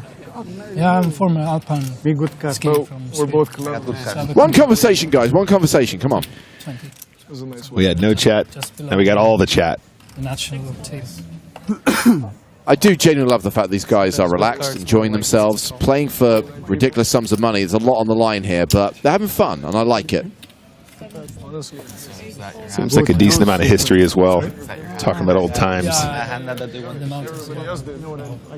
on the sea. I love the sea also. This is just like your average cash game now. Yeah, I was in the Navy for 4 years in Sweden. Del Foco on the button. Running a minesweeper as a captain. So I love the sea. You? I got nothing. Of course you have. Of course you have. I mean, in terms of those two. I mean, I can. No, you can have others. But being up in a mountain, that silence, that special kind of peaceful. It's really peaceful. Yeah. And I guess the ocean too. Yeah, it's peace. Well, 4 minutes. Hearing the I'm gonna go eat waves. some Indian food. How's that sound? So he's raised to 85,000. Farajattin with ace-3 in the bag. Excuse me. Spicy enough. Oh, he's cool. We're going to play through the straights neck. Oh, okay. We are indeed. How close is that? Let's take a flop. To Banff, it's a few hours drive. That flop is ace-8-6. Not looking good for Del Foco. Yep, not a lot of continuability here from the Jack-9. Jatin playing in flow, checks to the pre-flop aggressor. Can continuation bet, however. Ace-8-6 seems like a very reasonable c-bet board. What are you guys gonna do for dinner? My fiancée has booked an Italian over the street, just across the street. Yeah. You gonna have time? Yeah. She's there now. 95,000 into 230,000. Of course. Jatin going absolutely nowhere with top pair. It's whether or not Del Foco can find that continuability on the turn. What do they have in a charming Swedish man? It looks like he's been doing well with that. Blonde, wise. Maybe she shouldn't let It's like- you hear because you might get picked up. There's the call from Jatin, No. who is nearly a 90% favorite. 4 hearts on the turn. Okay, well, Del Foco's picked up a flush draw. Okay. Oh, it can be. You take them. I think so. Unless I actually really wouldn't mind 2 barrels here from Del Foco. Do you think c-bet flop is cool? Do you think c-bet turn is cool? With the 9 of hearts in particular, you're blocking some straight draws. You're blocking some completed flushes. Never have time. So 420 in the middle. If Del Foco fires again, does Jatin have to be concerned that he's up against a better ace? Yeah, or any of the above. Technically, 7-5 can be in there, sure. Hearts, definitely. Loads of suited hands like to open the button. Good sizing here from Del Foco, though. 2-7-5, I think, is really nice.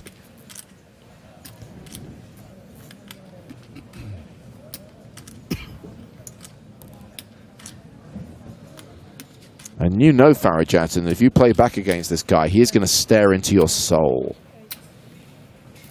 Looks like a call. And that's going to take us to the river. 970k in the middle. Del Foco is the effective stack with 1.24 million behind.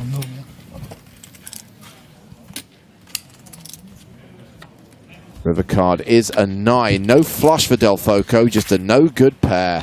James, this is one of those weird spots where if you're Del Foco, you've got a little bit of a plan, right? On the flop, I want to c-bet. On the turn, I'm going to rep. On the river, an opportunity to rep, but it's foiled when you actually improve in a meaningful way. Because now you're beating some 8s, now you're beating some 6s. Sometimes they have a 6 with the heart. Sometimes they got an 8 with the straight draw, 8 with the heart, whatever. So at this point, you might have rivered the guy on accident. At this point, you find a lot of checks. And it kind of ruins your opportunity to continue bluffing that actually might get the job done after the 3rd barrel. Yep. Checks it back, loses to the pair of aces. Delfoco down to 30 big blinds, and actually his stack will be even shallower on the other side of the dinner break because the blinds will be going up very, very soon. In fact, confirmation that that is the last hand of the level, the last hand of the session. We are going on a 1 hour dinner break.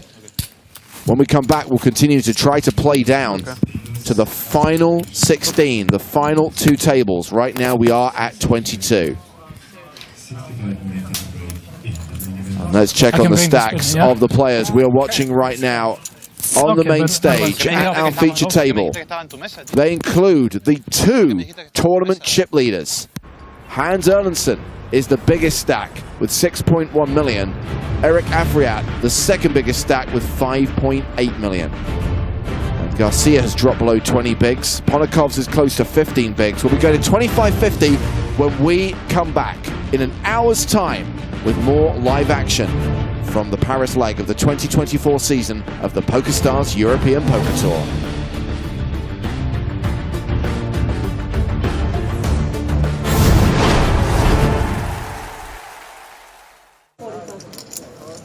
Udon raising with Jack 9 of clubs, King 10 for Jorgner.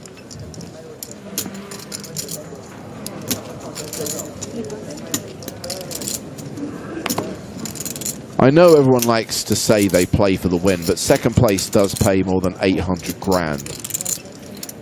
It's like 1.5 Yacht Masters. Jatin with 8.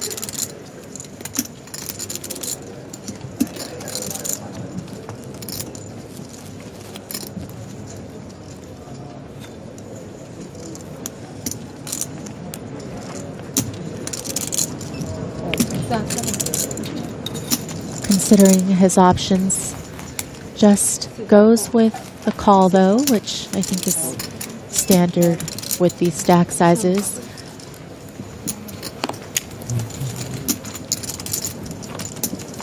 So heads up to the flop with both blinds folding. 6-6 deuce, just the 1 club. Advantage Jatin.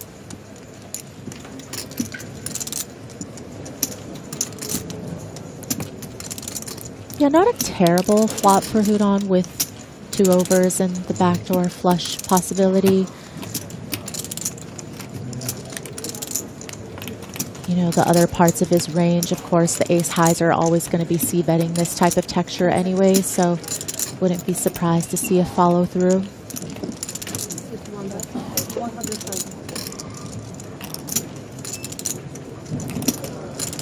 And that's a pretty big sizing, and yeah, he's taking that sizing to deter, you know, some of these smaller pairs to come along on some of the other hands like King Queen perhaps, or Queen Jack, the ones that have Jack 9 beat that might call in position with 2 overs, really just trying to clear out that equity. 100k into 130k.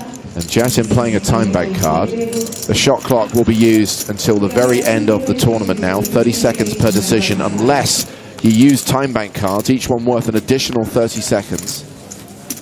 And of course, any time bank cards that weren't used yesterday will have been bagged along with the players' chips. 6 more cards distributed today. Yeah, listen, if Jatin was facing a very standard quarter pot, third pot bet size, he would not have needed to use a time bank in that spot, but obviously just wanted to think about what that could potentially mean for the strength of Hudon's hand. So Queen on the turn, Jatin now an 85% favorite. Feels like Hudon's going to make you hang on for dear life, though, if you want to continue with ace here. 165. So how confident are you that that 100k bet on the flop would have gotten rid of the King Queens? Pretty confident. I feel like now you're taking those types of hands out of your opponent's range, and it's more going to be weighted towards some of these types of pairs, the 7s, 8s, 9s. And, you know, some ace highs with backdoor might be more willing to call that type of sizing on the flop, but not so much the other suited broadways.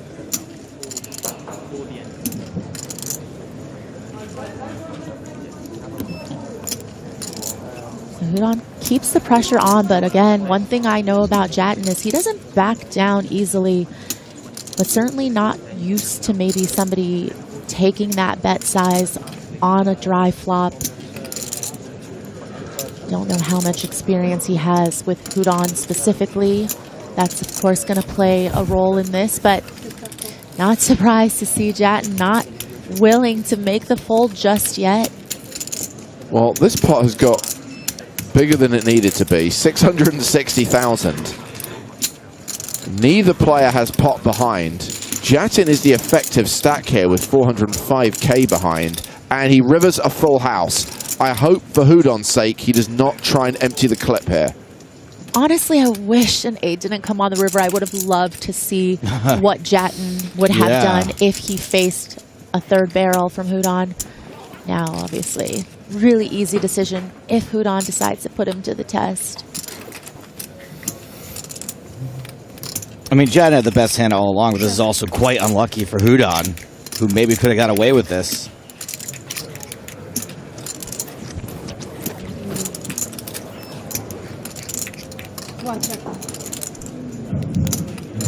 Houdon does not fire a third time.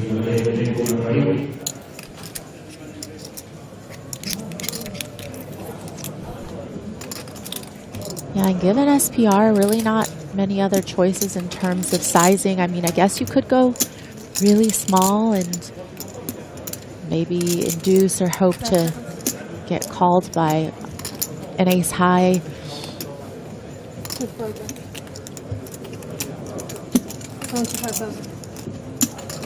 Jatin decides to go small, 75,000. Is he now trying to induce a bluff? It feels that way, but I don't know if Houdon's got it in him. Just looks a little too sus. Big pot for Farid Jatin, moves over the million mark.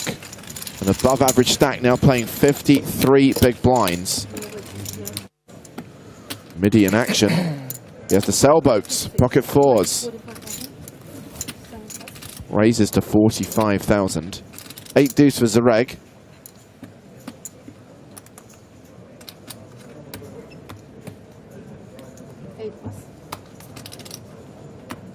Folded to Plaza.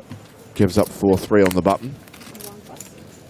Small blind folds. It's Peter Jorgner's big blind. A6.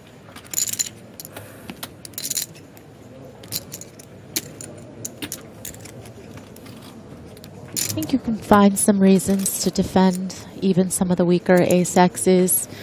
You expect midi to be opening a little bit wider. King, queen, 5. So 4's still good.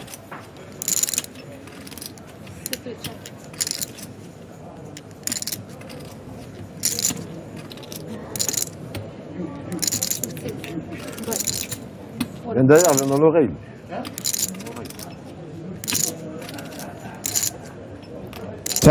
Tech, says question for the commentators. If you got 3 pictures of 3 different EPT TV tables, would you be able to tell where the event was? Because every EPT event looks exactly the same to me visually. That's kind of the idea. It's called a visual identity. Branding. There are some nuances, of course. The flop shot, of course, is going to have the location. In the table wide, you can normally see the name of the event on the screens. What do you think it should say?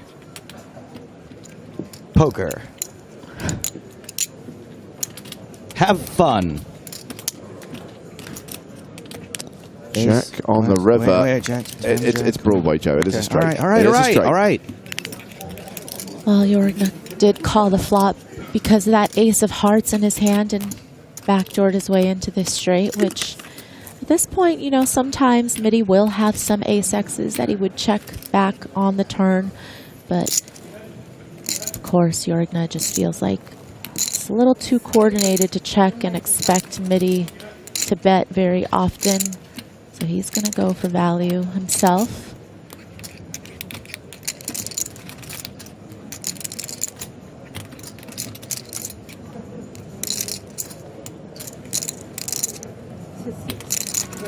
Oh, Midi. Turns fours into a bluff, raises, gets snap called. How many EPT mains was it? As in cashes? Yeah. 2. This one and Barcelona, having played more than 20. If he's always running into the stone nuts when he tries to bluff, story checks out.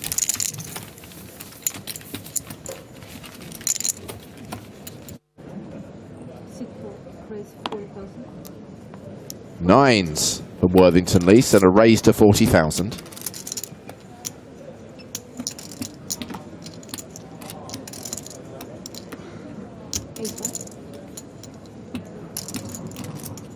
$10-5 off for Plaza.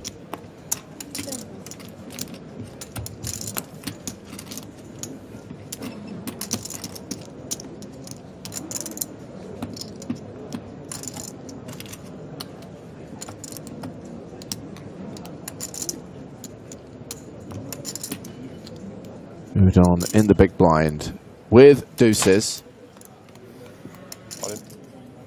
Oh boy. Next money jump is when there are 40 players remaining, by the way.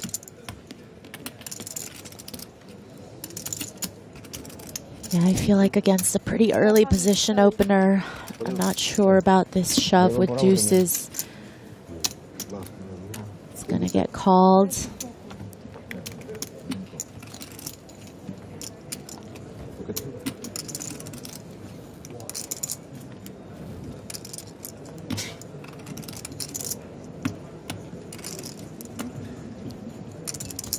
Two out are needed. Down to 50 now.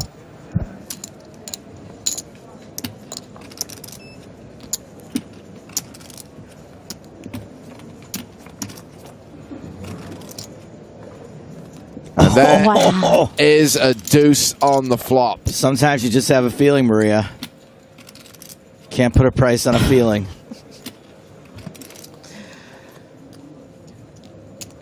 Queens and nines working for Leo Worthington Lease. 4 cards on the river, which would eliminate Elliot Houdon.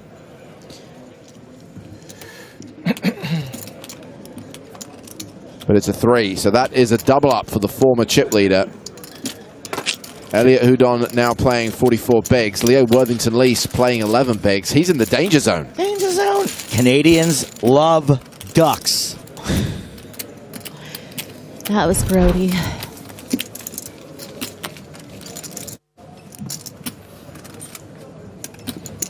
Midi on the button with 5s. Raises. Ace King for the reg.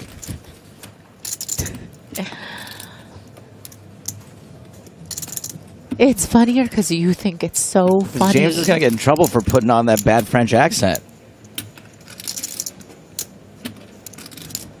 Well, nothing funny about having Ace King off of 18 bigs. You're just going to be all business here and just put the rest in. David Corenswet. Who the hell is Sounds David like a made-up Corenswet? name. What's happening? Victoria Cornsweat Mitchell. Are we going to be off to the races here? Is Midi going to call with 5s?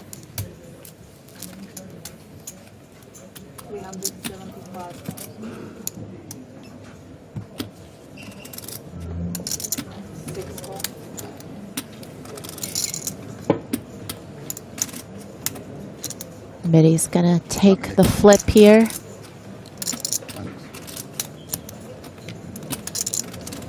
You gotta win flips.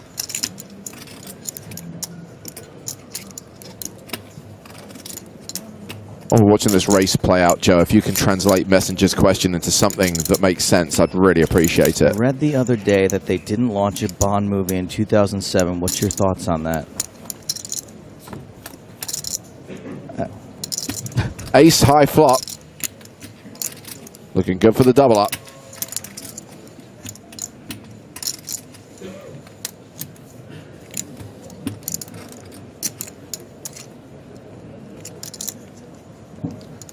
Oh, because the year ends in 007.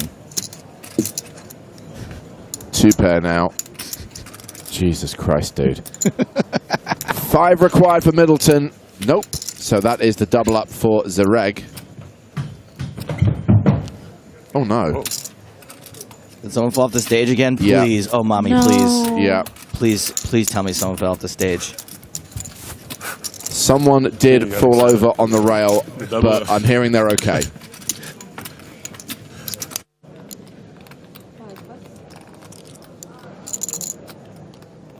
Action's folded around to Gonzalo Almeida. Gonzalo, 18 big blinds on the button. Might be tempted just to rip this one. Yes. Oh. Oh. Oh. Yep. Small blind like, what are you doing there, bro?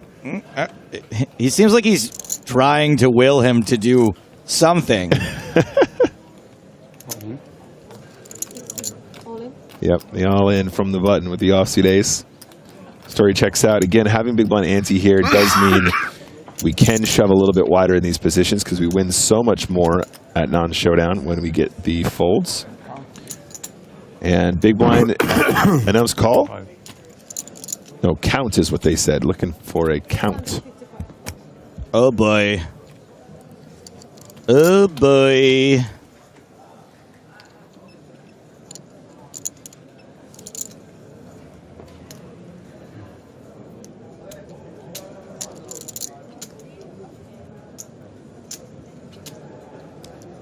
Ace-9 is definitely a call here. Now, not faulting Manassi for taking a minute here because you don't feel great about it.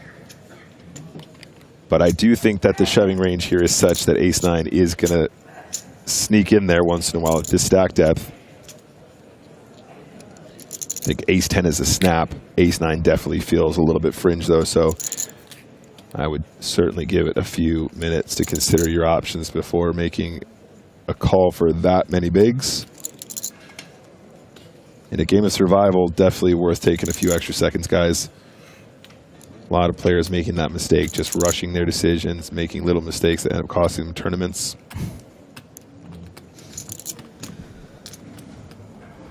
Oh, he does not want to call, but he, in fact, gets it. It is domination situation. Manassi has got Almeida in trouble.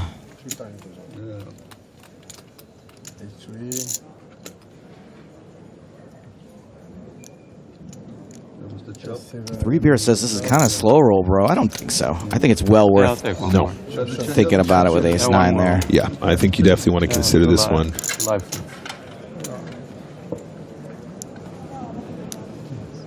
So Almeida, 28% dog. Ace-4-4. Oh! Whew, opportunities. Oh! Chopper, chopper.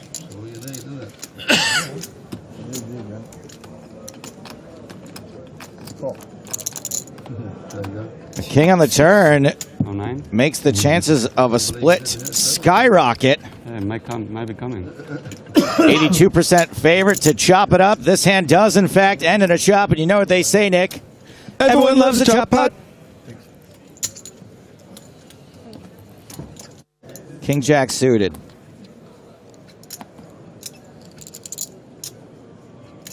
Pocket fours for Almeida. 18 big blinds. Oh, really? The way he does that really makes it look like looks like he's about to ship.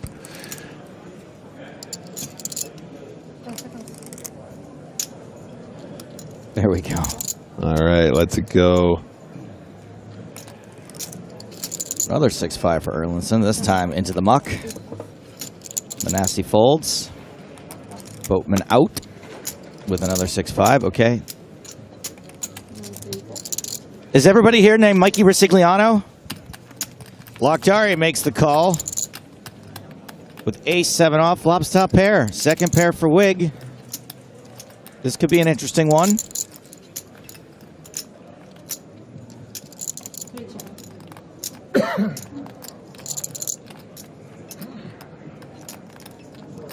You got a decent chance just to put any continue here most of the time. Great kicker.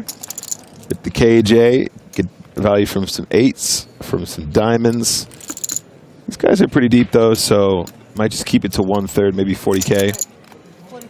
45K. Yep, that seems good.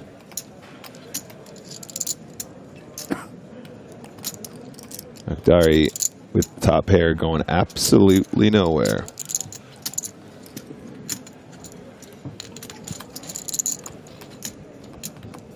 Certainly not. Turn card is the deuce of diamonds. Akhdari with the ace of diamonds. This gets juicier. Does get juicy.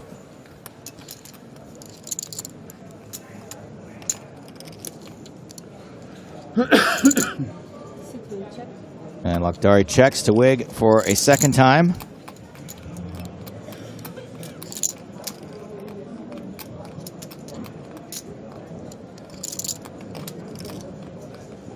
Big looks like a mix between Jamie Lannister and Charlie Hunnam. Yeah, sure, I'll give you that. Why not? I'll take that one. That's a 10 on the river. No one improves. I think there's a lead here from Akhdari. Yep. You want to get value from a king, right, Nick? Yeah, or a 10 potentially.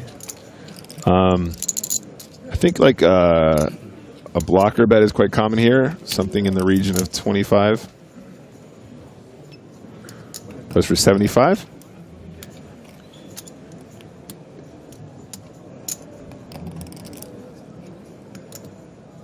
I think what's cool about the blocker bet size is you still get some hero calls from a 10 as well as a king. Also, the opportunity to potentially get raised on the river as a bluff if they've completely whiffed.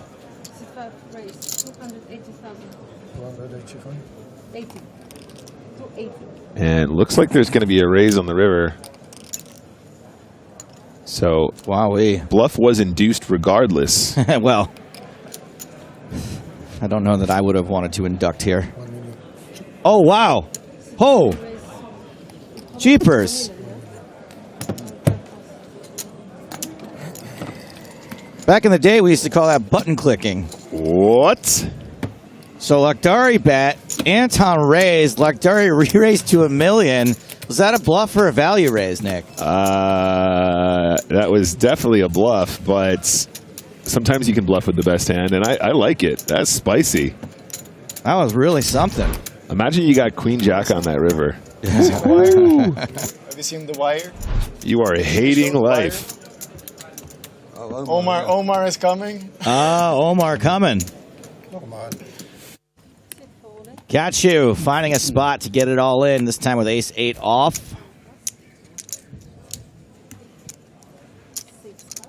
Through Almeida. Erlinson in the small. Does have plenty of chips. This is not a lot of big blinds.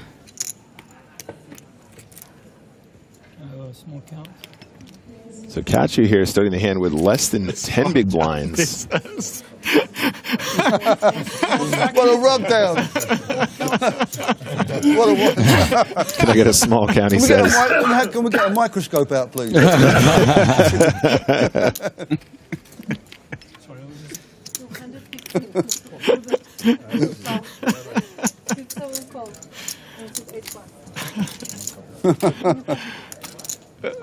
All right. Good luck.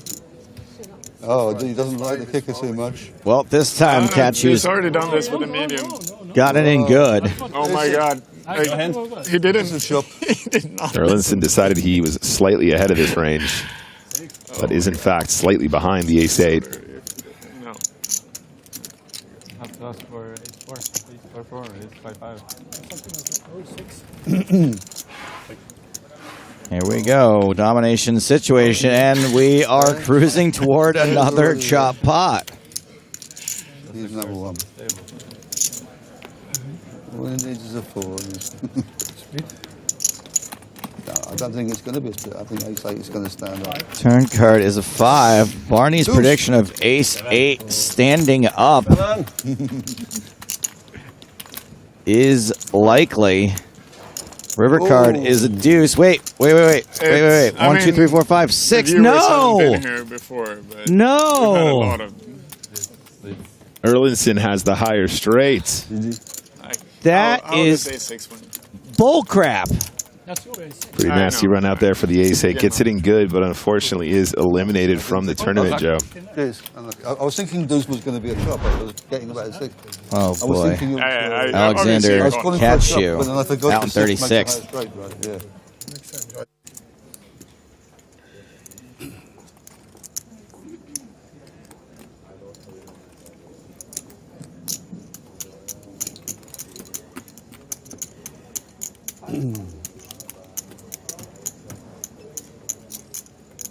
So Almeida here, the effective stack, 33 big blinds after big blind and big blind ante. Almeida's got one of those combos that I think does check mostly versus limp. This was actually a good example of what me and Joe were talking about yesterday. A lot of these really pretty sort of medium strength hands prefer not to get limp raised because they just play so nicely when you have absolute position against the small blind. Top pair now for Almeida.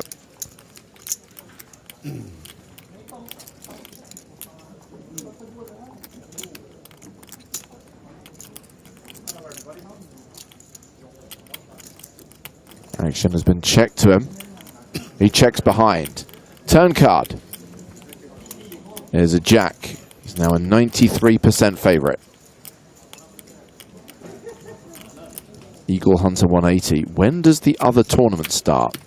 You need to be more specific. How's it going, Eagle Hunter? Are you talking about a tournament here in Paris? Are you talking about the Irish Open? Are you talking about the World Series main event? Are you talking about the Big 44? Kicks off in about 15 minutes, I think.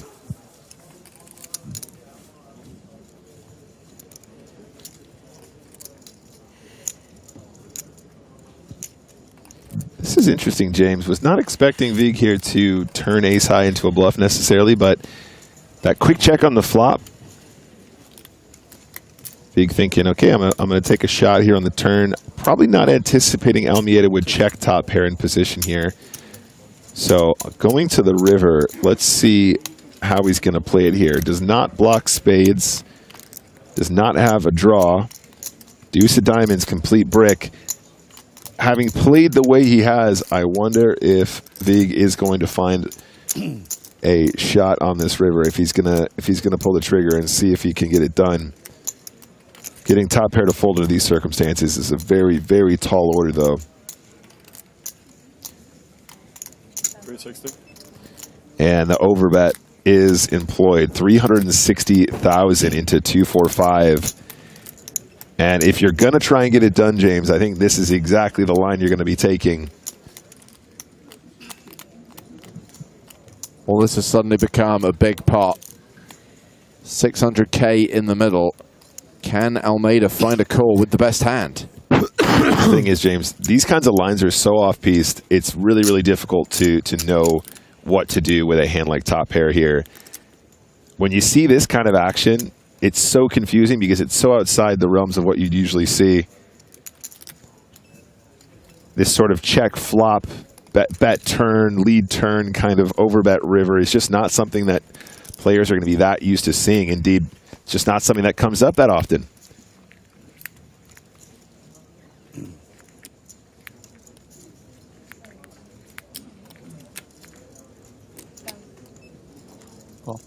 Counts out the call, makes the call, and wins a huge pot there, which is going to see Almeida chip up significantly and will be a dent in Anton Vig's stack. He's going to be left as the low man at the table with 22 big blinds. Almeida now moves over the 50 big blind mark. Still have 28 minutes to run before the blinds go up.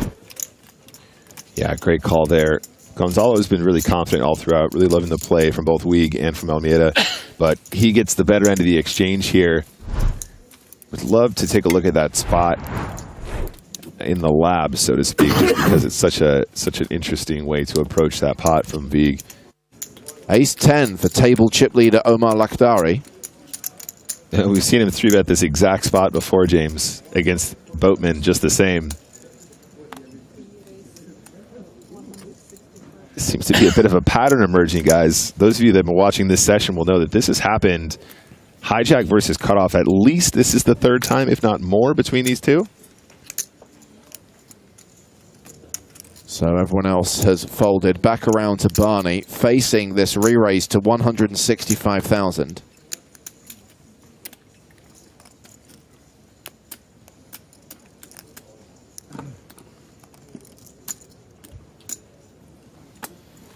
Last time, James, he made it, I believe, 410.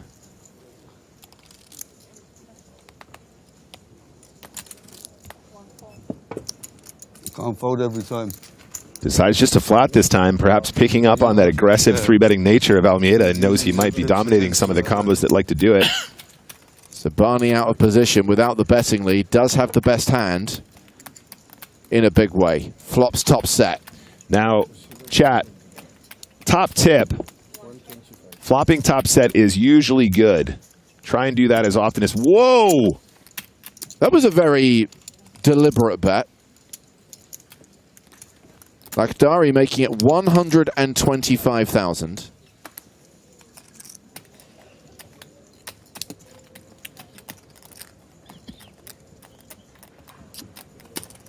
Barney kisses his chips goodbye and calls. 98% favorite. James, I love it. I love it so much. 8 of diamonds on the turn. Lakhdari does not have a diamond draw. In fact, Lakhdari is now drawing dead. Queen of hearts. Sorry, Barney. Don't have that insurance. Queen of diamonds on the board, mate. Yeah, what would you prefer, mate? Top set or a flush draw?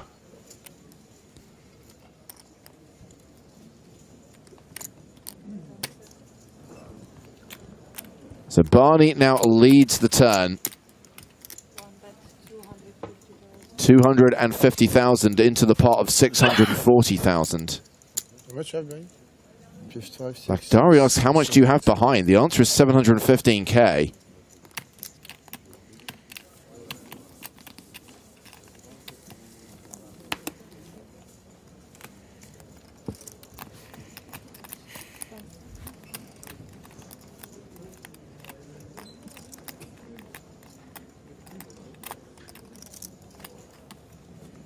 And Lakhdari folds.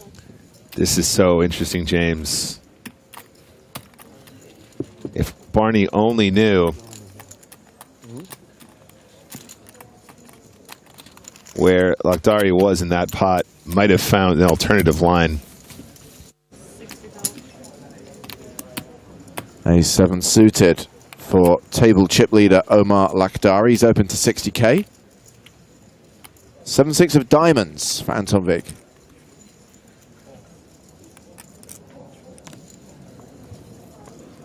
Let's it go.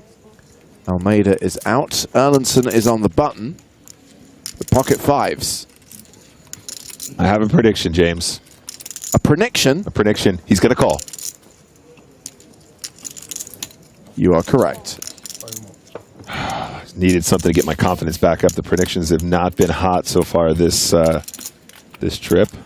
Oh, now we have Midi with queens in the big blind. And he is going to re-raise, and I imagine both players will be forced to fold here. Yep, great little squeeze. You'll notice Midi plays so quickly. He really just knows the game so well, been at it for so long.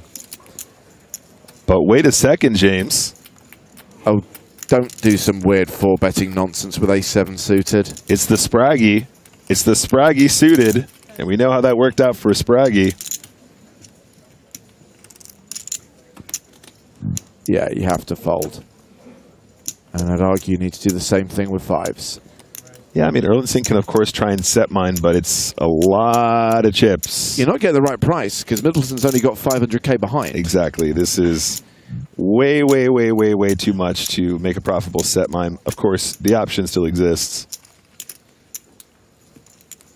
We did see Erlandson defending Queen 3 of diamonds to a 3-bet in the small blind. This is even bigger this time, James, and the effective stack's even shallower.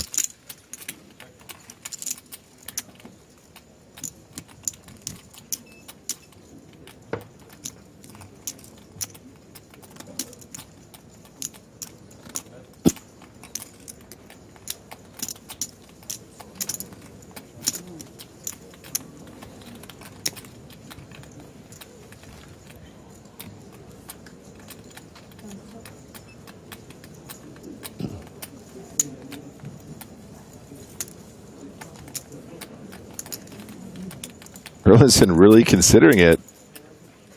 Is he thinking about shoving?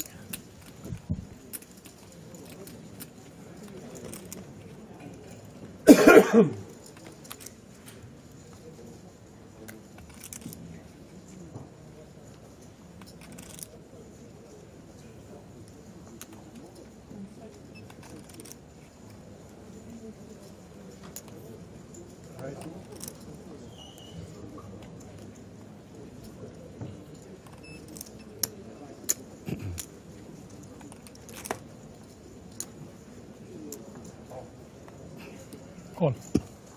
Oh, Erlinson calls. Oh dear. Yeah. Slightly odd. I think this is gonna be not what you want to do most of the time, but we'll see what happens on the flop for Erlinson. Okay, well, it's not the best flop in the world for Tom Middleton. He's not going to like the ace or the king. I would argue this is one of the worst flops in the world for queens. But does Midi have a read on the fact that he flatted pre-flop?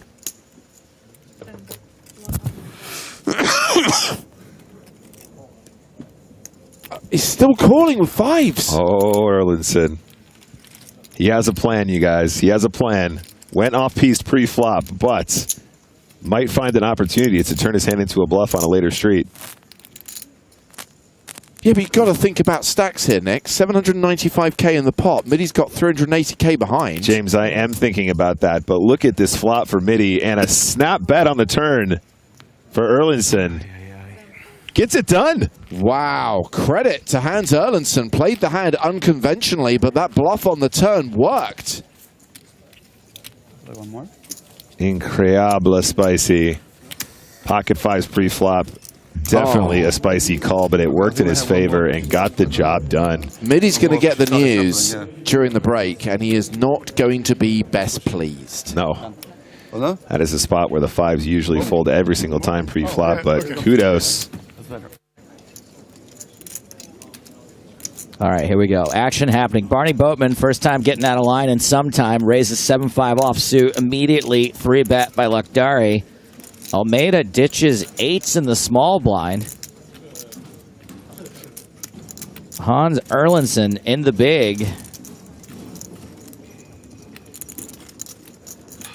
Looks like he has a decision. 540. Wow. Oh, boy, with an ace of spades, and we don't know the other card. Well, listen, I would like to think that against, a 3-bet, he wouldn't be doing this without at least a king, but maybe another ace could be in there as well. It's a bold move with anything less to 4-bet here. But also, Erlinson kind of not out of line, but okay, there we go. A.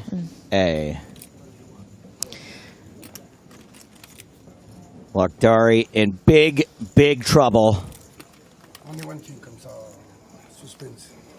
If you have any other stuff, make sure you collect it now. This is about as big a dog as you can be.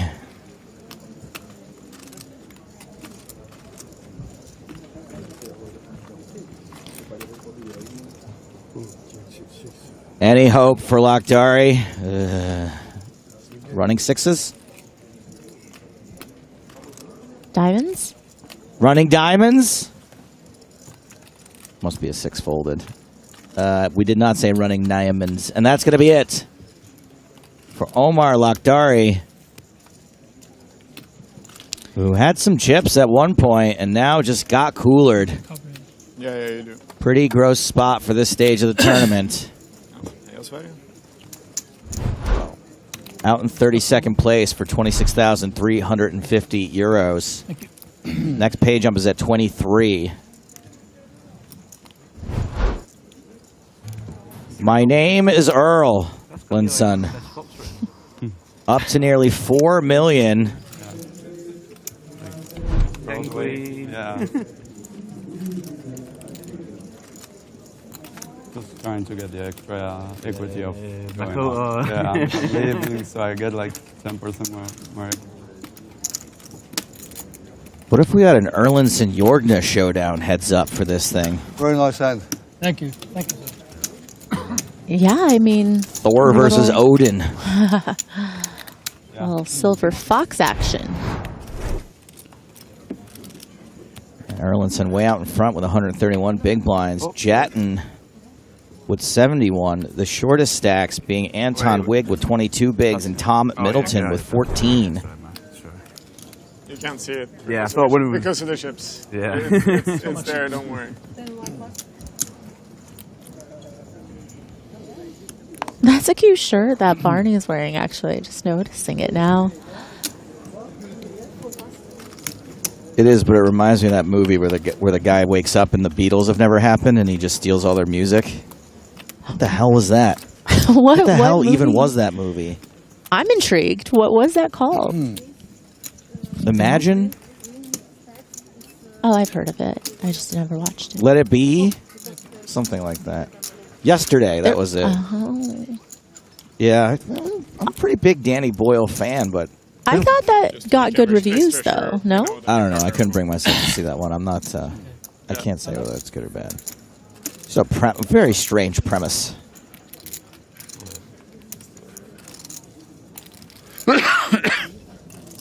Actions folded to Erlinson in the small blind.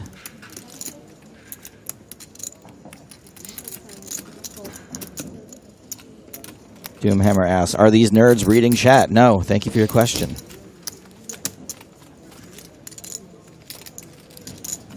Jack 5 tray, 2 diamonds. Man, Erlinson, I would, I don't know, play every hand this level right now. 225? Yeah, 2 pair. Sorry, 1 pair and a flush draw running into top pair. He's gonna get there. Look at that. He's the favorite. Yeah, some of his opponents might want to start treading lightly around him. Although this will happen sometimes where you just get a little caught up and just assume that you're just going to keep running pure, and then you put way too many chips in the pot, like right now, facing this all in.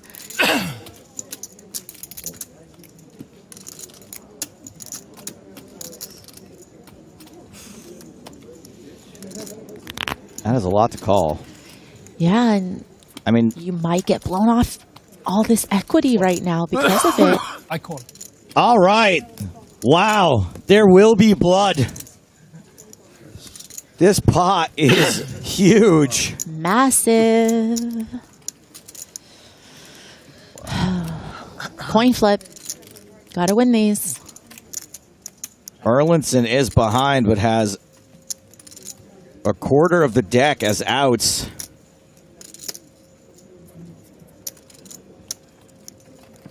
Turn card is the 6 of spades. Swing and a miss. Will Manasseh's jack hold? River is the king of hearts. 2 pair for Erlinson. That's it for Manasseh.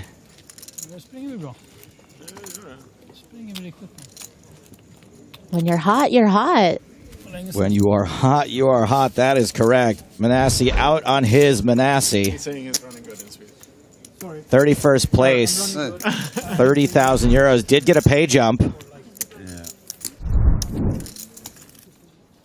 Oh, yeah, we've been there. We've all been there. What happened 15 years ago? Okay, nice. Exactly the right number of outs. And Hans Erlinson. Not a bad sign. 5 million chips. Barney Boatman, King 7 suited. Farrah Jatton, Ace King in the small blind. Is not going to re-raise. Oh, yeah. Yeah, didn't re-raise. Look at that. Huh.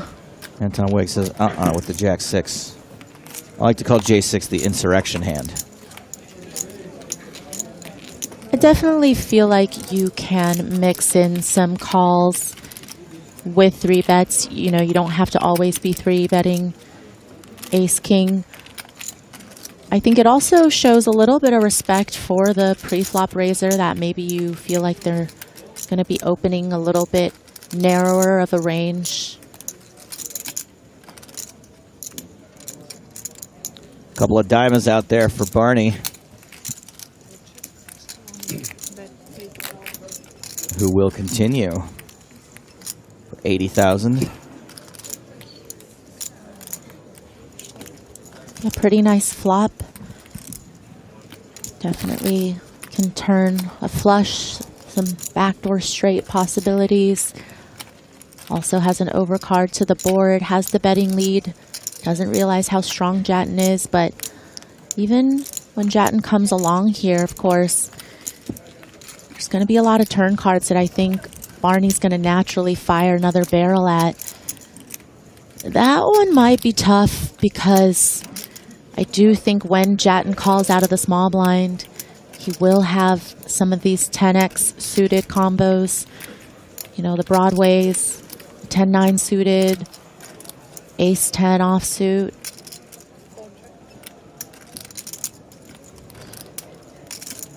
Jatin once again checks over to Boatman.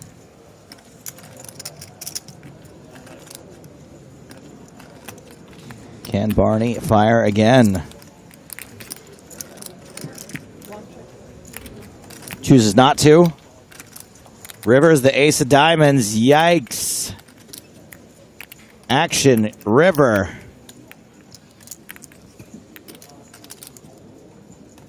Yeah, this is going to cause Jatin to lead.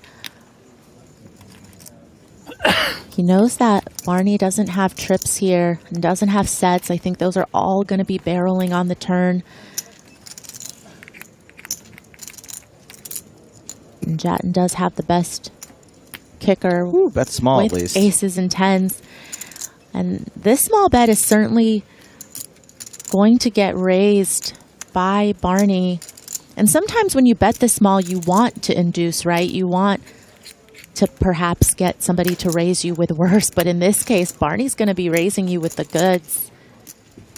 Oh, that's a lot of green chips in his hand. His fists are suddenly getting bigger. They're getting full.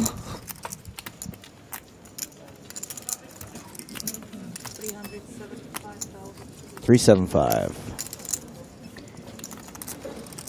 It's kind of gross because when you lead small like that, you do expect to get raised. Maybe not by hands that are necessarily as good as a flush here. But he's probably wondering, does Barney do this with aces and tens with a worse kicker than a king? Because, you know, if that were the case, wouldn't he be afraid that I have trip tens and I'm leading trip tens on the river? So he would just be calling if he had ace queen or something like that. I don't know what Barney looks like when he is reluctant to raise, but he did seem pretty eager to raise. And you're blocking, ace is full. And again, you know, trips are going to be betting the turn with the flush and the straight possibilities. You know, sets sometimes check back. Time bank card going in.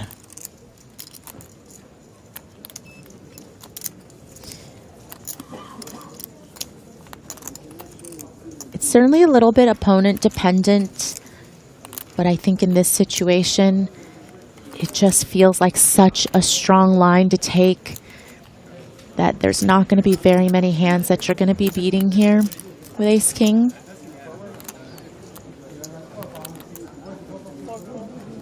Jatin makes the call. Barney's going to win a pot worth over $1 million.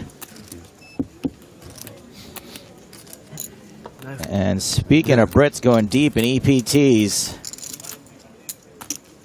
Barrett Jatin has just propelled Barney Boatman over the 2 million chip mark.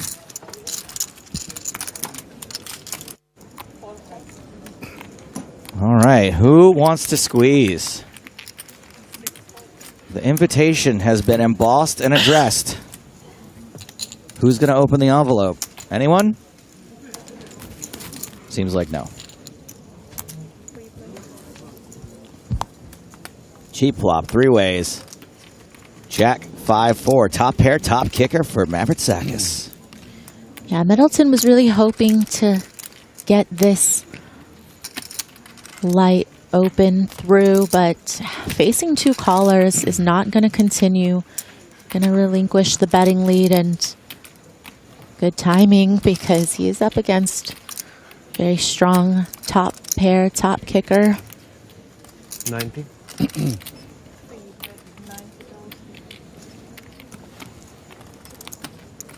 Just taking over that betting lead.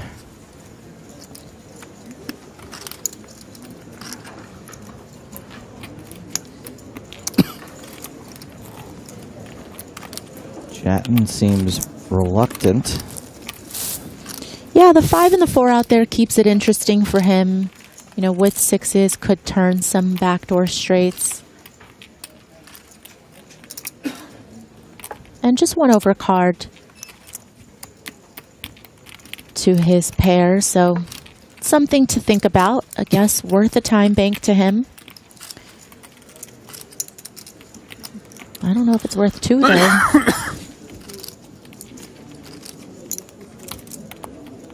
Oh.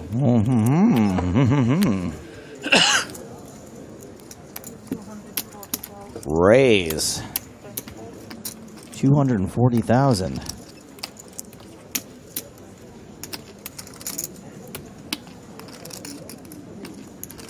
Winning.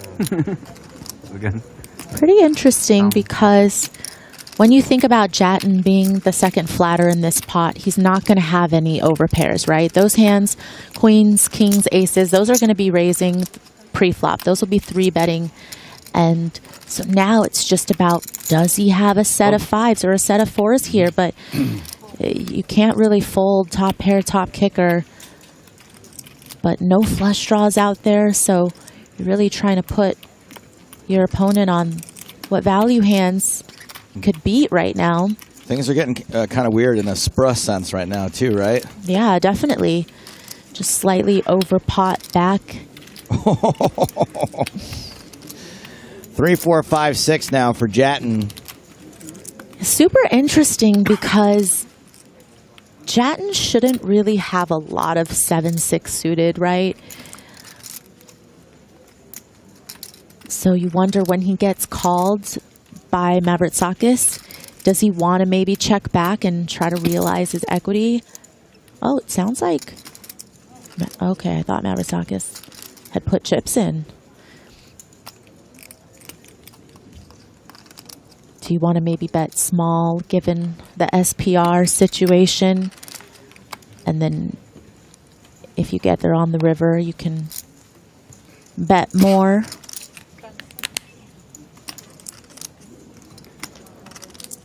Are you afraid that sometimes your opponent might have a set? No.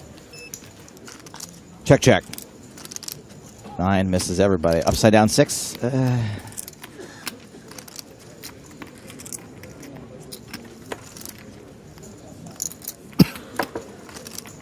Mavrotsakis with the best of it. And looks like prefers to set the price. Oh, no, I thought he was going to bet.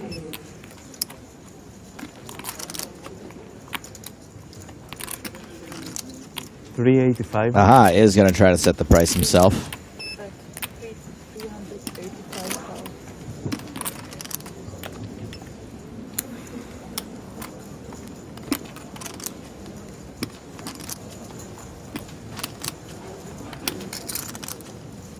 At this point, Chatton knows he's not calling. Yeah, and again, having a blocker to the straight, isn't that relevant here? Again, 7-6 suited usually goes into the muck against an under-the-gun opener. Especially when MIDI opened off of 16 bigs, right? You're just not really going to be flatting those hands.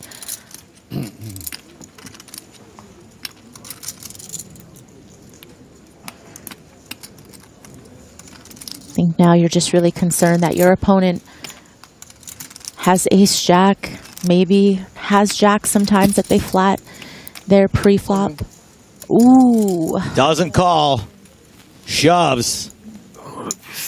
And this is what I was saying when we started the day and Chatton was at the feature table is I've read a lot of absurd hand histories involving Jatton, and he is a very tough person to play against. And just when you think maybe he was just planning on giving up on this pot, he shoves in a spot where Mavrotsakis doesn't have all that much back, is getting a really good price, but also isn't just going to be calling it off here because it feels like the price is so good that somebody wouldn't take this spot as a bluff. So this is levels. Levels on levels. He looks so comfortable too, Jatton. Yeah, because it's not the first time that he's pulled off a crazy bluff. Yeah, I remember him being quite intimidating other times he's been on our streams. I think that was the last time bank Mavrotsakis has left. The line doesn't make a whole lot of sense. You know, you do want to continue to get value on the turn, maybe even with a small bet size instead of a check back. Last resort. Live reads. Wow, this is... Kicks it in. Jatton gets away with a huge one. Wow. Yeah, that was sick. Wow-wee.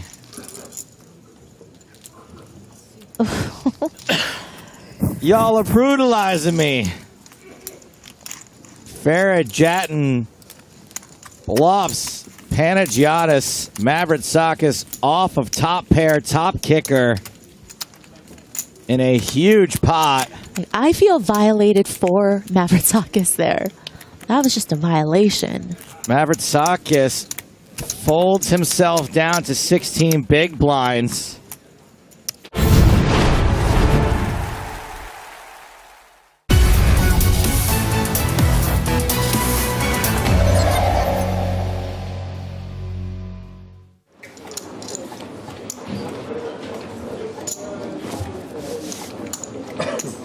Action to Patrick.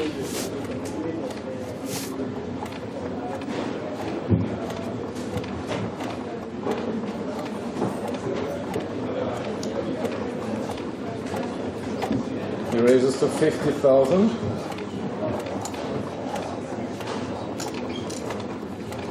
Antonius raising with 8-4.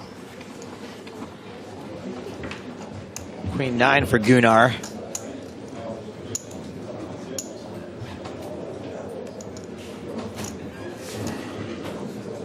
Gunnar calls 50,000. Osterbroad calls the raise. The flop is 8-7-4. Two pair for Patrick. Not much for Osterbroad to get excited about. Is that 3 hands in a row where someone's flopped 2 pair? Yeah.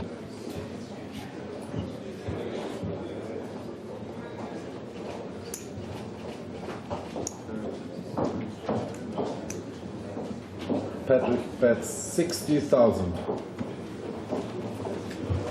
Osterbroad really trying to figure this bet out. What can it mean?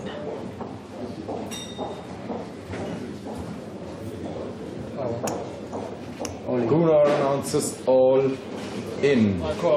Yeah, you ain't getting a fold here, pal. Wow. Nice try, but makes the wrong move at the wrong time and runs into the 2 pair of Patrick Antonius. And Osterbroad is the player at risk here.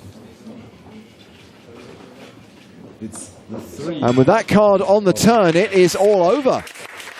Gunnar Osterbroad, the runner-up for 120,384 euros. Patrick Antonius, the winner, 288,180 euros.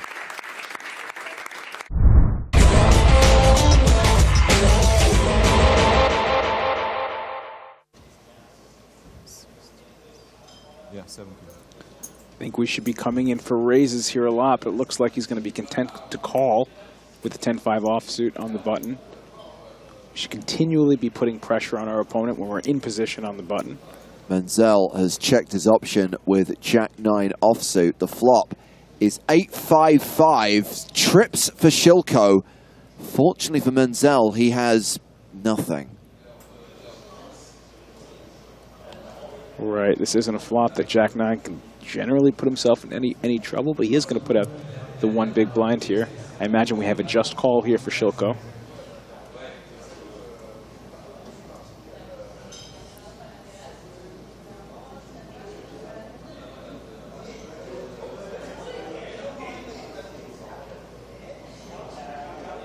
Not really scared of many turn cards.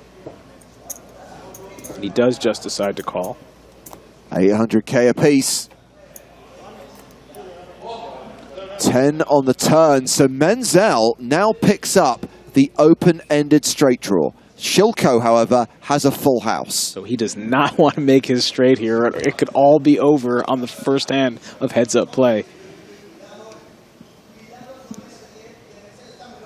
Probably a decent card for him to continue betting, and he does. Bets 2.8 million into 4 million. And if I'm sitting in Shilko's shoes, it looks like a bluff because the other hand that he might have had on the flop was an 8. And with the 10 card rolling off on the turn, it doesn't really look like an 8 anymore. I think he otherwise would have shut down if he picked up virtually any other card that wasn't the 10. Love to see him just call here again. How's Shilko keeping it together? And he uses the time bank. I don't even know that that's a ploy at this point. He could be just freaking out. I think we're just calling here. You have your opponent dead, and you're in position, so you let your opponent either make a hand and value bet into you in the river or bluff. This is an occasion where the Germans are hoping that it is not always coming 7. Oh, man. He wants to make it look like he has an 8 here and a decision to make on that turn bet. Yeah, he has made the call, so we go to the river. 9.6 million in the middle. The river card is a queen! It could all be over on the first hand here, and it probably will be. It's game over. I don't see how Menzel gets away from this. He's rivered the straight, but Shilko turned the full house. Menzel was actually drawing dead on the turn. Absolutely, it's got to be over here. There's no, it's the only straight and the biggest possible straight. There's no flush. When your head's up, you're not running into full houses here very often. And now he's beating some of his 5s. He could have had a hand like ace-5 or king-5 that he's now beating. So many 5s. That he would have played exactly the same way if he had ace-5 instead of 10-5 in this situation. Then you're going to stack ace-5. If you're Menzel, you're hoping that Shilko has a 5 here because most of his 5s don't make full houses. No escape for Max Menzel as Shilko values the river. He checked. Yeah, he checked and he's setting up the check raise all in. You know it's coming. 4.5 million, the bet from Shilko. And if Menzel requests the triangle, it is over. He should be jamming here. You're beating too many hands. In fact, you're beating more 5s that aren't full houses than are. Way more. He's waiting for his moment. You know he's going to pull the trigger. Especially having made that deal. All in and a call, and it is over. So sick. This is so sick. The ultimate cold deck, the ultimate cooler to end the second edition of the PokerStars Players No Limit Hold'em Championship as Alexander Shilko from Belarus takes it down for over $3 million. The marathon heads-up battle. First hand of heads-up, a straight versus a full house.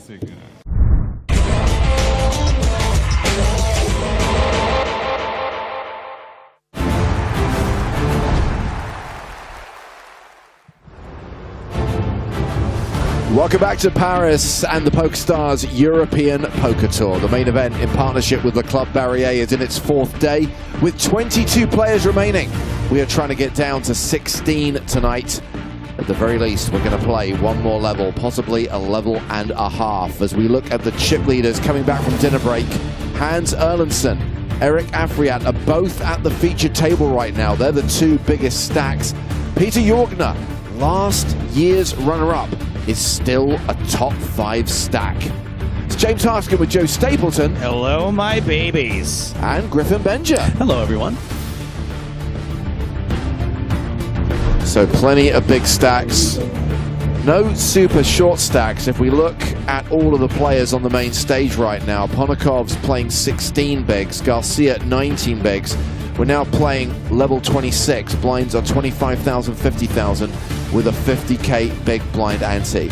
So this is the table we've had since the redraw to 24. So about the last 35, 40 minutes of the previous level we played with these guys. I am loving this table. Griffin, we've got some veterans, some experience. We've got lots of old guys.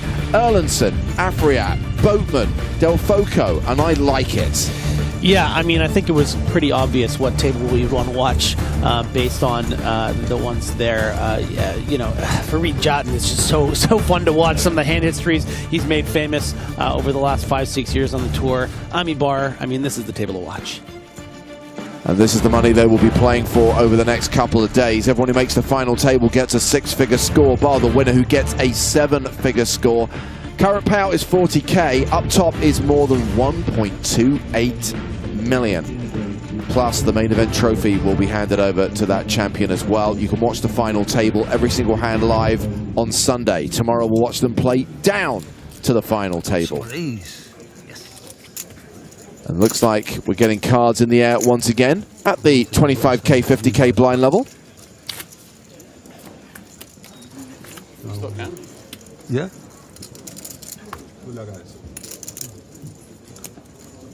Thank you. Action is going to start on Hans Erlandson, tournament chip leader. Still running hot, I see.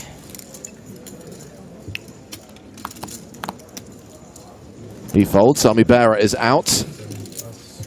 Barney Boatman also folds. Ace-9 for Ponokovs. Raises from the hijack.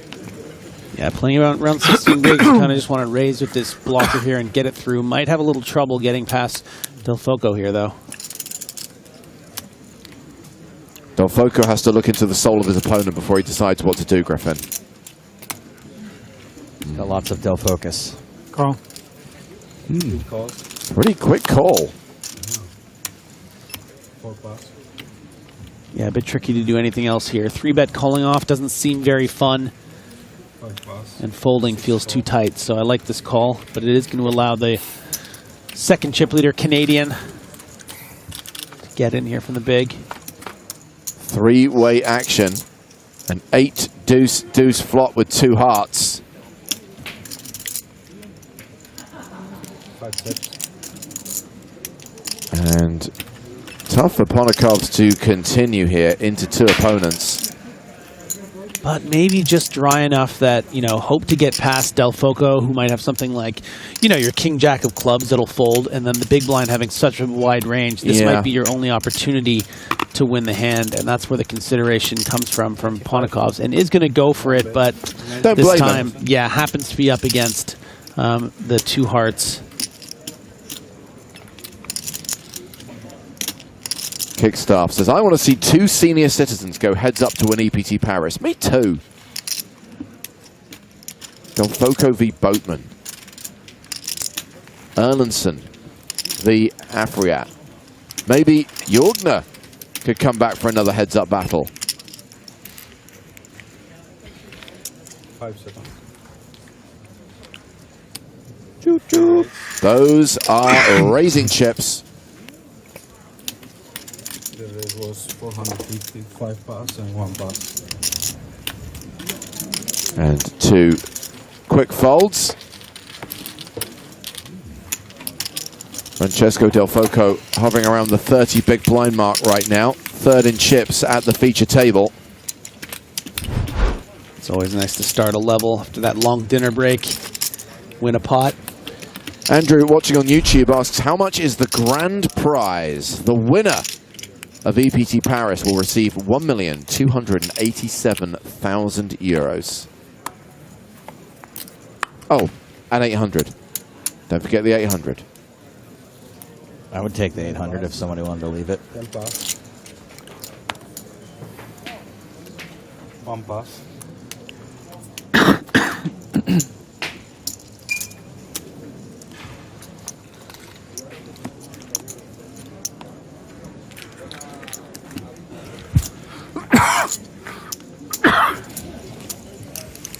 And release. Action now on Garcia with 10-6. Folds. Farajatan is on the button with 7 deuce of diamonds. Farid always thinking about ways to win pots. Oh, he's creative, all right. Yeah. And it hurts him to let this go, but showing a little discipline. Folded suited cards on the button. 6 calls. Not a great seat for Farid with the 2 chip leaders on his left. Yeah. The 2 big stacks in the blinds. Afriat calling in the small with 10-6. Erlandson King-4 in the big. 7 check. Checks his option.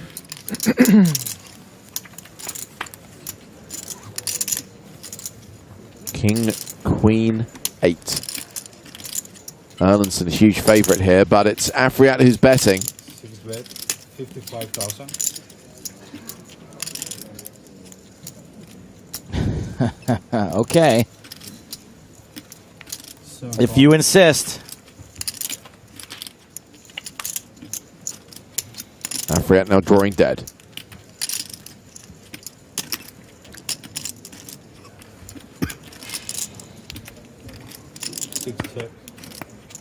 Afriat slows down.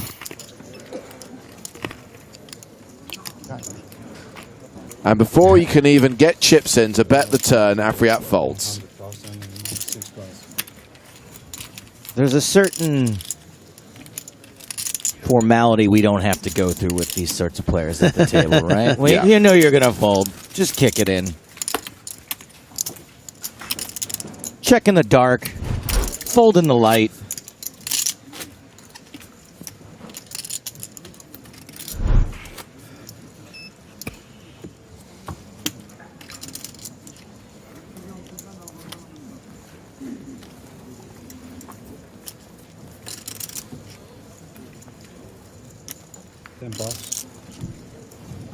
Barney Boatman folding in first position. A shove from Ponakov for his last 12 big blinds. And we've seen one of his cards, the Queen of Diamonds. Good enough. Time for Del Foco to get a read. Nope, he's folding. Oh, hey, Tetsuo, knock it off. We're not making skill luck a thing. 5 pass. 6 pass.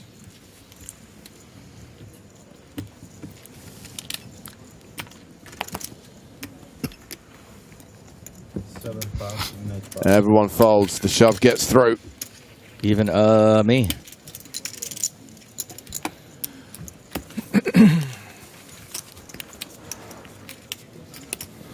So we are going to head out to one of the 2 outer tables. Tom Middleton, one of our former EPT champions, all in with ace-7. Called by Gonzalo Almeida with ace-king. It is a domination situation. Midi at risk and behind. 10-4 deuce on the flop. Jack on the turn. 5 on the river. GG Midi, his first EPT cash since winning Barcelona in 2013. It's only his second ever cash on the European Poker Tour. It is worth 40,000 euros. Yeah, a bit of a UK legend. A lot of people were cheering for him, I'm sure. Great run, but falling a little short. Meanwhile, we see Gonzalo Almeida move up to 2.6 million.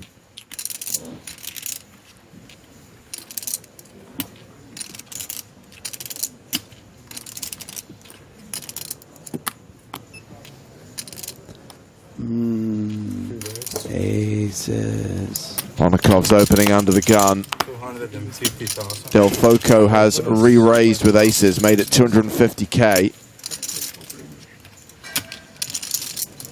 7 pass, 8 pass, 10 pass. Fault. And 1 pass. What do you have? I moved. Go one time. And Ponikov's, who is due to post the big blind on the next hand, is being balanced off. I'll show you. No play. No, you can still play. Someone tell him. Good luck, guys. Thank you. Good luck. Good luck. So yeah, now we're down to 21 players, 3 tables of 7. We were still 8-handed on the main stage, so Ponikov's will be balanced onto one of the other tables. We'll be 7-handed up here. I mean, it's not going to be any worse over there than it's been here, so. It was doomed. 4 pass.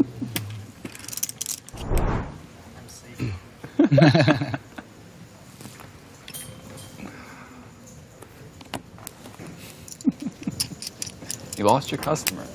I'm sorry. It was to the brink. Jatin with King 7 of strawberries.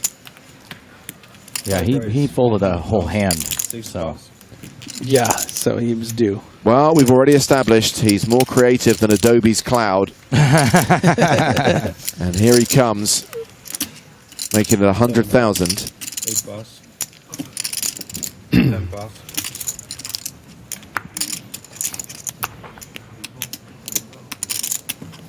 More aggressive than a hangry Hardigan.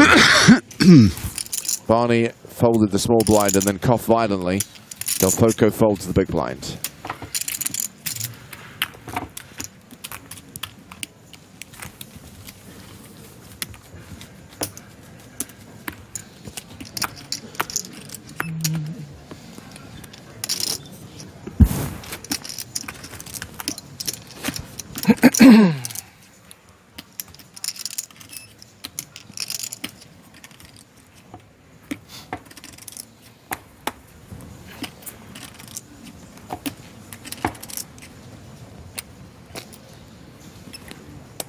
Jatin first to act on this hand, 9-8 of spades.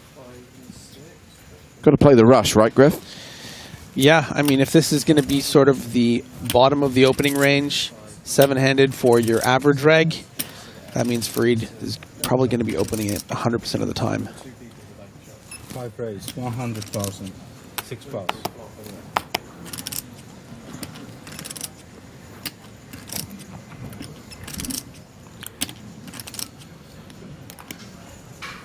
Seven pass, 8 pass, 10 pass.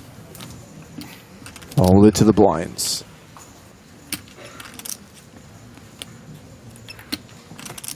Three pass. Just Cesar Garcia left to act in the big. Trade deuce of hearts is relatively short, 17 bigs. Yeah, difficult to fold any suited connectors when you're already have that big blind out there and you just want to try to flop some equity, see if you can get lucky, but it's the worst one and you're up against an incredibly difficult opponent in Farid Jatin. I think I'm okay with the fold there.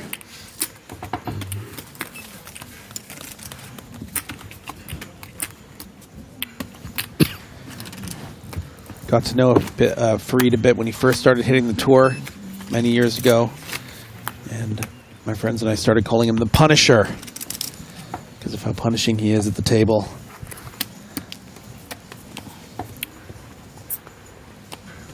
More woke casting.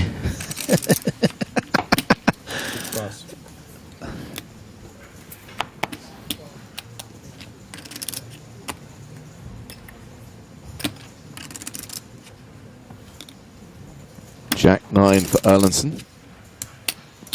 Have you ever seen his interview when he says, "Don't mess with the Punisher"? No. So it's actually my favorite poker interview ever. I'll show it to you after. 9s for Army Bearer.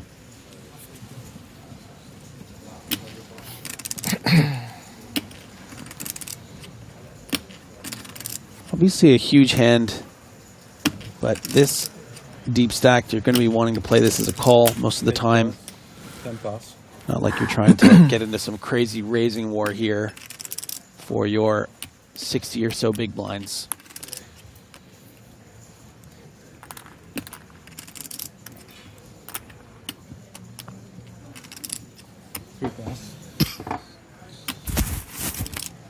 I'll see it in the small blind. 10-5. Folds. Jatton's big blind. 8-7 off.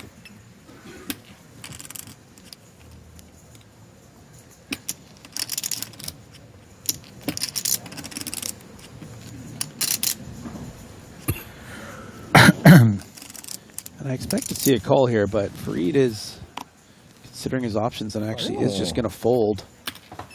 Wasn't feeling it. Yeah, I mean, you know what? These positions, he's recognizing the strength of at least Ami's flat range and reckons that he's probably just going to end up losing chips.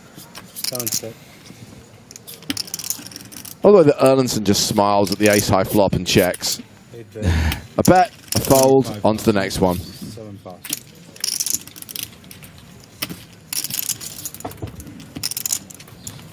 Luckily, we have Del Foco to balance him out.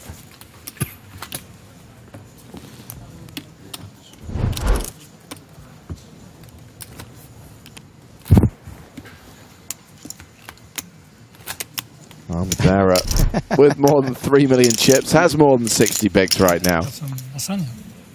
Lasagna. You? Some steak. Go. I love it. We're learning what everyone had for dinner. It should be mandatory. Well, it's 2 out of 7. We know Army Bearer had steak. And Erlandson? That's right, I had lasagna. Oh, lasagna. Stapes had a banana. Do you remember when the banana used to be the sponsor of the Poker in the Ears podcast? Yes. The banana did? Bananas in general. Oh, really? Yeah, we used to run banana commercials all the time. Oh, my God. 3 pass. 4 pass.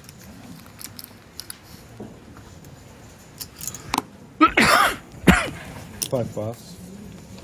6 more.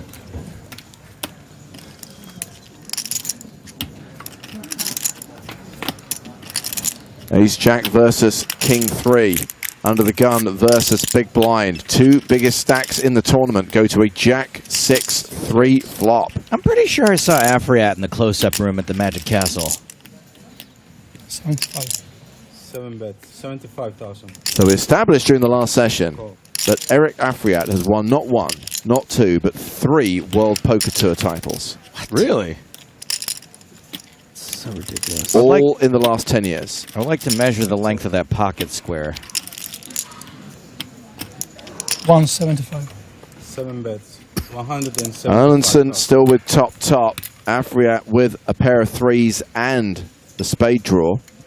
6 calls.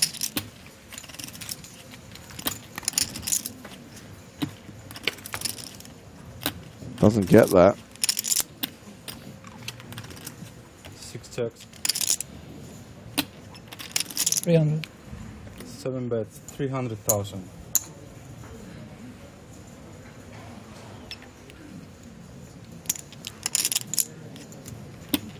Hero call with a 3. Tough. The line doesn't look particularly bluffy. And I don't know what Afriat does right, but clearly something to have 3 WPT titles. And odds are he usually finds the right decision in spots like these. He doesn't this time. Heroes. And pays off Erlandson's river value bet. I hope you're going to share a little. Look at the turn. Erlandson closing in on the 7 million mark. You're going to give me a little, or you're just going to take from me? No, I'm going to go back. Jeez. Yeah, absolutely. A little entitled. For now, all you did friendly game. For now, all you did is take. Okay, buddy. By the way, I'm going to allow this bad lookalike from BG Stewart. No, don't say that. Says that Afriat has shaded the George Hamiltons to him. Yeah, all right. Yeah. More of like a vibe. Correct. I figured the whole thing out. 8 pass. 10 pass.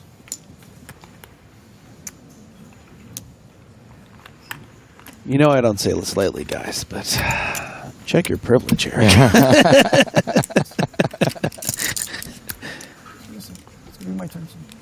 He's acting like he's never lost a pot before. 3 pass. Also, is he mad that his flush draw didn't come in? He Yeah. said, look at the turn. That Felt he had a flush entitled to draw? the pot. Yeah. Once. He's like, look at the turn. Look at I mean, once you hit one spade, you're guaranteed to hit the other, right? Usually how it works. You know what? He's Canadian, right? I mean, let's call a spade, James. 5 pass. Canadian stud. Four spades is good. Correct. Against a single pair, it would be. 6 calls. These two again. Jack 5 versus Jack 4. 7 checks. I have to say, I got into a little disagreement with Afriat once in a Montreal tournament. Oh, here we go. So, wow. Double biased privilege check.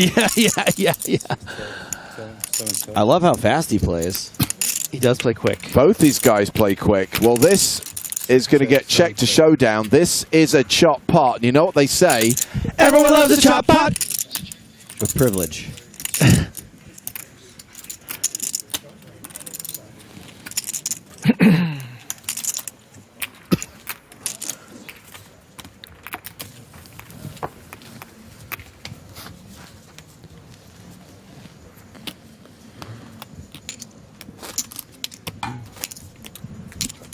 At least they're getting a lot of hands in. Yep. It's playing like an outer table. One mistake today.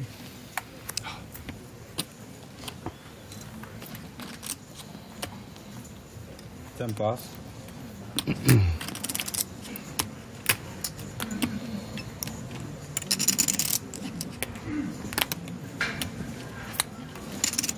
Del Foco folds. Round to Cesar Garcia. He's out. Chatting in the cutoff.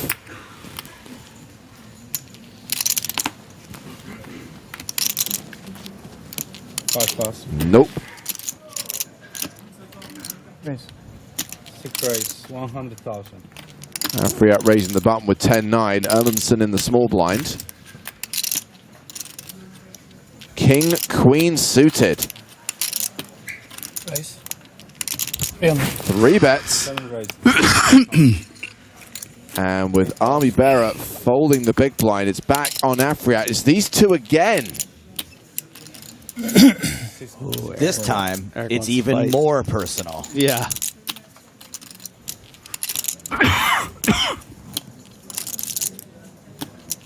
And once again, Erlandson with the advantage. 200. 7 bet. 200,000.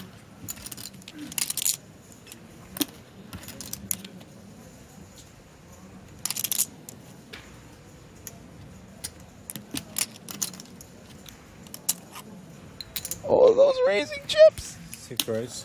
Oh, wow. 400. Erlandson continues for 200,000 and Afriat raises 450,000. 1 million. And Erlandson responds by raising to $1 million. This is great because you really shouldn't do this with the hand Erlandson has. But these are two kind of like old school type players that Love are just it. battling. Brawlers. I love the way that Erlandson is responding to the entitled nature of Afriat and the way that he's, was acting after that ace jack hand. This dog bites back. Looks like you're dealing to this. That's the only guy you're dealing to. I haven't seen my cards. It's all about who wants it more. Right now, the answer is Hans Erlandson. 7.68 million, more than 150 big blinds. Might not be me, but somebody else. Oh, sorry. Sorry if that. No. If it sounds like that. I'm sorry. I'm not cocky. I mean, during the breaks, we occasionally play some EPT retro hands. Those are hands from some of the old EPTs where Joe and I went back and did new commentary in 2020. And you saw a lot of that. Oh, yeah. Yeah. But as a style of poker, I thought had died out about 20 years ago.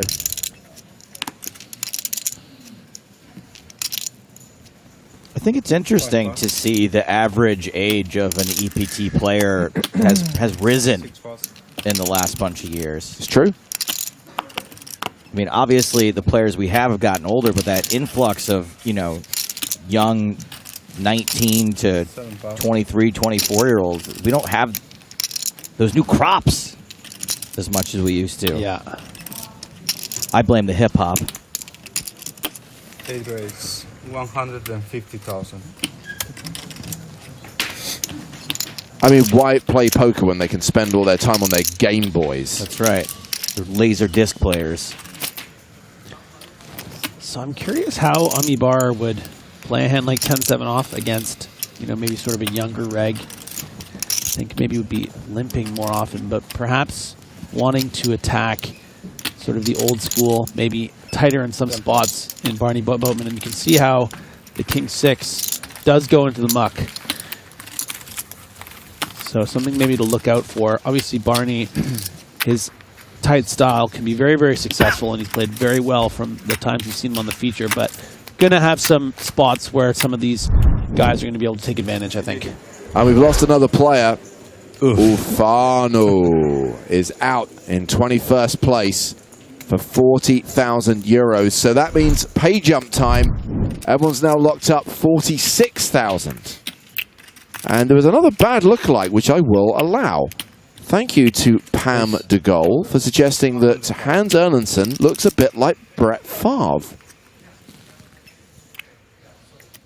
Okay. You see it? I'm seeing it. I see it, yeah.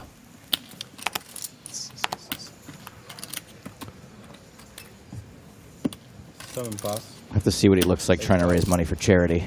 10 pass.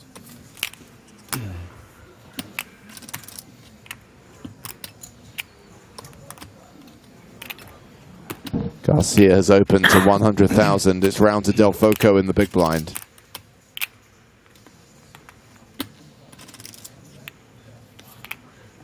Nope.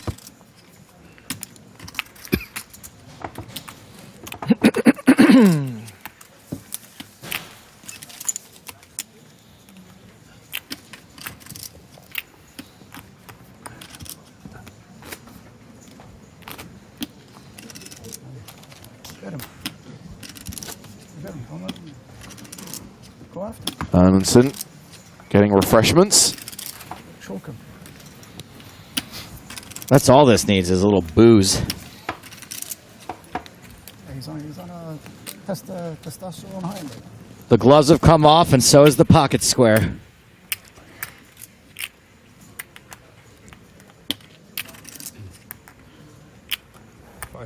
Well, it's folded to Eric Afriat. 4 deuce. Eric. Just punishing the whole table for not getting dealt a good hand when he needs one. That's what's happening right here. Wait, oh, wow. He's not thinking about doing anything. He's just punishing everyone. He's just like, this is ridiculous that I've lost 1 million chips. And you guys are going to wait here. Well, we have a funeral for all the hands I lost. Genuinely thought we were going to see a raise there. Sorry, did you say what your beef was? I shouldn't. Okay.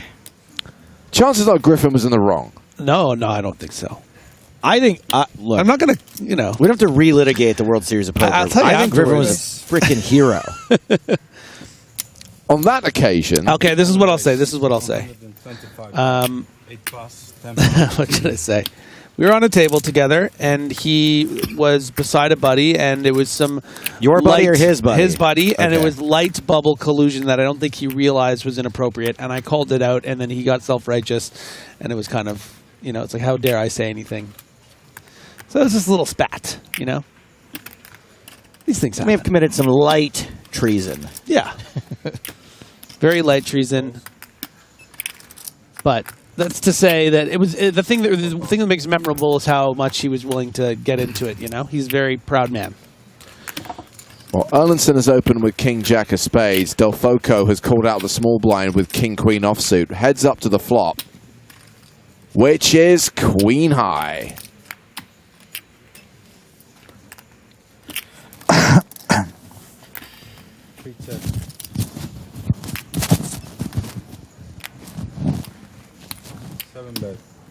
With the action check to him, Erlandson continues for 75,000.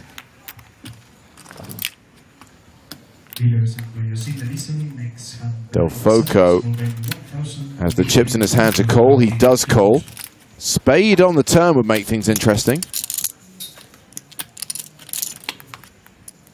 That's also pretty interesting. Yeah, 10. That's the straight draw for Erlandson. But Del Foco is a 4-1 favorite. Checks a second time. Erlandson wastes no time in betting again. 300,000.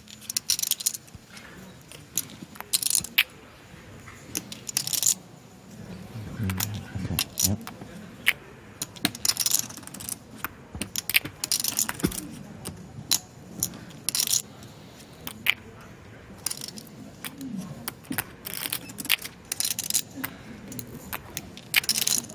Seconds. 3 raise. And now we get the check raise from Del Foco. Which looks to be about an effective, you know, all in. That's just over half. Oh yeah, his stack. And suddenly this pot's got massive, 1.5 million plus in the middle. I would say not. I mean, surely he's calling off, but it is. Sometimes you see these kind of plays and then wonder. I mean, is Erlandson's not going to fold? My goodness. This is one juicy river. I'm loving this energy. You know, it's just these older gentlemen battling against each other. Board bricks out for Erlandson. 2 million chip pot.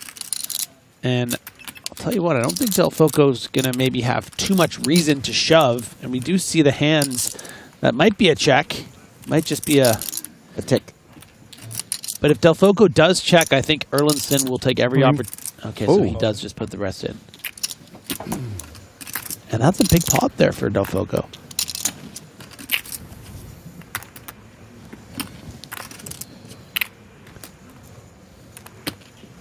I missed. I admire his honesty. Yeah. Arfiat's giving him the thumbs up. My enemy's enemy is my friend. Yeah. Nice pot for Francesco Del Foco. Talk about max value. 150 bigs now. Check if you don't have anything. You cannot fold. This is so fun. Yeah, no, it's great. Yeah. It's a great buzz. Got you, boss. I saw your reaction. I don't know. Yeah, I'm not just giving information. Almost smiling. Almost. You laugh at it. You're right. Check. You're right. You see it for cheap. I think I was ahead. Action starts with Afriat, who folds. And Erlandson still chip leader, though. 6.7 million at the start of this hand. That's correct. 7 pass. I figured you out. Love this comment from House. You hear that, Eric? Figured him out. I got you.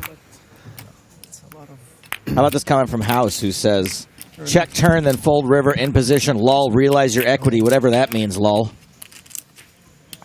What do you do? Raise. 3 raise. 100,000. I'm a financial consultant. I agree, House. Sense? See that? All right, Del Foco's made it 100K.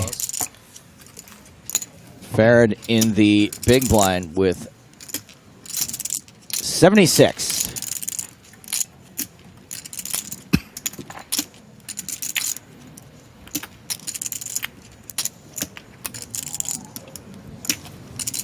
I will say Farid is also an excellent Instagram follow because he talks in these kind of great, like, life-affirming, like, positivity cliches. He's a thought leader as well. Yeah, with these amazing photos. But it's kind of like he lives it, you know? Ooh, baby. Here we go. 4, 5, 6, 7. That is an open-ended straight draw. Del Foco with second pair, top kicker, and a backdoor flush draw. Thought leader, I like that. Check. 5 check. 3 bet. 150,000. Mid bet. No. You no check. You're about, sorry. No, it's okay. He checked He checked. and you bet Okay, 150. 5 calls.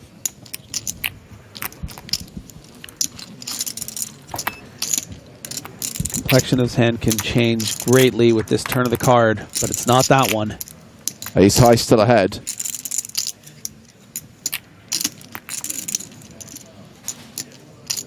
Five tugs. 3 tugs.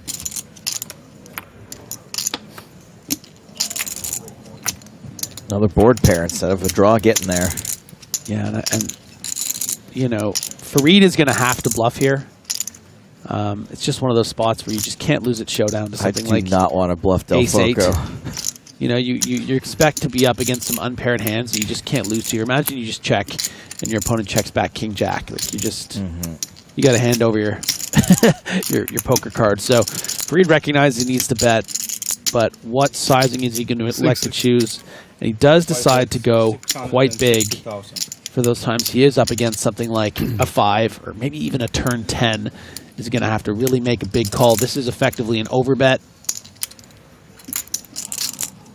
You know, had Fareed just bet something in the range of 300K, maybe we would see a call from Del Foco, maybe even a quick call. But this, you know, it's something here. It's a quarter of Del Foco's chips. Well, I said he had ace high. Of course, he has a pair of 5s, but they play the same in this situation. Exactly. The question is, can he make the hero call? I wonder what he's using to randomize. Just hot tea. I'm drinking. Yeah, I had some in the break, yeah. More and more.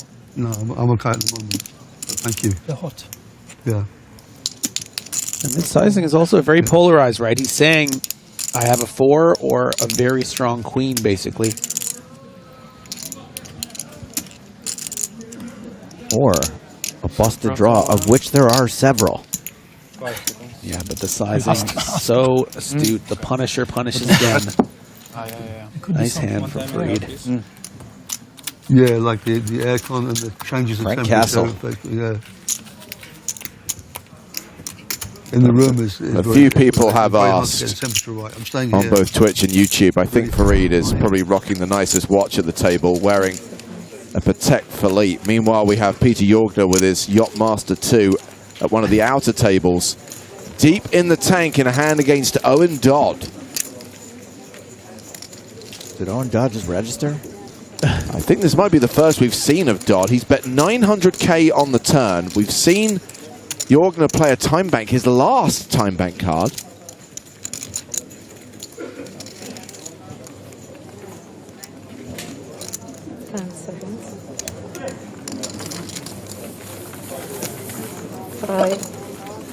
So I want to shout. 3. Show it to the camera. Huh? Show it to the camera. Peter Jorgner tells you. Was that a 10? King 3? King. I was close. So Dodd's now playing a stack of 4.1 million. That was a big pot, and Jorgner's down to 1.5 million. Dodd. Do we remember the board? Yeah, the board was 5 trade deuce. Okay. And back to the feature table.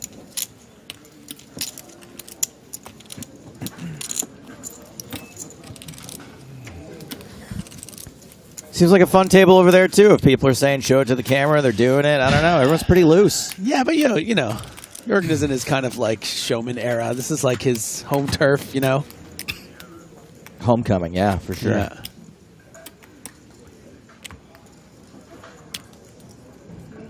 This is, my point is, this is where we want to be.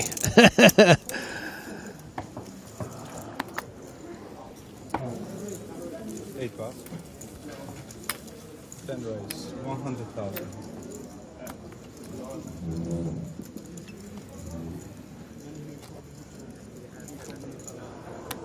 Boatman has opened with the Grafton, 10-9 suited. Barney getting in the mix.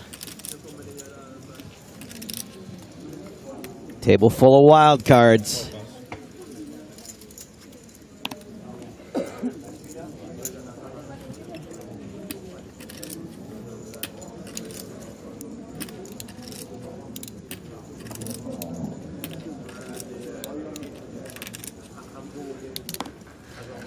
5 pass. 6 pass. Round to Erlandson in the big blind.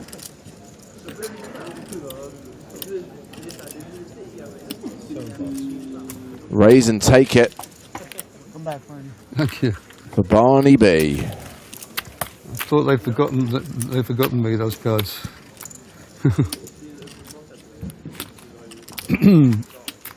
Did he just say that those cards had forgotten me, like like playing that hand? That's sweet.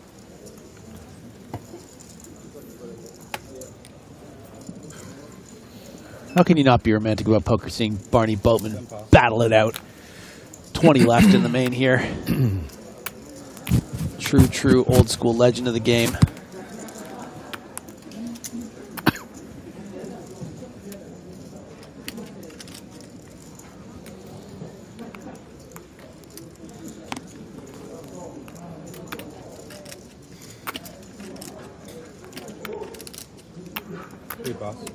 Del Foco folds. Garcia is out. 6-3 for Jatin. 5 pass.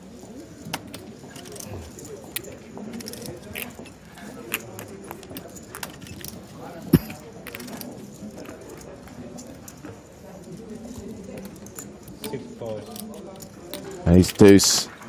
And a limp on the button from Eric Afriat. Definitely unconventional. You know, these baby aces on the button. Sometimes you just want to raise, hope to take it down. Look at Erlandson. 9-3 offsuit. Yeah, I'll call from the small blind. Why not? And this is a perfect example why you want to raise, right? You don't want to invite these kind of weak holdings into the pot. And actually, you know what? Ami now seeing an opportunity, recognizing the weakness of that limp. I would expect this raise to be quite big.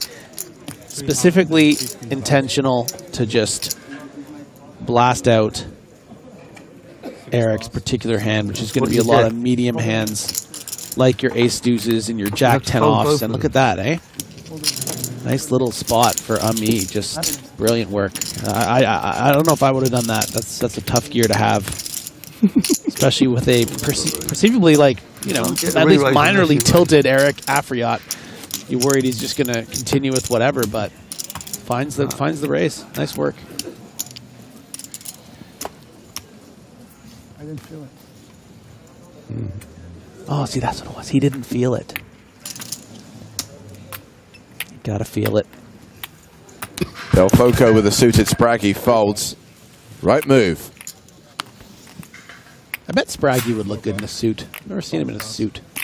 He wears suits all the time. Does he? Yeah. Tracksuits. Tracksuits. Green ones. Crushed velvet.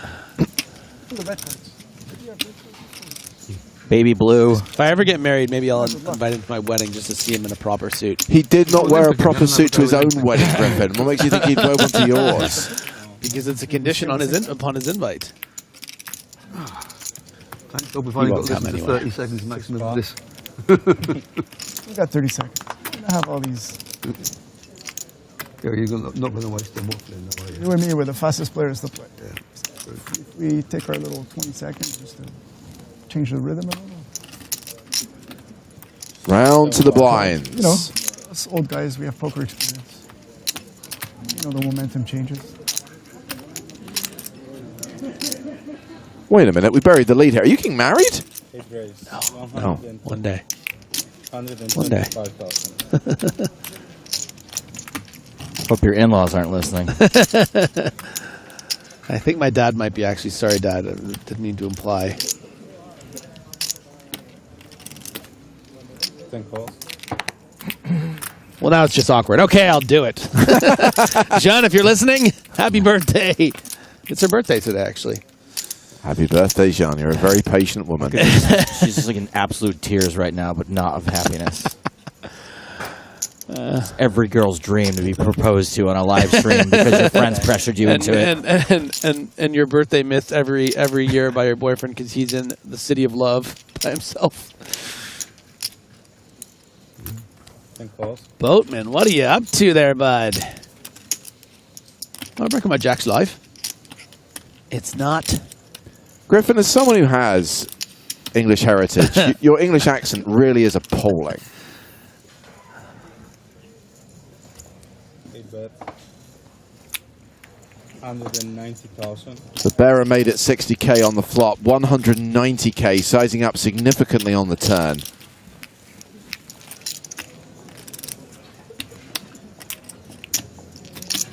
Is Barney going to get sticky?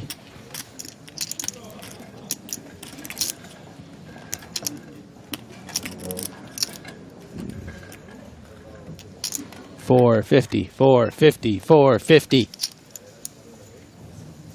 5 seconds.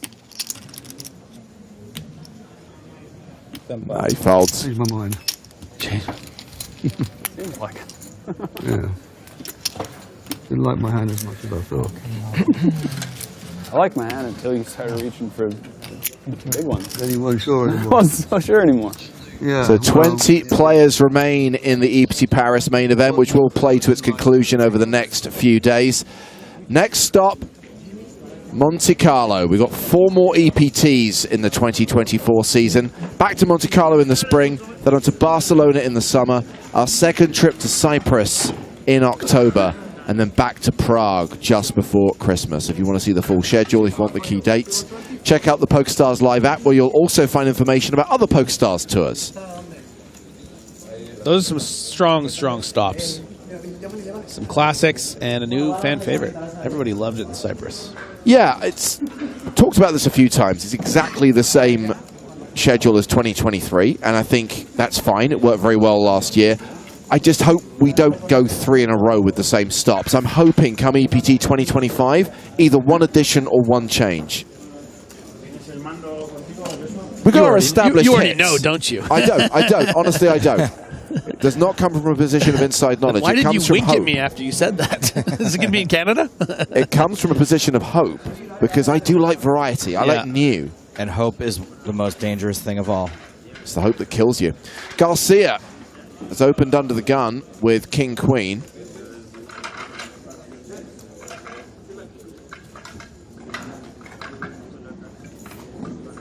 Everyone folds so quickly, the cameras can't keep up.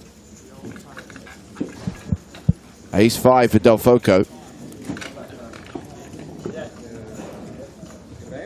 Yeah, and you know, when you have something like a raggy ace in the big blind, 16 effective stack, but it's against the under the gun range, you're not really thrilled here. You know, a lot of players actually might just fold because you're not doing well against that range, but it does play a bit better than your, you know, your ace 6s, even your ace 7s.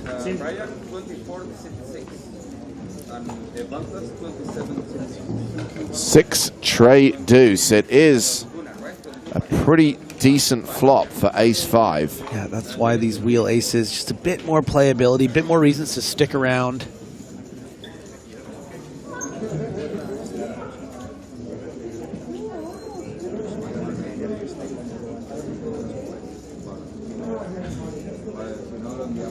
And with that strong under the gun range, the c-bet.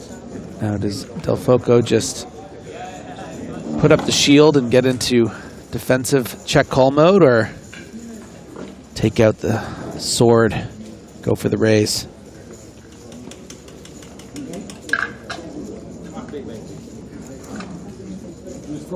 Sword it is.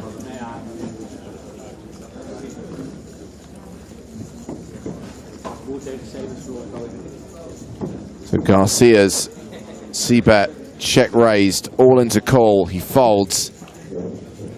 Del Foco still hovering around the 50 big blind markers. Cesar Garcia drops down to 10 big blinds. The good news for him is there's still half this level to run. Blinds won't go up for another 45 minutes. James, did you hear my Sean Connery, the guy from League of Extraordinary Gentlemen? I chose to ignore it, Griffin.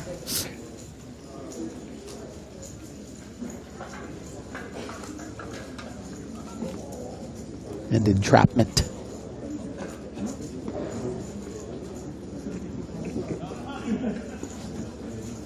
Two movies from what I like to call Connery's grumpy era.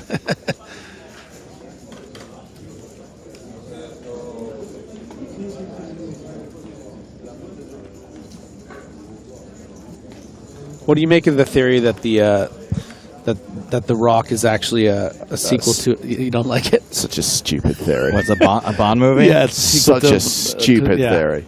It's a better Bond movie than the Old Folks Home one. It's not an official Bond movie. That is not an official Bond movie. It's not included in the franchise. It's not canon. Therefore, the comparison is void. It should be fired out of a canon. That's true. Although I have referenced it a few times this week because my idea for the shock clock was actually inspired by the game of domination, which comes from Never Say Never Again. Army Bearer raising from the cutoff with jacks. Barney Boatman on the button with 10-8 of spades. It's one of the good ones. Not great against jacks with the jack of spades. No. Have you been exposed to the Capybara song that's been going viral? Know that one? No, but I would say 80% of the videos my girlfriend sends me are capybara videos. Yeah, so the song kind of goes like his name would. Amibara. Amibara, Amibara, Amibara, Amibara. I hope it's not a song that remember the singing thing, Griffin? I don't think so. And I really remember. Listen, it's Bar, not the other thing. Anyways, it's not the lyrics that are the you problem. guys might not get this, but your kids are going to love it.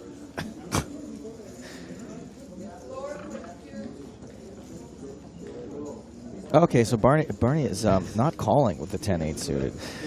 MySpace Thomas says, lots of bragging about girlfriends. I don't think it's much of a brag. I'm 40s and I have a girlfriend. There he is, mentioning the G word again. It's kind of sad. And Barney, bad boy Boatman. I would highlight that as of 10 minutes ago, one of the three of us now has a fiance. 9-3-3. Yeah, and this pot's a little inflated here, boys. Got a big 3-bet from Barney. Mandatory C-bet.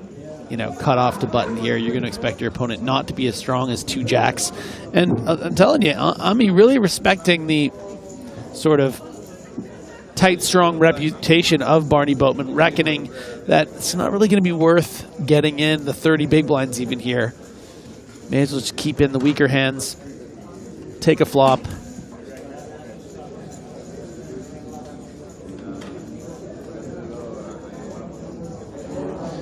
What does Ami do now?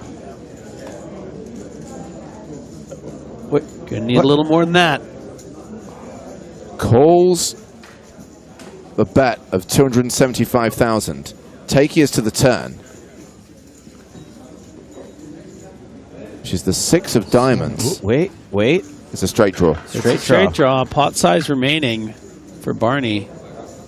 And isn't hesitating in at least grabbing chips. As you can see, Barney is not slowing down. Deep water right now. So just to remind you of the action, Army, the original raiser, made it 110 pre. Barney 3-bet to 275 and Army called. Barney continued flop for 275 and now he has barreled turn for 425,000, leaving himself 760k behind. He only has 11% equity. Army, a huge favorite here with jacks. He might just be a really good actor, but he looks, doesn't look thrilled about this spot. He's called, and what does Barney have planned for the river? Time bank chips. So we still have a sweat here. Wow, I thought he called. If Ami doesn't really think Barney is just going to do this with a random bluff like he happens to have, I'm just saying there's a non-zero chance that, he folds. I don't think he will, but it's like this is a real thing here. Oh my God, he did it. Yeah, he folded. It worked. I told you, the jacks. Yeah, I'm serious. It's like such a very unique situation against who you perceive as someone that only has a super tight value range. And that's the gift of having an image that's tight. You can get away with something like that if you pull that trigger. And Ami Bar is honestly one of the better tournament players in the world. I know it's hard to believe, but I hope you didn't. Well, you might remember the Hendon mob all had nicknames. Barney's. I really hope you didn't have 10s. Barney, Barmy Boatman. I think you can guess. Balmy? Barmy, as in, way mad, crazy. B-A-R-M-Y. Barmy is a word? Yes. I reckon, but Huh. That's wild. Barmy. good bets. I didn't think you were going to stop. I thought I'd sized it right to keep you in. Have you not heard of the Barmy Army? No. Doesn't smell You people really will just rhyme anything, huh? You don't smell kosher. Have more respect for your You don't have previous an MK owners. stamp on you. It's not kosher over there. Telling you. We'll know in 30 minutes how kosher you are. Boatman back in action, raising with 10-7. Is he going to get the better of Del Foco, who's got ace-queen?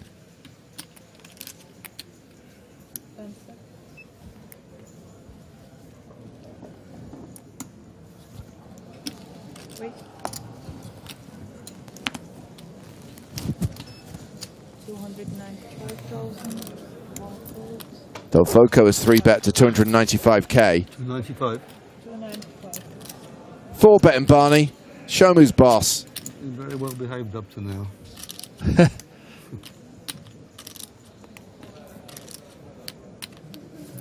Okay.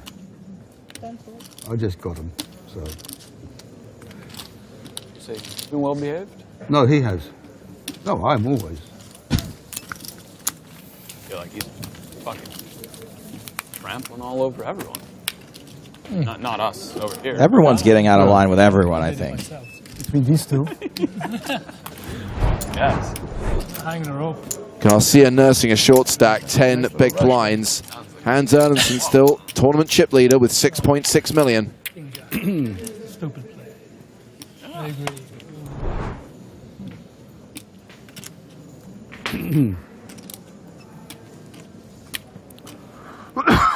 It's called greed. It's called being a little greedy or whatever. Am I supposed to try to act like I don't sometimes get a little carried away with myself? You're close to perfection over there. 7 days, 100,000. You're close to perfection. 8, 4,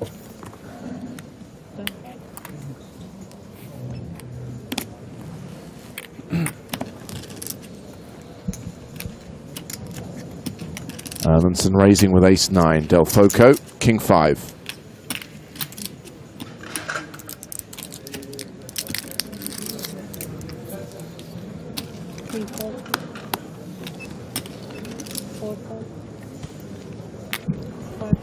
And looks like a call from Eric Afriat in the big blind with 9-7 off. A pretty quick call. Yeah, and the third movie between these two is going to come in the form of top pair for Erlandson and a gut shot for Afriat. So expect to see a turn here between these two players. Expect to see 3 million chips in the pot by the time we get to the turn. Oh, but you know what? Erlandson decides to check back here. And now that gut shot turns into a double gutter.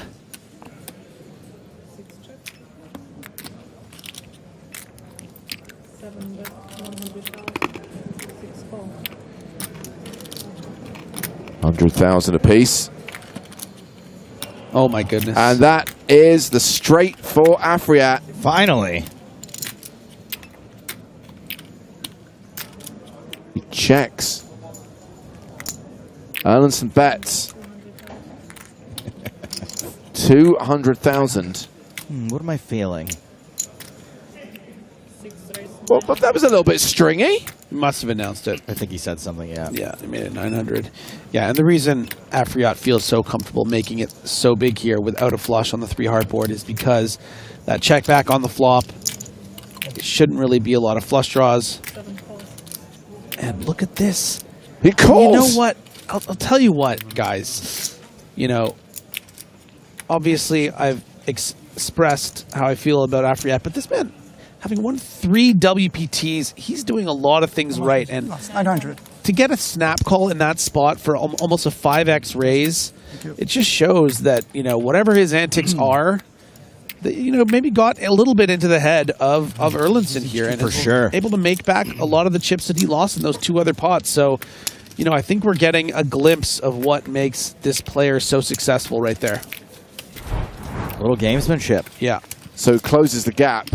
Erlandson and Afriat continue to be on top. Erlandson now with only a slight advantage.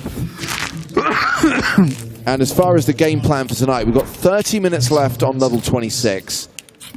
And then we will play the first 30 minutes of level 27. Our hard out is 11:30 p.m. So play will end by then. We will only stop before then if we get to 16, but as we've said all day, it is unlikely that we will get to the final 2 tables within that time frame.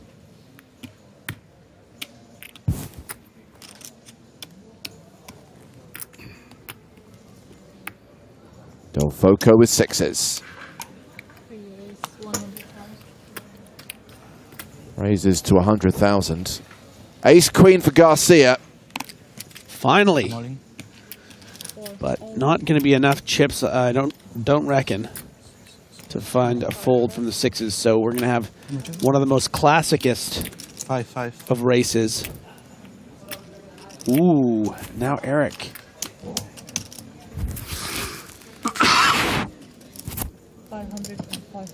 This is right on the line, I think, for Afriat because, you know, pocket 9s, 10s, you're going to be comfortable calling here and maybe even ISOing Delfoco, but 8s is right on the line here, right? And that's why we do see the fold.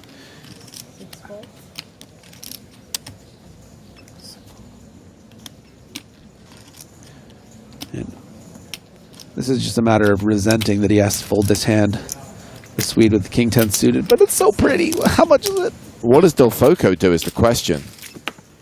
Yeah. And here's another question flick it in. From Oddman89. Am I really tired, or does Delfoco look a bit like Robert Downey Jr.? Those are the only 2 options? Severe head trauma.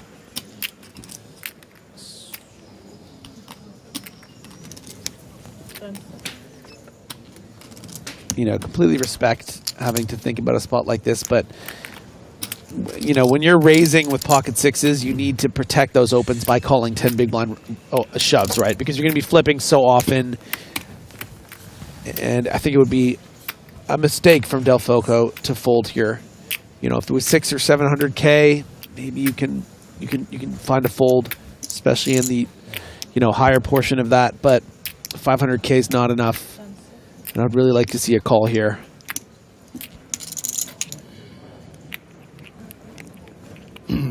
Oh, there he is. Okay, and we are off to the races. We are flipping, and Cesar Garcia is going to need to hit to survive. He's the at-risk player with the 2 overcards to Delfoco's pocket pair. Like croissants versus pain au chocolat. Ooh, nice. That's a hidden domination. Pain au chocolat is like 80% there, dude. Sorry, buddy. I don't make the rules. Depends where you get the croissant from. I just make the rules. Not everybody likes chocolat. Look at those percentages. So classic. Those people are weird.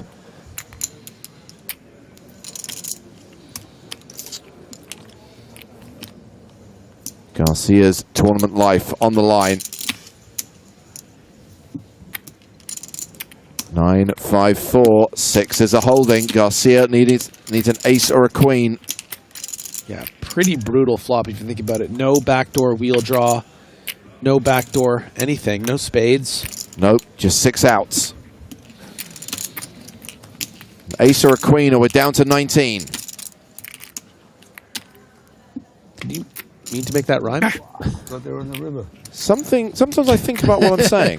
6 on the river is a full house for Delfoco, and we lose Cesar Garcia, eliminated in 20th place.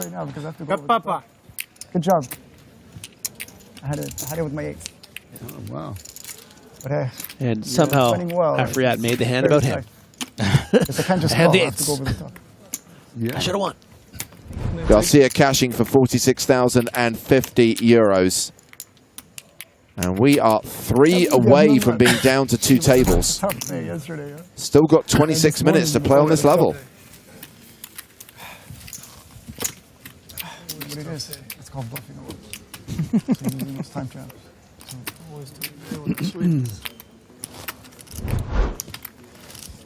You're running low over there. Delfoco now playing close to 70 big blinds. He's having a good level.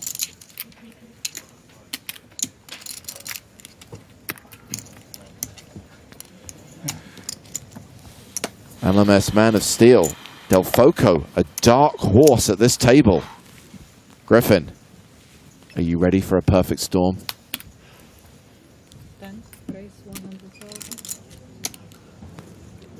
I'm supposed to know that reference, aren't I? Yeah. What is it? Katy Perry.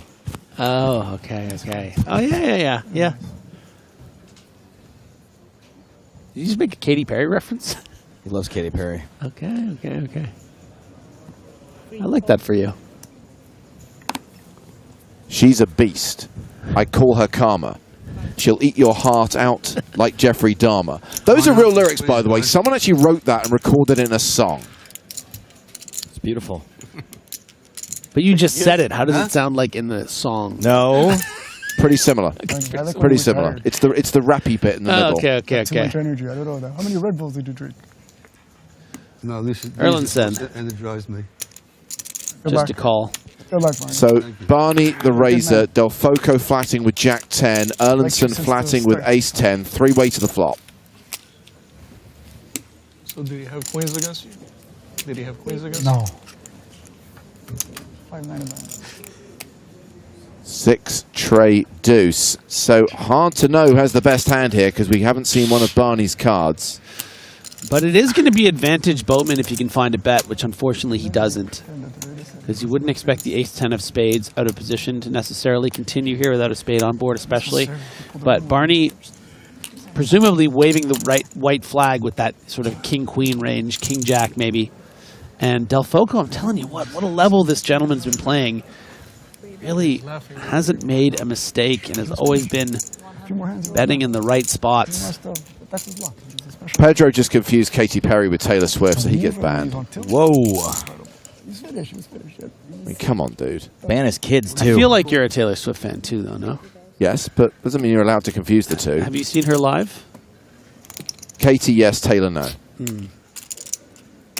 He can't afford Taylor. None of us can. 140. Did you ever see the darts? Did you ever see that dart game? And Boatman, that scores the darts. maybe it's actually another king under there because he's reaching for chips. I'm only.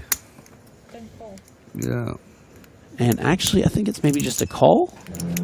So, more likely electing to play a hand like ace-king maybe as a check call. Also, king-queen or king-jack of clubs would also make sense. Okay, well, whether it's ace-king or king-x of clubs, that's a decent turn card for Barney Boatman. Definitely. Yeah, and only one combo, I think, can force a fold with another bet, but Delfoco's hoping that Boatman has it, and that's that ace-king that isn't the ace of clubs under there.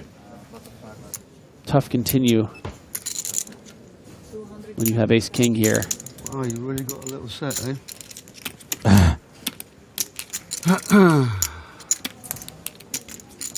Deuces, sixes, or threes or set. How much? 190? 290. The way they took him out of the table, said this king special. I think Barney would give away that much of his hand when he's very, very strange, yeah. You have a set. Like, he doesn't have... Okay. Maybe he does have kings sometimes? Maybe, yeah, surprisingly. But why so vocal? That's a very, very good river card for Boatman based off the one card we've seen. We know he's winning. And we know he's winning. Yeah, king high's enough, right?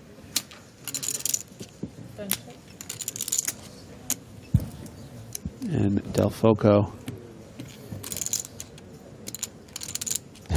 What's it going to be?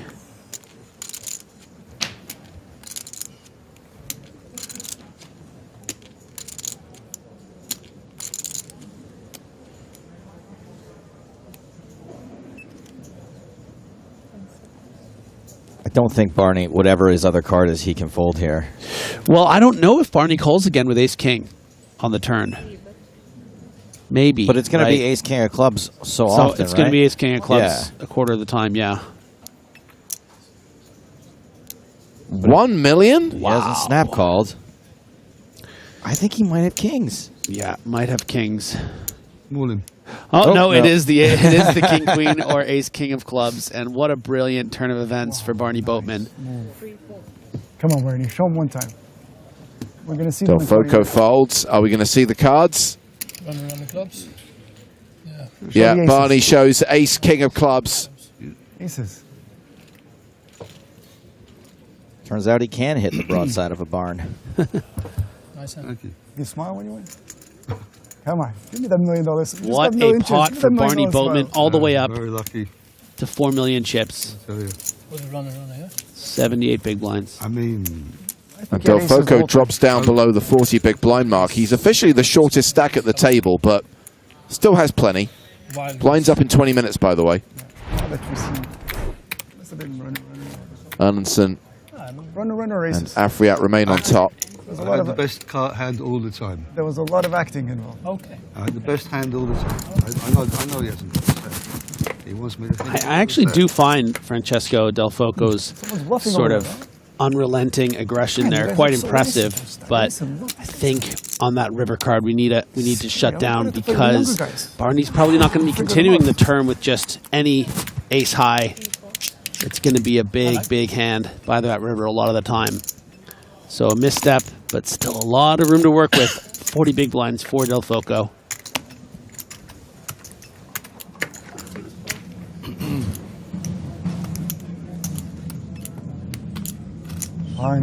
Mark of the Beats observes that Delfoco has been playing solid poker all evening. He will be fine. The tone was old school. Delfoco, player poker. Everyone else, their chips.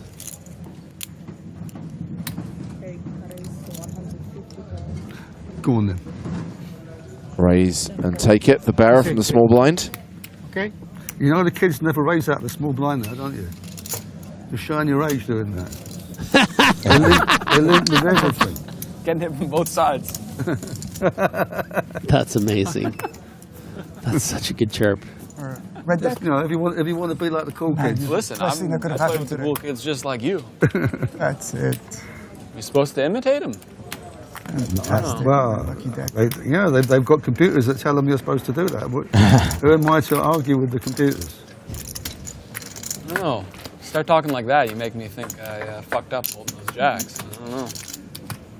No, it was the correct GTO decision. or something. That's right. No, I mean, I didn't expect you to fold. Let's put it that way. But I did it anyway. Tonight I'm gonna go. Be a good book title. Tonight. Yeah, it would. I'm gonna go back to the room. I'm gonna watch the whole thing with my guitar and my violin. Oh, thank you. Wow. Thanks. That could be important. Wow, I can't get it out. There. This is going to be... I'll grab it for you if you want. Gotcha. Oh no, we're losing chips under the rail. All good. True story, that actually happened to me at a Paigal table at the Morongo. Oh, yeah? Yeah, I actually lost a $100 chip under the rail. Oh, no. And he accused the old lady next to him of stealing it. Of course he did. A huge kerfuffle. And they were basically like, we can't take the table apart, so had to go up several tiers of management before they decided they could give me another $100 chip, because they'll have to recover it later. So, big spot here, pretty quiet level for who I consider one of the most exciting tournament poker players in the world, in Farid Jatin. Did have that nice bluff against Delfoco earlier, but finally gets a hand to play with the ace-queen, and right away gets 3-bet hugely, quite large, 3.75x. And it's going to be very tough to play, I think, for Farid against this particular sizing. You know, you'd feel so much better with a more of a standard sizing in that 300K range. This doesn't feel like, I think, a random bluff too often, but you have that kind of hand strength that is too much to fold and not quite good enough to put in more raises.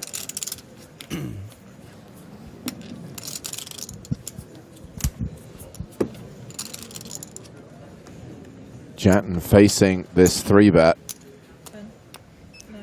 10 seconds to respond. Farid, you don't have any time bank cards, buddy. Oh, no. Do something. Your hand's dead. He seems fine with it. Yeah, and you know it's really tricky, and it sounds like he's being shown the jacks here, and I think he feels a little bit okay with that. It's like he recognizes that is an ace king plus really strong 3-bet from Eric, not some random stuff, and makes it's tough. You don't have any time bank chips, and he just thinks that's not your edge in the tournament to play against such a tight range. It's really tough. I don't know if I would have been able to fold, but maybe with a time bank chip or two, we could have found a different way to play the hand. I haven't folded that hand in 5 years. I haven't folded that hand in 5 years. We raised you. And I still regret it. You regret your fold? Yeah. Why? What'd you have? He loves flipping. No better than mine. Different. For a long time. I would have seen fireworks instead of queens. That is good fold. Action folded around to the button. Barney Boatman is raising with Queen 9 of diamonds. He's got Queen 9 of diamonds raising chips now. Delfoco folds the 10-5. It's Jatton's big blind. 8-4 off. Ugh. Raise and take it for Barney.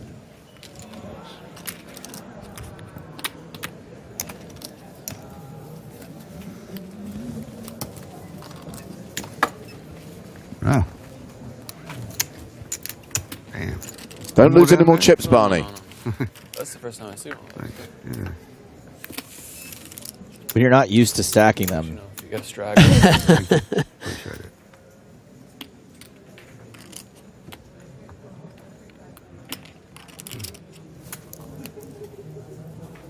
Hans Erlandson. Still the biggest stack. First to act.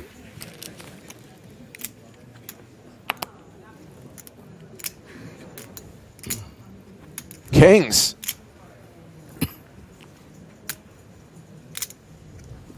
$1.5.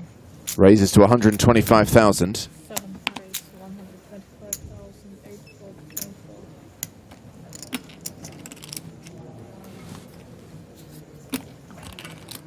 This is going to get folded to the blinds. Thank you.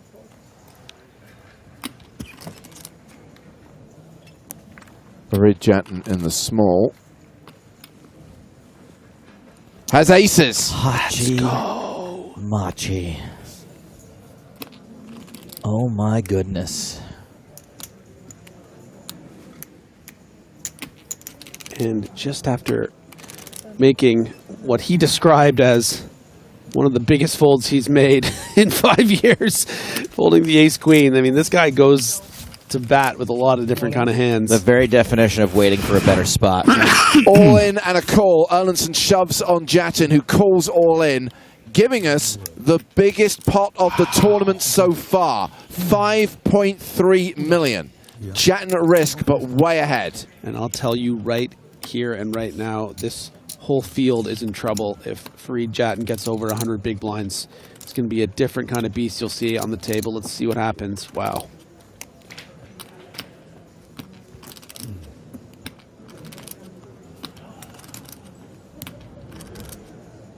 Ooh. Queen 10-9. There is the possibility of some sickness. A king or a jack would give Erlandson the win. It's just, there's nothing like poker. 6 on the turn. Same outs required.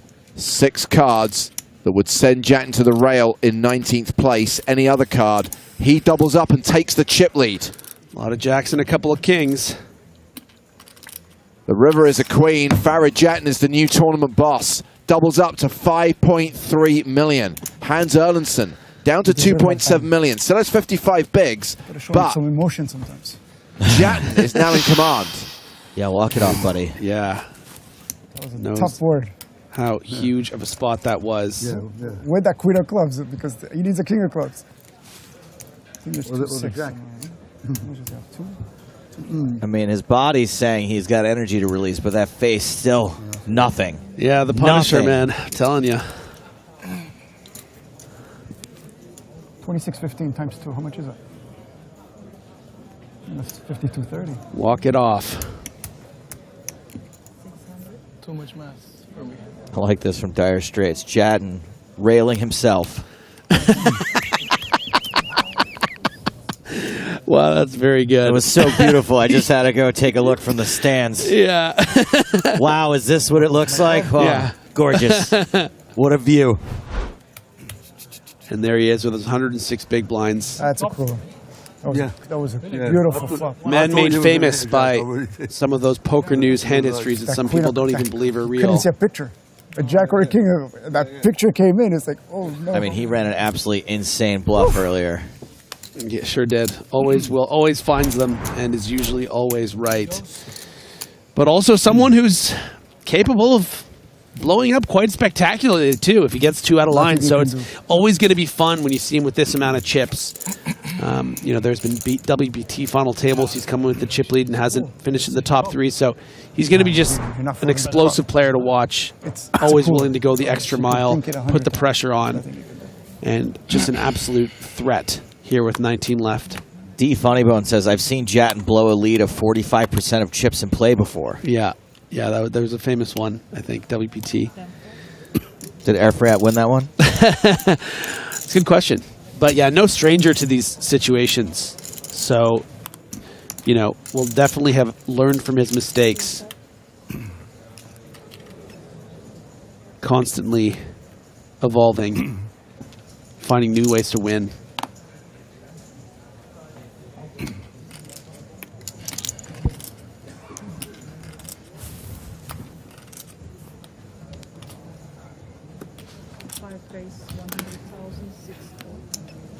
And the new boss, first order of business, Queen 7 suited on the button.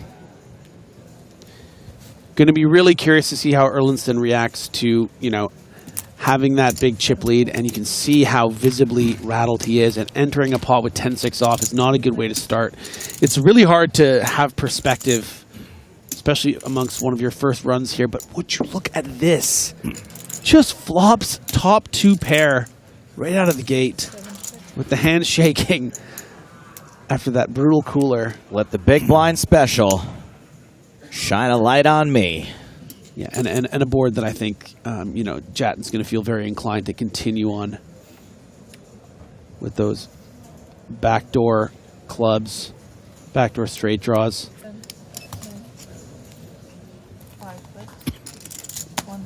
See, the problem is, over the next 2 days, we're going to lose so many of these players.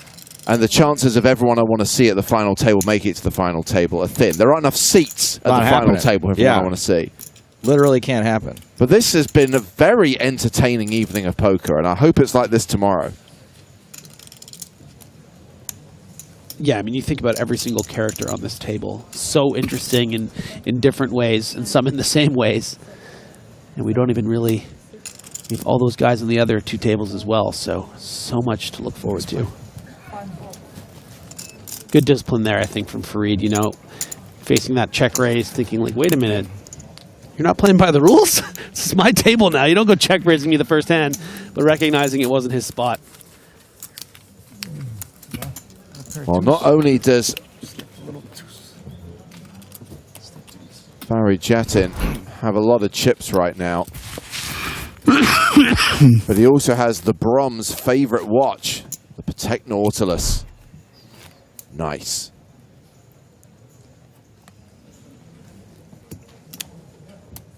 Jatten and Afriat pretty much tied at the top right now with 100 bigs each.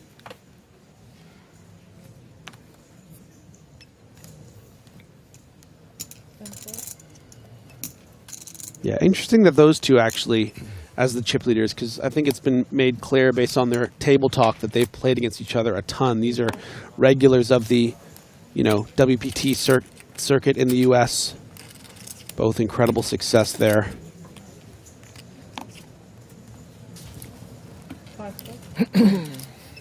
130. 6 raise, 130.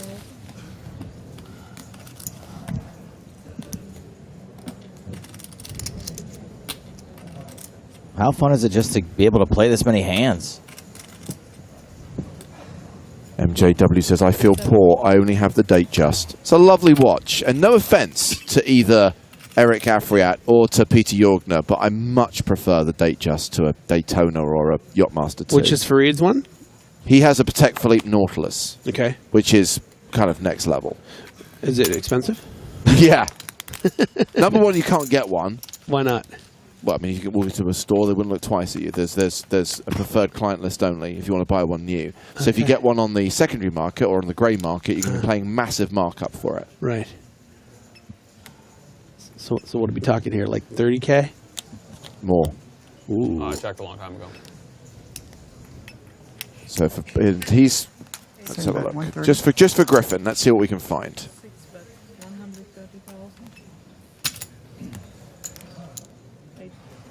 I mean, ideally, if you got 6 figures, Griff, I think you'd probably be all right. Anything between. No way. Yeah.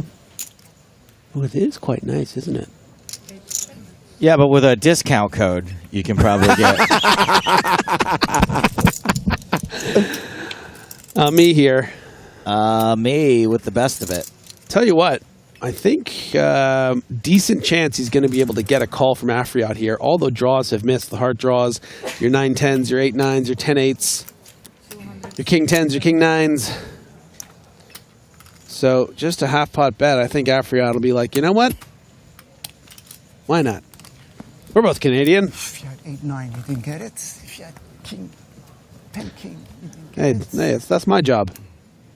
I say the straight shots, not you. You think inside your head. Jacks, I think and then you pay off my friend. There you go. He did indeed pay it off. I don't want to bluff this fella. Nope. All right, you're next on my list. You're next on my list. He's not kidding, by the way. Oh, no, no. Yeah. 5 move. Nice, okay. I didn't invest anything. You can imagine why we might have You're next on my clashed. list. That's it. I'm the first? You, that's it. I forgot about you. Oh, good. He's next on my list. With his value bets. It's this cadence that somehow Ami did something wrong. Right. It's so disrespected him by value betting top pair. Yeah, this value betting frickin' guy. We'll see. We'll see if we can ever do that again. I'm gonna wait till I get position on you. We start doing the other way around so you can have position on him. They do in Spain. They do. What time have you been taking that?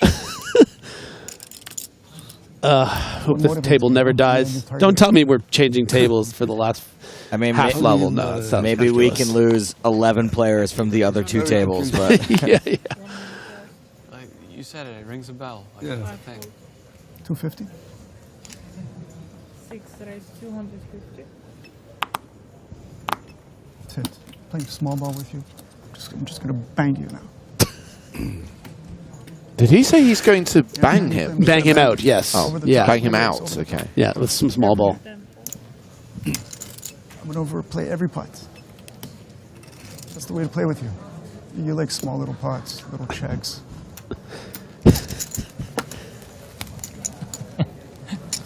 He likes check, any I value. like your small little. I'm just gonna small attack. little pots. Like a hand out. Every hand your hand. I'm gonna drag you to the deep end. Over bets, over pots. That's the way to do it, right, guys? See if you can swim then. This little check and this and that. There's no other way. This little check and this and that. That's it. You're gonna play. You want to play like with the boys. You're gonna play with the big boys.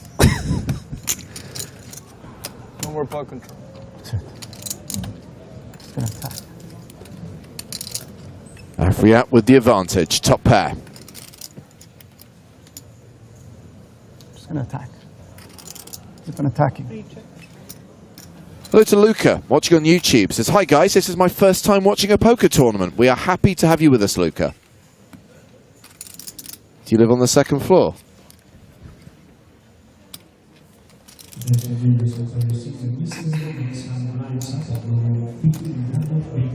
Don't fall for it, Del Foco. Don't fall for it. All this jibber jabber yammer yammer. No, you're above it. You're better than that.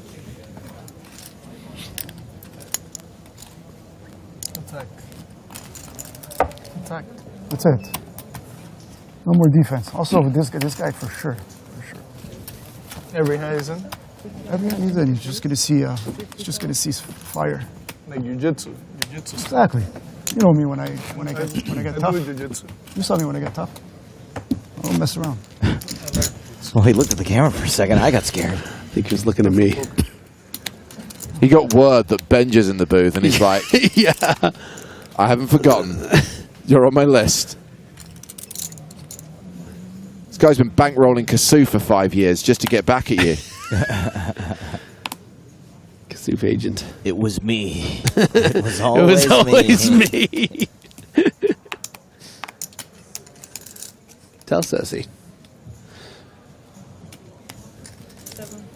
Last hand here before the break. No break, Griffin. We're running straight into We're the going final, all the way through. Final 30. Okay, final so we 30 start a minutes new of the level. day. Yeah, we're going to play the first 30 minutes of level 27, Okay. and then we will finish at 11:30 local time. Unless, of course, we get down to 16. If we lose 3 players, we're done for the day. And one thing I should highlight is we do get to the end of this level, and we are now into level 27, 30k, 60k blinds. There will be no redraw overnight. We'll come back with the same 3 tables, and the redraw In 30 minutes. No, tomorrow, and the but after redraw these will 30 happen. minutes. Yes, the redraw will happen when we hit 16. And of course, because there'll be no redraw overnight, there's no reason to like draw for a number of hands. You just play to the end of the clock. So I can tell you with reasonable certainty that we will finish the day in 30 minutes' time. Unless we get to 16. But I still think that's highly unlikely. Ami with this low equity hand. Going to want to start betting here in order to potentially win it on future streets against this type of Barney Boatman hand. But actually elects to check back. Wow. And now that I recognize that Barney was actually in the small blind with this ace-3 suited, it strengthens Barney's range. Were it just the big blind, I think maybe Ami Bar would bet more often, but because Boatman calls in the small blind, it eliminates all those, random hands like your queen 5 suiteds or whatever that might fold the flop. Looks more like ace highs, in this case, trips by the river. Dang, Barney, lots of ways to improve, and he got there. I think this is like really smart, patient poker here by Ami Bar, recognizing that the range advantage is actually with Boatman, and I'm not even going to lose 1 chip to some sort of continuation bet. I think he should be proud of the way that he played that. I know it's a small pot, but apparently that's his specialty, according to Eric Afriat, and that's a good example why.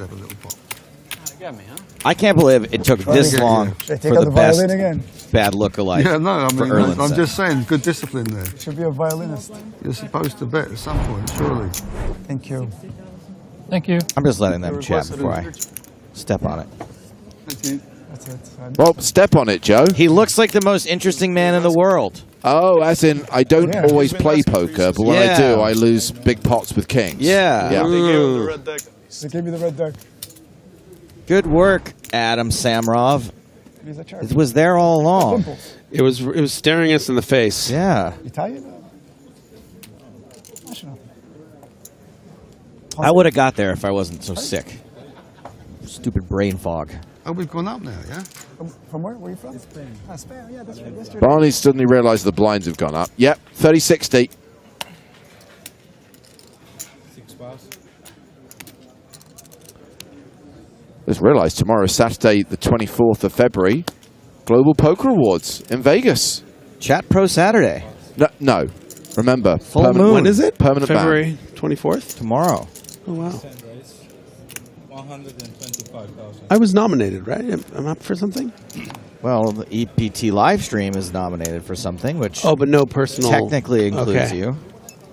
Okay. Well, you're not a vlogger. You're not a blogger. You don't have a podcast. You don't make content. What about commentator? Isn't there best commentator?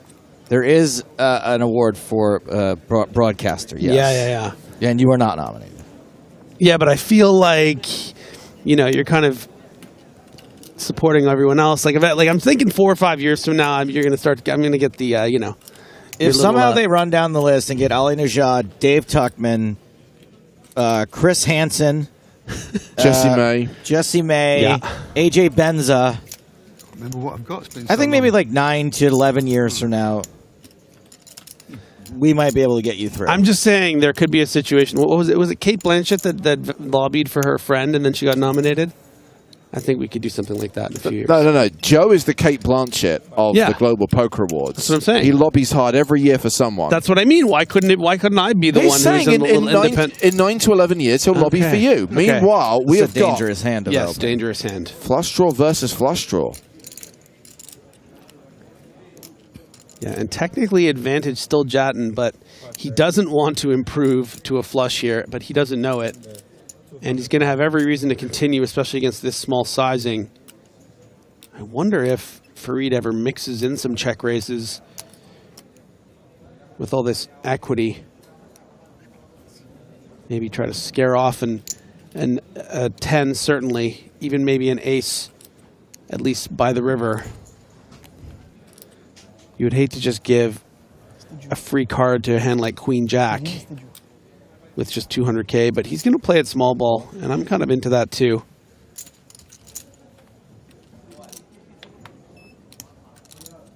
No fireworks on this river. Great river for Farid. He doesn't know it. He thinks it's one of the worst cards in the deck. It's just filled up those Queen Jacks and King Jacks. But needs Boatman to give up here with this particular combo. And he kind of looks like he wants to. I think he's about to say check. Yeah. Knuckles back. I was hoping you just had small clubs. Nice hand. Farid's going to be pretty grateful for that one. Yeah. He leapfrogs Wrong Eric Afriat. Up to 90 big blinds now. He's a bad man.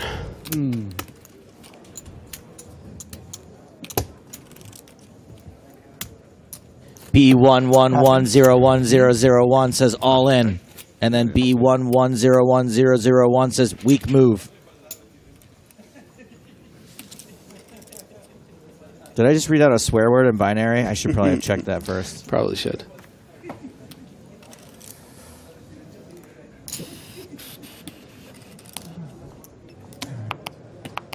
Erlandson with King Queen.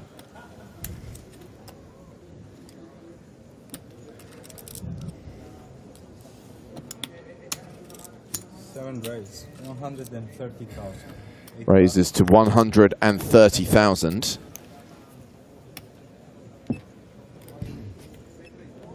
A6 of spades for Francesco Del Foco on the button.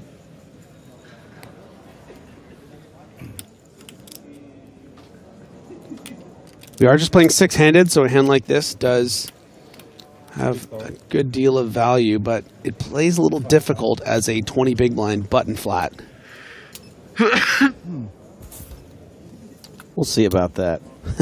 Oh, has Eric identified a squeeze spot? Well, Erlandson's not on his list anymore. Del Foco seems safe, so this must be a real hand. 500? Nope. Love it. Trey deuce offsuit. 3 bets to 500,000. 500. Just such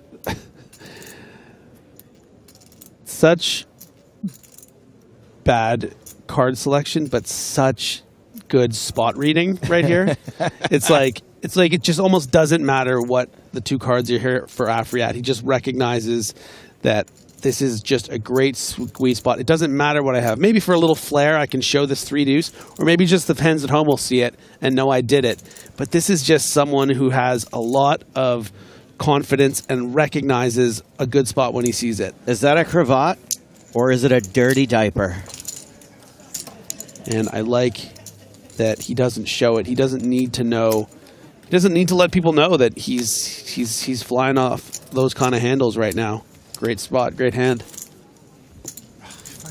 Heading to one of the outer tables where it is Leo Worthington-Lees against Sindra Hansen. 450. Full board. Hansen betting 450k. What is that board? It is 5 tray queen 10-5 with no flush possible. Oh no, there's 3 clubs out there.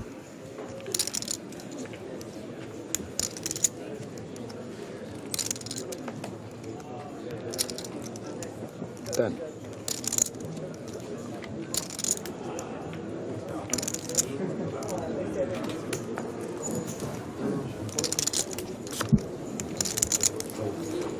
There's any actual thinking going on?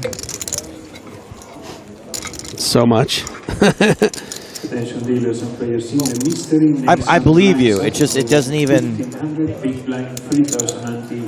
It almost looks like posing to me. Strike the pose.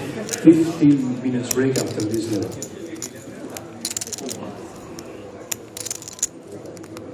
Like, I can't think without scrunching up my face. I was waiting for the... It's on me. Leo Worthington-Lees did play a time bank card there and then folded. Meanwhile, Sindra Hansen is now among the chip leaders, playing 4.7 million. It's going to sound crazy, but Sindra Hansen looks exactly like my PUBG character. That's just weird. Press the X, make him open a door.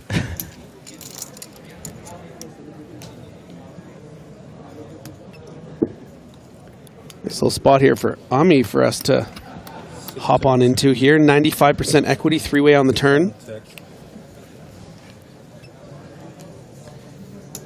We'll probably get 2 quick folds if he bets the turn, so that's why he allows for 1 more check. And, you know, the Afriat prophecy of him being all small ball coming true here, checking 2 streets. But Eric doesn't fall for it here, not willing to turn these deuces into a bluff now that they've been screwed over by this river. Look, there's nature and there's nurture, and Eric Afriat is all nature. Hey, bet 175,000.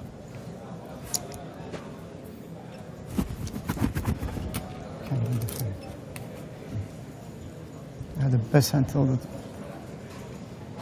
6 pass. 7 pass. nice catch.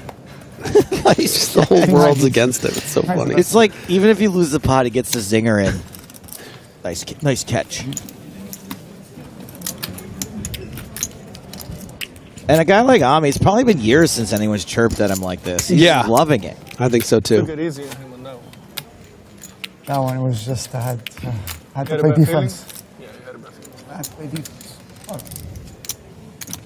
A strange form of OCD is kicking in every time I see Eric Afriat's wrist.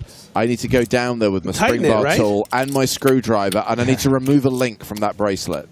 It's like, dude, it's too loose. It's too loose. Well, it's a metaphor for Eric Afriat, if I've ever heard one. Yeah. A little too loose. Loose and fake. Oh, no. Oh, no. I'm kidding. His watch is probably real. What about the tan? No comment. 6 pass. Where's my deal? Let me go get it.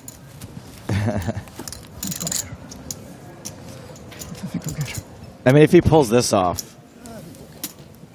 I mean, listen. He has 3 WPT titles. The guy's... I mean, it's a bit... It's a bit legendary to have 3 WPTs. Sure is. Like, I mean, what's the record? I mean, like, I don't know. I don't think it's more than like 3 or 4. Yeah. Like, he's clearly like, you know.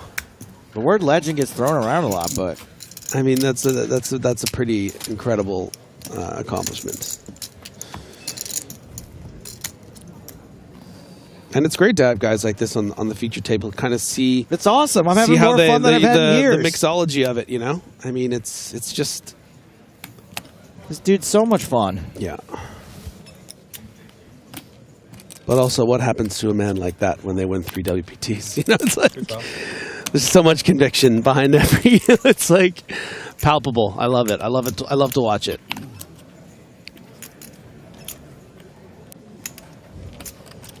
Buried with Jack 10.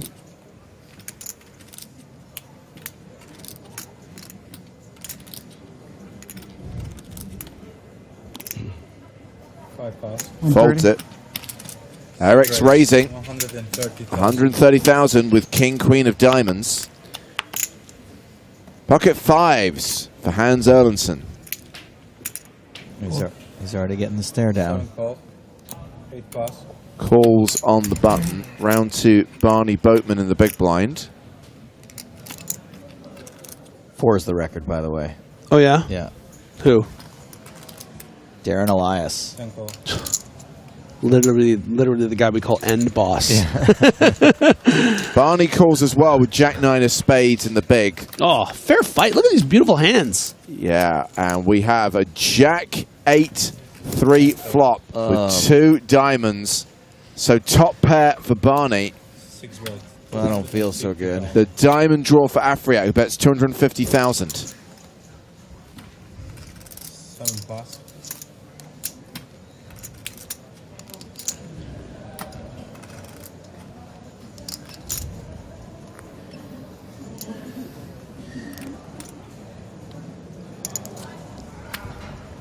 Barney calls. 980k in the middle. Turn card. Deuce of clubs. Barney now better than a 2-1 favourite. But Afriat has remarked, nay, declared that he's going on offense. And with 2 overs and a flush draw, expect Eric to bet big here. And there is that big bet. Gee. That is about an 80% pot bet. 750,000. And represents a near quarter of Boatman's remaining chips.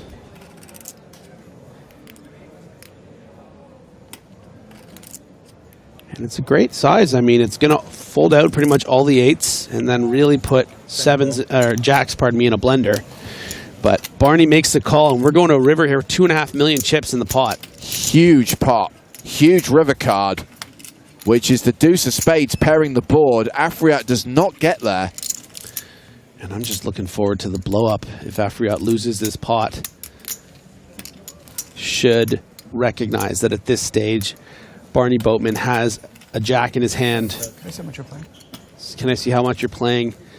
Knows he's going to have to put it all in there. Barney's got 2.64 behind, and as you highlighted, Griffin, there's roughly the same in the pot.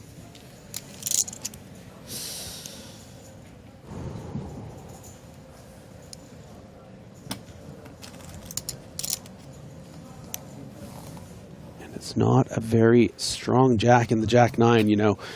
Afriat could play ace-jack like this, and he does it. Eric Afriat shoves on Barney Boatman. Can he find the call? I think he can. Oh, I don't know. It's very tough.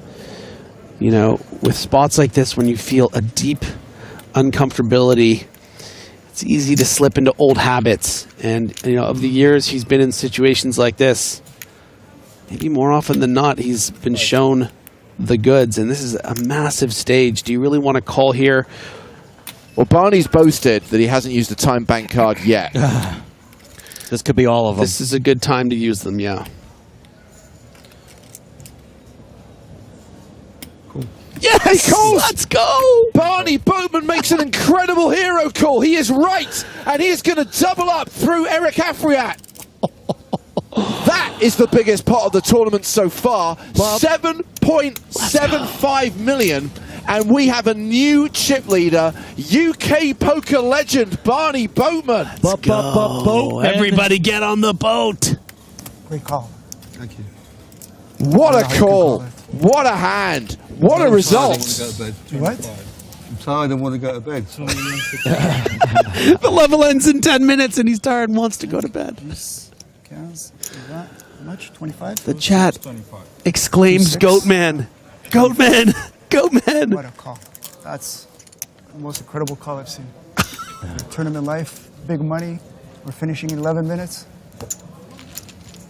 Yeah, that's some rare humility from Eric Afriat. You love to see it. Great Great Did call. you see my hand? King of diamonds. Yeah, nice hand. I mean, I can't stop. I don't pay you off if the diamond comes, but You what? I don't pay off the diamond. But otherwise, You don't see on queens. I might pay off Queens, a kings, queen. ace. There's more rice. Nice.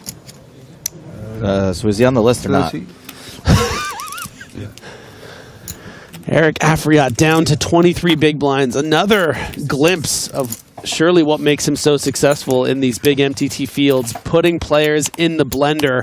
This time, though, not going to work. Barney Boatman stands up for himself. Nearly 130 bigs, and remember, when they come back tomorrow, Seriously. Thank you very much. we'll be at the same blind level. When you're with a 9 kicker, also. Look at the kicker also. Well, I don't think the kicker matters. So I don't think you're betting Jack 10. 120,000. I think that was a compliment. It started off with a compliment. And of course, until we're down 16, same table draws tomorrow. So these guys will be set opposite each other again. Yeah, and look at how this is going to open up for Reed Jatton's range here now, right? Recognizing now Eric Afriat has just over 20 big blinds in the seat over. He's playing a little more passive now, under the gun. Barney King just 5 called dark. pops it up.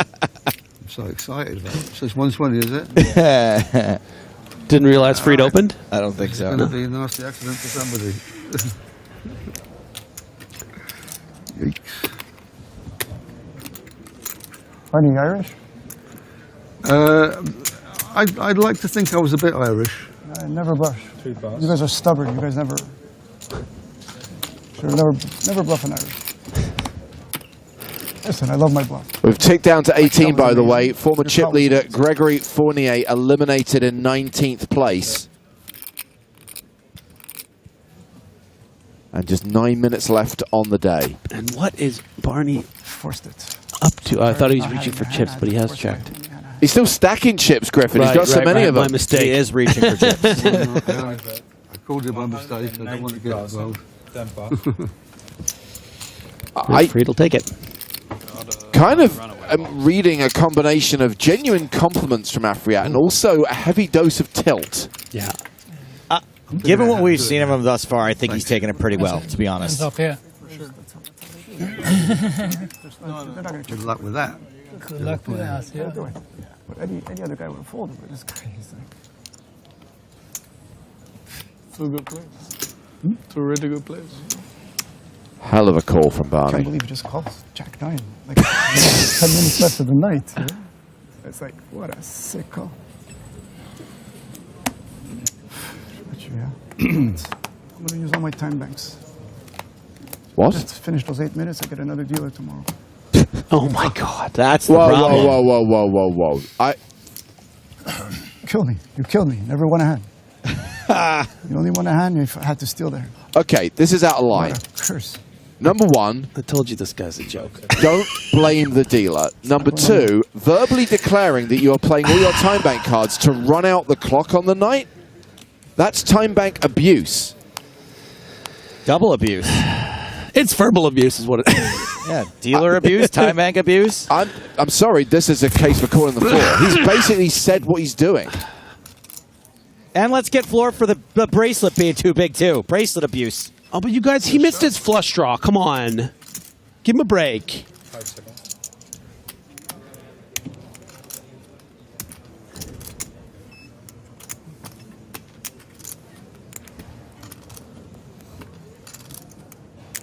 Clearly, the other players are being very nice and allowing him to do this. I mean, I think you could give him, 30 seconds to cool off a little bit. If you see, I know it's not the etiquette, but... No, it's not. I've never seen someone time bank... But what? What's the reason, I guess? To get to a new dealer. To get to the end of the day.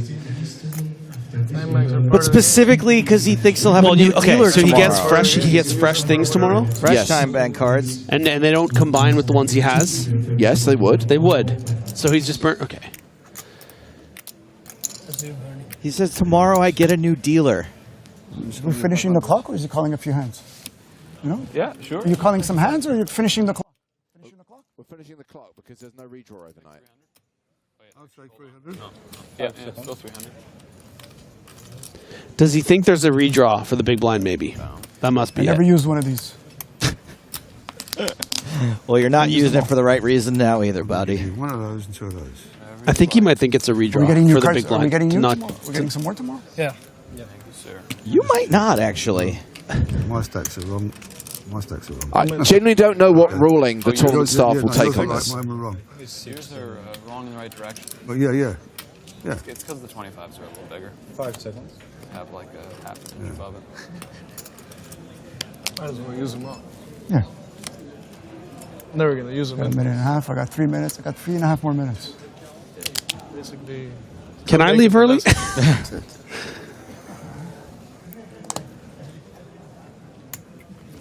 I've been playing this game long enough. Want some of their blues in the meantime? Definitely not fair to the other tables. No, of course not. I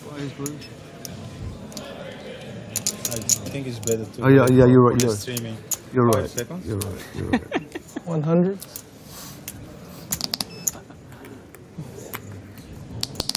It's better way. Does anybody got a story they want to tell, or?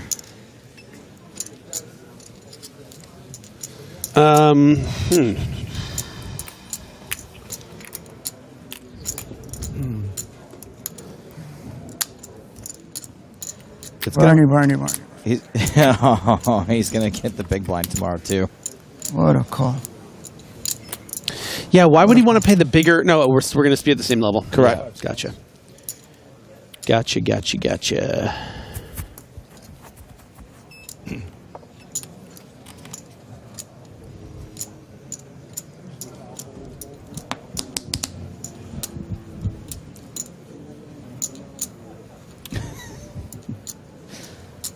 Well, he's gotten us speechless.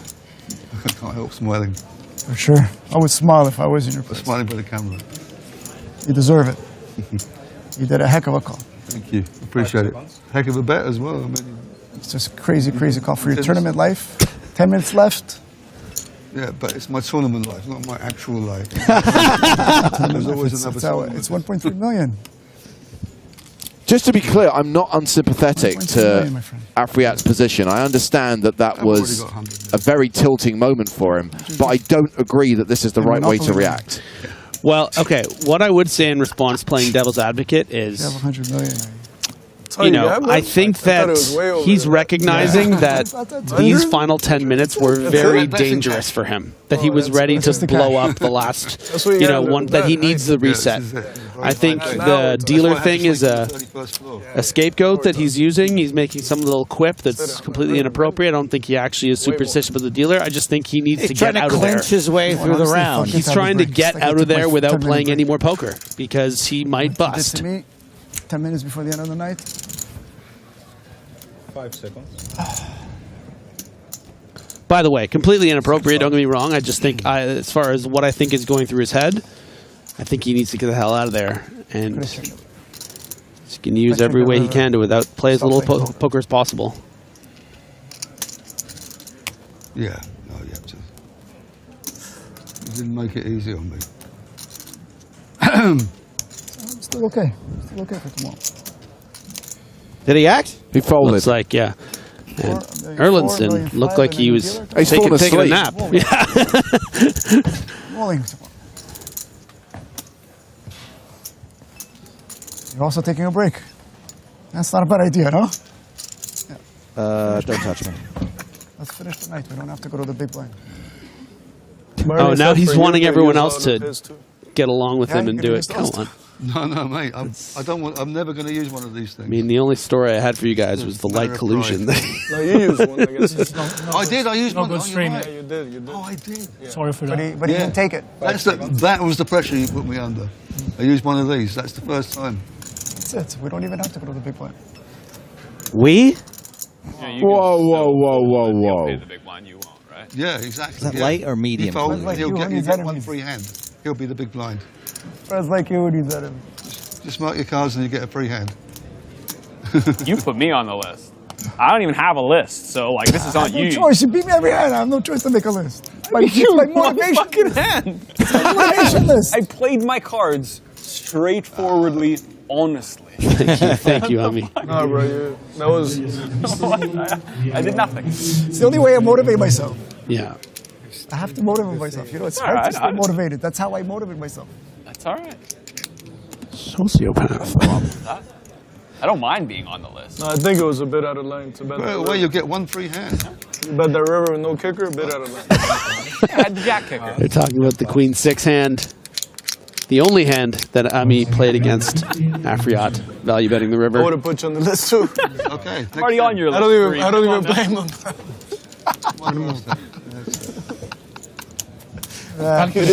You had to use one more, bro. Yeah, I know, man. I really messed up on that. Moderator Tom seems to think that Afriat started the day with a penalty also. You had to use one more, I man. don't want to exaggerate. No, there's TVs watching the. You already used 6 Want minutes. to show me your blues? I don't want to give you anything right now. Okay, fair enough. I gave you enough Well, chips. here's, That's true. the reality is true. we are going to play one more hand, so Afriat is now in the big blind. I don't want to be the guy who does the I might shove all in blind. I might. Oh. Only guy I think in this whole place that would have called that hand.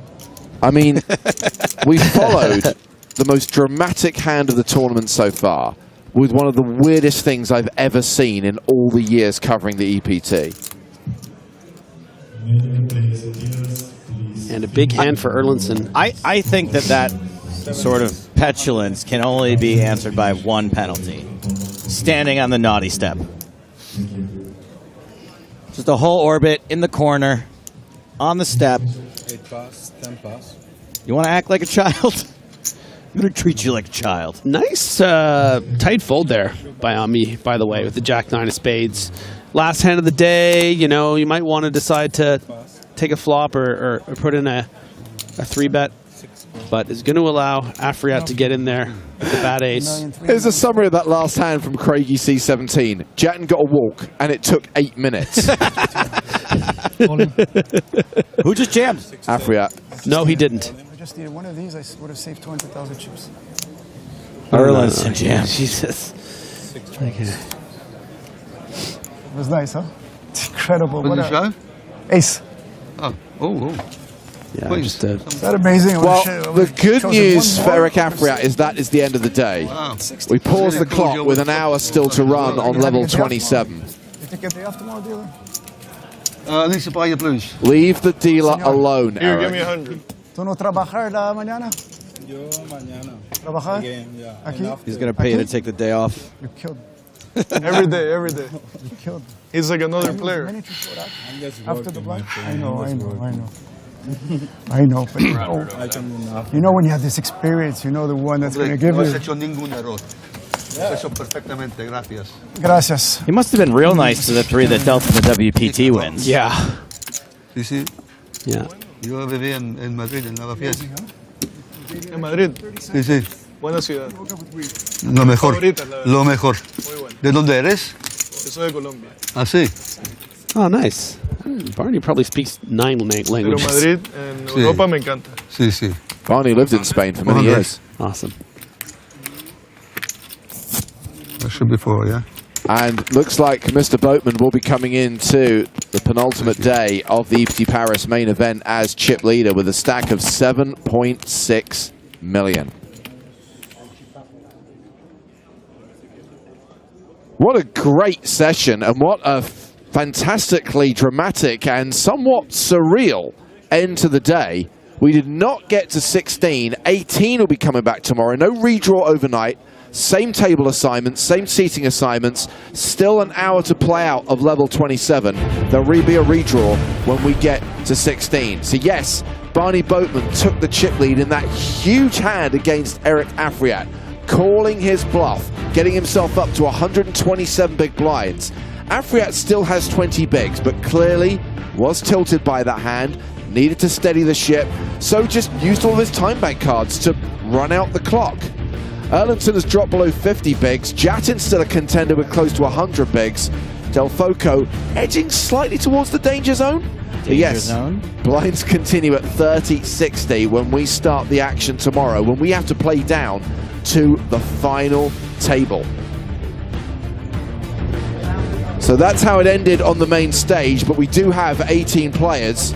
Who are the overall chip leaders? Well, I think we know who's on top.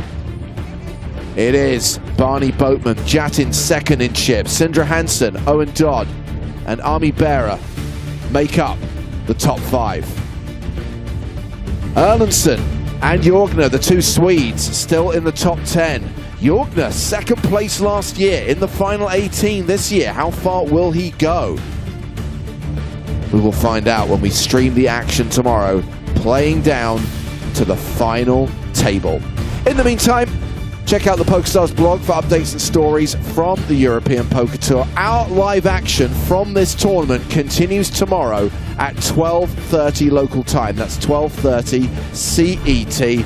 We'll see you on Twitch or YouTube, whatever your platform of choice may be. But for now, from Joe Stapleton, Griffin Benger, Nick Walsh, Maria Ho, and me, James Hartigan, it is good night from Paris. We found a better life, a better love, a better place.